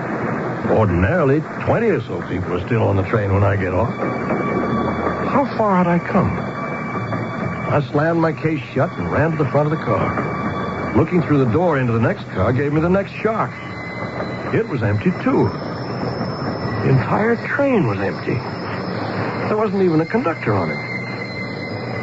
We were coming to the lights of a town. I had no idea where I was. I had to get off and phone Alice to come pick me up. Stupid of me to work right past my stop. I jumped onto the platform. The station house was dark and locked. I couldn't place this town at all. I didn't know much about the villages past my own stop, so I walked toward a lighted diner and went in to phone Alice. That's when I got my third shock of the night. A woman was behind the counter drying dishes, and she turned toward me. You? Oh, no, I can't believe it. How did you get here? Oh, let me touch you. Let me know you're real. You're here. You are real. Look, miss, I just want to use the phone. You do have... I've got to call Walter right away. Oh, sit down. Please don't go away. You won't go away, will you? Well, I can't very well go anywhere. I just got off the train. I missed my regular stop in Bloomsdale. Bloomsdale? Mm-hmm. Oh, there used to be a Bloomsdale. Oh, but never mind that now. I've got to call Walter. Well, then, can I call my home? I'll pay you for the call. Only local calls. It's because... Walter? Walter. He's here. At last. On the train, he says. Yes, this very minute. Of course, I'm sure. I touched him. It's the outsider. I had to get out of there. Obviously, this girl was deranged in some way. And I had no intention of waiting for Walter, whoever he was. But I did have to phone Alice. Walter will be here in a minute. He only lives half a block up Turtle Street. May I use the phone now? Or a payphone if you have one. Let me look at you. Oh, let me touch you again. Now, look, miss. I don't know what bothers you about me, but all I want to do is call my wife and have her pick me up. What town is this, anyway? Hanover Hills. Hanover Hills? In Westchester? Oh, I just can't believe it. You're here at last. You're the first outsider to come here in 30 years. Oh, we've been praying and waiting for you. Yeah, sure. Oh, you don't believe me. You'll believe Walter. He's the mayor. Gail, you're the one we hoped for? You're right. It's him. What is this? Let me shake your hand, sir. I'm Walter Cummings, mayor of Hanover Hills. And you are... Doug Watson. Doug Watson. Oh, how refreshing to hear a new name. Oh, wait till the town hears this and meets you. Now, tell me. Gail says you came in on the train. Of course. The train actually stopped? Well, I didn't jump off. And this was a few minutes ago? Yes. Oh, this is wonderful. This may be the break. You see, no one in Hanover Hills could hear or see the train. There hasn't been a train go through here in 30 years.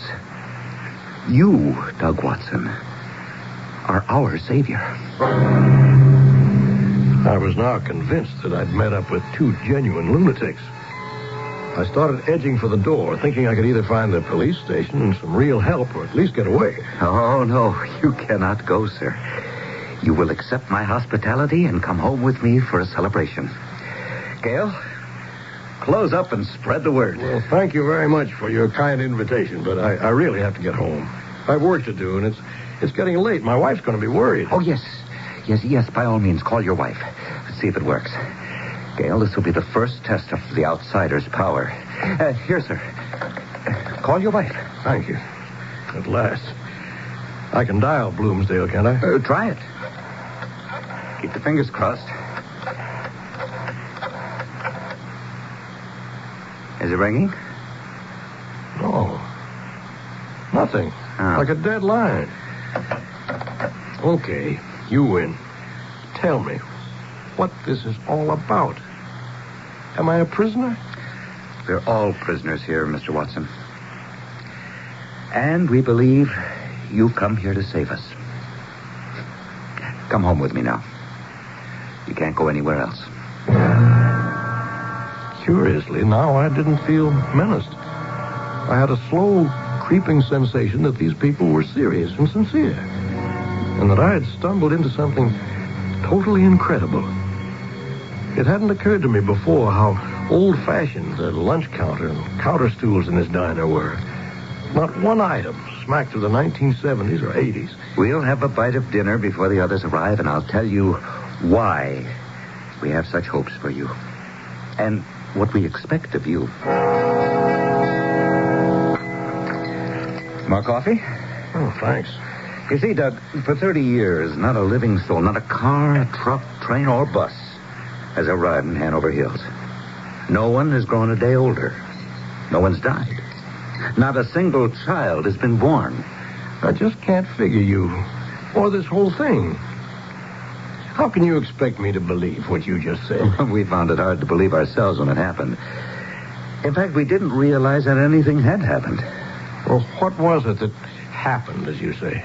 It was early in 1950. The government was involved in underground nuclear testing, but far, far away over in Nevada. Yes, I remember. But one afternoon in June, we felt a terrible rumbling underground. The hills all around us shook. Earthquake? Well, it was just like one. But never in history had there been one here. When it settled, we saw on the highest of the hills a great fissure, a hole in the side of the hill. And from it came a curious vapor. Underground gas, no doubt. We have no idea what it is. Is? You mean it's still there? You'll see it tomorrow. It's been emerging for 30 years. And you'll see more things tomorrow that I think will surprise you. Things we've grown accustomed to. Well, you say that I'm the first outsider to come here, but why can't you leave? Can't you simply walk down the road a piece? I hear the word has spread. They're gathering outside. Who? The townspeople. The street's full, Walter, and more coming. Yeah. You'll have to meet them, Doug. I know. I'm the savior. I think they're all getting heated up over nothing. Russ. Oh, this is my husband, Mr. Watson. Russ Harrison. Nice to meet you. Yeah. Russ, be civil. Here, follow me, please. They won't hurt you. Why, you're our hero. I've never been a celebrity before. Please? Please, quiet, everyone. Quiet down.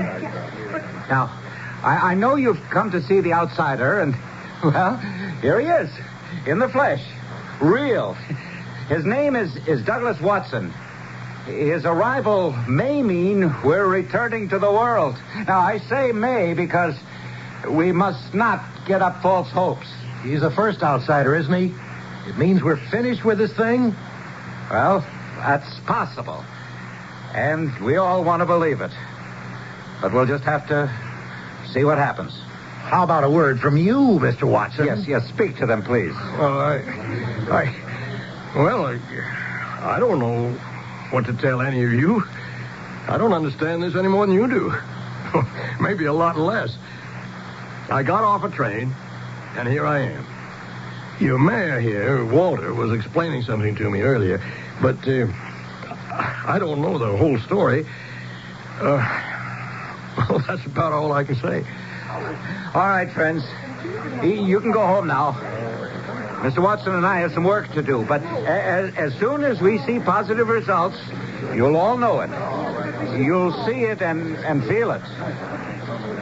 Is there anything Russ and I can do, Walter? No, why don't you run along, too? Mr. Watson, you'll stay here with me tonight. I have plenty of bedrooms. Good night, Walter. Mr. Watson. We'll see you tomorrow. Good night. Good night. You know, I was going to ask you, why can't you just leave? There are roads in and out of town, aren't there? Yes. Well, hasn't anyone tried to go to the next tower? Call people up on the phone? Of course. And what happened? You'll find out tomorrow, Doug. Tomorrow, when it's daylight, I'll take you around Hanover Hills. But what about my wife? She'll be frantic if I don't even call. Yes, it's unfortunate, but I'm afraid you can't call her. Our phone makes local calls only. We've never been able to dial a number outside the town. Nor have we ever had a call come in. You saw what happened when you tried to call from the diner. Well, I'll have to go along with it, I guess. But be encouraged, as we all are. You'll undoubtedly be back with your wife again, as soon as we rejoin the outside world. When will that be? We don't know. As soon as you help us to do so. And just how am I supposed to do that?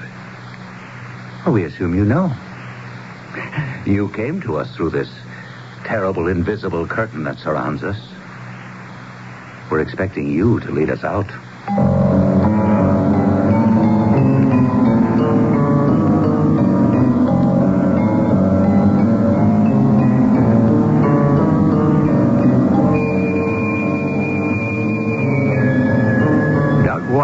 Seems to have become the unwitting Pied Piper of Hanover Hills, a village caught in a strange and incredible time warp into which he stumbled. They're all expecting him to bring them back to the outside world. But I wonder if they really know what they're letting themselves in for. Of course, we haven't seen all of Hanover Hills yet, and we haven't really met its citizens. We'll do both when I return shortly with Act 2.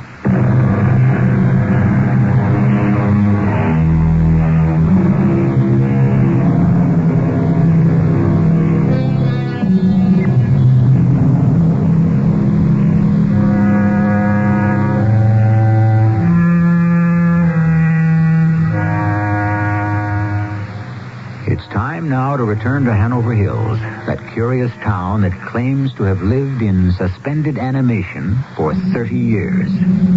I'd say Doug Watson has a tall order in front of him if he expects to unlock the secret of the mysterious force that gripped the town. But the human spirit will rise when challenged and meet the unavoidable obligation. After all, Doug has no choice. Oh, good morning.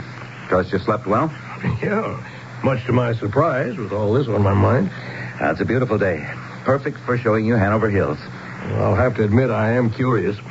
I just wish you wouldn't expect too much of me. I haven't the slightest idea what to do. We'll have breakfast at Russ and Gail's diner. Then we'll be on our rounds.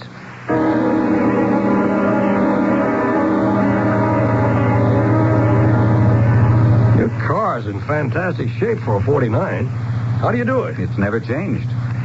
Nothing's ever worn out. Nothing ever does in Hanover Hills. Oh, I polish it regularly, though. Well, what about gas and oil? You said no trucks have ever come in here. Where'd you get it? Pumps are always full. Ed Hanley runs a filling station. Oil and gas are always there.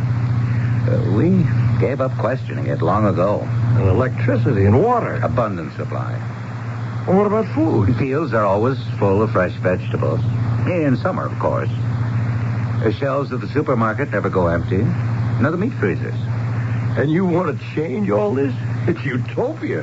Not really, Doug. You'll soon see. Is that the vapor you're talking about up there on the hill? That's it. It's much farther away than it looks. It comes from that black hole in the side of the rock. Like a deep wisp of steam. Disappears into the air. Well, like I started to say last night, can't you just take the main road out of town? Rather than tell you what happens, I'll show you. We're now on Route 52. Runs north and south, supposedly to New York City. Right. I take it into the city myself from Bloomsdale. In fact, if we keep going south, we should come right into Bloomsdale. Look up ahead. Nothing but fields, huh? Yeah, we seem to be leaving the town behind. Oh, we are. Or better still, exactly as you put it, we seem to be. And we're not? Notice how the road curves up ahead? Yeah. Wait till you see what's around that bend. We rounded the bend, like you said, and there in front of us was the main street of the town we just left. It seemed impossible. We'd driven more than a mile in the opposite direction. The railroad station was on the right, and the diner just ahead of us. Not a single car on the street was more recent than a 1950. Walter pulled up in front of the diner. Like this with every road into or out of the village. We always end up right where we started. Well, shall we have breakfast? Oh, you're still here. Oh, I thought last night was maybe a dream. Oh, he's very much here, all right. Tell Russ to get some eggs over easygoing. All right with you, Doug? Suits me. 2 double hands over easy, Russ. Walter and Mr. Watson are here. Yeah, okay. Oh, you have to excuse my husband, Mr. Watson. He's not exactly Mr. Personality. Oh, that's all right. He used to be before this happened. It affected lots of people in different ways. That's putting it mildly. You see, we know it's 1980, but we have no idea what the world is like. All TV and radio stopped with whatever is coming out of that hole in the mountain. How do you know 30 years have passed? Oh, we've kept track of the days, the years. Birthdays are the hardest in most people. They know they're a year older, but don't look it or feel it. And that's hard? Listen, I know 100 people who'd give their left arm to be in that position. Yeah, it sounds great, don't it? You got any idea how boring that is? You got any idea? Oh, of course you don't. Russ, please. Get up every morning and see the same woman looking the same year after year, driving the same car, seeing the same noisy brats, never growing up, just being the same noisy brats that when you want to choke them. Only it don't do no good because you can't shut them up. They ain't never going to grow up, and they ain't never going to die. Let him. I know what you're thinking, Mr. Outsider. Ain't it grand? I was 40 when this thing hit, and if anyone had told me then I was going to live like this forever, I'd have said, whoopee. But I'm so sick of this diner, this town, I could die. But the funny part is, I can't even do that. I'll be out back. I'm so sorry, Mr. Watson. No, I'm glad he sounded off. He's right. I wouldn't have looked at it that way. And Russ isn't the only one. We would all like very much for time to resume for us again. To change, to grow. And you think I'm the only one who can make that possible? Your coming has given us the ray of hope. Now, after breakfast, I want to show you the fissure and the vapor. It has a very curious property, and I'm anxious to see how it reacts to you and you to it. There it is, up ahead. What is this strange property you mentioned? I want you to see for yourself. We'll have to go on foot from here. We're going up there? Yeah, just wait and see. From this closer perspective, you can see how large that fissure really is. Yeah. And vapor is much more profuse than it appears from the village. Notice that the slope of the hill is a gentle one. Base is about 200 yards away. Nothing at all obstructs our view of the fissure high up there as we approach the bottom of the hill. That's right. Now, just a few seconds. Notice what happens. Well? Well? You don't seem surprised. At what? Don't you see that the fissure and the vapor have completely disappeared from view? Although there's nothing between us and it. We have never been able to approach any closer. They're both still there. I can see them as clear as ever. You still see them? Yes. Let's get closer. Quickly. You mean you can't see the vapor or the fissure? Not at all. We're almost at the very foot of the hill now. Can you still? Are you pulling my leg, telling me you can't see that hole up there and the steam coming out of it? I can even hear it. Would I pull your leg about this after everything else that you've seen? We have tried since the crack first appeared to investigate it from every angle. We can never come close. The fact that you still see it must mean that you're not affected by it. You can approach it. You can learn its secrets. Well, I'm not going up there for an atomic steam bath or whatever that thing is. Oh, but you must. It's the source of our incredible existence. Now, you're the first outsider. You're immune to our condition. You are the only one who can approach and perhaps put an end to it. You're asking me to go into what looks like a live volcano? There's a sort of a pulsating blue light inside there. There is? We've never seen it from the village. Well, this is as far as I go. I'm sorry. You're right, Doug. I must try to understand how you feel. Let's go back to the car. I see it now. We've all been too anxious. You haven't even been here 24 hours, and we're expecting miracles from you. He was right. I'm no miracle worker. I was getting more worried about Alice all the time. She must be frantic. She had no idea where I was. And, of course, neither did I. At least, I knew I was alive and well. Walter left me alone for the afternoon while he conferred with the city fathers. For the first time, I had a chance to think. I decided to try leaving the place the way I came in, along the railroad tracks. It was worth a chance. I took my attaché case and started back down the tracks in the direction last night's train had come. They stretched as far as I could see. Mr. Watson, you mind if I join you? Well, no, of course not. Well, out for a stroll. Well, I'm going to see how far I can go along the tracks. I should come to Bloomsdale. I've had enough of this nightmare. Well, we won't be run down by any trains, that's for sure. Do you mind if I take your arm? Oh. It's so nice to touch someone different. You are going to lead us out, aren't you? Look, up ahead. Oh? A train station. It's got to be the next town down the line. Do you think so? Look, at the sign on the station house. Hanover Hills? It can't be. It is. We've never left the tracks. We've never changed direction. Hanover Hills was behind us. Why are you so surprised? I don't know. I should have expected it. Let's get back. I want to talk with Walter. If you really think I can find something to help you up on that hill, I'm willing to try. We do, Doug. The fissure's our only answer. And even then, who knows? You may enter that fissure, walk through a tunnel, and find yourself back in Bloomsdale, was it? Yes. You may leave us all behind. Well, that won't help you. True. But help is not coming from any other quarter either. I guess you're right. A few precautions do occur to me. I think we should have a knapsack for food and water and some protective clothing. We? Of course, I'll go with you. Well, how can you? Well, even though the fissure is not visible to me, I can still accompany you. Oh, I'm ready. We'll go tomorrow. Well, why wait? It's mid-afternoon now. I think we should start early in the morning. And we have to get our things together. Tomorrow we'll drive to the foot of the hill and see what we shall see.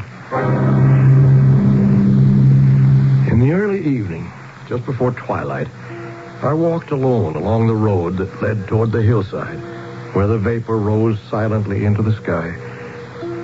The late sun tinted it with orange and red. It looked like a silk scarf gently waving in the evening summer breeze. And I thought of this morning, the hissing sound it made, the pulsating blue lights inside the fissure. And I wondered just what I was getting into. But I had no choice. There was no one but me to approach this phenomenon.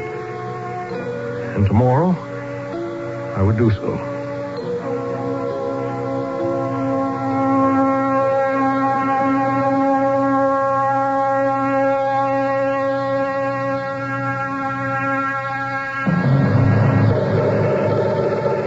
Doug Watson seems to have found the fountain of youth, a land where no one grows older, nothing wears out, and nothing changes. But no one seems happy about it. Of course, Doug himself really ought to get back to Alice and the family if he can. What lies inside the fissure in the hillside with the strange vapor and the blue lights? We'll find out when we go along with Doug in Act 3.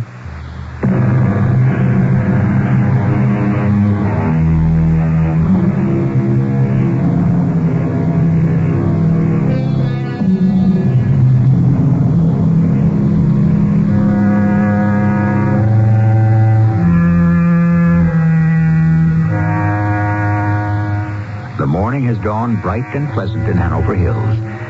A wisp of vapor rises from the hole in the hillside in a straight, unwavering line in the still air. And on the highway leading, you should pardon the expression, out of Hanover Hills, Doug Watson is riding with Mayor Walter Cummings on their way to explore the strange phenomenon that has kept the village a virtual prisoner. Doug, you can't imagine my feelings at this time.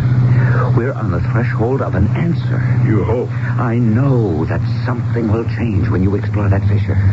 Well, I don't know what I'm going to do when I get there. You will know. All we can do is try. Come on. I want to get this thing over with. Doug, whatever happens, if you find a way out and leave us behind, or if tampering with that vapor only increases our condition, I want you to know how much we appreciate your help. And your courage. Forget it. Courage is the last thing I've got. I just want to get out of here. Well, this is the vanishing point, or I'll stop seeing it. But I'll try to stay with you as long as I can. Well, let's go then. It's up there, big as day. I can still see it and hear it. I can't. Well, what do you see then? Nothing but the hillside. Exactly as it was before this happened. Now, keep describing it for me. We're starting up the hill now.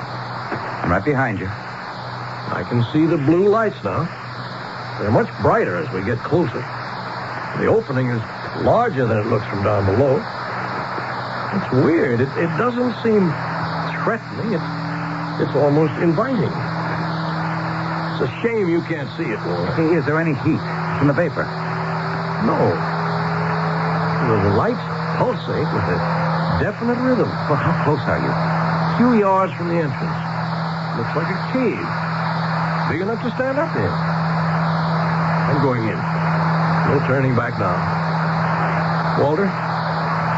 Walter? I turned, and Walter was gone. The hill behind me was deserted.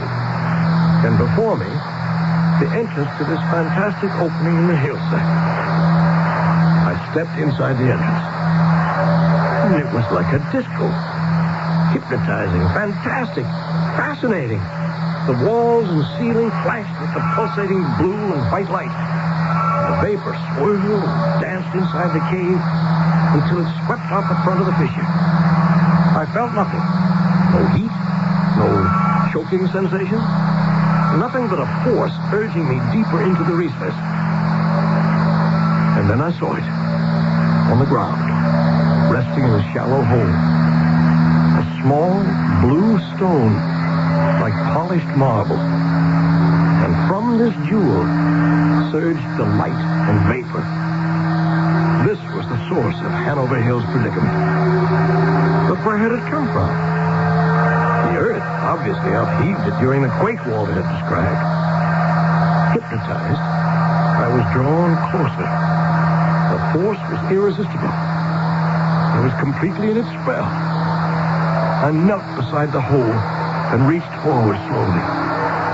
My fingers closed around the cool blue marble.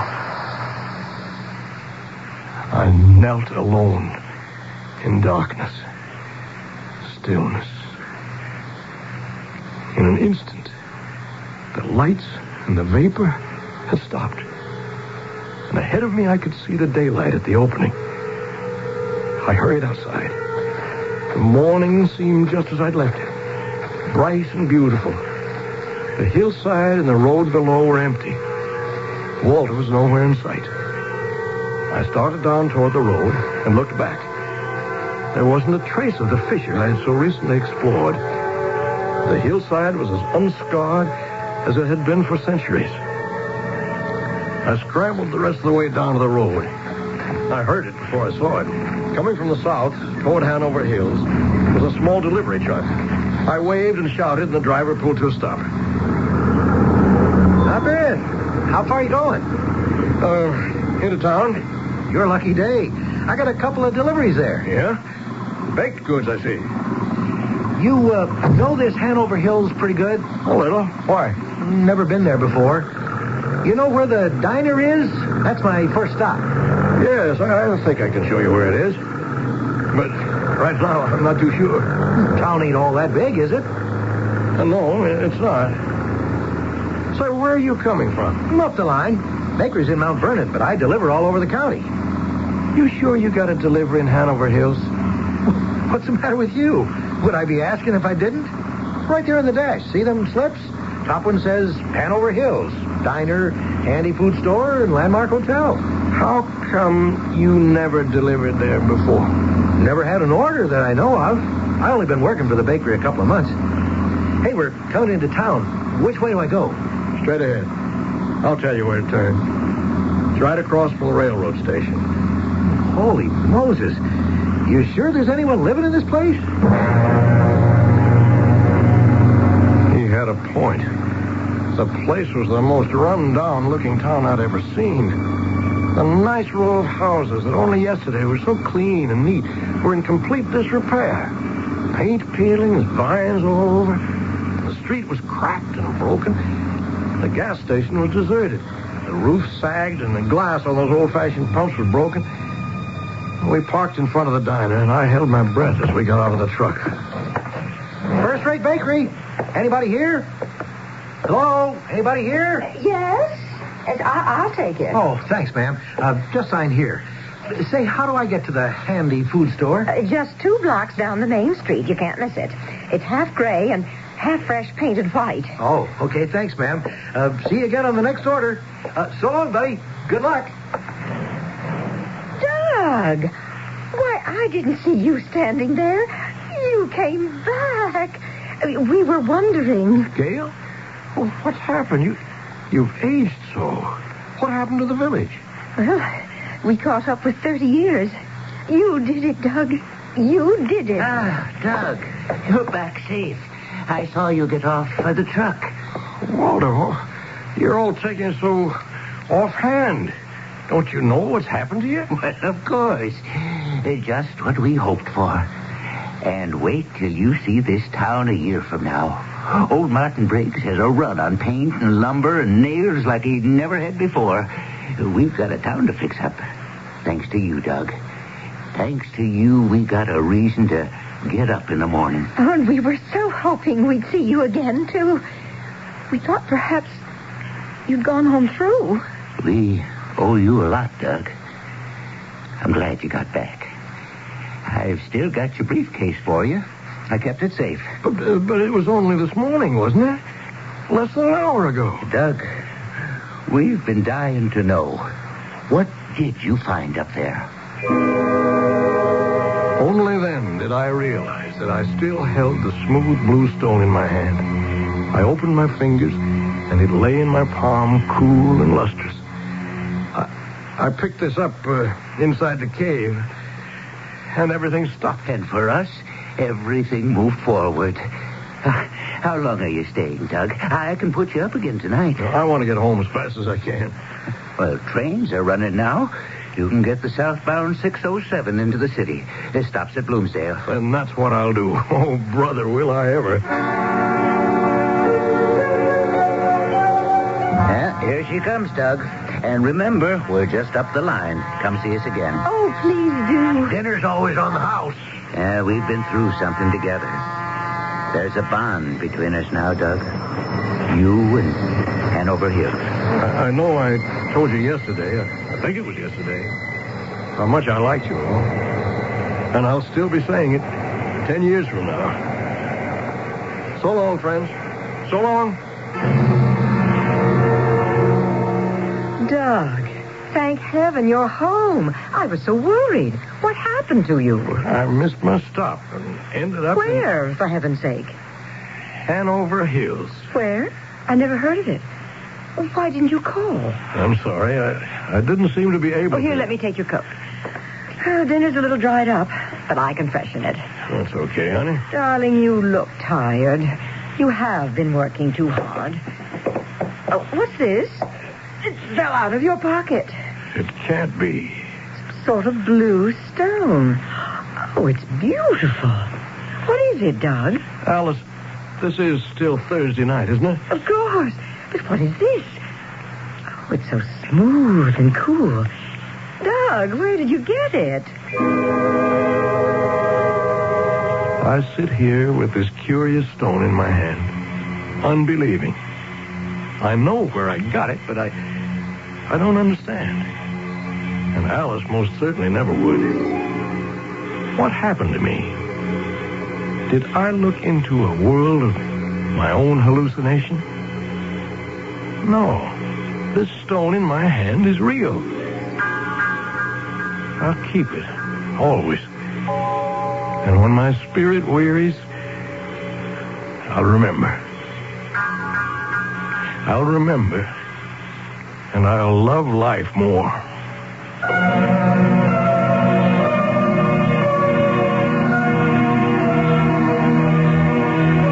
Time is a curious phenomenon. We hate to see it pass, but we're quick to waste it. We often want to kill it, but we rarely work it to death. And we often wish that time would stand still. Well, we just saw what happened if time could stand still. I don't think I'd enjoy that any more than the good people of Hanover Hills. I look forward to each new experience, each new day, each moment, in fact, like the one we'll share when I return shortly.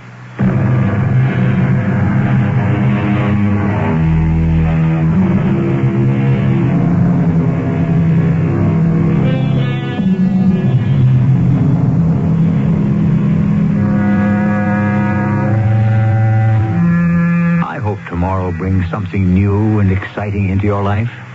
Variety is the spice of life, and change is inevitable. When things get you down and everything seems boring and monotonous, just remember, it won't always be that way. There's another day, a bright day on the way, even if you happen to live in a place called Hanover Hills. Our cast included John Beal, Joan Shea, Ray Owens, and Robert Maxwell. The entire production was under the direction of Hyman Brown. Radio Mystery Theater was sponsored in part by True Value Hardware Stores and Contact, the 12-hour cold capsule. This is E.G. Marshall inviting you to return to our Mystery Theater for another adventure in the macabre. Until next time, pleasant dreams.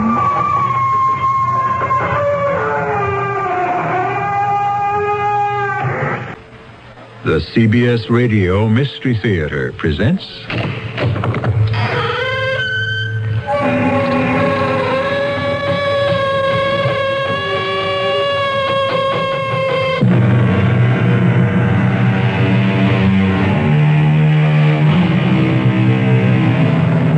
Come in.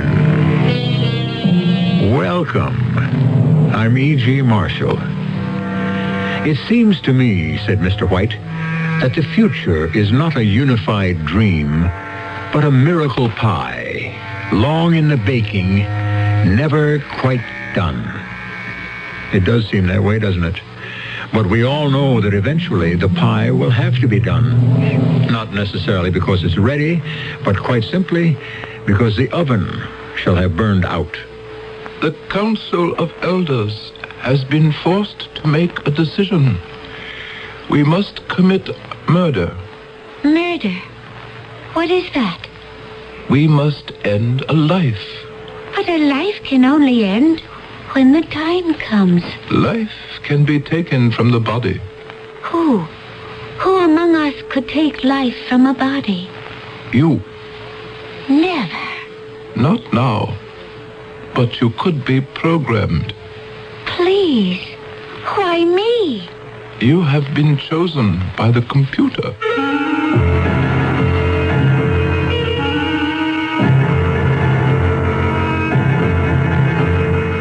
Our mystery drama, The Golden Girl, was written especially for the Mystery Theater by Sam Dan and stars Gordon Heath and Earl Hammond.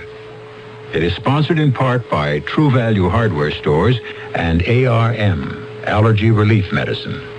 I'll be back shortly with Act One.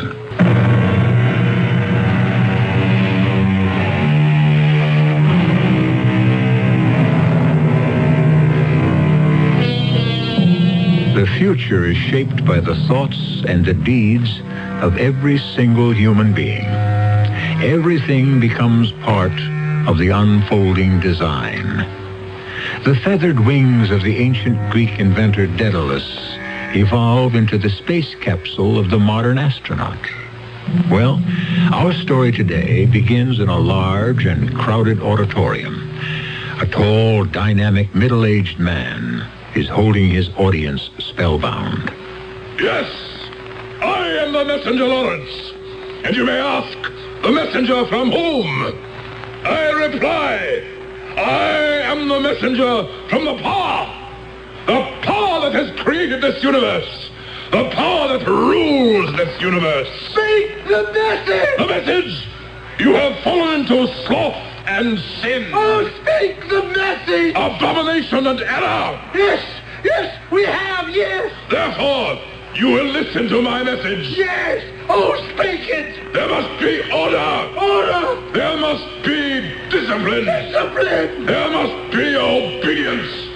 Order. Discipline. Or shall I tell you what there will be? Oh, tell us. Or there shall be punishment. The power speaks through me. Listen, I am the messenger Lawrence. Order, discipline, obedience. Say it to me. Raise your voices.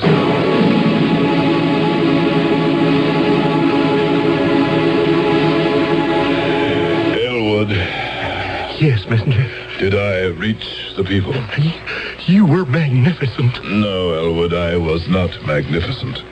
It was the power. Oh, no, it was the power shining through you, messenger. I have now rested. Are the people still waiting? Not a soul has left the hall. Then I shall return. Let me adjust your robe, messenger. Have the penitents been assembled? Yes, messenger. And? A half dozen have been chosen for your personal healing. Good. Come. I feel the power. The first one is rather interesting. Yes? I chose her because in her written report she relates that she has never been able to speak, and so she has come to you for the miracle. If it is the will of the power to cure her, she will be. I also chose her because I believe she will make a most unusual temple priestess. She's tall, slender, and she appears to be made of gold. Gold? There seems to be a shining quality in her face. She has a beauty that is breathtaking. Come. The power surges within me. I know there shall be a miracle.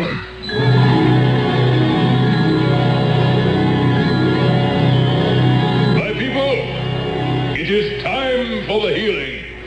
It is time for the power. And here is our first penitent. What is your name, my child? Messenger, may I speak for her? Speak, and may the power hear. She has written these words. I desire the healing touch of the messenger Lawrence. Since my birth, I have known only silence. Medical science has been unable to give me a voice. I appeal, therefore, through him. Let the power give me speech. We have heard the request of this magnificent young woman. Truly a golden girl. See how the glow of goodness and purity shine in her face. Surely the power shall grant this prayer that comes directly from the heart. Step forward, my child, and let me touch you. And now... No, stop her! Oh, no!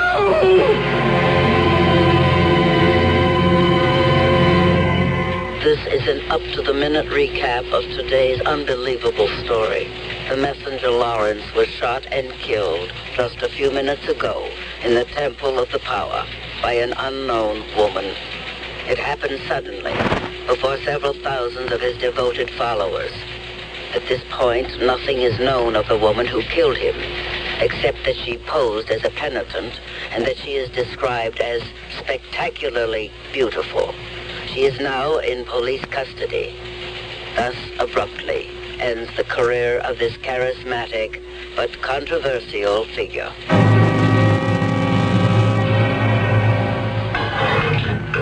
Thank you, guard. I'll call you when I want you. Oh, how do you do? My name is Stillman, Arthur M. Stillman. Well, I'm here because I've been appointed by the court to serve as your counsel. You, of course, have the right to choose your own, but evidently you didn't, so, well, shall we get to it? Look, ma'am, if you don't want me to represent you, just say so. I assure you I am quite competent. May I ask you something? Are you determined not to talk to me? Now, look, I'm your lawyer. Now, sooner or later, you're going to have to talk to somebody. I killed another human being. Yes, that's what this thing is all about. I committed murder. Yes, that's why we're here. So now, let's get to it. I was able to do it. I was actually able to do it. We should begin at the beginning. I killed him. We have already established that. What will they say to me when I come home? Well, the fact is, you're not going home. I mean, for a while, at least. And if we don't get to work on a defense, you may never go home at all. Oh, I shall go home. Quickly enough. Speaking of home, where are you from? Will my life be the same? Can it ever be the same? Of course. I mean, after a while. But murder... No. You'll see. People forget. You move away. You change your name. And so what is your name? Killing. It simply is not a part of our culture. Well, I can't agree. Sometimes I look around and I have to believe that killing is actually the cornerstone of our culture. No. Your society, perhaps, but not mine. I think you're in a state of shock. You seem unable to think clearly. But certainly you're in no condition to talk to me. Would you like to see a doctor? Why should I see a doctor? I can monitor my own vital signs. Well, obviously you're disturbed. Of course I'm disturbed. I have committed murder. The enormity of it, I can think of absolutely no precedent. Then you don't want to see a doctor? No. Look, what do you want? I want to be left alone.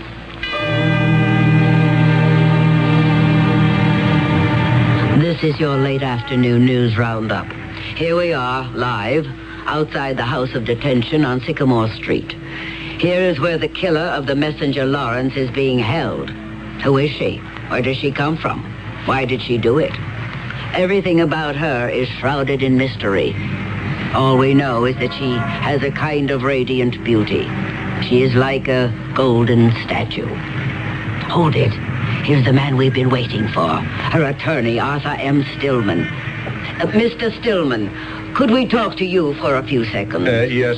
In view of the tremendous public interest generated in this case, can you tell us something about your client? No. Why did she do it? I couldn't tell you that. Was she motivated by political or religious considerations? I can't comment on that. Mr. Stillman, there is one thing you can tell us. What is her name? Well, I'm afraid I couldn't tell you that either. But surely, Mr. Stillman... If you'll excuse me.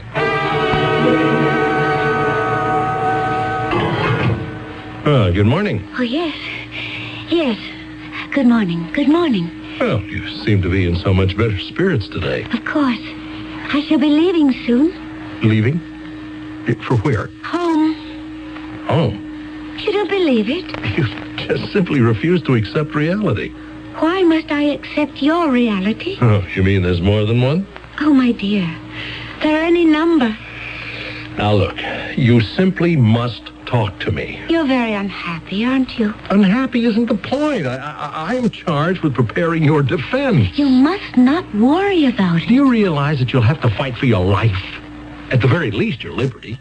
I can see that you are an extremely sincere and sensitive person. Yes, but I must know how I can defend you. That won't be necessary. And do you realize that within a month your case will be up for trial?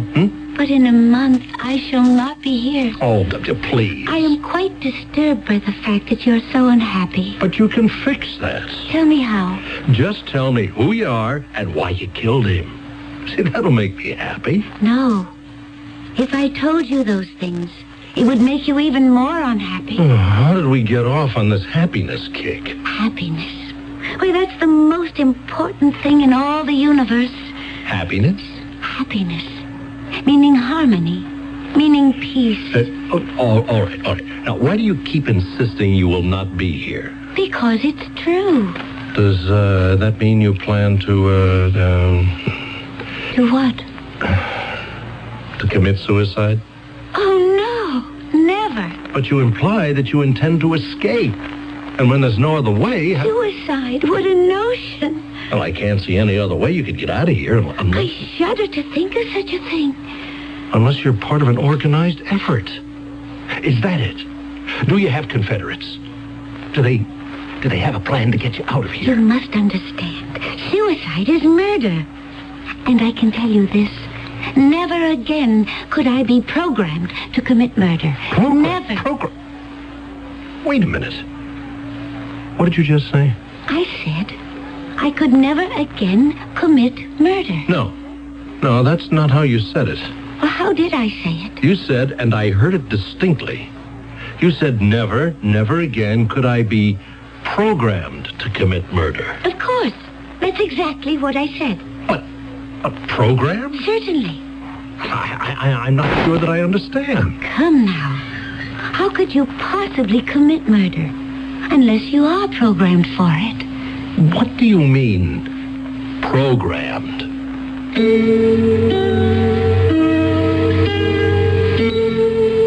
Why don't we ask Mr. Webster? He tells us that program comes from the Greek, pro and graphene, which means to write down beforehand.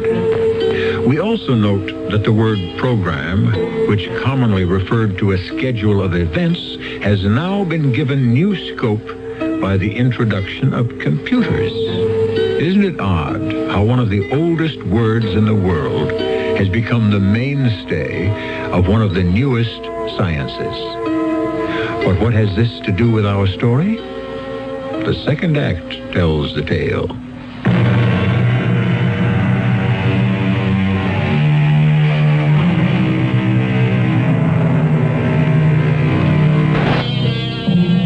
Speaking of Russia, Mr. Churchill once described it as a riddle wrapped in a mystery, inside an enigma.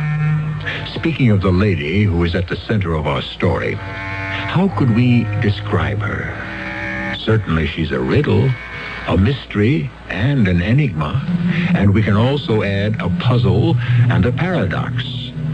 Do you realize that as we stand here on the threshold of Act 2, we do not even know her name?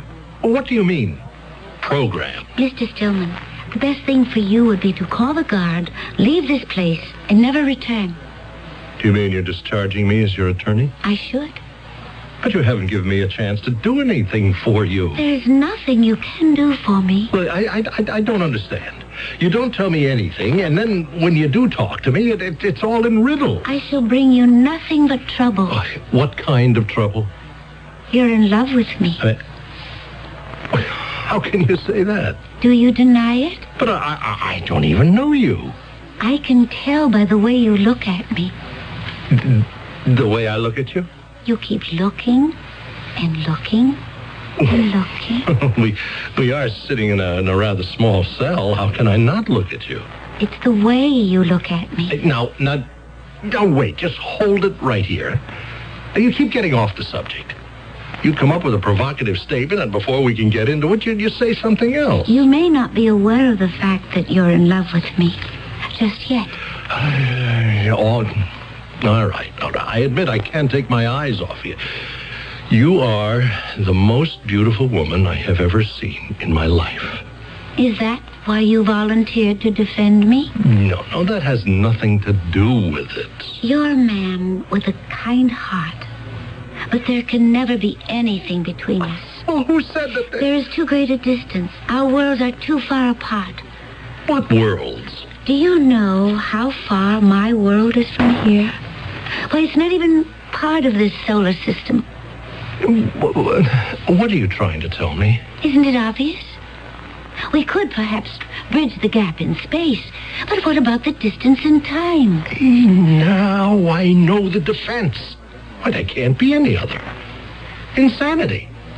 All I have to do is put you on the stand. In your briefcase, among your papers, is a calendar. You see the date? Today's date? Look. I haven't been born yet. Nor shall I be for at least 3,000 years. So you see, it cannot be possible between us. I wouldn't want you to be hurt because of me. I just wish you would tell me what you're talking about. Perhaps I shall. Oh, finally. And then you shall understand why you had better leave me. My name is Raya. Raya what? Just Raya. It's enough. I come from, we call it in your language, the word would be serenity. Where is that? Well, you wouldn't know. If it were nighttime, I could point to the star and show you. It would be my solar system. Look, I did... No, I'll just listen. No, I won't say a word. But just answer this. Did you say you come from another world? From another world and another time. Huh? All right. Why not? What have you got to lose? It's a world of happiness. Sounds great. It's a world without crime, without violence. I didn't even know there were such things until I was programmed for this mission. Said mission being to assassinate the messenger Lawrence? Yes. Oh, great. We have one gang of fanatics declaring war on another. You don't believe me? No, you just go ahead. Oh, this is guaranteed to fly in the courtroom. What did you say the name of your world was? Serenity? Oh, it gets better. Why won't you believe me? You know, you may have to do a couple of years, but it probably won't even be in jail. I know why you don't believe me. It's because you have not yet evolved into serenity. You need thousands of years of evolution. Serenity, huh? Well, all right. How do we describe it to the jury? Serenity. I told you. It's a world without crime, without violence, only happiness and beauty. Such beauty everywhere. There is no ugliness in our world, no sorrow, no bitterness. Indeed, I never knew what those things were until I was programmed for the mission. No hatred in our world, no blind anger, no corroding jealousy, no malice, no spite. Indeed, I never even knew what those things were until I was programmed for this mission. No quarrels, no conflict, no discord. I never even knew what these were. I was programmed for them.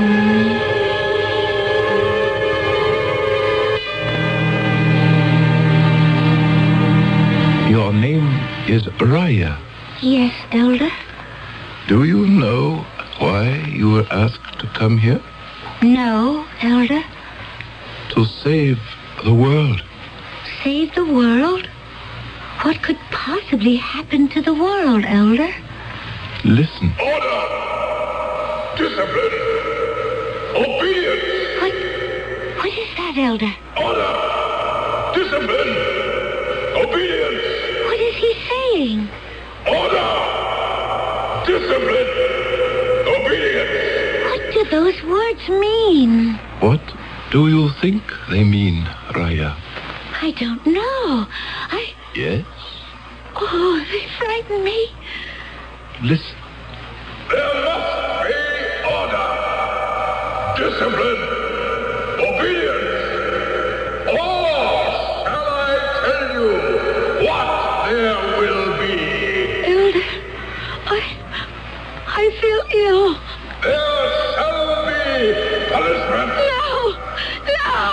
The power speaks through me. Oh, please, please. And I am the messenger. I am the messenger. No, I can't listen. I can't. All right. It is no longer necessary. Oh, what is that? Raya, it's a power that is sweeping through the universe. I don't understand. These are people. Armed people. Armed? What is that? They have weapons. I don't know what you're saying. Planet by planet, system by system, they conquer. Conquer? Conquer and enslave. Each year, the armed people come closer to Serenity. Soon, they shall invade us. How can we fight them? Fight? We cannot wage war. War? We have programmed aggression out of our minds and hearts.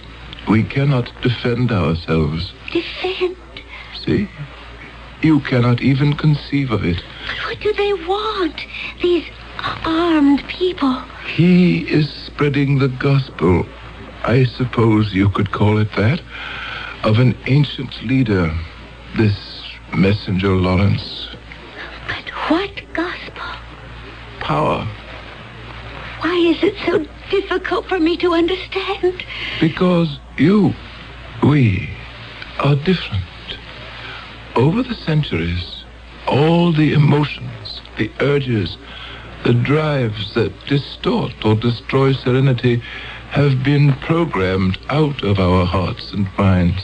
Why can't I comprehend what you're saying? You will, soon enough.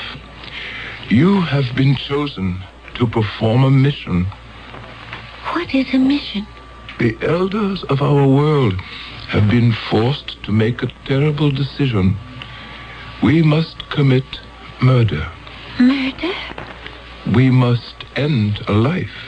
What do you mean, end a life? A life ends when the time comes, when the body has outlived its ability to... Life can be taken from a body. Taken? My poor Raya. I can just imagine the feelings that are raging inside you. All of us, the elders, were forced to go through it. But there is no other way. But who? Who among us could take life from a body? You. No. Not now, of course. Not yet. You would have to be programmed. Never. Our only hope is to make a change in the past. But to take a life.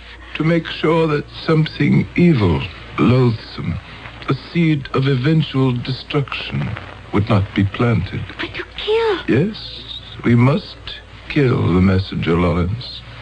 You must kill the messenger Lawrence. I have no right. Or he will kill us all. How could I? My child, the technology has been unused for centuries now. But we have it. I don't want to. We can be transcended through time and space. But why me? Because the computer has spoken. The computer? Only you, Raya. Only you in this entire world of ours have the psyche that will accept the special programming. Nothing you could ever devise or even dream of could ever make me kill. The computer does not agree. I'm to be sent back somewhere in space to end a life. That is what you're telling me. Yes. After I take this life, what becomes of me? Is that to be the end of me? No, child. Of course not. After you have performed your mission, you will be brought back to Serenity. How? The same way you left. You will be transcended through space and time. But how can I live here again afterwards? I'll be an alien. My home, my world. I will have lost it forever. No, child. That isn't true. But I shall have taken a life. I shall have known violence. After the act is performed, you will be reprogrammed. In a short while, everything that can disturb or destroy serenity shall disappear from your psyche, and then you shall return. Elder. Of course, you are free to refuse. What must I do? Sit in this chair, my child. Amora, the straps. Why am I being confined? I am not accustomed to it.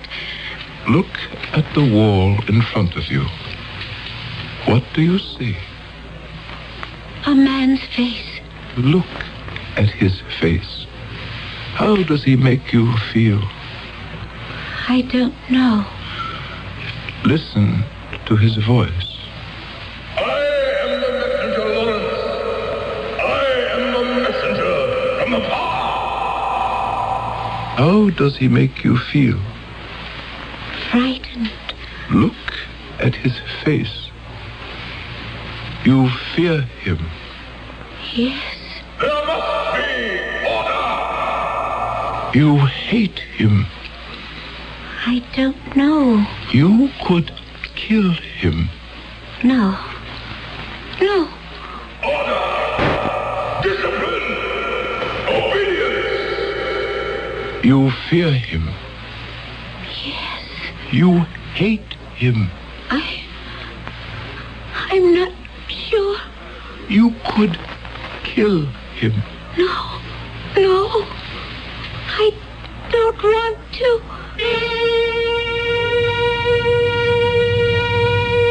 Order.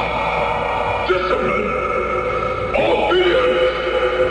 Punishment. You fear him. Yes. You hate him.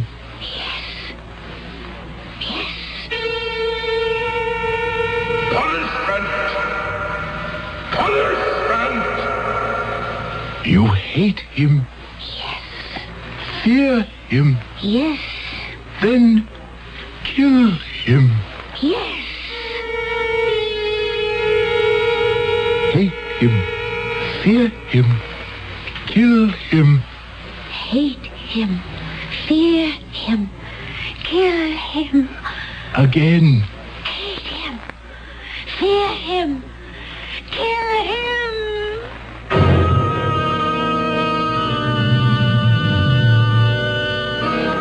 Hate him, fear him, kill him. In a frightening yet familiar way, this is the story of all the trouble we know in this world.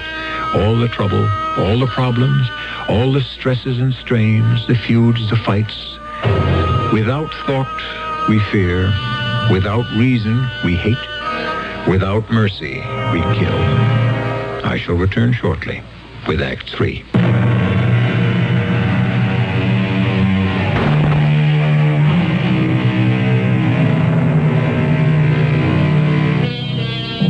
The mind of man, said Mr. Conrad, is capable of anything because everything is in it. All the past as well as all the future.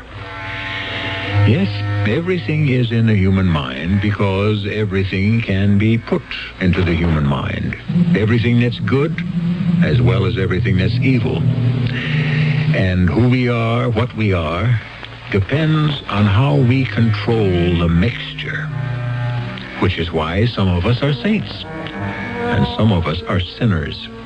And most of us hover somewhere in between. Hate, violence, false ambition, violence, vanity, intolerance, violence, malice, violence. Do you hear me, Raya? You will go back there in time, across the galaxy, to the dwarf star So, to the third planet. I understand. To meet this man, the messenger, Lawrence. Yes. And you know what a weapon is. Yes. This weapon. I accept it. You know its purpose, how it is employed. I do. You are familiar with feelings of violence. I am prepared to kill. You know how to kill. Yes. You are ready to be transcended through time and space to perform your mission. Will you stop jabbering at me? It is well for you to understand the philosophy of your mission. What is there to understand? He has to be killed. And that's all there is to it. And you are sure you shall be able to without compunction? I can kill him as easily as crushing a mosquito. What is he? Vermin. Trash. And you are aware of why you must do it. I am doing it because I want to do it. I want the joy of fooling him, of playing a trick on him. I want to feel the gun in my hand. Raya. See? It is made of steel, cold steel. But it sends red, hot, raging fires into the blood. This is death. And he will see it. Before he can cry out, move away, defend himself, he will meet his death. Raya, you must control yourself. In that split second, he will see his death. And then I will take away his life. Amora, set the transcender. She must go now. Right now.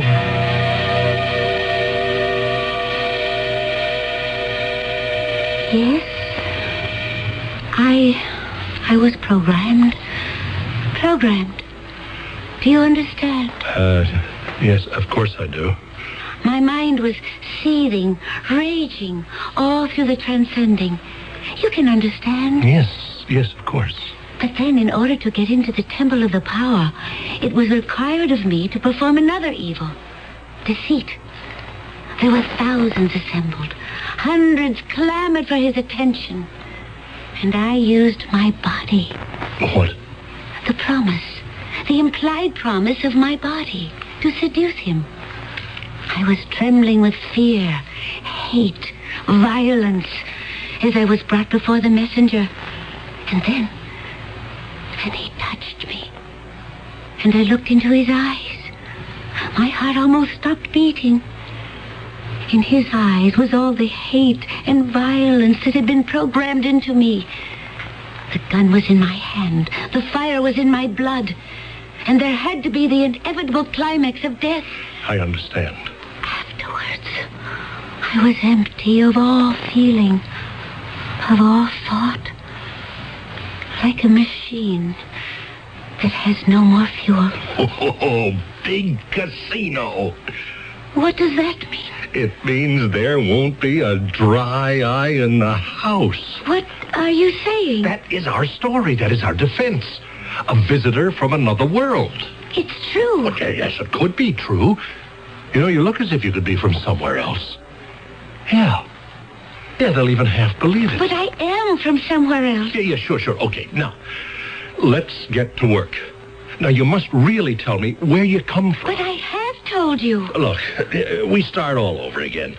Your picture, it's been on the news and the papers. It's been all over the media. A face like yours, well, somebody will be bound to recognize it. Now, the first thing you know, the prosecutor will say, Raya from the planet Serenity? Now, isn't it a fact that you're actually Gertrude Smith from Jersey City?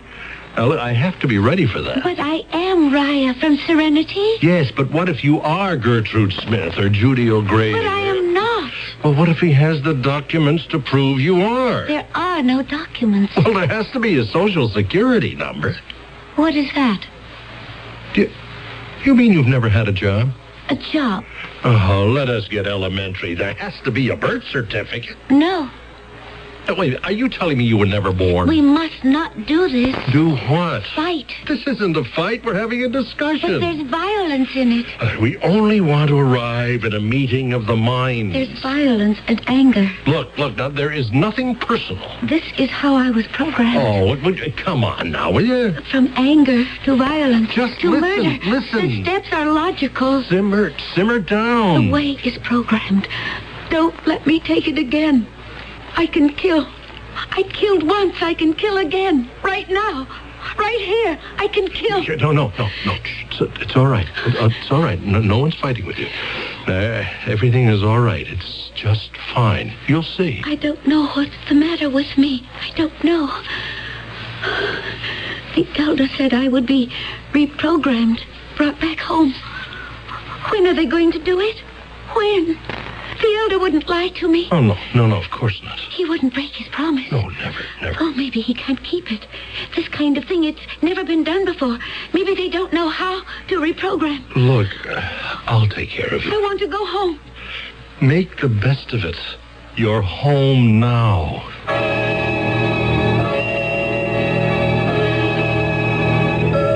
Raya, we go to trial in 2 weeks.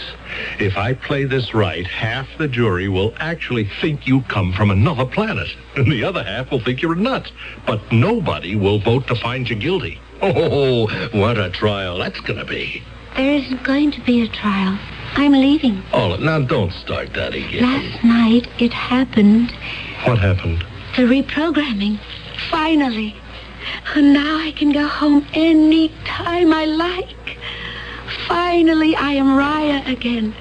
Raya of Serenity. Okay, keep it up. It all helps the cause. Would you like to come with me? Where? To Serenity. No, I don't think so. The reason I ask is because you're in love with me. Well, yes. Yes, that's true, I guess. It wasn't hard to fall in love with you. You know, we've really been very close, and yes, I'm in love with you. It's not much of a love right now. Oh, don't say that. But it could grow, develop, mature. It could become the kind of love we know on Serenity. Oh, what kind of love is that? The kind of love I'm afraid you're not ready for. Right now, there are other things inside of you that are stronger. Well, what do you mean? Ambition, vanity. I saw them on your face last night. I see them now. That's why I want to help you. That's why I could love you. I am going home. You may come with me. You will be reprogrammed in Serenity. Just save that act for the jury. Is it so hard to give them up? Vanity, ambition? But your case is going to make me. It will destroy you. I will be gone. You will be held responsible for my disappearance. What are you talking about? They will say you helped me escape. You then become an accessory to my crime. What will you tell them? That I was transcended back to Serenity? If they believe you, you'll spend the rest of your life in prison. If they don't, you'll spend it in an asylum. You say you're in love with me. I am. When this case is over, I'll marry you. I'll take care of you for the rest of your life. But you're the one who needs caring for. Oh, leave this foolish, dangerous, violent world. Come with me. Come to Serenity. No. I see you're not ready. I thought I could shorten the time, but that's not possible. I suppose you really need 3,000 years. I'm sorry for what must happen to you. Nothing is going to happen to me. Arthur, will you kiss me goodbye? I've always wanted to kiss you. It will be our first kiss and our last. Raya? Raya? Raya? Where are you? Raya!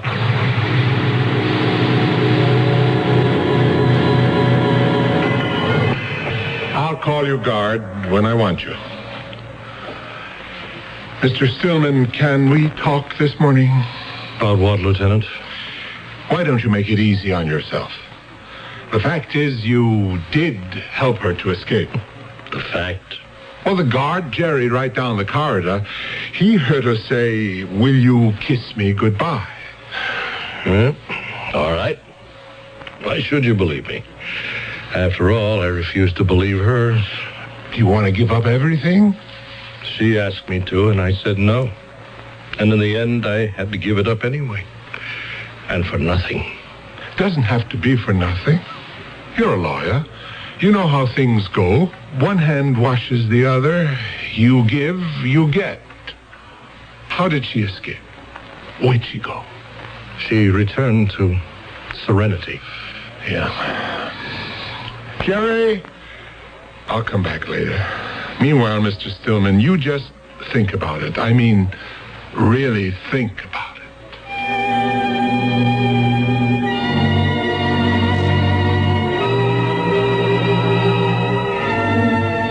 Think about it. I think about it all the time. Perhaps one day, when every single lingering trace of malice, hatred, and violence is gone, perhaps I shall arrive there. I shall arrive at serenity. We don't know if he ever did, but then perhaps no one ever does.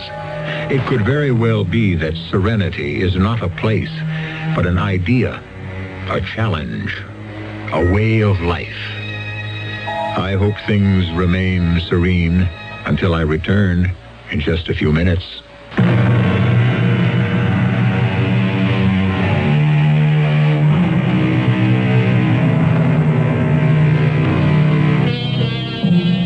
They say the optimist believes we live in the best of all possible worlds, and the pessimist is afraid that this is true.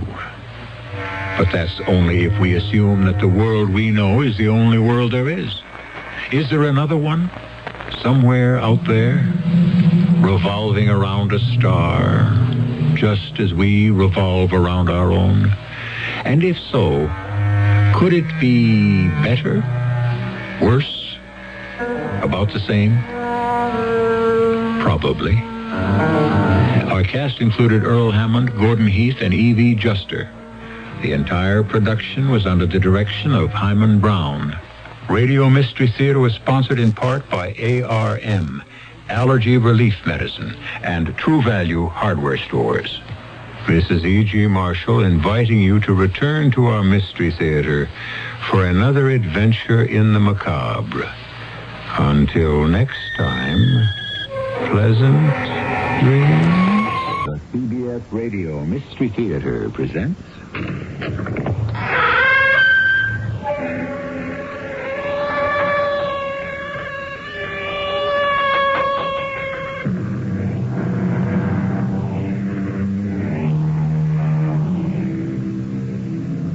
Come in. Welcome. I'm E.G. Marshall. Has it occurred to you that if anyone lives long enough with someone else, eventually both personalities begin to merge? A man begins to look like his dog. A cat takes on the traits of his mistress. A man and wife find out unexpectedly how much the thinking of each has affected the other. Of course, in the beginning, the effect is unconscious or subconscious. The partner affected may not realize what is happening, if indeed anything is happening at all. Contradictory? Yes, but then this is what this story is all about. Hello, Earth. I know you can't reply, but I hope you read me. Hello, Earth. Playgor, what are you doing? What I must do, Gundrick. I'm trying to warn them. Who? Earth. Before they are invaded, they must know the truth. For the safety of the whole universe.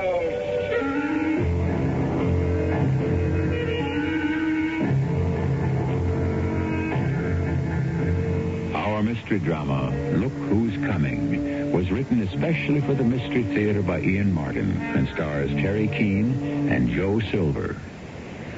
It is sponsored in part by Contact, the 12-hour cold capsule. I'll be back shortly with Act One.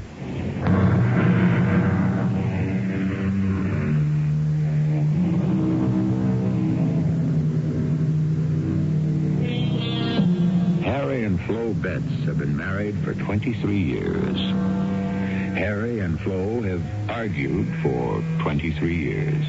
Oh, mostly the normal bickering that may go on between any married couple, but the most regular argument is about their taste in TV shows. Flo is addicted to the soap opera. Harry is a certified sucker for science fiction. Both of them would scorn the idea that either could influence the other in their preferences. And yet... Is that you, Harry? Mm-hmm. What kept you up so long? Well, I had to see the end of the show, didn't I? Hey, you should have stayed. Oh, I couldn't. That science fiction stuff makes me nervous. Yeah, how come? You know. It would be so scary if it was true. But it isn't. It's just entertainment. Boy, the end of it was a real thrill. When that super spacecraft came down out of the sky with all the special effects, and then those people came out. What people?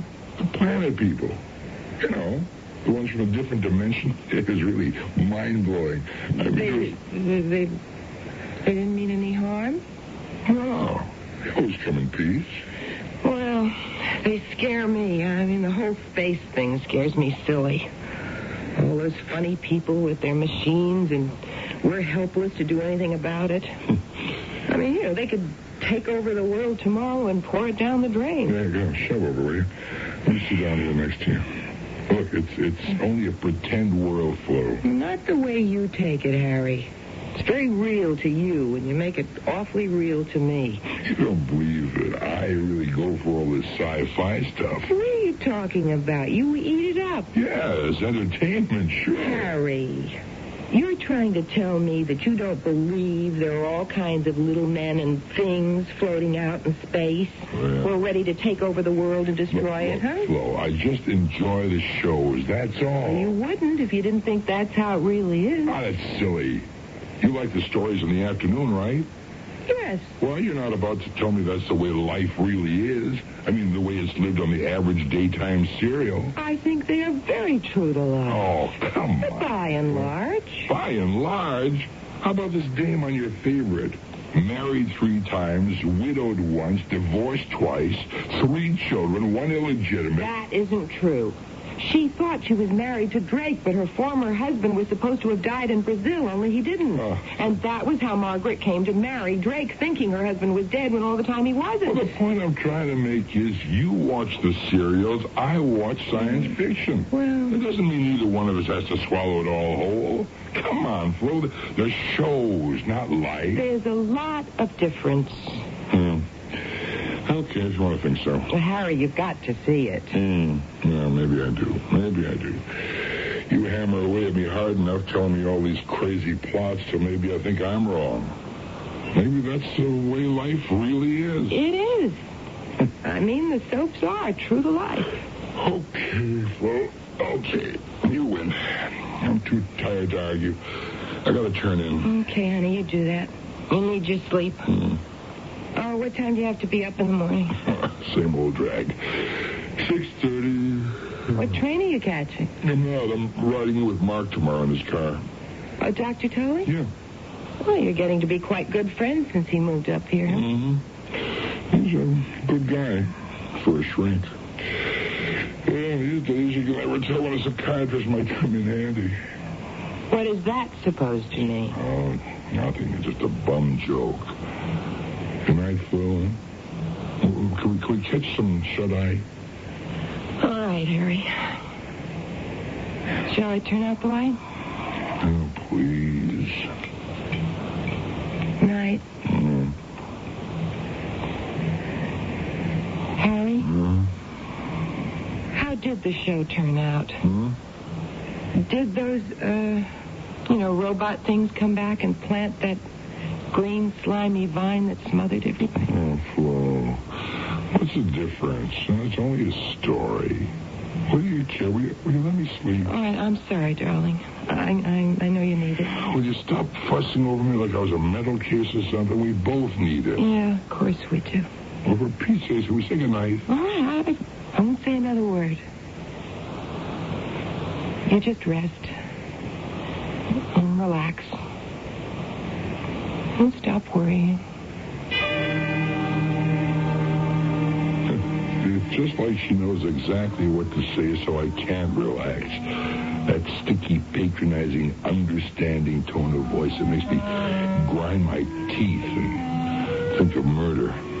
You think I'm kidding?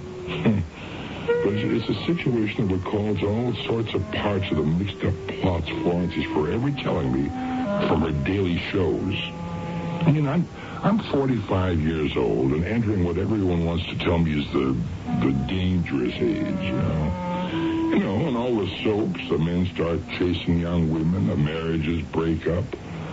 Or if there's some way they can't, well, then the guy starts thinking of how else he can get rid of his wife. And that's when they get on to the murder trials in the story. But you don't do that. I mean, I guess there isn't a husband in the world who at one time or another hasn't been ready to murder his wife. In his mind. What the heck? You don't do it for real, do you? So, maybe I do talk to him too much about my shows. Well, they're all I have. And I'm stuck out here in the suburbs. We could never have any children. Talked about adopting. Now we've left it too late. What do I have to talk about except other people's lives? The ones I can live vicariously on the TV. It is just a step from being real. It's not like the shows Harry watches. Now, they scare me. He can shrug it off. I'm always afraid that someday one of these crazy stories will turn out to be true.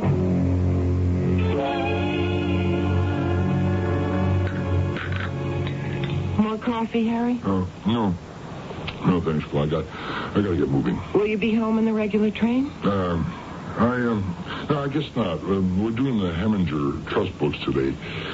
I expect to be tied up till pretty late. Why? Well, you're not driving to the station, so I thought you might want me to pick you up on the way home. Oh.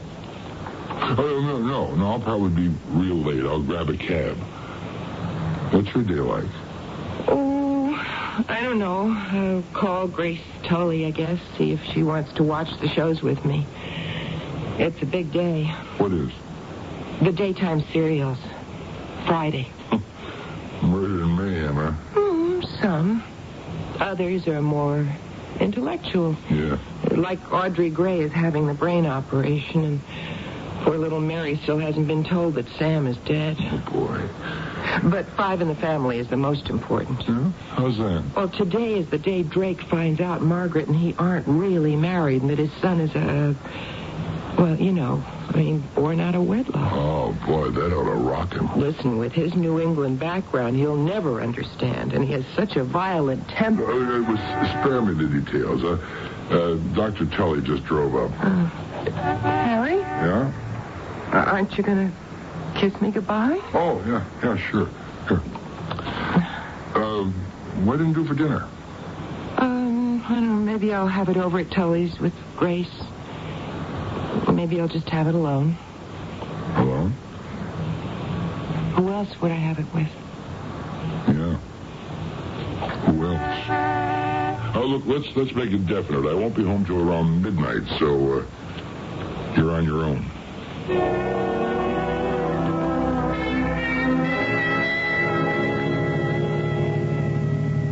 What? Let me ask you a question. Why not? I can't promise an answer. A psychiatrist? We only listen to problems, Harry. We don't solve them. We leave that up to the patient. Well, I'm not a patient. In that case, you're lucky. You've just saved yourself $50. Go on, ask away. Mark, is there any such thing as male menopause? Well, what are your symptoms? Well, look, don't get me wrong. Flo and me... Well, no, I mean, all in all, it's a good marriage, and the sex thing is, I was always okay, but recently I don't like myself for it, but I get to noticing girls and kind of, dreaming how it'd be if, Why don't you join the club? The ancient order of the wahoo bird. What? Yeah, the bird that flies backwards because it doesn't care where it's going. It just wants to see where it's been. And it regrets all the lost opportunities. Oh, no, it's not that worries me. Oh, even if the ladies were willing, the ones who catch your eye, that is, you're afraid you'd turn up wanting. Forget it, Ladybug. Just stick to the dreams. It's normal. Well, it's not so much my dreams that worry me. It's Flo. I'm gone all day. Lots of nights. Now, how do I know she isn't mixed up with somebody? Well, how do you know she is? Well, I don't. There's your answer. Don't borrow trouble. I can't help it. Our marriage is coming apart at the seams. Mark, I need help.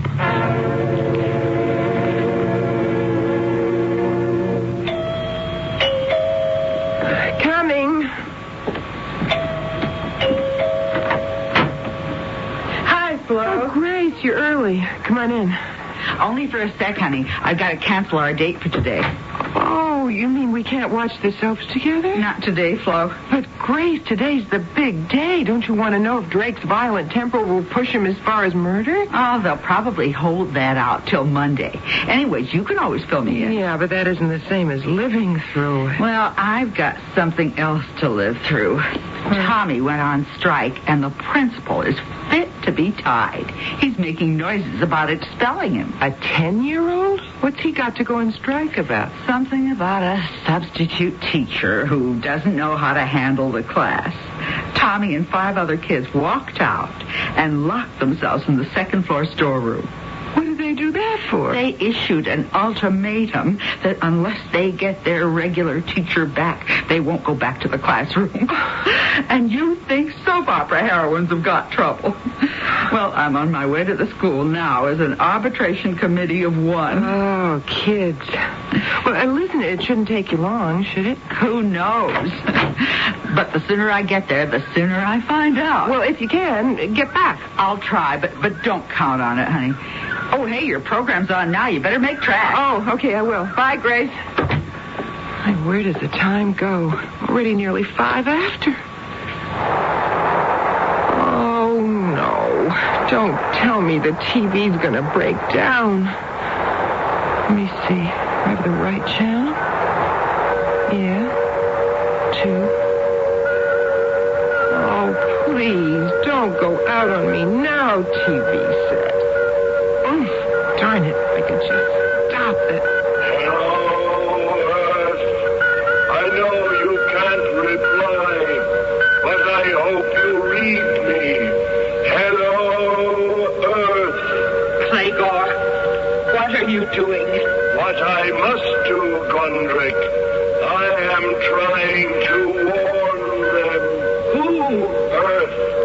Before they are invaded, they must know the truth. Our dictatorship would give them no warning. It's up to us to reach them and give them the choice they face for the safety of the whole universe. Puzzled and annoyed, Flo Betts pays little attention to the words that are spoken. The images on the screen are all that concern her. A man and a woman in strange and unfamiliar clothing against a background of complex instruments. For the moment, it all means nothing more than that some science fiction show has preempted her favorite soap opera. Perhaps that's all it is. But supposing the explanation is not so simple, I shall return shortly with Act 2.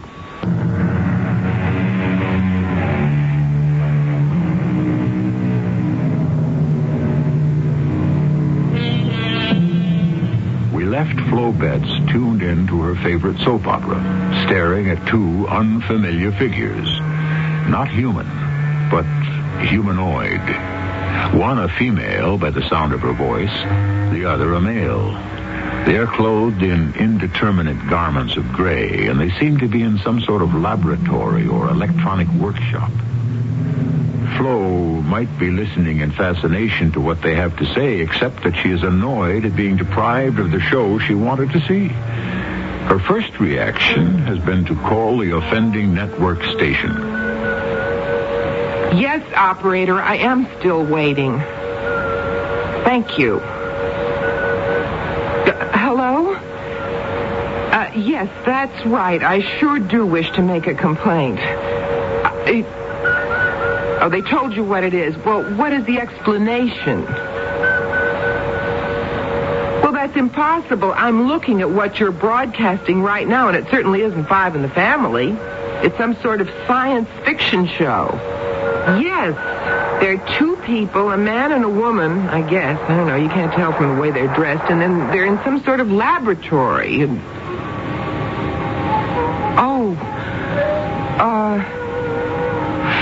Oh, excuse me. I guess I have to apologize. The regular program is on now. I'm sorry. It must have been some sort of accident. Of course, it had to be. I must have been cross channels or something. Do me a favor. Except, I wish I really felt that was the answer.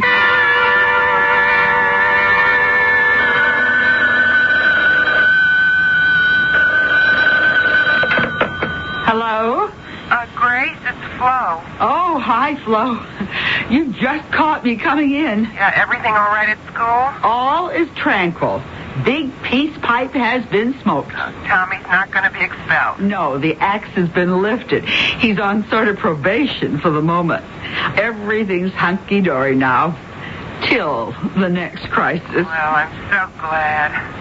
Hey, why didn't you come back here? Oh, it was kind of late, hon. I figured I'd blown most of the shows. Yeah, well, I just wish you had, because, I want to talk to you about one of them. Talk to me now. I'm free and easy. Not over the phone, Grace. So, call your spot. My place or your place? Would you mind coming here? I'm sort of monitoring the set, just in case. I didn't get that. Well, no way you could till I tell you. Grace, a little bit earlier today, I just had the strangest experience. Well, save it all till I get there, Flo.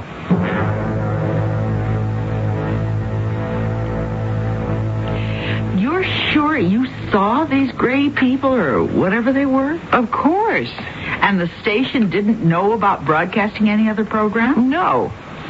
But while you were talking to them, there was suddenly this buzzing, scrambled kind of noise, and the regular picture came on. Yes, like I told you. It must have been some sort of an accident. Well, what do you mean? Someone pushed the wrong button or something, and like as soon as you called attention to it, they got busy and pushed the right one, and bingo, back on comes Five in the Family. Yeah, you think so?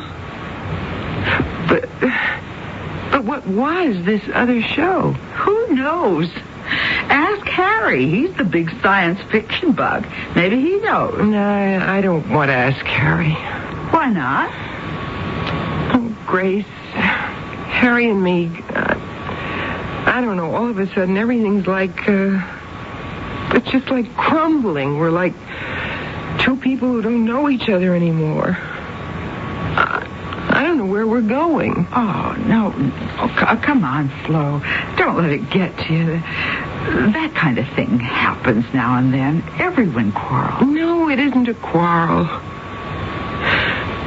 Oh, Grace, I don't know. I guess I just haven't anything to hang on to like you and Mark. I mean, there are no children. The only reason for Harry and me is us. And we're not right anymore. Everything about us is just going wrong. And now this warning or whatever it is from outer space. Oh, Grace, why would I see or imagine those two strange people? Well, Flo, you know how Harry is about sci-fi. He's a nut on the subject. Maybe he's just got you so uptight about it. That I was dopey enough to imagine I saw something that never happened. Well, I didn't mean that exactly. But if I did that, I really would be heading for the bend, wouldn't I? Nothing like that's going to happen to you, Flo. Listen, Grace, promise me you'll watch the show with me for a few days. Maybe the other show will cross it again, and then I won't feel too bad. But if it doesn't... If it doesn't, that'll prove you were just overtired or all revved up and had some kind of daydream. No, it will prove one of two things. Either I am taking a trip down Funny Street, or else... Or else what? Or else...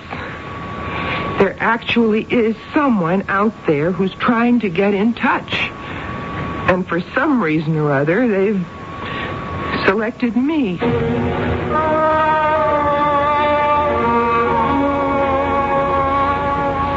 Mark, what could I have said to her? Just what you did, Grace. Only it puts me in an awkward position. Why? Well, because Harry is going to start some sessions with me. You see, he feels he needs some adjustments. The same kind of thing as Flo?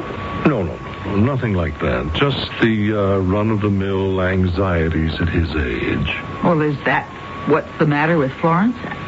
Well, I don't know that without clinical observation. But this hallucination of seeing space people, hearing... Well, who knows? A technical accident, probably. If not an aberration, a sort of a waking dream to placate Harry's special interest, to cover up some sort of inferiority. Look, I'm not going to get caught up in hangnail psychology. Now, let's see if her delusions persist. Now, stick with your friend for a week or so, Grace, and, see how it develops. Okay. I'm sure it's a storm in a teacup, and Flo's first encounter with the world beyond will be her last.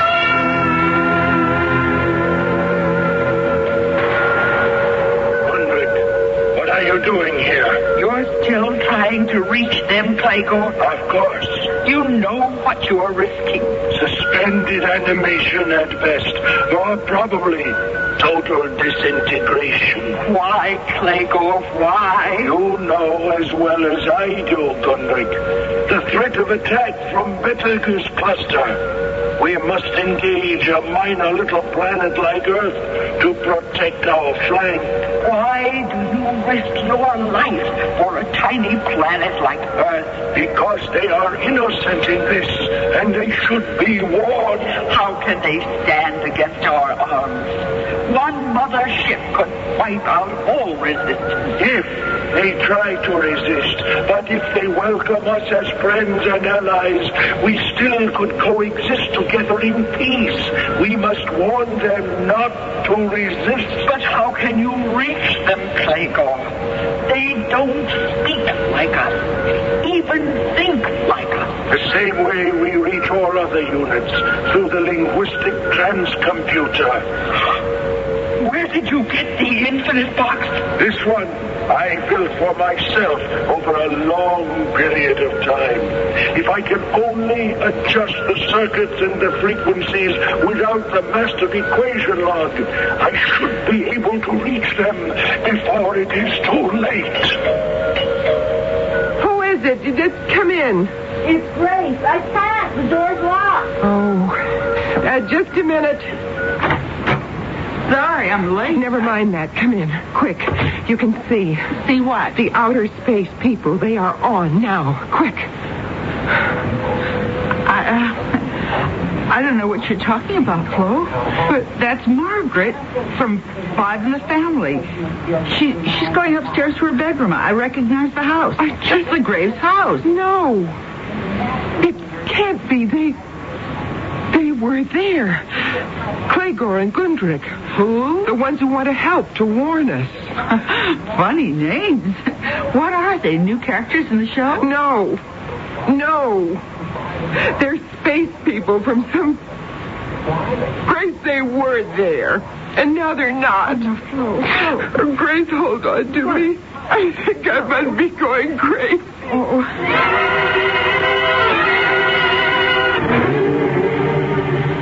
Come in, Harry. Come in. Come on. I've been waiting for you. Why, am I late, Mark? No, you're right on the dot. Listen, I called you down at the office, but you'd already left. Sit down, would you? Well, don't I get the full treatment? No couch? Well, I'm afraid it isn't you who's going to be my patient, Harry. What do you mean? I don't want to alarm you, but has your wife ever spoken to you about hallucinating? Hallucinate? About what? About anything. Has she ever mentioned having delusions? No. Why? Oh. Well, I just had a call from my wife. She's with Florence now. Oh, Flo's all right, Harry. She's all right. Now, Grace persuaded her to take a couple of tranquilizers at my suggestion. What's the matter with Flo? She says she saw, or thought she saw, some people from another planet on the TV screen. Flo? Watching a sci-fi show? That's a new one. She's always been scared to death of them. Well, apparently they interrupted one of the regular daytime serials she watches, and, well, it isn't the first time it's happened. Wait, look, Mark, I don't get all this. So what? Somebody put the wrong tape on or something? Florence checked the station the last time, and Grace double-checked again today. Nothing like that happened. Oh, no, wait a minute. You're not suggesting these two jokers from Saturn or wherever they come from were for real? No, hardly. But Florence is. What's the matter with her? Is she nuts? Well, that is not exactly the scientific term, Harry. But I think there's enough evidence of psychiatric trauma present to suggest that for her own sake, she should be examined by a competent psychiatrist. Oh, so that's what you meant by saying she should be your patient instead of me. No, it doesn't have to be me, Harry. But my urgent advice is that it should be somebody. And I believe that Florence herself would welcome it.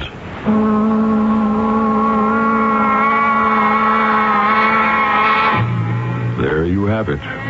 To paraphrase that classic psychiatric case, Hamlet, Prince of Denmark, to see or not to see, that is the question. Obviously, Florence Betts sincerely thinks she sees two people who can only be imaginary. Or could they actually be real? I'll return shortly with Act 3.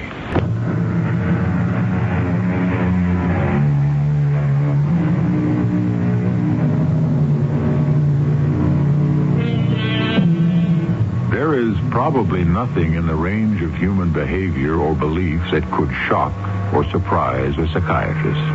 Yet, for once in his life, as he examines Florence Betts, Dr. Mark Tully finds himself half believing her nonsensical story of these two creatures from outer space.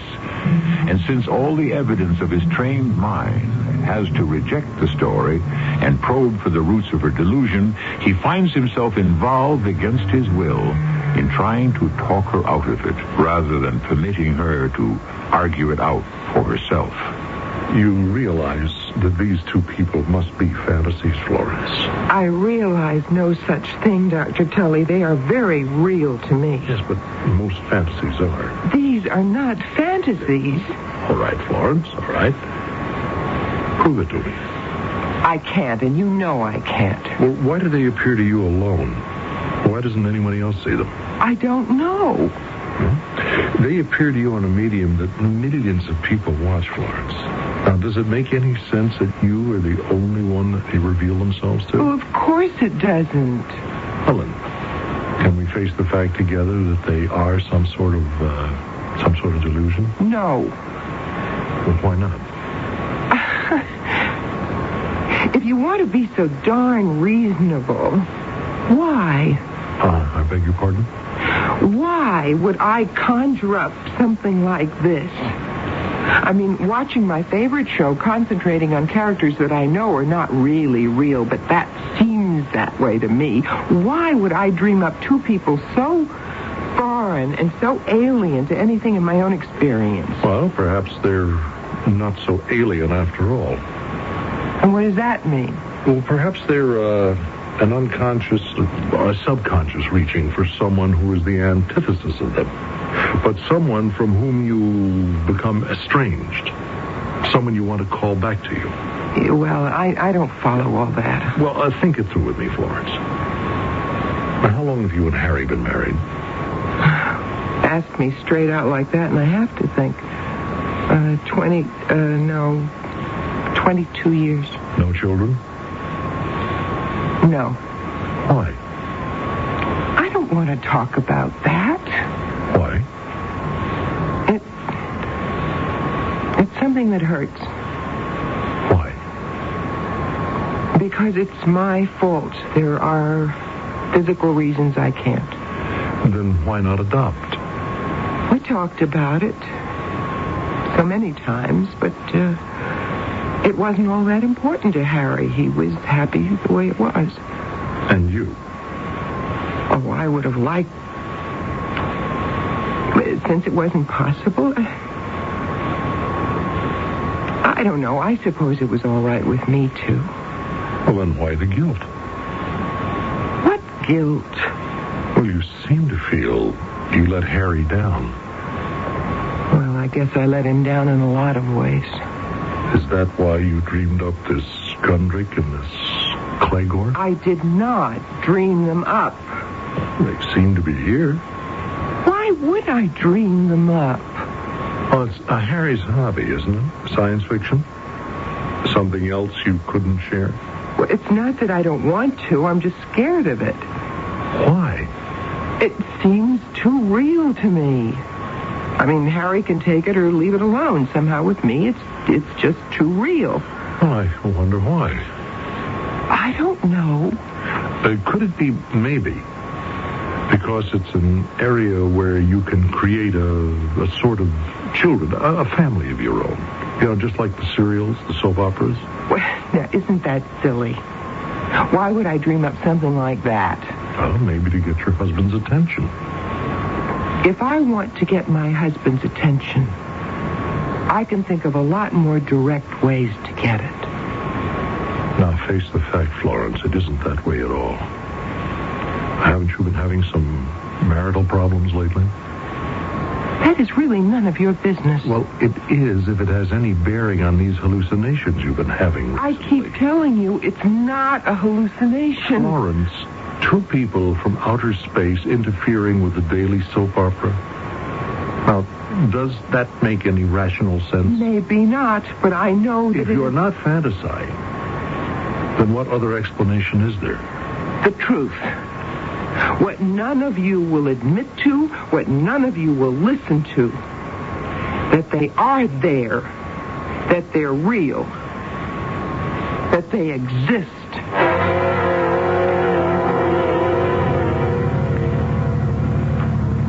So I thought it would be a good idea for us to drive in together again today and talk the whole thing out. There's not much to talk about, is there? You think she should be put away, don't you? Did I ever suggest any such thing? No, of course not. Well, what then? Well, I think she needs some pretty extensive therapy. Huh? Who'll handle that? I will, of course. Grace will keep an eye on her like today, and with any luck, I think we can bring her around. Huh? With your personal help? Well, it's the least thing I can do for a friend. Maybe I'm glad I never got to be a patient of yours. Well, that would never have worked out. Besides, you see, you don't have any real problems. Oh? All right, it's your wife that needs me. Oh, sure, Mark. Sure, you don't have to draw any pictures. I can do that myself.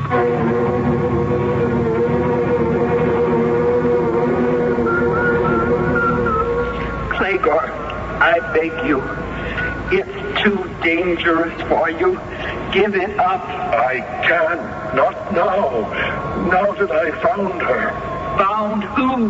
My control. A true sensitive. Someone I know will receive my message. How can you know? The response is strong, Gundrick. I can even hear it think its name. Florence. An earthling. A female. Are you in touch with her? Yes. There was some alien presence with her, but it is gone now. I must reach her quickly before it is too late for her planet. Or for you. If you should be discovered. It's worth the risk to avoid galactic war.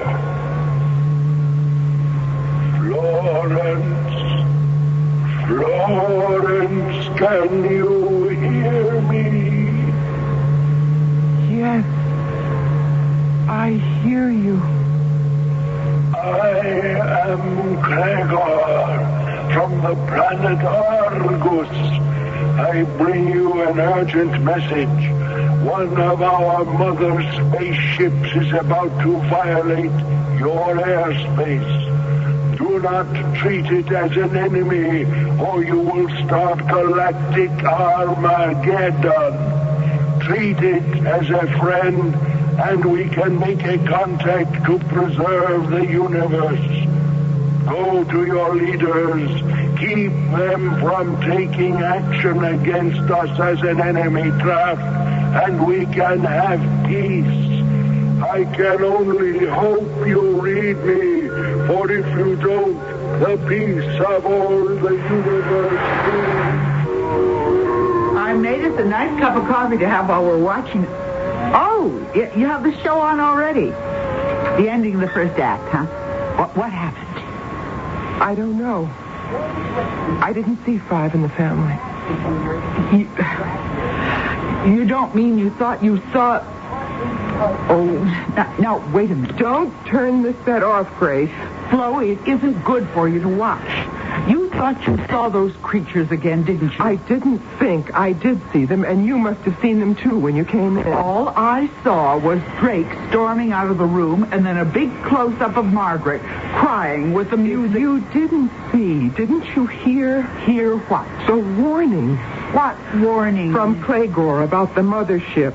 The mothership? The spacecraft that's coming to land here. From where? From somewhere out there. What's it coming here for? To negotiate. What? It was something about bases, defensive ones. The point is that we can't consider them as an enemy and fire on them, or else they'll wipe us out. When are they coming? I don't know, but soon. Very soon. Where are you going? I'm going to call somebody, anybody who might believe me. Who? I don't know. The FBI, the CIA, the president. They have got to know what I know. Did she actually call or try to call any of them, Grace? She got the White House, Mark, and a polite brush-off. The CIA she had no way of reaching. She's calling the FBI now on the other phone. Well, is she rational? She seems to be, except on this one subject. I'm afraid she'd better be hospitalized. Stick with her, darling, until I make what arrangements I can with Harry. Well, gee, Mark, you couldn't have caught me at a worse time. What's the matter? Well, I was just leaving for Washington on an audit for the biggest client we have. I can't let him down. How long will you be gone, Harry?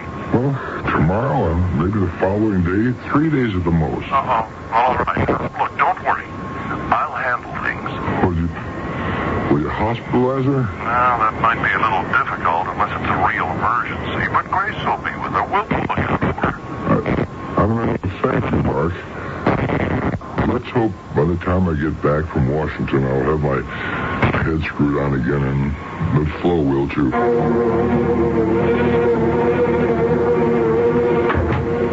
Hello, Grace. I came straight from the plane. Oh, it's good to see you, Harry. Where's Flo? Upstairs? No, she's in the living room. How is she? Well, she's all right. Everything's fine, really, except her complete absorption in this strange delusion. She's still having that? Not for 2 days. I've managed to keep her away from the TV. Has it helped? I wish I could say yes. I honestly don't think so. Nor does Mark. She's fretting about it. Okay, I'll handle it from here on in. It may be more than you can. Just call Mark, if it is. He asked me to tell you that, Harry. I will. Grace, how can I thank you? No thanks necessary. what are friends for? Good luck, Harry, and Yes? take it easy with her. Whatever it is that's bothering her, it isn't small. She's been through a ringer. I'll remember. I'll do my best. Thanks again, Grace.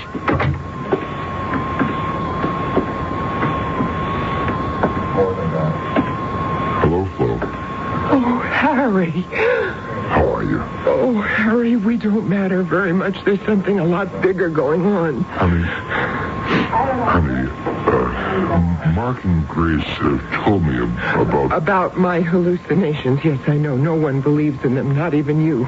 But you see, they are not hallucinations. Oh, Harry. If only I could convince someone that... Maybe now I can. There it is.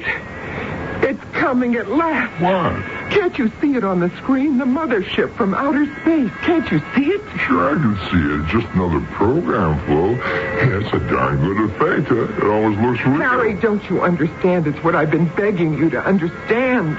This isn't any fantasy. It's here. What's here? Tomorrow. The new world. If you don't believe what you see on the screen, you go look out the window. All right, Flo. I'm going to call your bluff. Yes, why don't you do that? Hey, there is something in the sky. It's heading right down on us. And the terror is, where do we go from here? What do you mean? Do we allow them to land in peace? Or do we treat them as another enemy? If we fire on them, they can destroy us. If we don't, how do we know they can't anyway? It's true. What you've been seeing is true. Harry, hold me. Hold on. Flo, where do we go from here? I don't know. I don't know the answer to that.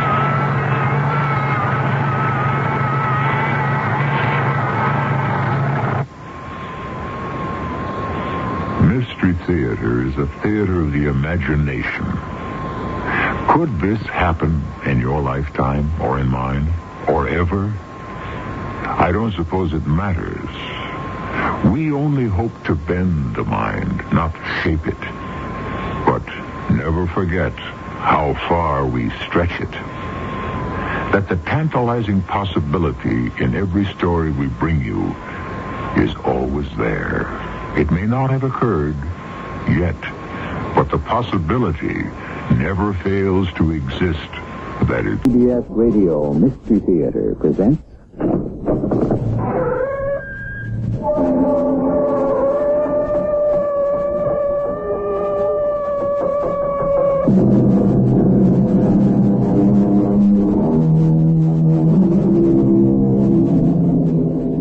Come in.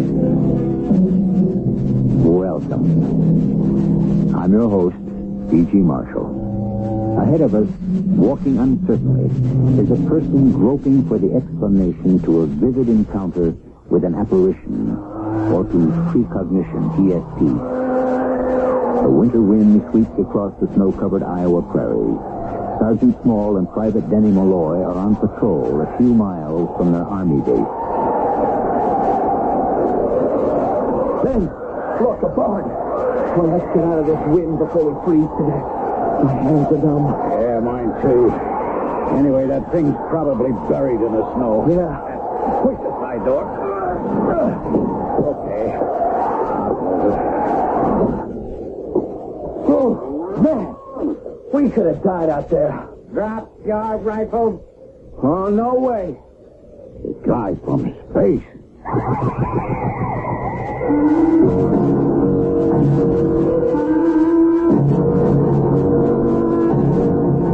Our mystery story, Mission from Zython, was written especially for the Mystery Theater by Roy Windsor and stars John Beal. It is sponsored in part by Contact, the 12-hour cold capsule, and ARM, allergy relief medicine.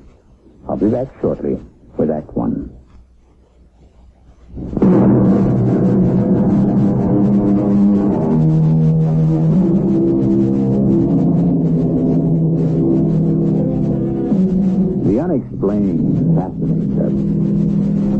afraid of the mysterious, but you can't shrug off the strange experiences that many reliable persons have and are willing to disclose. One such experience is the eyewitness accounts of spaceships recently seen over Australia by Air Force pilots. Alien spaceships? Fireball meteors? Which? One winter night, John Bergstrom, an Iowa farmer, looks through his parlor window toward Timpkinville. Well, what is it, Pa? Hurry up, bring your camera. You got it handy? Well, sure. What's the matter? What is it? Look, do you see what I see? How big, doggone, a UFO. Well, it sure ain't a helicopter from the Army base. Green and shaped like a saucer. How can it hang there in this gale without moving? Those white lights along its side must be, like portholes. I'd better telephone the base. Hey, Pa, wait. Look now. What the sand hill? Something's being lowered from the ship, but... Wow, look at the wind take that rope or those ladders. It's a figure of some kind. Open the door and take your pictures from the porch. I'll make the call. Sharp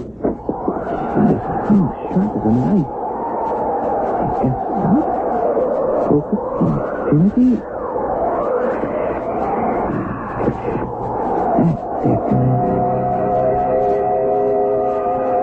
Well, seems like it. Did you get a picture? A couple. I'll shoot some more from my bedroom window. What about the Army? They'll investigate. You got your shotgun handy? I sure have. They lowered something from the ship. It might head for the house. You better be careful, Pa. Take your pictures. Then cover me with the rifle from the staircase. Remove the film from your camera and hide it. But I've got 10 more shots. Forget them. If they saw you taking pictures, they may want them destroyed. Upstairs now. Stay out of the way.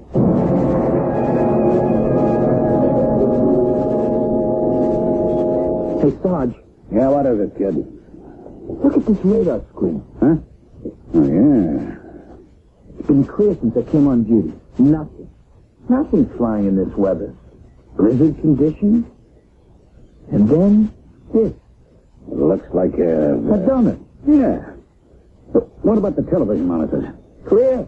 Nothing's moving around the silos. I'll notify Major Lewis. I can't explain it.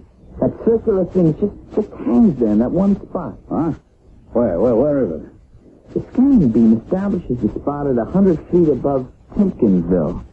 That's not a fireball meteor. They move, and fast. Oh, nothing can fly in weather like this. Yeah, still you never know, kid. Stay alert, I'll be back. I don't suppose I have a choice, Sergeant. Sir? You report that Malloy saw a donut-like thing on his radar screen. Yeah, Major, I saw it myself. Just hanging there. Mm-hmm. Was he a science fiction addict? No, sir. He's a highly trained electronics engineer graduating... So he didn't jump to the conclusion that the donut was a spaceship? Well, he didn't say. And you, Sergeant? I'd just as soon not say, Major. That means you've said it. You believe in that nonsense. So does some farmer who telephoned a few minutes ago, John Bergstrom. Claimed that he and his son saw and photographed a spaceship which hung in the sky a quarter-mile from that farmhouse. You better investigate. Yes, sir.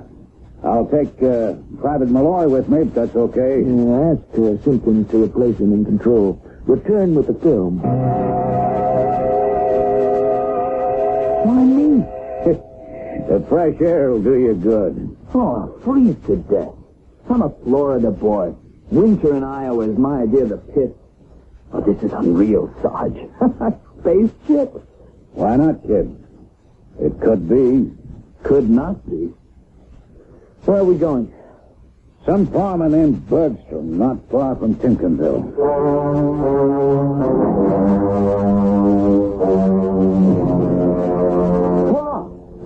I told you to stay upstairs. Something's approaching the house. I could make them out pretty well through the telescopic lens. You got pictures of him? I hope so. It's a man figure, but short. A kind of narrow head, skinny arms and legs, and brown.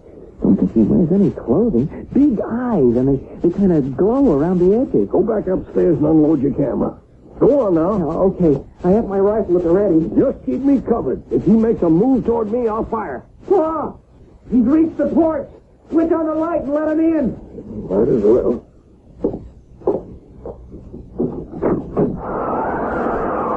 Hello. Come on in. I am Rotar from the planet Zyton. What can I do for you, Rotar? You do not believe me. I can't say I believe anything I've seen in the last half hour, but that's all right. Maybe it's a nightmare. Sometimes I fall asleep. It is not a nightmare.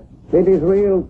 You saw us in the sky. Well, it's pretty hard to miss. A glowing green saucer hanging 100 feet above the ground. You took pictures of the ship. I must have them. It is evident.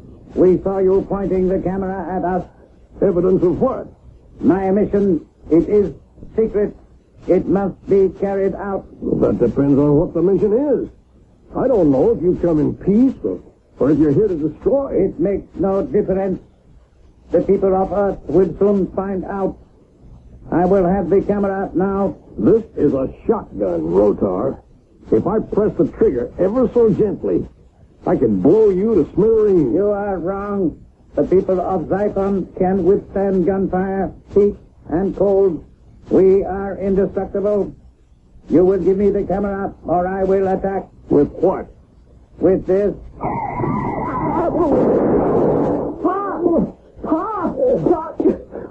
You scared me. Hey there. You cannot harm me.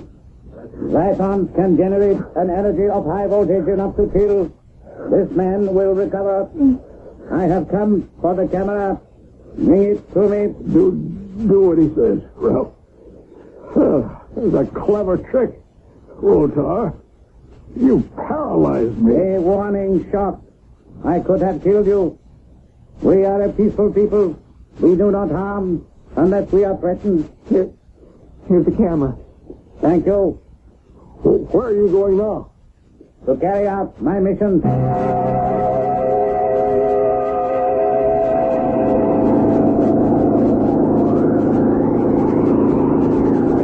That's the place the lights are on.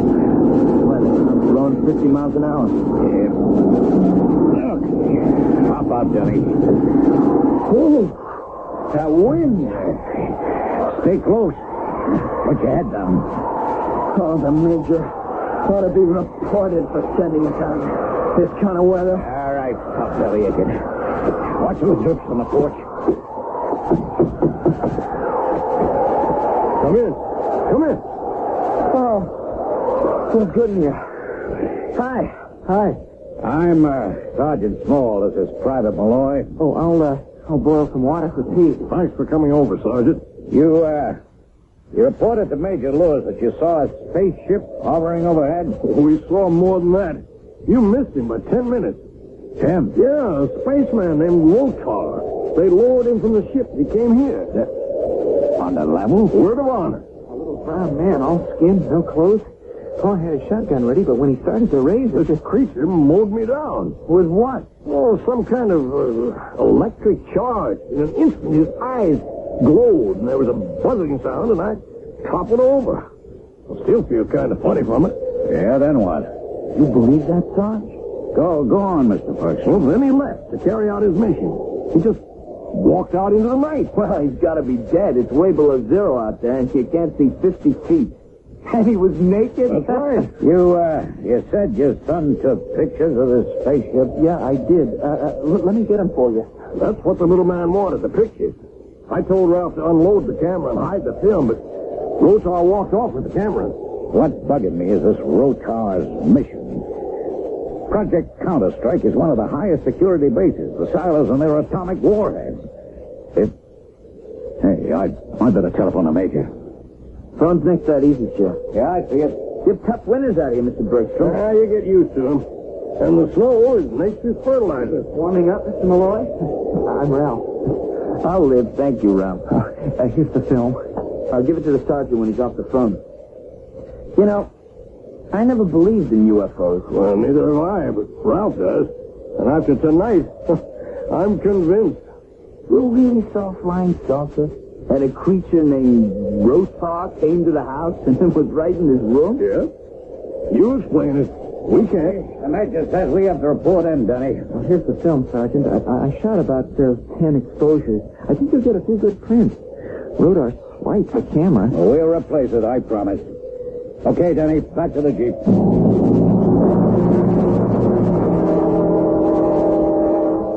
How are you, Pa? Oh, I'm okay. I felt a little shaky after being blasted, but I'm all right now. Lock up and we'll get a good night's rest. Kind of spooky with that Rotar wandering around out there. Well, maybe he took off again in the spaceship. It disappeared right after he left us. I can't imagine him wandering around in the snow. Bet that's your mother. Hello? Major Lewis, Mr. Bergstrom. Oh, yes, Major. Thanks for sending those 2 soldiers. Yes, are they still there? No, they left about a half an hour ago. I see. Did Sergeant Swall get the film? Yeah, he's got it. Is anything wrong? We don't know. But don't be alarmed if I send a patrol into the area. Well, something is wrong then. Yes. Our electrical circuits have failed. Oh, I see. Mr. Bergstrom, can you explain it? We can't. Ask Sergeant Small. He knows our story. And you can draw your own conclusions.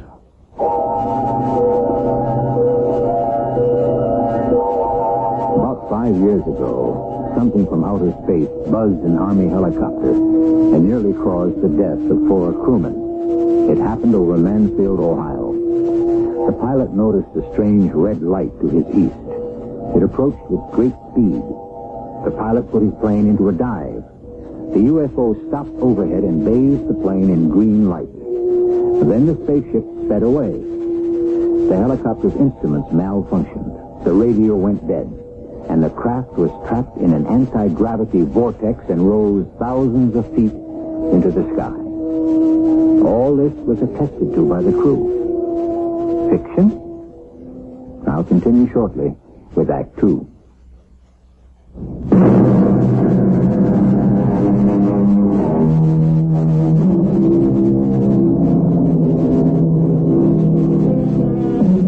It seems to me that not to admit the possibility of ships from outer space is unreasonable. Don't forget that mankind once thought the Earth was flat. Civilization is really very young. Mistaken beliefs are replaced only after great personal suffering by theories that now are accepted as truth. Isn't it reasonable, then, to admit the possibility, just the possibility, mind you, of ships and their crews from outer space? Sergeant Small and Private Dennis Malloy have reported to Lieutenant Lewis in Central Control. Unbelievable. This film cassette holds the secret. I want it developed at once. Guard it with your lives, understand? Yes, sir. Yes, sir. And let me explain why we're operating by candlelight. I was wondering about that, Major. That little playmate of the Bergstroms is... No, I simply cannot bring myself to believe it. Sergeant, Mr. Bergstrom was knocked down by an electrical charge, a blast of electricity that came from this creature's eyes. How does that sound when I say it? Crazy, sir. Thank you, Malloy. And now our electricity has gone out. No explanation. Even the emergency generator broke down. We don't know the cause. Unless it's this rotor who's short-circuited the entire base. What is this mission of his? Did he tell Bergstrom? No, sir.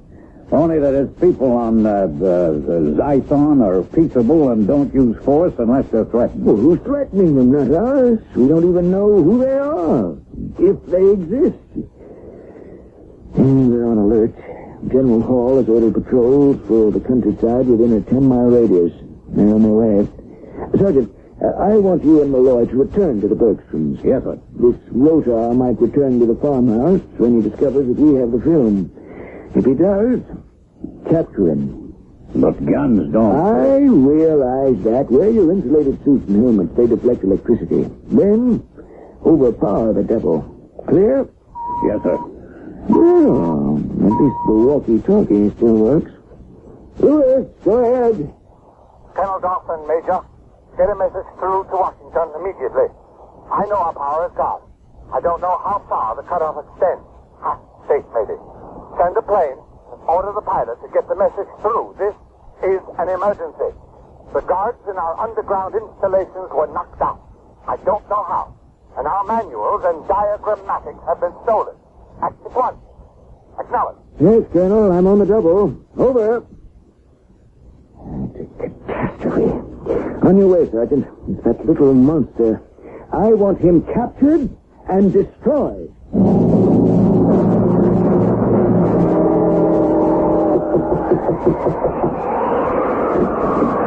Oh, did you get stuck in the snow? I know, sir. We've been back to the base.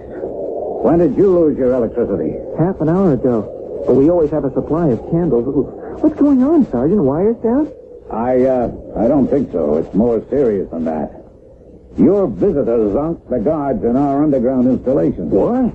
What about the warhead? Well, I don't know. We got patrols searching everywhere for this, Rotar. We gotta bring him in. He might come back here. That's why we've been sent back. Bring him in? How? He blasted me. That's why we're wearing these protective jumpsuits. And we have special headgear with a thick band of transparent material across the eyes. Nothing we know of can get through it, not even electricity. We'll jump this Rotar and tie him up. Why would he come back here, Sergeant? Looking for the film. I see. If he finds out that it's been removed from the camera... There's a roll of film in the camera, Paul.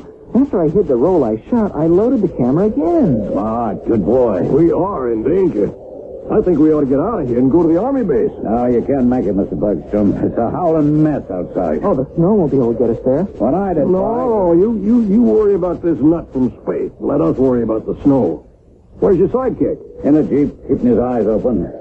We can try to drive you down to your barn. Well, we keep the snowmobile in the shed behind the house. In this kind of weather, it's the only way to get to the cattle. Put your gear, Ralph, and warm her up. I'll be with you in 5 minutes. If you want to stay here, son. No. You put out the candles. Oh, and, will you leave the front door unlocked? We may come back.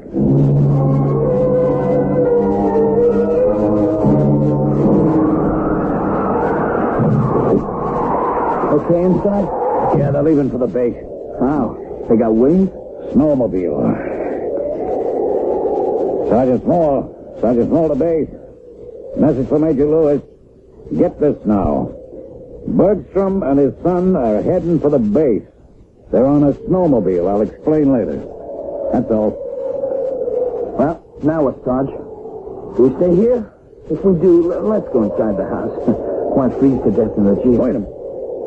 Hey, look over there, Denny. Oh, there's a glow in the sky. Well, maybe we got the electricity back at the base. The phones, too. Come on inside. I'll try to reach the major. They left the door to the house unlocked. Not just so warm. This is right. There's the lights on, so power's been restored. Ooh, hey. Sergeant? Oh, yes, sir. What's this about the Bergstroms? They're coming here? That's right, Major. The father's worried that Rotar might return and kill him. But you're there to prevent that. Yes, sir, but they wanted to clear out. It's all right, sir. They're out of danger. Any other opinions, Sergeant? Sorry, sir. Do we stay here? Keep a sharp lookout. Unless you see something, stay in the house. How about the roll of film? It's being developed. I should have prints in a few minutes. I wonder where that Rotar could be. Well, look at it from his point of view. He stole all the information about the silos and the atomic warhead. I mean, that's what he wanted. Yeah, but why? I'd like to know why. That's what he came for. So once he got the stuff, he'd take off. Maybe he has. How would we know with the radar out? No, I think he's still hanging around. He wants that roll of film. Oh, but why? What good can it do it? Look, if Ralph got some sharp pictures, no one's going to doubt UFOs anymore. We'll have to admit there's life on other planets out there. And that's going to change our thinking about defense and retaliation. Would be a whole new world. Rotar knows that. If he can destroy the film, though, what's happened tonight is just another newspaper story. Interesting reading, but so what? So then this character will go after the base headquarters. After he gets the Bergstroms. And us, you and me. So meantime, he's just hiding out. Is that what you think? Sure. He's in no danger until he shows himself. So, You expect a visitor? Yeah, I do. I think we'd better turn off the lights and wait.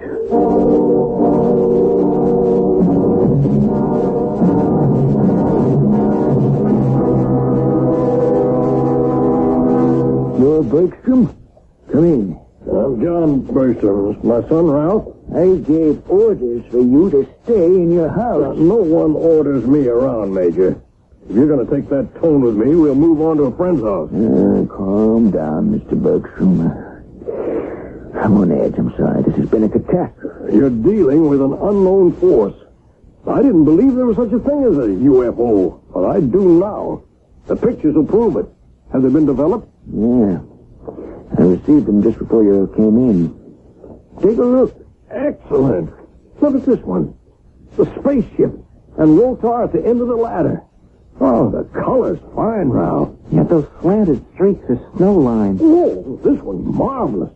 Rotar. Yeah, I shot that one from the bedroom window upstairs. Well, I'm mighty glad we have a record of what happened. We thought Project Counterstrike was impregnable. Then one creature from outer space flashes his eyes and we're overcome. The implications are terrifying. Well, my house is still Rotar's target, Major. Small and Malloy are on guard there, and Rotar can't blast them with electricity. Though he can, but they're protected. They'll bring him in. And if they don't? Then he'll come here. But we're ready for him. Unless he's got tricks up his sleeve we can't guess. This proof of other life in the universe is cataclysmic. Life as we know it is over. Existence becomes a whole new ballgame.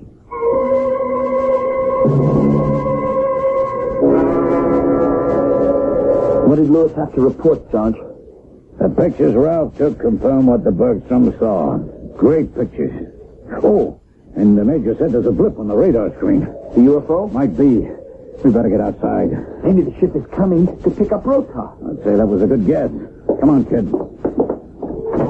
Hey, what's the ship? Up there, in the sky to the east. Yeah. Hey, that's it, kid.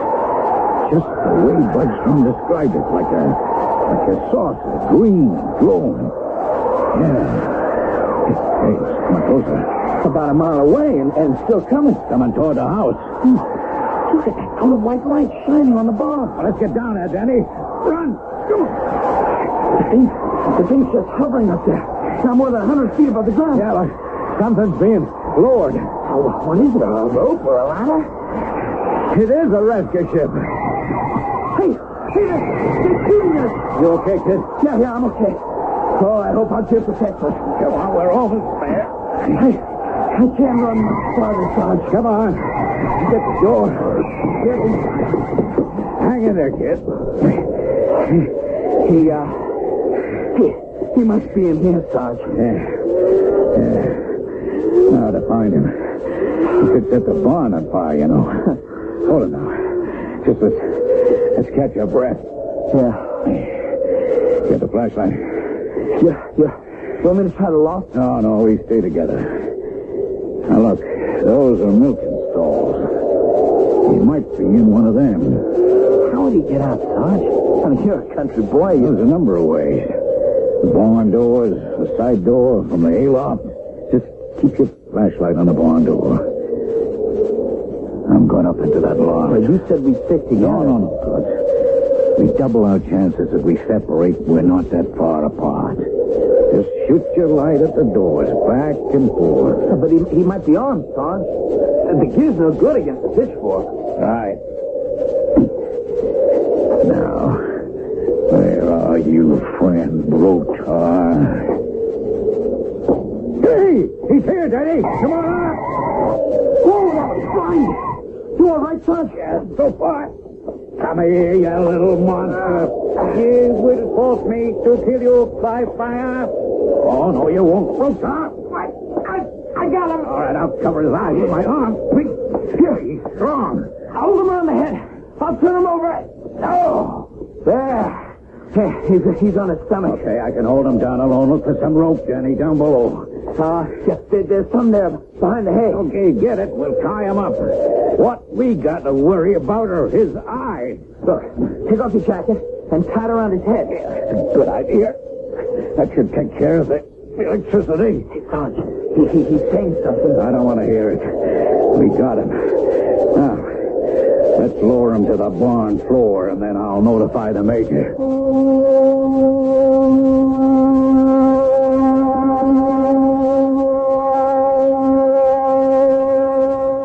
Mission accomplished, but there is much more to come. We still do not know why Rotar has come to Earth. What was his mission? Although the report of a UFO sighting over Ohio a few years ago is one of the best on record, it is only one among many reported. Since 1948, there had been reports of pilots experiencing close collisions with ships from outer space. The subject cannot be dismissed as fiction. I will return shortly with Act 3.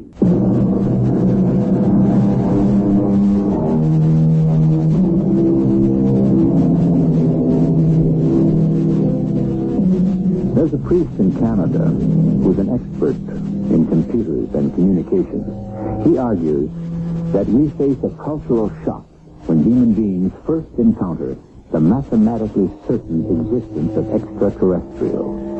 Their intelligence might be as far beyond ours as ours is beyond that of the chimpanzee. Incredible? Is the visit of Rotar from Zython really beyond belief? Back in Mr. Bergstrom's farmhouse. Okay. Now, lay him on his stomach on the couch. Should I unwrap his head? I still have my protective gear. Okay, kid, but if you sit him up, don't let him face me at the phone. I don't want to get blasted. I'll call a base.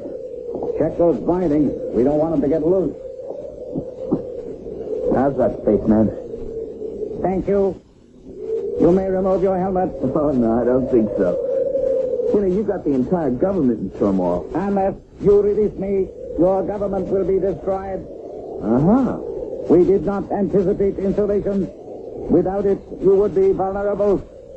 Electricity is our principal weapon, but we have others. Why'd you come here, Rotar? It is the most destructive place on Earth. Silos in the warhead? Is that it? I will explain to your commander. Unless I escape first, my ship will know what to do. In the barn, you said that you'd set us on fire. I could, but the cattle would have been killed. On Zython, we are not cruel. Humans are. It is characteristic of a primitive society. You sort of look like a human being, Rotar. We are smaller and indestructible and much more intelligent. Don't you die? At an appointed time, our lifespan is allotted. Until it ends, we remain unchanged. What's this mission of yours? I will reveal it to your commander. Now, how do you propose to remove me from this farmhouse without retaliation from my ship? That's a point. I don't know. I'll leave it to my command. Okay, cover his head, Denny. We're taking him back to the base. You will never reach it. His spaceship's hanging over us somewhere in the sky, Sarge. Well, we'll have to chance it. It's still snowing. That's good cover. Yeah, but if they see the Jeep moving towards the base... Yeah, maybe they don't know we're here because we went to the barn and back on foot. And how... Hey, wait a minute. I got an idea. Let me try it on the major.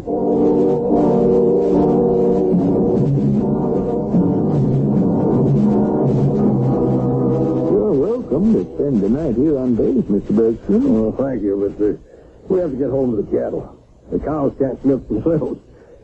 We should have been in bed an hour ago. We're up at 4. What happens now, Major? Well, we question Rotar. Small and the lawyer bringing him to the base. Well, I'd like to hear what he has to say about that mission he's on. So would I. Stick around if you want to. I'd like to, Paul. Oh, excuse me. Major Lewis speaking. Yes, sir. Sergeant Small here. Yes, Sergeant. We got a problem. Rotar said if we take him to the base and the Jeep, we'll never get there. That the spaceship will attack and free him. Well, nothing shows on the radar screen. I have a suggestion, sir. Let's hear it, Sergeant. Well, we have snowmobiles on the base. They're small, and in the snow, they'd be hard to track. If you'd send out a few... Excellent, Sergeant. Right away. We'll watch the screen. Keep an eye on the sky. They might try to land another rotar, and one is enough. Yeah, we're bringing him in a snowmobile. Excuse me, I'll be right back. Maybe I should lead them to the house, boss. Oh, we've done enough. One little man from space and Project Counter-Strike is out of business. I'm sure glad I got those pictures. I am, too. Otherwise, we'd be locked up.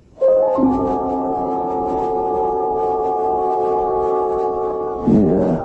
Watch the radar screen, Ralph. Yeah. See those streaks in the right-hand corner? The snowmobiles. Well, they managed to reach my house easily enough. They're turning, and I don't see anything else on the screen. They should be here in a few minutes. Uh-oh. What's that way up in the right corner of the screen? Well, it's a donut-shaped thing. That's the ship. The streaks are returning from my house.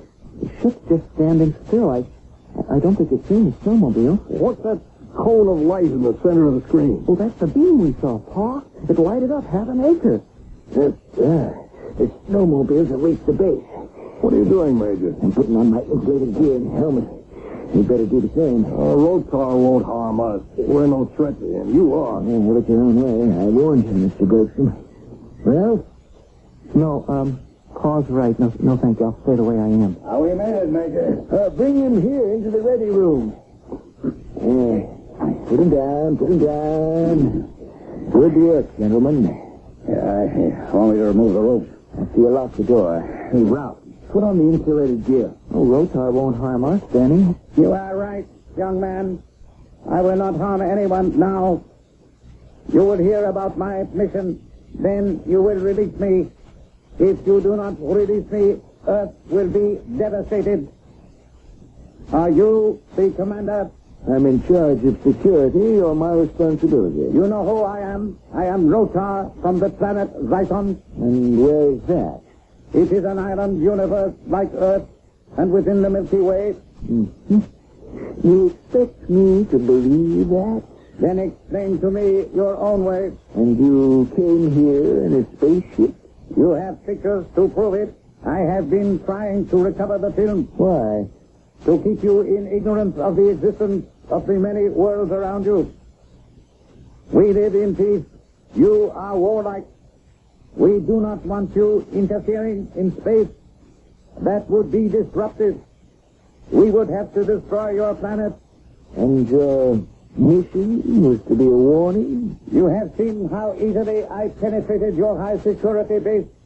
One Zyton immobilized Project Counter-Strike. You know what it is?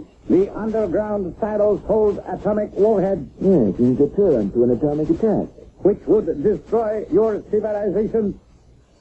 That is of no interest to us on Zyton. It must be. You stole information critical to our safety, manuals, diagrammatics. Why? Unless you want the capability of producing your own atomic weapon. We already possess the knowledge. Within an hour, the ships from Zyton could girdle the Earth with atomic explosions. That would also destroy us. My mission was to warn you. I failed because you have photographs. I don't understand. They are evidence of the existence of other life in the universe. Your ignorance is our safeguard. Have you no idea, no concern about what you have already done to the atmosphere? You have polluted it with the residue from your atomic explosions and tests. Well, the incidence of radiation has been low. The air is not yours alone. What you do on Earth affects life on other planets. On Zyton, we have already been exposed to the after effects of particles released when an atom bomb is exploded. You have now endangered our lives. That's hard for me to believe. Accept it as a fact. You may be indifferent to life on other planets. We are not. If we cannot persuade you to use atomic power for peace, we will retaliate. And no one will be left on Earth to report it. What do you expect me to do about these ravings of yours, Rotan? You will report our conversation. We can destroy Earth in an hour, but there is an alternative plan. We will remove your ability to use atomic power.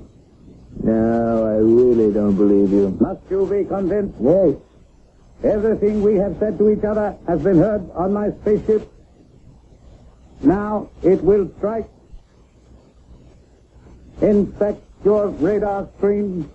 Major, the ship's over the underground installation. Check the television monitor. Cyclones are being lowered to the ground. They will easily overpower your guards and remove the bombs from the silos. Now, do you believe me, Major? Get to General Hall at once. And now the lights will go out on the base. And don't let him get away. With a candle or flashlight, bro. I'm here, Pa. Let's get out of here. Follow me. Take me back to your farmhouse. Hello. Hello, General Hall. The installation is being destroyed.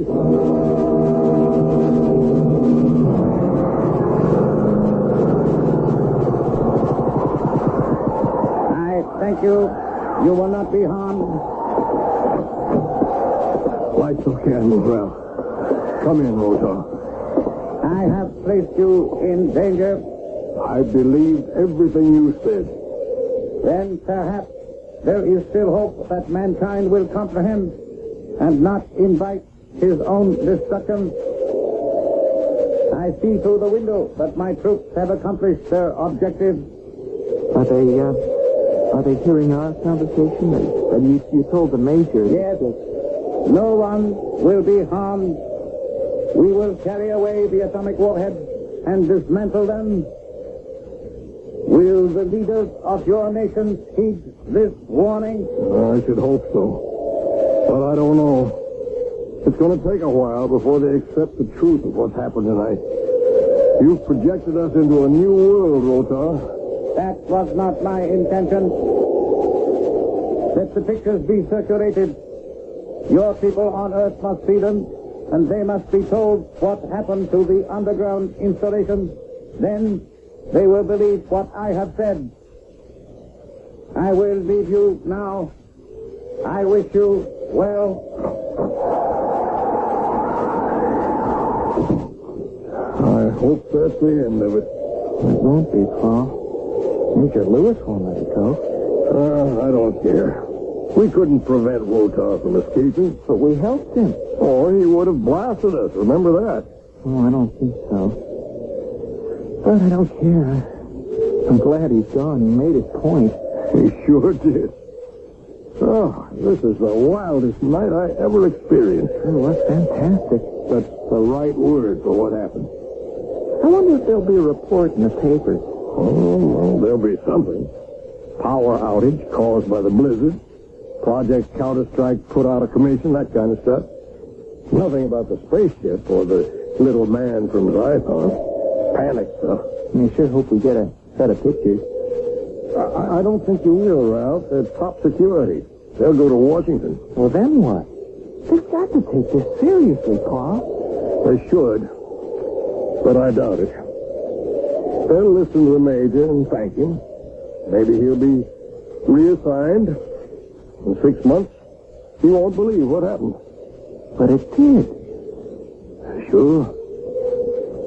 But who's going to believe him?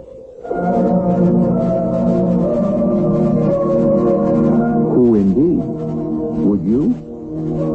Do you? Some of you, perhaps. But you're a very small number. Maybe you've seen the phenomenon of a spaceship.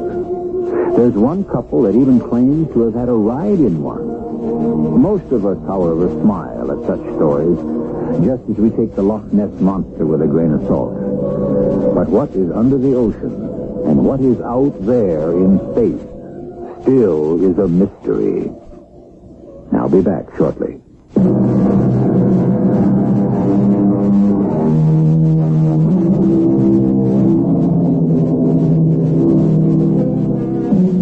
Fantasy? Let's admit it, with one reservation.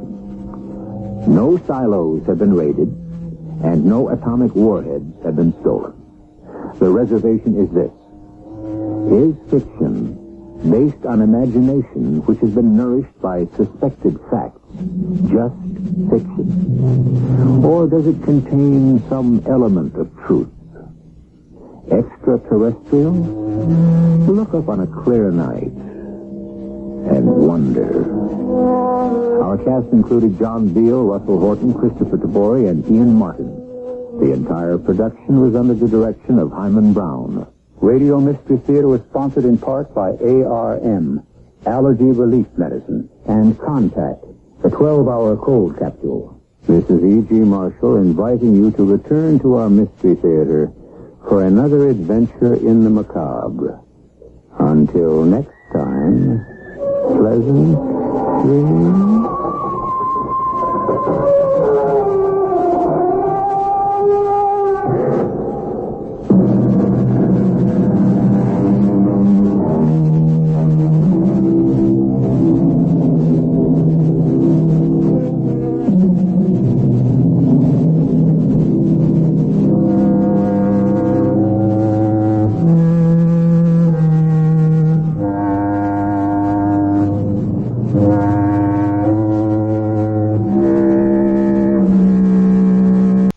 CBS Radio Mystery Theater presents...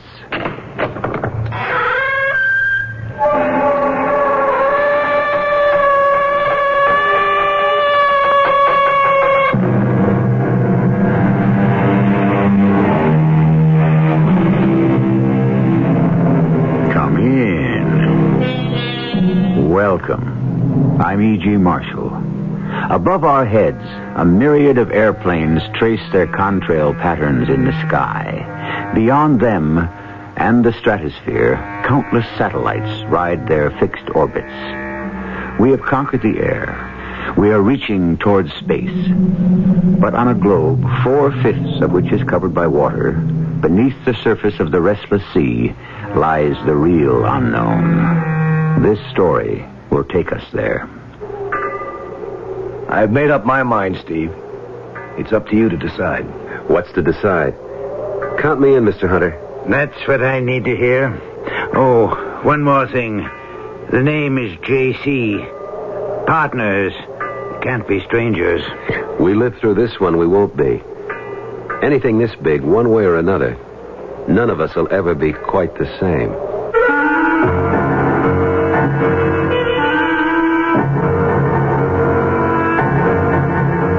Our mystery drama, Raptures of the Deep, was written especially for the Mystery Theater by Ian Martin and stars Michael Tolan. I'll be back shortly with Act One.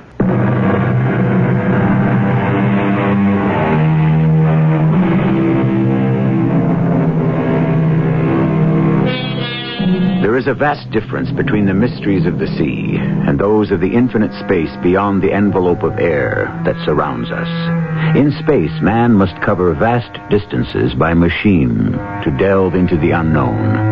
Under the sea, machines can travel and observe, but there is so much terrain, so much life, and movement is so limited that eventually only man himself, unencumbered, is the ultimate explorer, the diver, and in particular, that special breed of men, the scuba divers. Hey, Cobb, you old son of a gun, the Marines have landed. Get your butt off that helicopter and report for duty. Where's your gear? Johnny, the pilot's going to dig it out for me. It's stowed in the tail. There's no time. This is a big one. You can dig out your own gear. I'll help you with it. I got a car waiting, and I'm driving you straight to the Pandora. The what? Pandora. That's the name of J. Calvin Hunter's ship. Ship? You can decide if you want to call her a boat when you see her. By me, the Pandora's a ship. The dame who opened up the box and let all hell loose. That's her. Well, why would he want to call his yacht that? Better ask him. I don't know. It smells like trouble. When have you and me ever got into anything else? This one, we'll never forget.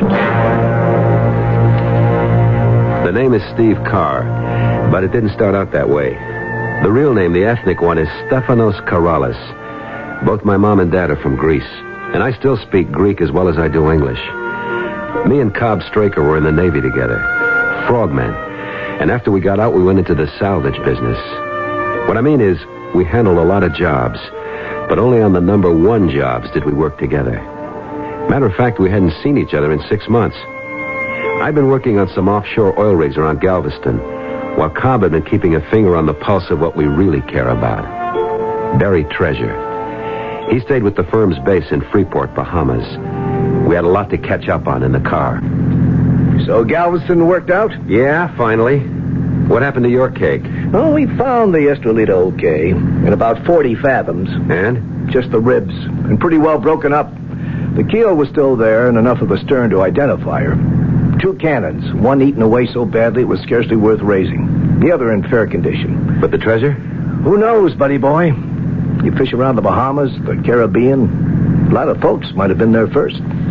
Or storms, drifting tides, or maybe she didn't have gold aboard in the first place. Well, the hazards of our business. So tell me about this prize pigeon. J. Calvin Hunter? No. Why not? Because I want you to see the setup and listen to him yourself. This could be big, Steve. Really big. Or just so much hogwash. I want to let you judge that for yourself.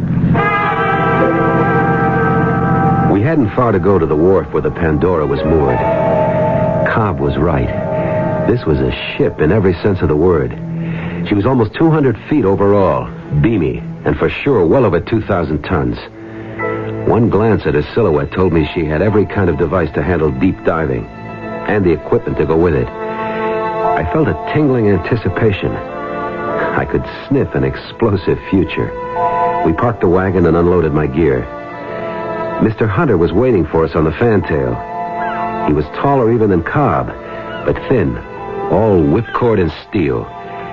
He had eyes like bullets that shot out from under heavy, dark eyebrows. You made good time. This is Steve Carr, Mr. Hunter. He's almost as big as you are, Cobb. Not quite, sir. How do you do? Welcome aboard the Pandora, sir. Sit down. Well, now, did Cobb brief you on what all this is about? No, sir. He wanted to let you tell me yourself. So you could make up your mind whether or not I was a nut or not, I didn't say that, sir. No, I did. And I'll lay you 100 to 1. Cobb did also. It's a beautiful ship, Mr. Hunter. Well, it ought to be. It cost enough. But it's going to pay for itself one of these days. Why do you call it the Pandora? Because once I decided to have her rebuilt, I really opened up a can of worms. Cost me 10 times the original estimate before it was finished. A regular Pandora's box of troubles let loose. I was beginning to think she was jinxed. Then why saddle her with the name? It suited my whim. Besides, after Pandora opened the box, all the evils and bad luck were let loose on the world. Do you know the one thing that was left? No, sir. Hope, according to some versions of the legend. So, that's good enough for me. We're going to need a lot of it where we're going. Just where is that, sir? I'll make it short and sweet. In 1663, April of that year, the Spanish sent out a convoy guarded by their heavier ships of war bound for Spain. While it was carrying some valuable cargo, it was merely a decoy, as all the supposed merchant ships were heavily armed. To decoy the British into attacking? Right. A decoy for what, sir? First off, to try to lure enough British and French privateers into destruction and clear the seas. And second, to draw away attention from a real prize. Right, Steve. The Alhambra. A colossus of a merchant ship that they had built, which was loaded to the waterline with gold, silver, and precious jewels. The value, even then, was in the millions. Today, it could at least run to $500 million, perhaps more. They sent her out alone? No. She was convoyed by 2 smaller men of war, and she took a different route.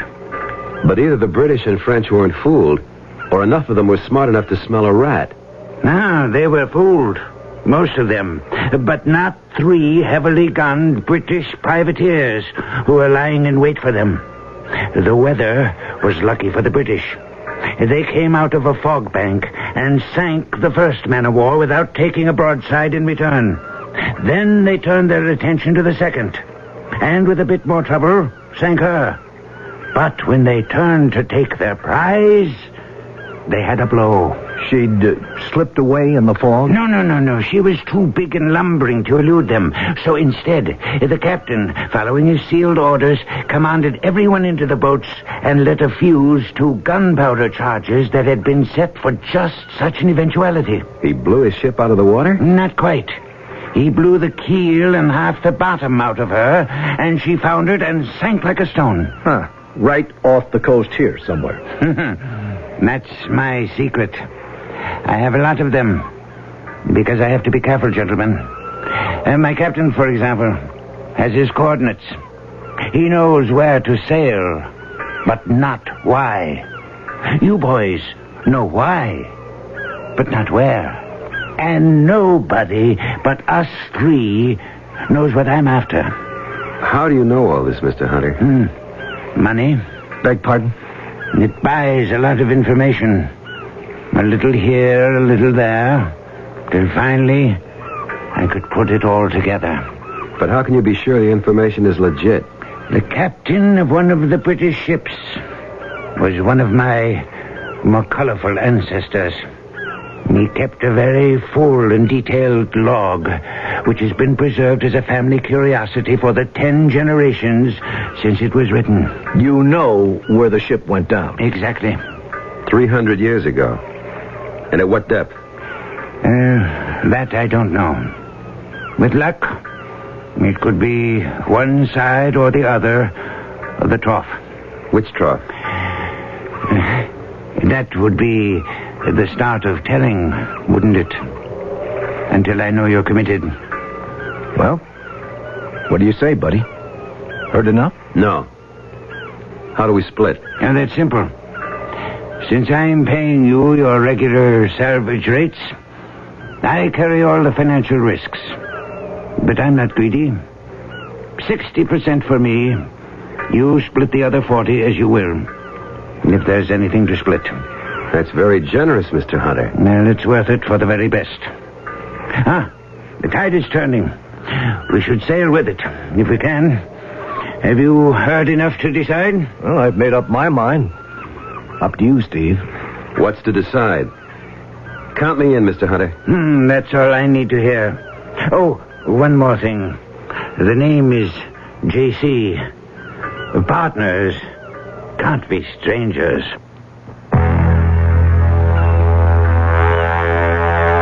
Hey, Steve. Yeah? You know where we are? Well, I can look at the sun. I don't have instruments. Roughly the eastern Atlantic, not too far south. Yeah, but where are we headed? The man told you. His secret. We're the ones have to dive. You said it. How deep? You mean free or with heavy equipment? If we're going to explore, you know it has to be free. How deep can you go? What's the record? 400-something feet? You can't work there. What's the problem? Like right now, I think we're over the eastern trough. What, 4,000 meters, maybe 3 miles. You want to dive that? He's got that little bathysphere we're lugging. That's for observation, a gimmick. You can't salvage anything with that. You know what I'm thinking he's counting on? The Atlantic Ridge? Check. The Azores, the Canary Islands, something like that where the ocean bottom is within reach. Wherever that is. Maybe we'll turn up the lost continent of Atlantis or something. Who knows? Well, it's worth a whirl. At these prices, any day. What have we got to lose? Hold it. What's that? They cut the engines.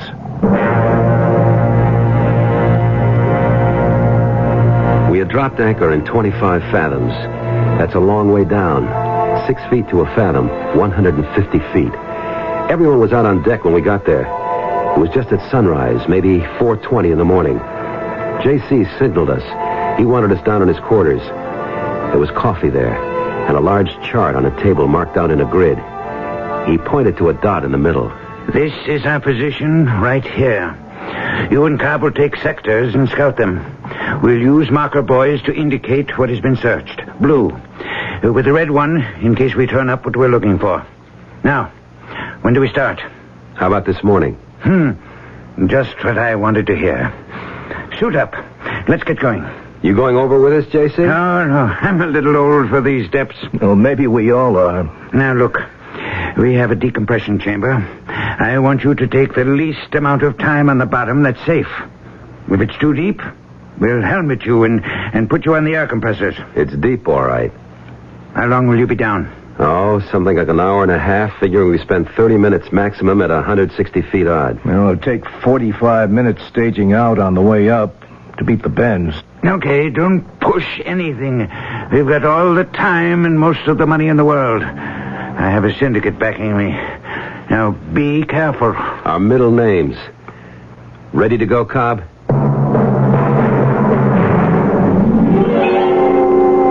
I went off a ladder from the scuppers and hit the water. I went down fast because I was heavily weighted. And going this deep, you don't want to waste time.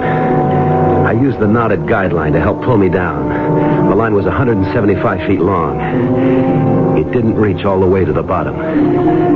I stopped to consider what to do now. And then I saw her for the first time. The damnedest sight I ever saw. The sight that was to change my whole life.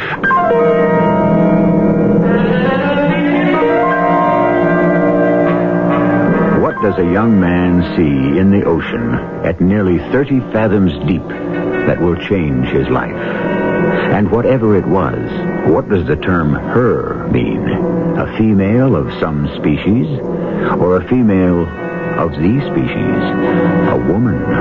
And if so, what kind of woman in the depths of the ocean? I'll return shortly with Act 2.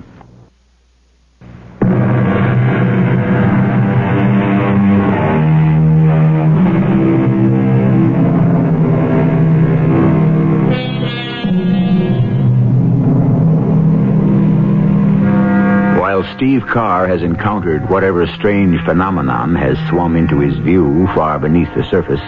His partner, Cobb Straker, has surfaced unexpectedly and now is being helped back aboard the ship.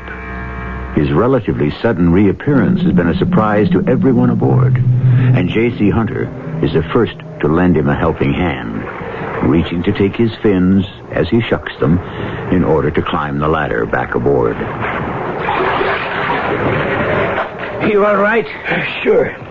I came up because there's no point to the dive. What do you mean? Adams, take Mr. Straker's equipment. Help him out of the tanks. I don't know what your anchor hook snagged, but it must be some kind of a hill or mountain. What do you mean? Well, we've got 175 feet out of weighted guidelines, but mine at least still don't reach bottom. Once I got to the end of the line, I chickened out. I wasn't going any deeper on my own. And what about Steve? He's still down there. Well, maybe he's lucky. He hit a slope or something. I'll catch my second wind till he comes up. Maybe we can replot this whole dive better. How long will he be? Well, any minute now, unless he narked out. He what? Nitrogen narcosis. Raptures of the deep. A sort of deep-sea drunk. Complete euphoria, and you lose all track of time. Hey, he went down before me. Where the devil is he? Maybe you'd better go down after him. Well, if he doesn't break water in the next couple of minutes, I sure as shooting will. Oh, there he is. Well, where you been, jerkola? What do you want to do? Give us all the hives? You all right? Just cutting it. You want to gas me aboard, Cobb?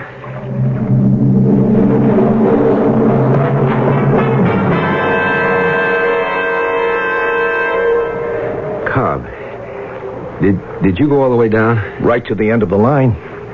See anything? No. I just knew that any further and I was out of my depth. You didn't see her? Who? The girl. In the sort of flowing robes. She looked like an anemone, sort of. Well, maybe that's what you saw. Oh, no. This was no anemone. A sea animal, maybe. But if she was the closest thing to the girl I dream about. And if that's where she lives, and man, let me live there, too. You know what I think, Steve? I think you were narked. No way, Cobb. My head was as clear as a bell. I'm going to tell you something right now, partner. I don't care about treasure ships. We stumbled on something far more special. If I can find her again. And right now I'm going over to see if I can. They couldn't talk me out of it. I asked for and got a longer guideline. 75 more feet took it to 250. Cobb was fit to be tied. I still think you're crazy, Steve. I'm going down with you. Oh, no, I want you up top on the line for signal so I know I'm safe. What's the big deal? 250 feet? Trying to set a record? Nowhere near it, and you know it. Who was the guy dive something near 400 breathing air? Some Italian, and they fished him up unconscious. I'm going nowhere near that. Now wish me luck, buddy, because here I go. Now, wait a minute.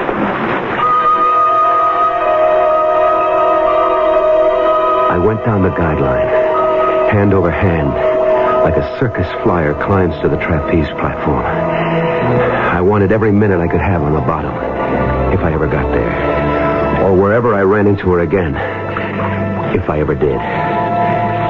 But outside of the beam from my torch, everything was as black as being locked in a closet.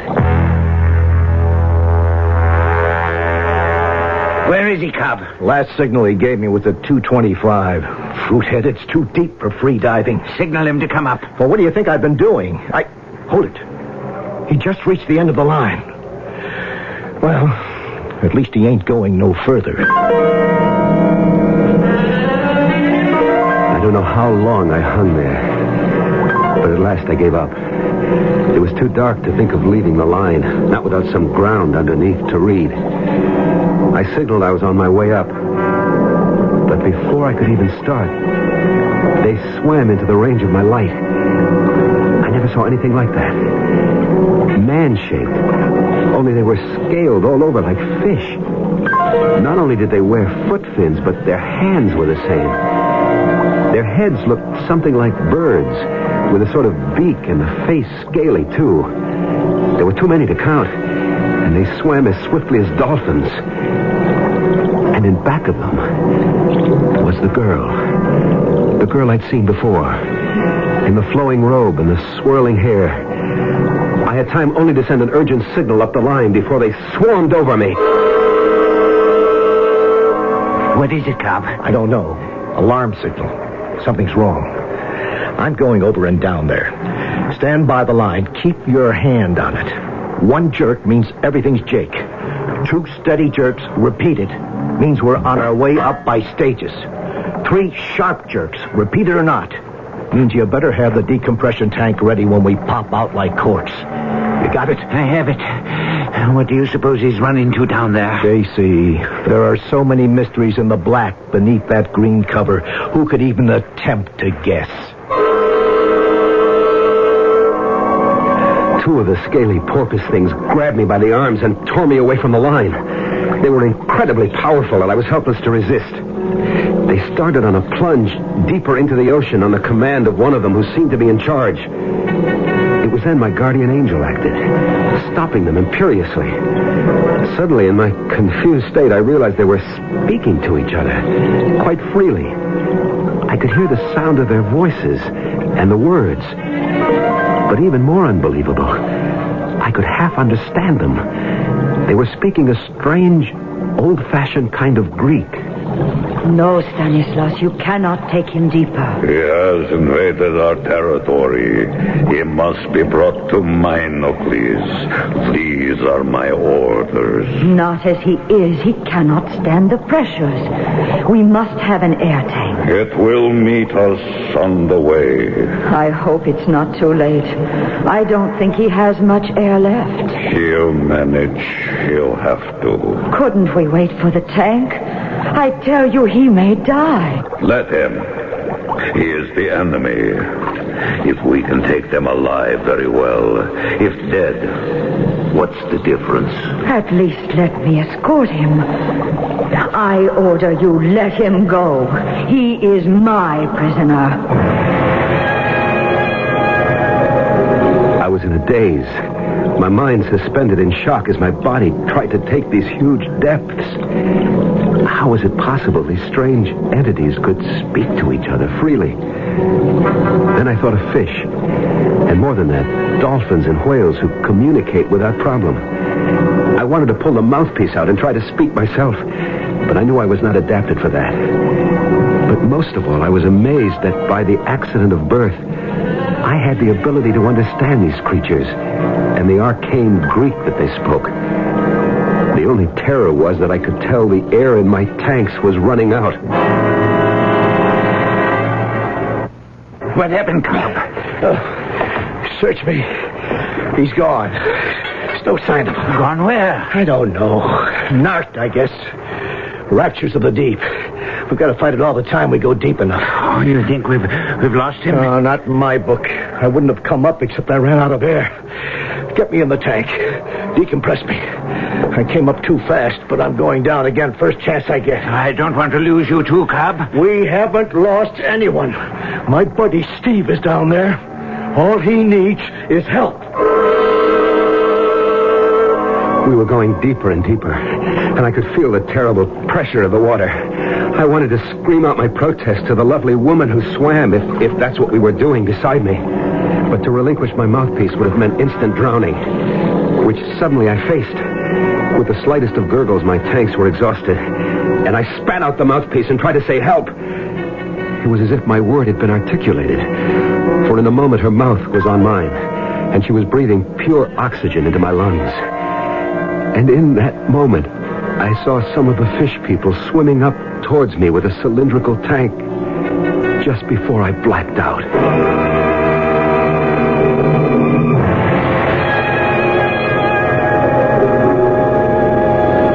When I came to, I was lying on a kind of couch on the inside of the tank, and beside me was the girl, woman, the apparition or whatever she was. The tank was transparent, and outside, like the men at the oars of some ancient slave ship, I could see we were being propelled by the fish things. I took a deep breath. A breath of delirious satisfaction and gratefulness. Whatever was ahead of me, at least I was breathing air again. As I did so, she opened her eyes and looked into mine. You are all right? I guess so. You can breathe? Or shall we adjust the pressure? No, it's fine, just fine. Who are you? I am a halfway, and in Group 1. My name is Ariadne. And yours? The name is Steve. Steve Carr. Steve Carr. It is a strange name. And you are a stranger. Yet you speak our language. Well, not quite. It's close to my family tongue. You see, my real name is Stephanos Karalis. I'm Greek. Ah, Greek. I have heard legends of them. They are a people who borrowed our language. Beg pardon? They came in ships, so the great book says. But we drove them off and sank them in the sea. But some, it is recorded, escaped. And they stole our language and our culture. What culture? The one you are being brought home to. Oh, how I hope you can survive. Don't worry, I'll make the attempt. But what am I going to survive to enjoy? You do not like me? Lady, that's beside the point at the moment. Where the devil are you taking me? To my home. And the home of my fathers. To my country. To Atlantis.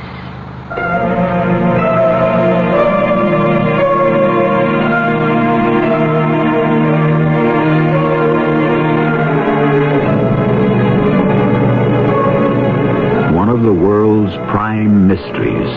Is it possible that here is the answer to that mythical island of Atlantis that was, in ancient times, believed to have existed in the Atlantic Ocean? Could someone in our modern times actually have found his way to that fabled land?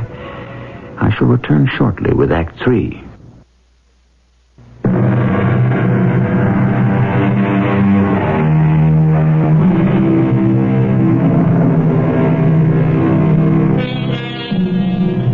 The lost island of Atlantis was first mentioned by Plato, the Greek philosopher. Later, in the 1st century before Christ, Solon, the father of law, reported that he was told of it by an Egyptian priest who said that it had been overwhelmed by an earthquake or a shifting in the world's crust, that it had sunk in the sea 9,000 years before his time. This is only one of many legends of the lost Atlantis. including the one you are listening to in my present report. I remember being propelled by the strange creatures through a thick, waving forest of kelp. The great undulating trunks perhaps some 2 to 3 feet across, and reaching up from the ocean bed into infinity. From then on, everything was blank, until Ariadne woke me up. You can come out of the cylinder with me now, Stephanos. Where are we? On the floor of the ocean. Oh, no. No, Ariadne, I have no air. I can't breathe. You will have air. How? Did you fill my tanks? No need of that. You will be able to breathe now. No, you don't understand. I can't breathe underwater like you people. Oh, but halfways like me can only breathe for a limited time. Only the androcytes are adapted fully to breathe underwater. The androcytes? The men fish? You see, they are no longer here. Where is here? In the home place. The island under the sea.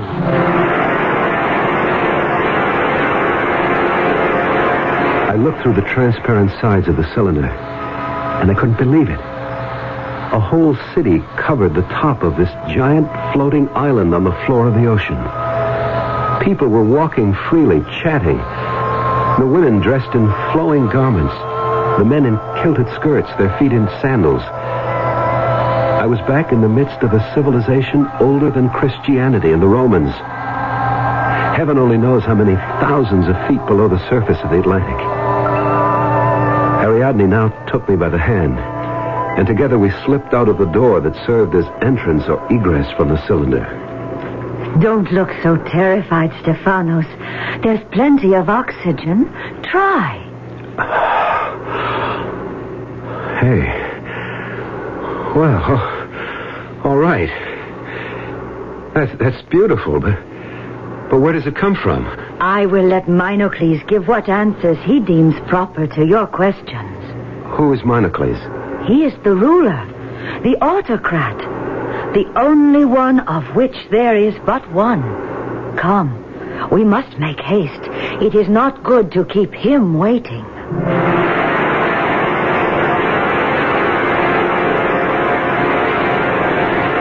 I have brought the outsider, Minocles, as you commanded. Bring him forward, that we may talk. Welcome to Atlantis. What is his name? Stephanos. He is Greek? I know of Greece. You came in your ships and we sank them. When was this, sir? Time for us is different than it is for you. In your terms, let us say in centuries. Perhaps 12,000 of them ago. 12,000? More or less. Before the sea closed the waters of its doors above our heads and we became the lost Atlantis. What happened, sir? You may call me Minocles. I do not know this other word. Was it an earthquake? At the end, yes. A convulsion of the earth that plunged us forever beneath the water. But how could you have lived? We had our warnings. Oh, yes, we were warned. How?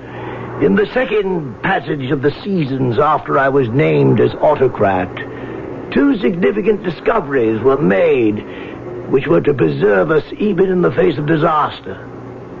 One was that our island had begun to sink slowly, and that our civilization was doomed unless we could prepare to adapt. Come with me. Once I could look from these heights across Atlantis to the sun setting on a sea that stretched beyond the wall about our island. The wall? You see? Stone piled on stone and sealed stone to stone to shut out the encroaching waters. Like Holland and the dikes. What'd you say? Just another people who had to shut out the sea. Like us? No, not like you. They never sank into it. What did you do when that happened? First the wall, and then the dome. I don't understand. Look up, Stephanos. From the top of the wall, arching above us, we are sealed in one huge envelope. A giant sort of plastic bubble. You live in the opposite of a goldfish bowl. A world of our own. Within this protected area, we manufacture the breath of life. How? By pumps, which extract the oxygen from the sea, very much as fish gills do. But how long did this take to build? We had 1,000 times the wheeling of the seasons. 1,000 years? Long enough to be ready for the convulsion that cast us to the bottom of the sea. How do you live? What do you feed yourselves? We had to adapt a breed, a phylum, which could cultivate our sea farms outside the protection of this, what you call, bubble. The androcides? Exactly. Simply a matter of selective breeding to reverse the process of man's rise to land from the mother sea. You mean they breathe like fish through gills and no longer can sustain life on air? Exactly.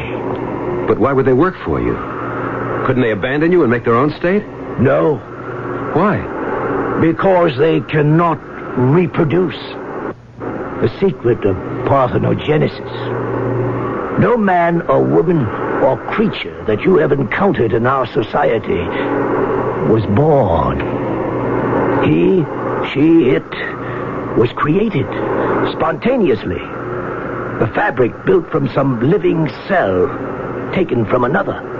Cloning? What is that word? It means taking a cell from any given body, man or woman, then introducing it into the ova of a woman from whom part of the nucleus has been removed, and producing, after full term, a mirror image of the person from whom the cell was taken. Substantially correct. But that's a recent discovery. In your world, perhaps. It was a technique we perfected nearly 600 generations ago. You must learn to live with it. What does that mean? You are a fresh impetus for us. You bring new ideas and knowledge of wider horizons. Since you are to be with us, we must have you duplicated as soon as possible. My protests were waved away by the imperious Minocles, and in spite of Ariadne's attempts to calm me down, I was finally dragged away by a swarm of guards. The prison room in which I was confined was classic, and its dampness worried me because it brought back too vividly the immense pressure of the sea all about this relatively tiny bubble of air in the midst of the vast oceans of the sea. I don't know how she managed it, but Ariadne came to me. Ariadne. Shh. Not so loud. How did you get here? I have privileges. I am a halfway, but there is royal blood in my veins. What are we going to do? Do? I can't fit in here. How can I? You can. After the operation tomorrow, you will go to adaptation training and become a halfway like me. And you will be reproduced. What operation? To sterilize you. To what? I won't let them. But why not? If you are to be among us, we cannot have someone who can reproduce at will. It would tear apart the whole fabric of our lives. I don't want to do that. I can't be part of what you are, Ariadne. What else can you do? I can go back. Back where I came from. The autocrat would never allow you to do that. Then you must help me escape. How? It is impossible. You are not adapted. How could you breathe long enough out there? Fill my tanks with enough air. But you could not stand the pressures. Then we'll have to steal a cylinder like the one you brought me here in. Impossible. Even if I did, the androcytes would capture us, and we have no way to move it. You say you are adapted. You could move us up high enough so that I could come out safely. There is only one chance. I must help you escape.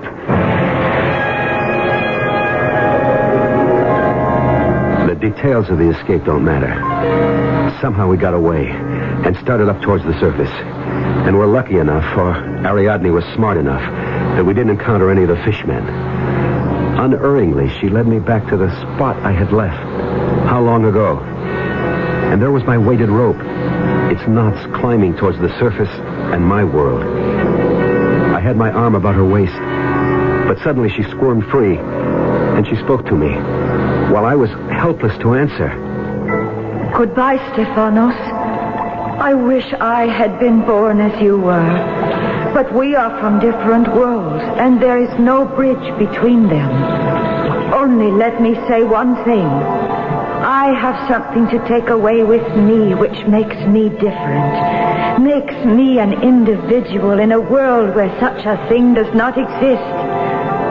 I am glad I knew that, even if only briefly. Goodbye, Stephanos. She darted away from me so fast I couldn't follow, her loose robes billowing like a flower. I couldn't have followed her anyway, because suddenly the androcytes were all about seizing her and dragging her down. Some of them came for me, and I had no choice but to drop my heavily weighted belt and shoot to the surface in a haze of bubbles, exploded out of the ocean as if I'd been a champagne cork. Cobb, there he is. It's Steve. He came up without being decompressed. Get that chamber ready.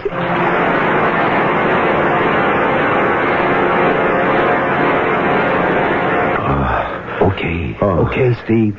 Take it easy. No, I've got to follow her. To save... Where am I? You're in the hospital, Steve. And I'm your buddy, Cobb Straker. And you just about copped it, friend. I've got to get back. I got to get back. Steve, you ain't going nowhere. Not if I have to sit on you till you come out of all of this. But Ariadne... The dame, sure. Lost Atlantis, sure. You got to be kidding, man. Steve, sooner or later, you've got to face up to it. You zonked out down there. You were narked. The raptures of the deep. You said it, Steve, not me. But that's all it was.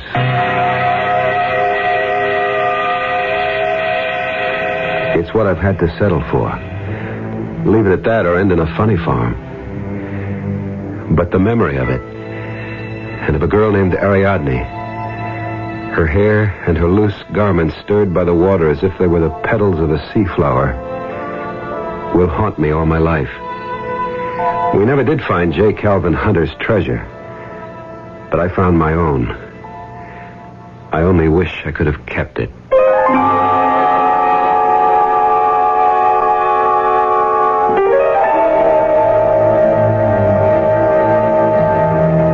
A curiously unforgettable story, which I find haunts me, too. Not only the girl, but that strange and beautiful city-state that Steve also imagined, or visited, briefly. The legend of Atlantis dies hard. Could one imagine that it still does exist, buried somewhere so deep in the Atlantic East Trough that man has as yet no way to find the way there? I'll be back shortly.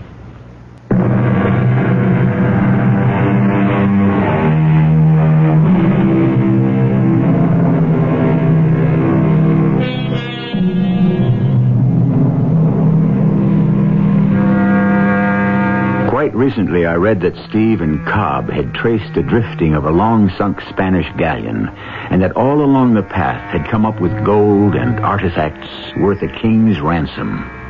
I'm glad Steve struck it rich. I hope he enjoys his hard-bought wealth. I wonder if he would exchange it for that other treasure he found, or thought he found. Our cast included Michael Tolan, Catherine Byers, Ray Owens, and Sam Gray. The entire production was under the direction of Hyman Brown. And now, a preview of our next tale. Who's Marla? You wouldn't understand. You could explain it. You wouldn't believe it. Look, your name is Howard Spurlow. I know my name. You are about to be tried for murder. I know that, too. I'm the attorney appointed to defend you. We've been through all this. Why don't you let me alone? You have to have a defense. Why? Why did you kill him? It doesn't matter. It does matter.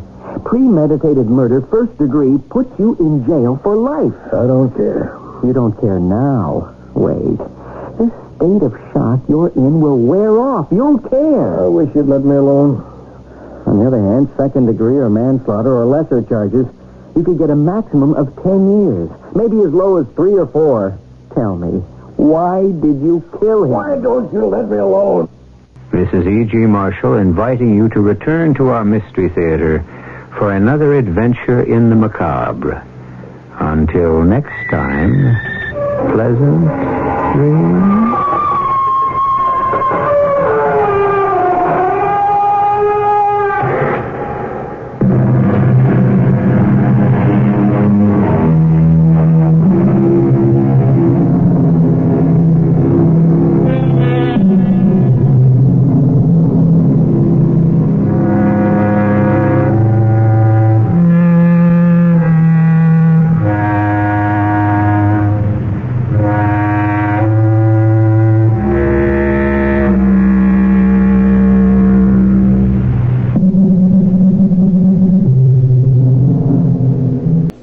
CBS Radio Mystery Theater presents...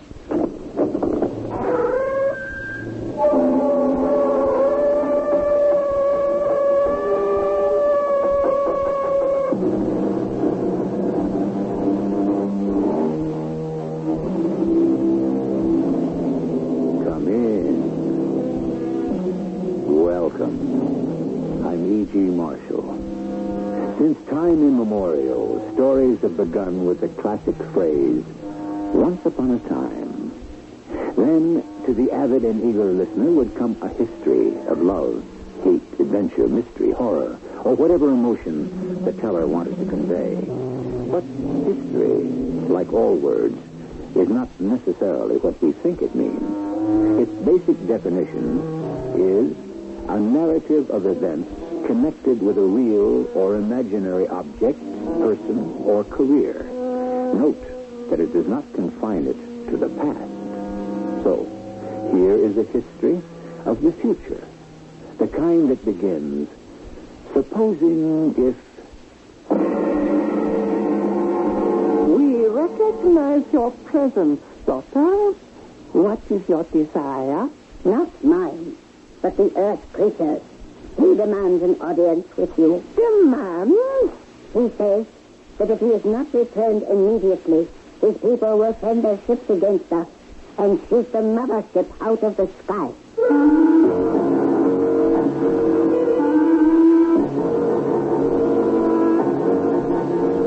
Our mystery drama, Enemy from Space, was written especially for the Mystery Theater by Ian Martin and stars Mandel Kramer. I'll be back shortly with Act One.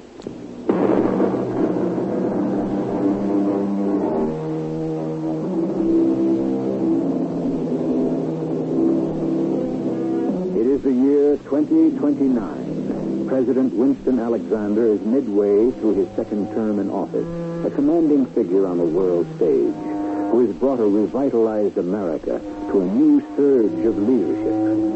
The unfortunate breakdown of arms limitation talks have more than ever isolated the two superpowers. And with nuclear proliferation a fact, the only hope of the world is that the two superpowers are at last nearing a major accord that will mean peace. This is where we stand on this fateful night at exactly 3 a.m., February 25th, 2029. This is Central Command. Triple red alert. Repeat. This is CENTCOM. Triple red alert. Attention all units. Highest priority. This is alert AAA. This is a triple red alert. An unidentified flying object has pierced the DMZ and has now landed on the front lawn of the White House. Mr. President. Mr. President. What's wrong, Andy? Why are you knocking so frantically at Father's door? I don't know, Ginny. We may be under attack. Now, stick with me until I check on your father. I'd better try the door. Mr. President, Good Lord, no. His mother is dead. Oh, where is he, Andy? Where is Daddy? Daddy! Daddy! The window is wide open. That thing is still there. Ginny, yourself to the enemy. Get down! Get down! What for? They're not paying any attention to us. That is some kind of warcraft out there. They might fire on you. I don't care what they do to me. They've got my father. Oh, stop them, Andy. Stop them somehow. Jimmy, by now, every piece of equipment in the U.S. has been alerted to stop whatever the heck that thing is. That nobody wants to see the president kidnapped. But we can't bring any firepower to bear on him without risking your father's life. What are you and the rest of you little soldiers going to do? Well, I can't tell you exactly. There are contingency plans for things like this. Why? I don't know. I'm not a member of CENTCOM, but there must be something that... Attention, please. Attention. There is no cause for alarm. We come in peace. This is Commander Barg aboard the spaceship. We are a communications vessel from the matrix of the mothership Nicholas 7. We seek information only and have borrowed your President Alexander in order to get it. He is quite safe. When we have completed our talk, he will be returned unharmed. I don't believe him, Andy. Why doesn't he let Daddy say something? To reassure you, we will let President Alexander talk to you now. I realize this is very unusual. For everyone's best interest, I ask you to call off all alerts and to take no action for the next 24 hours. I am assured by my unexpected host that I am in no personal danger, nor is anyone else. I am being taken to meet Commander Varg's superiors for some as yet unrevealed reasons. I have agreed to a truce for 24 hours. If I am not returned by then, I ask Congress to put the nation on full war footing for its defense.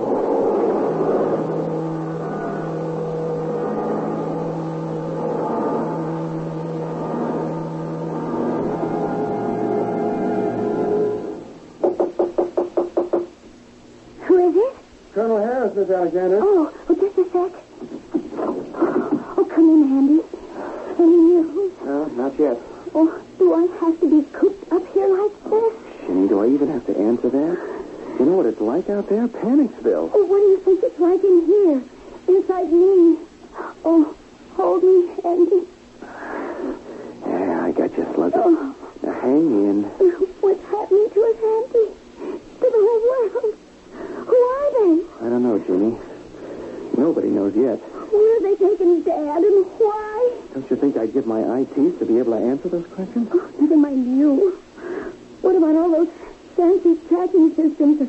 A big, sophisticated strategic command or whatever you call them? Didn't they follow that saucer thing or whatever it was? Yeah, from the second after it lifted off, the darn thing just disappeared. Where? How? Darling, I'm a lucky little boy in the Air Force who ended up a president's aide-de-camp and I hope pretty soon his son-in-law, but I am not a scientist. Oh, don't try to waffle, Andy. You must have some idea. How could this spacecraft slip all our defenses? Well, first off, it has some kind of radar negator. Otherwise, it never could have gotten here. And second, who knows what this craft is vectored on? It could be traveling on a Mobius curve that took it upside down into some other space continuum or through a galactic time window. All I know is we can't pick it up electronically, by laser, satellite spectroscope, nothing. It's just gone. Oh, and Dad with it? Gone? No, Gina, he's all right. What makes you so sure? You heard the man. What man? Well, whatever he was, Varg, the spaceship's commander. He promised he'd return your father after they talked to him. What are they... Whoever they are, what did they talk to him about? Search me. Oh, don't give the big stone face to me, Andy Harris. You've got to have some idea of what's going on. I swear to you, Ginny, I do not have one clue. And if they don't return Dad within 24 hours, then what? All right. I guess we go on full wartime footing. Against what? Well, that's the big question, Ginny. bad enough that we have to take a step into the last unthinkable war, but to have to make that step without knowing the enemy is kind of mind-boggling. Did you even know that they are the enemy? Yeah, I think President Alexander answered that one for us in the speech we heard. He was the one that set up the time limit. And the way I read it, he wasn't running all that scared. I think he was laying it on the other guys that they weren't dealing for much strength. You really honestly believe that, Andy? I don't know what I believe. And neither does anyone else. This is the one contingency nobody ever figured to make plans for.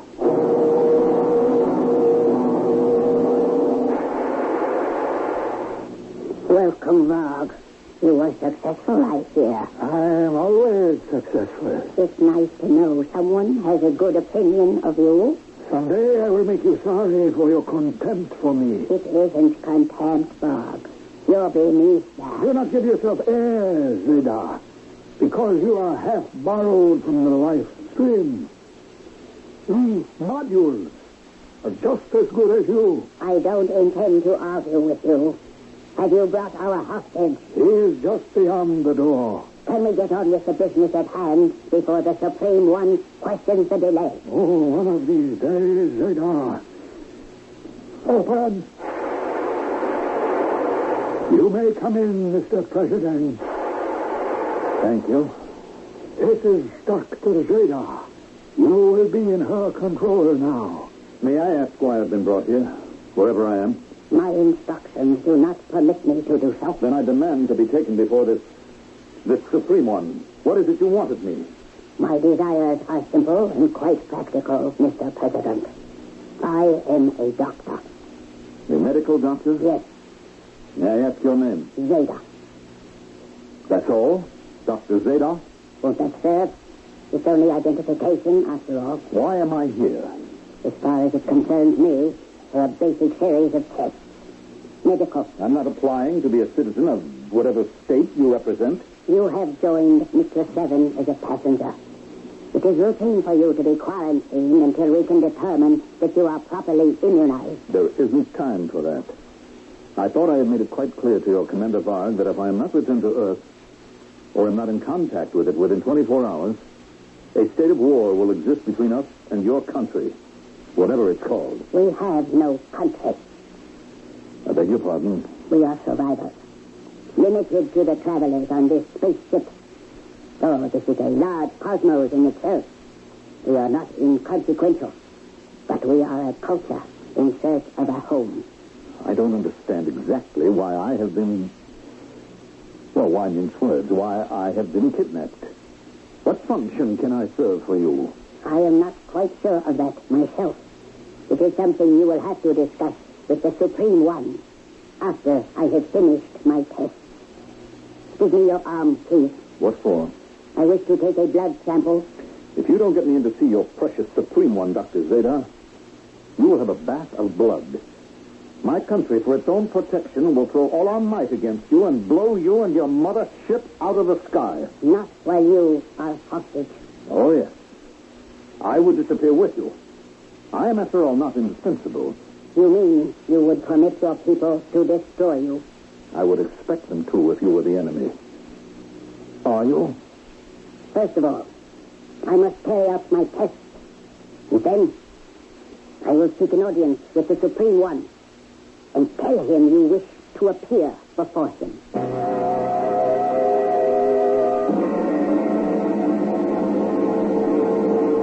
I bow in reverence before you, oh, my father.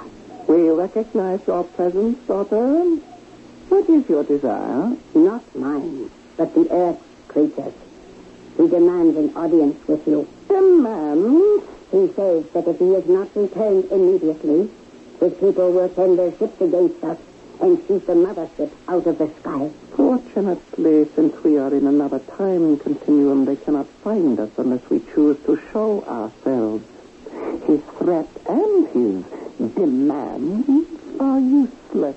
He wants also to know why we have taken him and what it is you want of him. I want you to adapt him.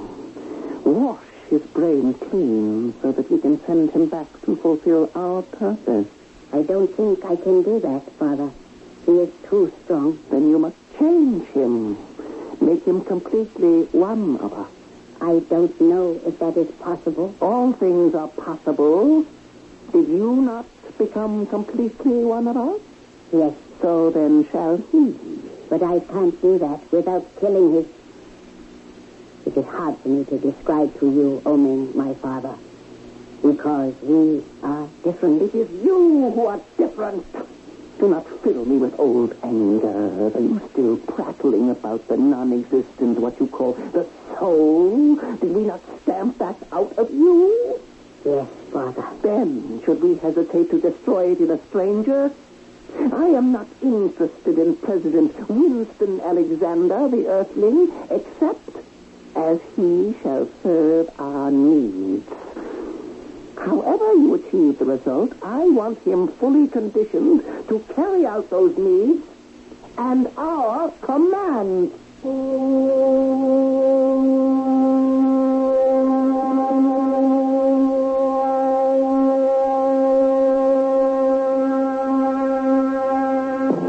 Now remember, this is a story of supposing if. Supposing there was a mothership from some unimaginable planet, coursing in space, looking for a new land to colonize. And supposing if they singled out Earth and felt that was their promised land, how much of it would they lay claim to? Or would they simply follow the pattern of colonialism and take it all? I shall return shortly with Act 2.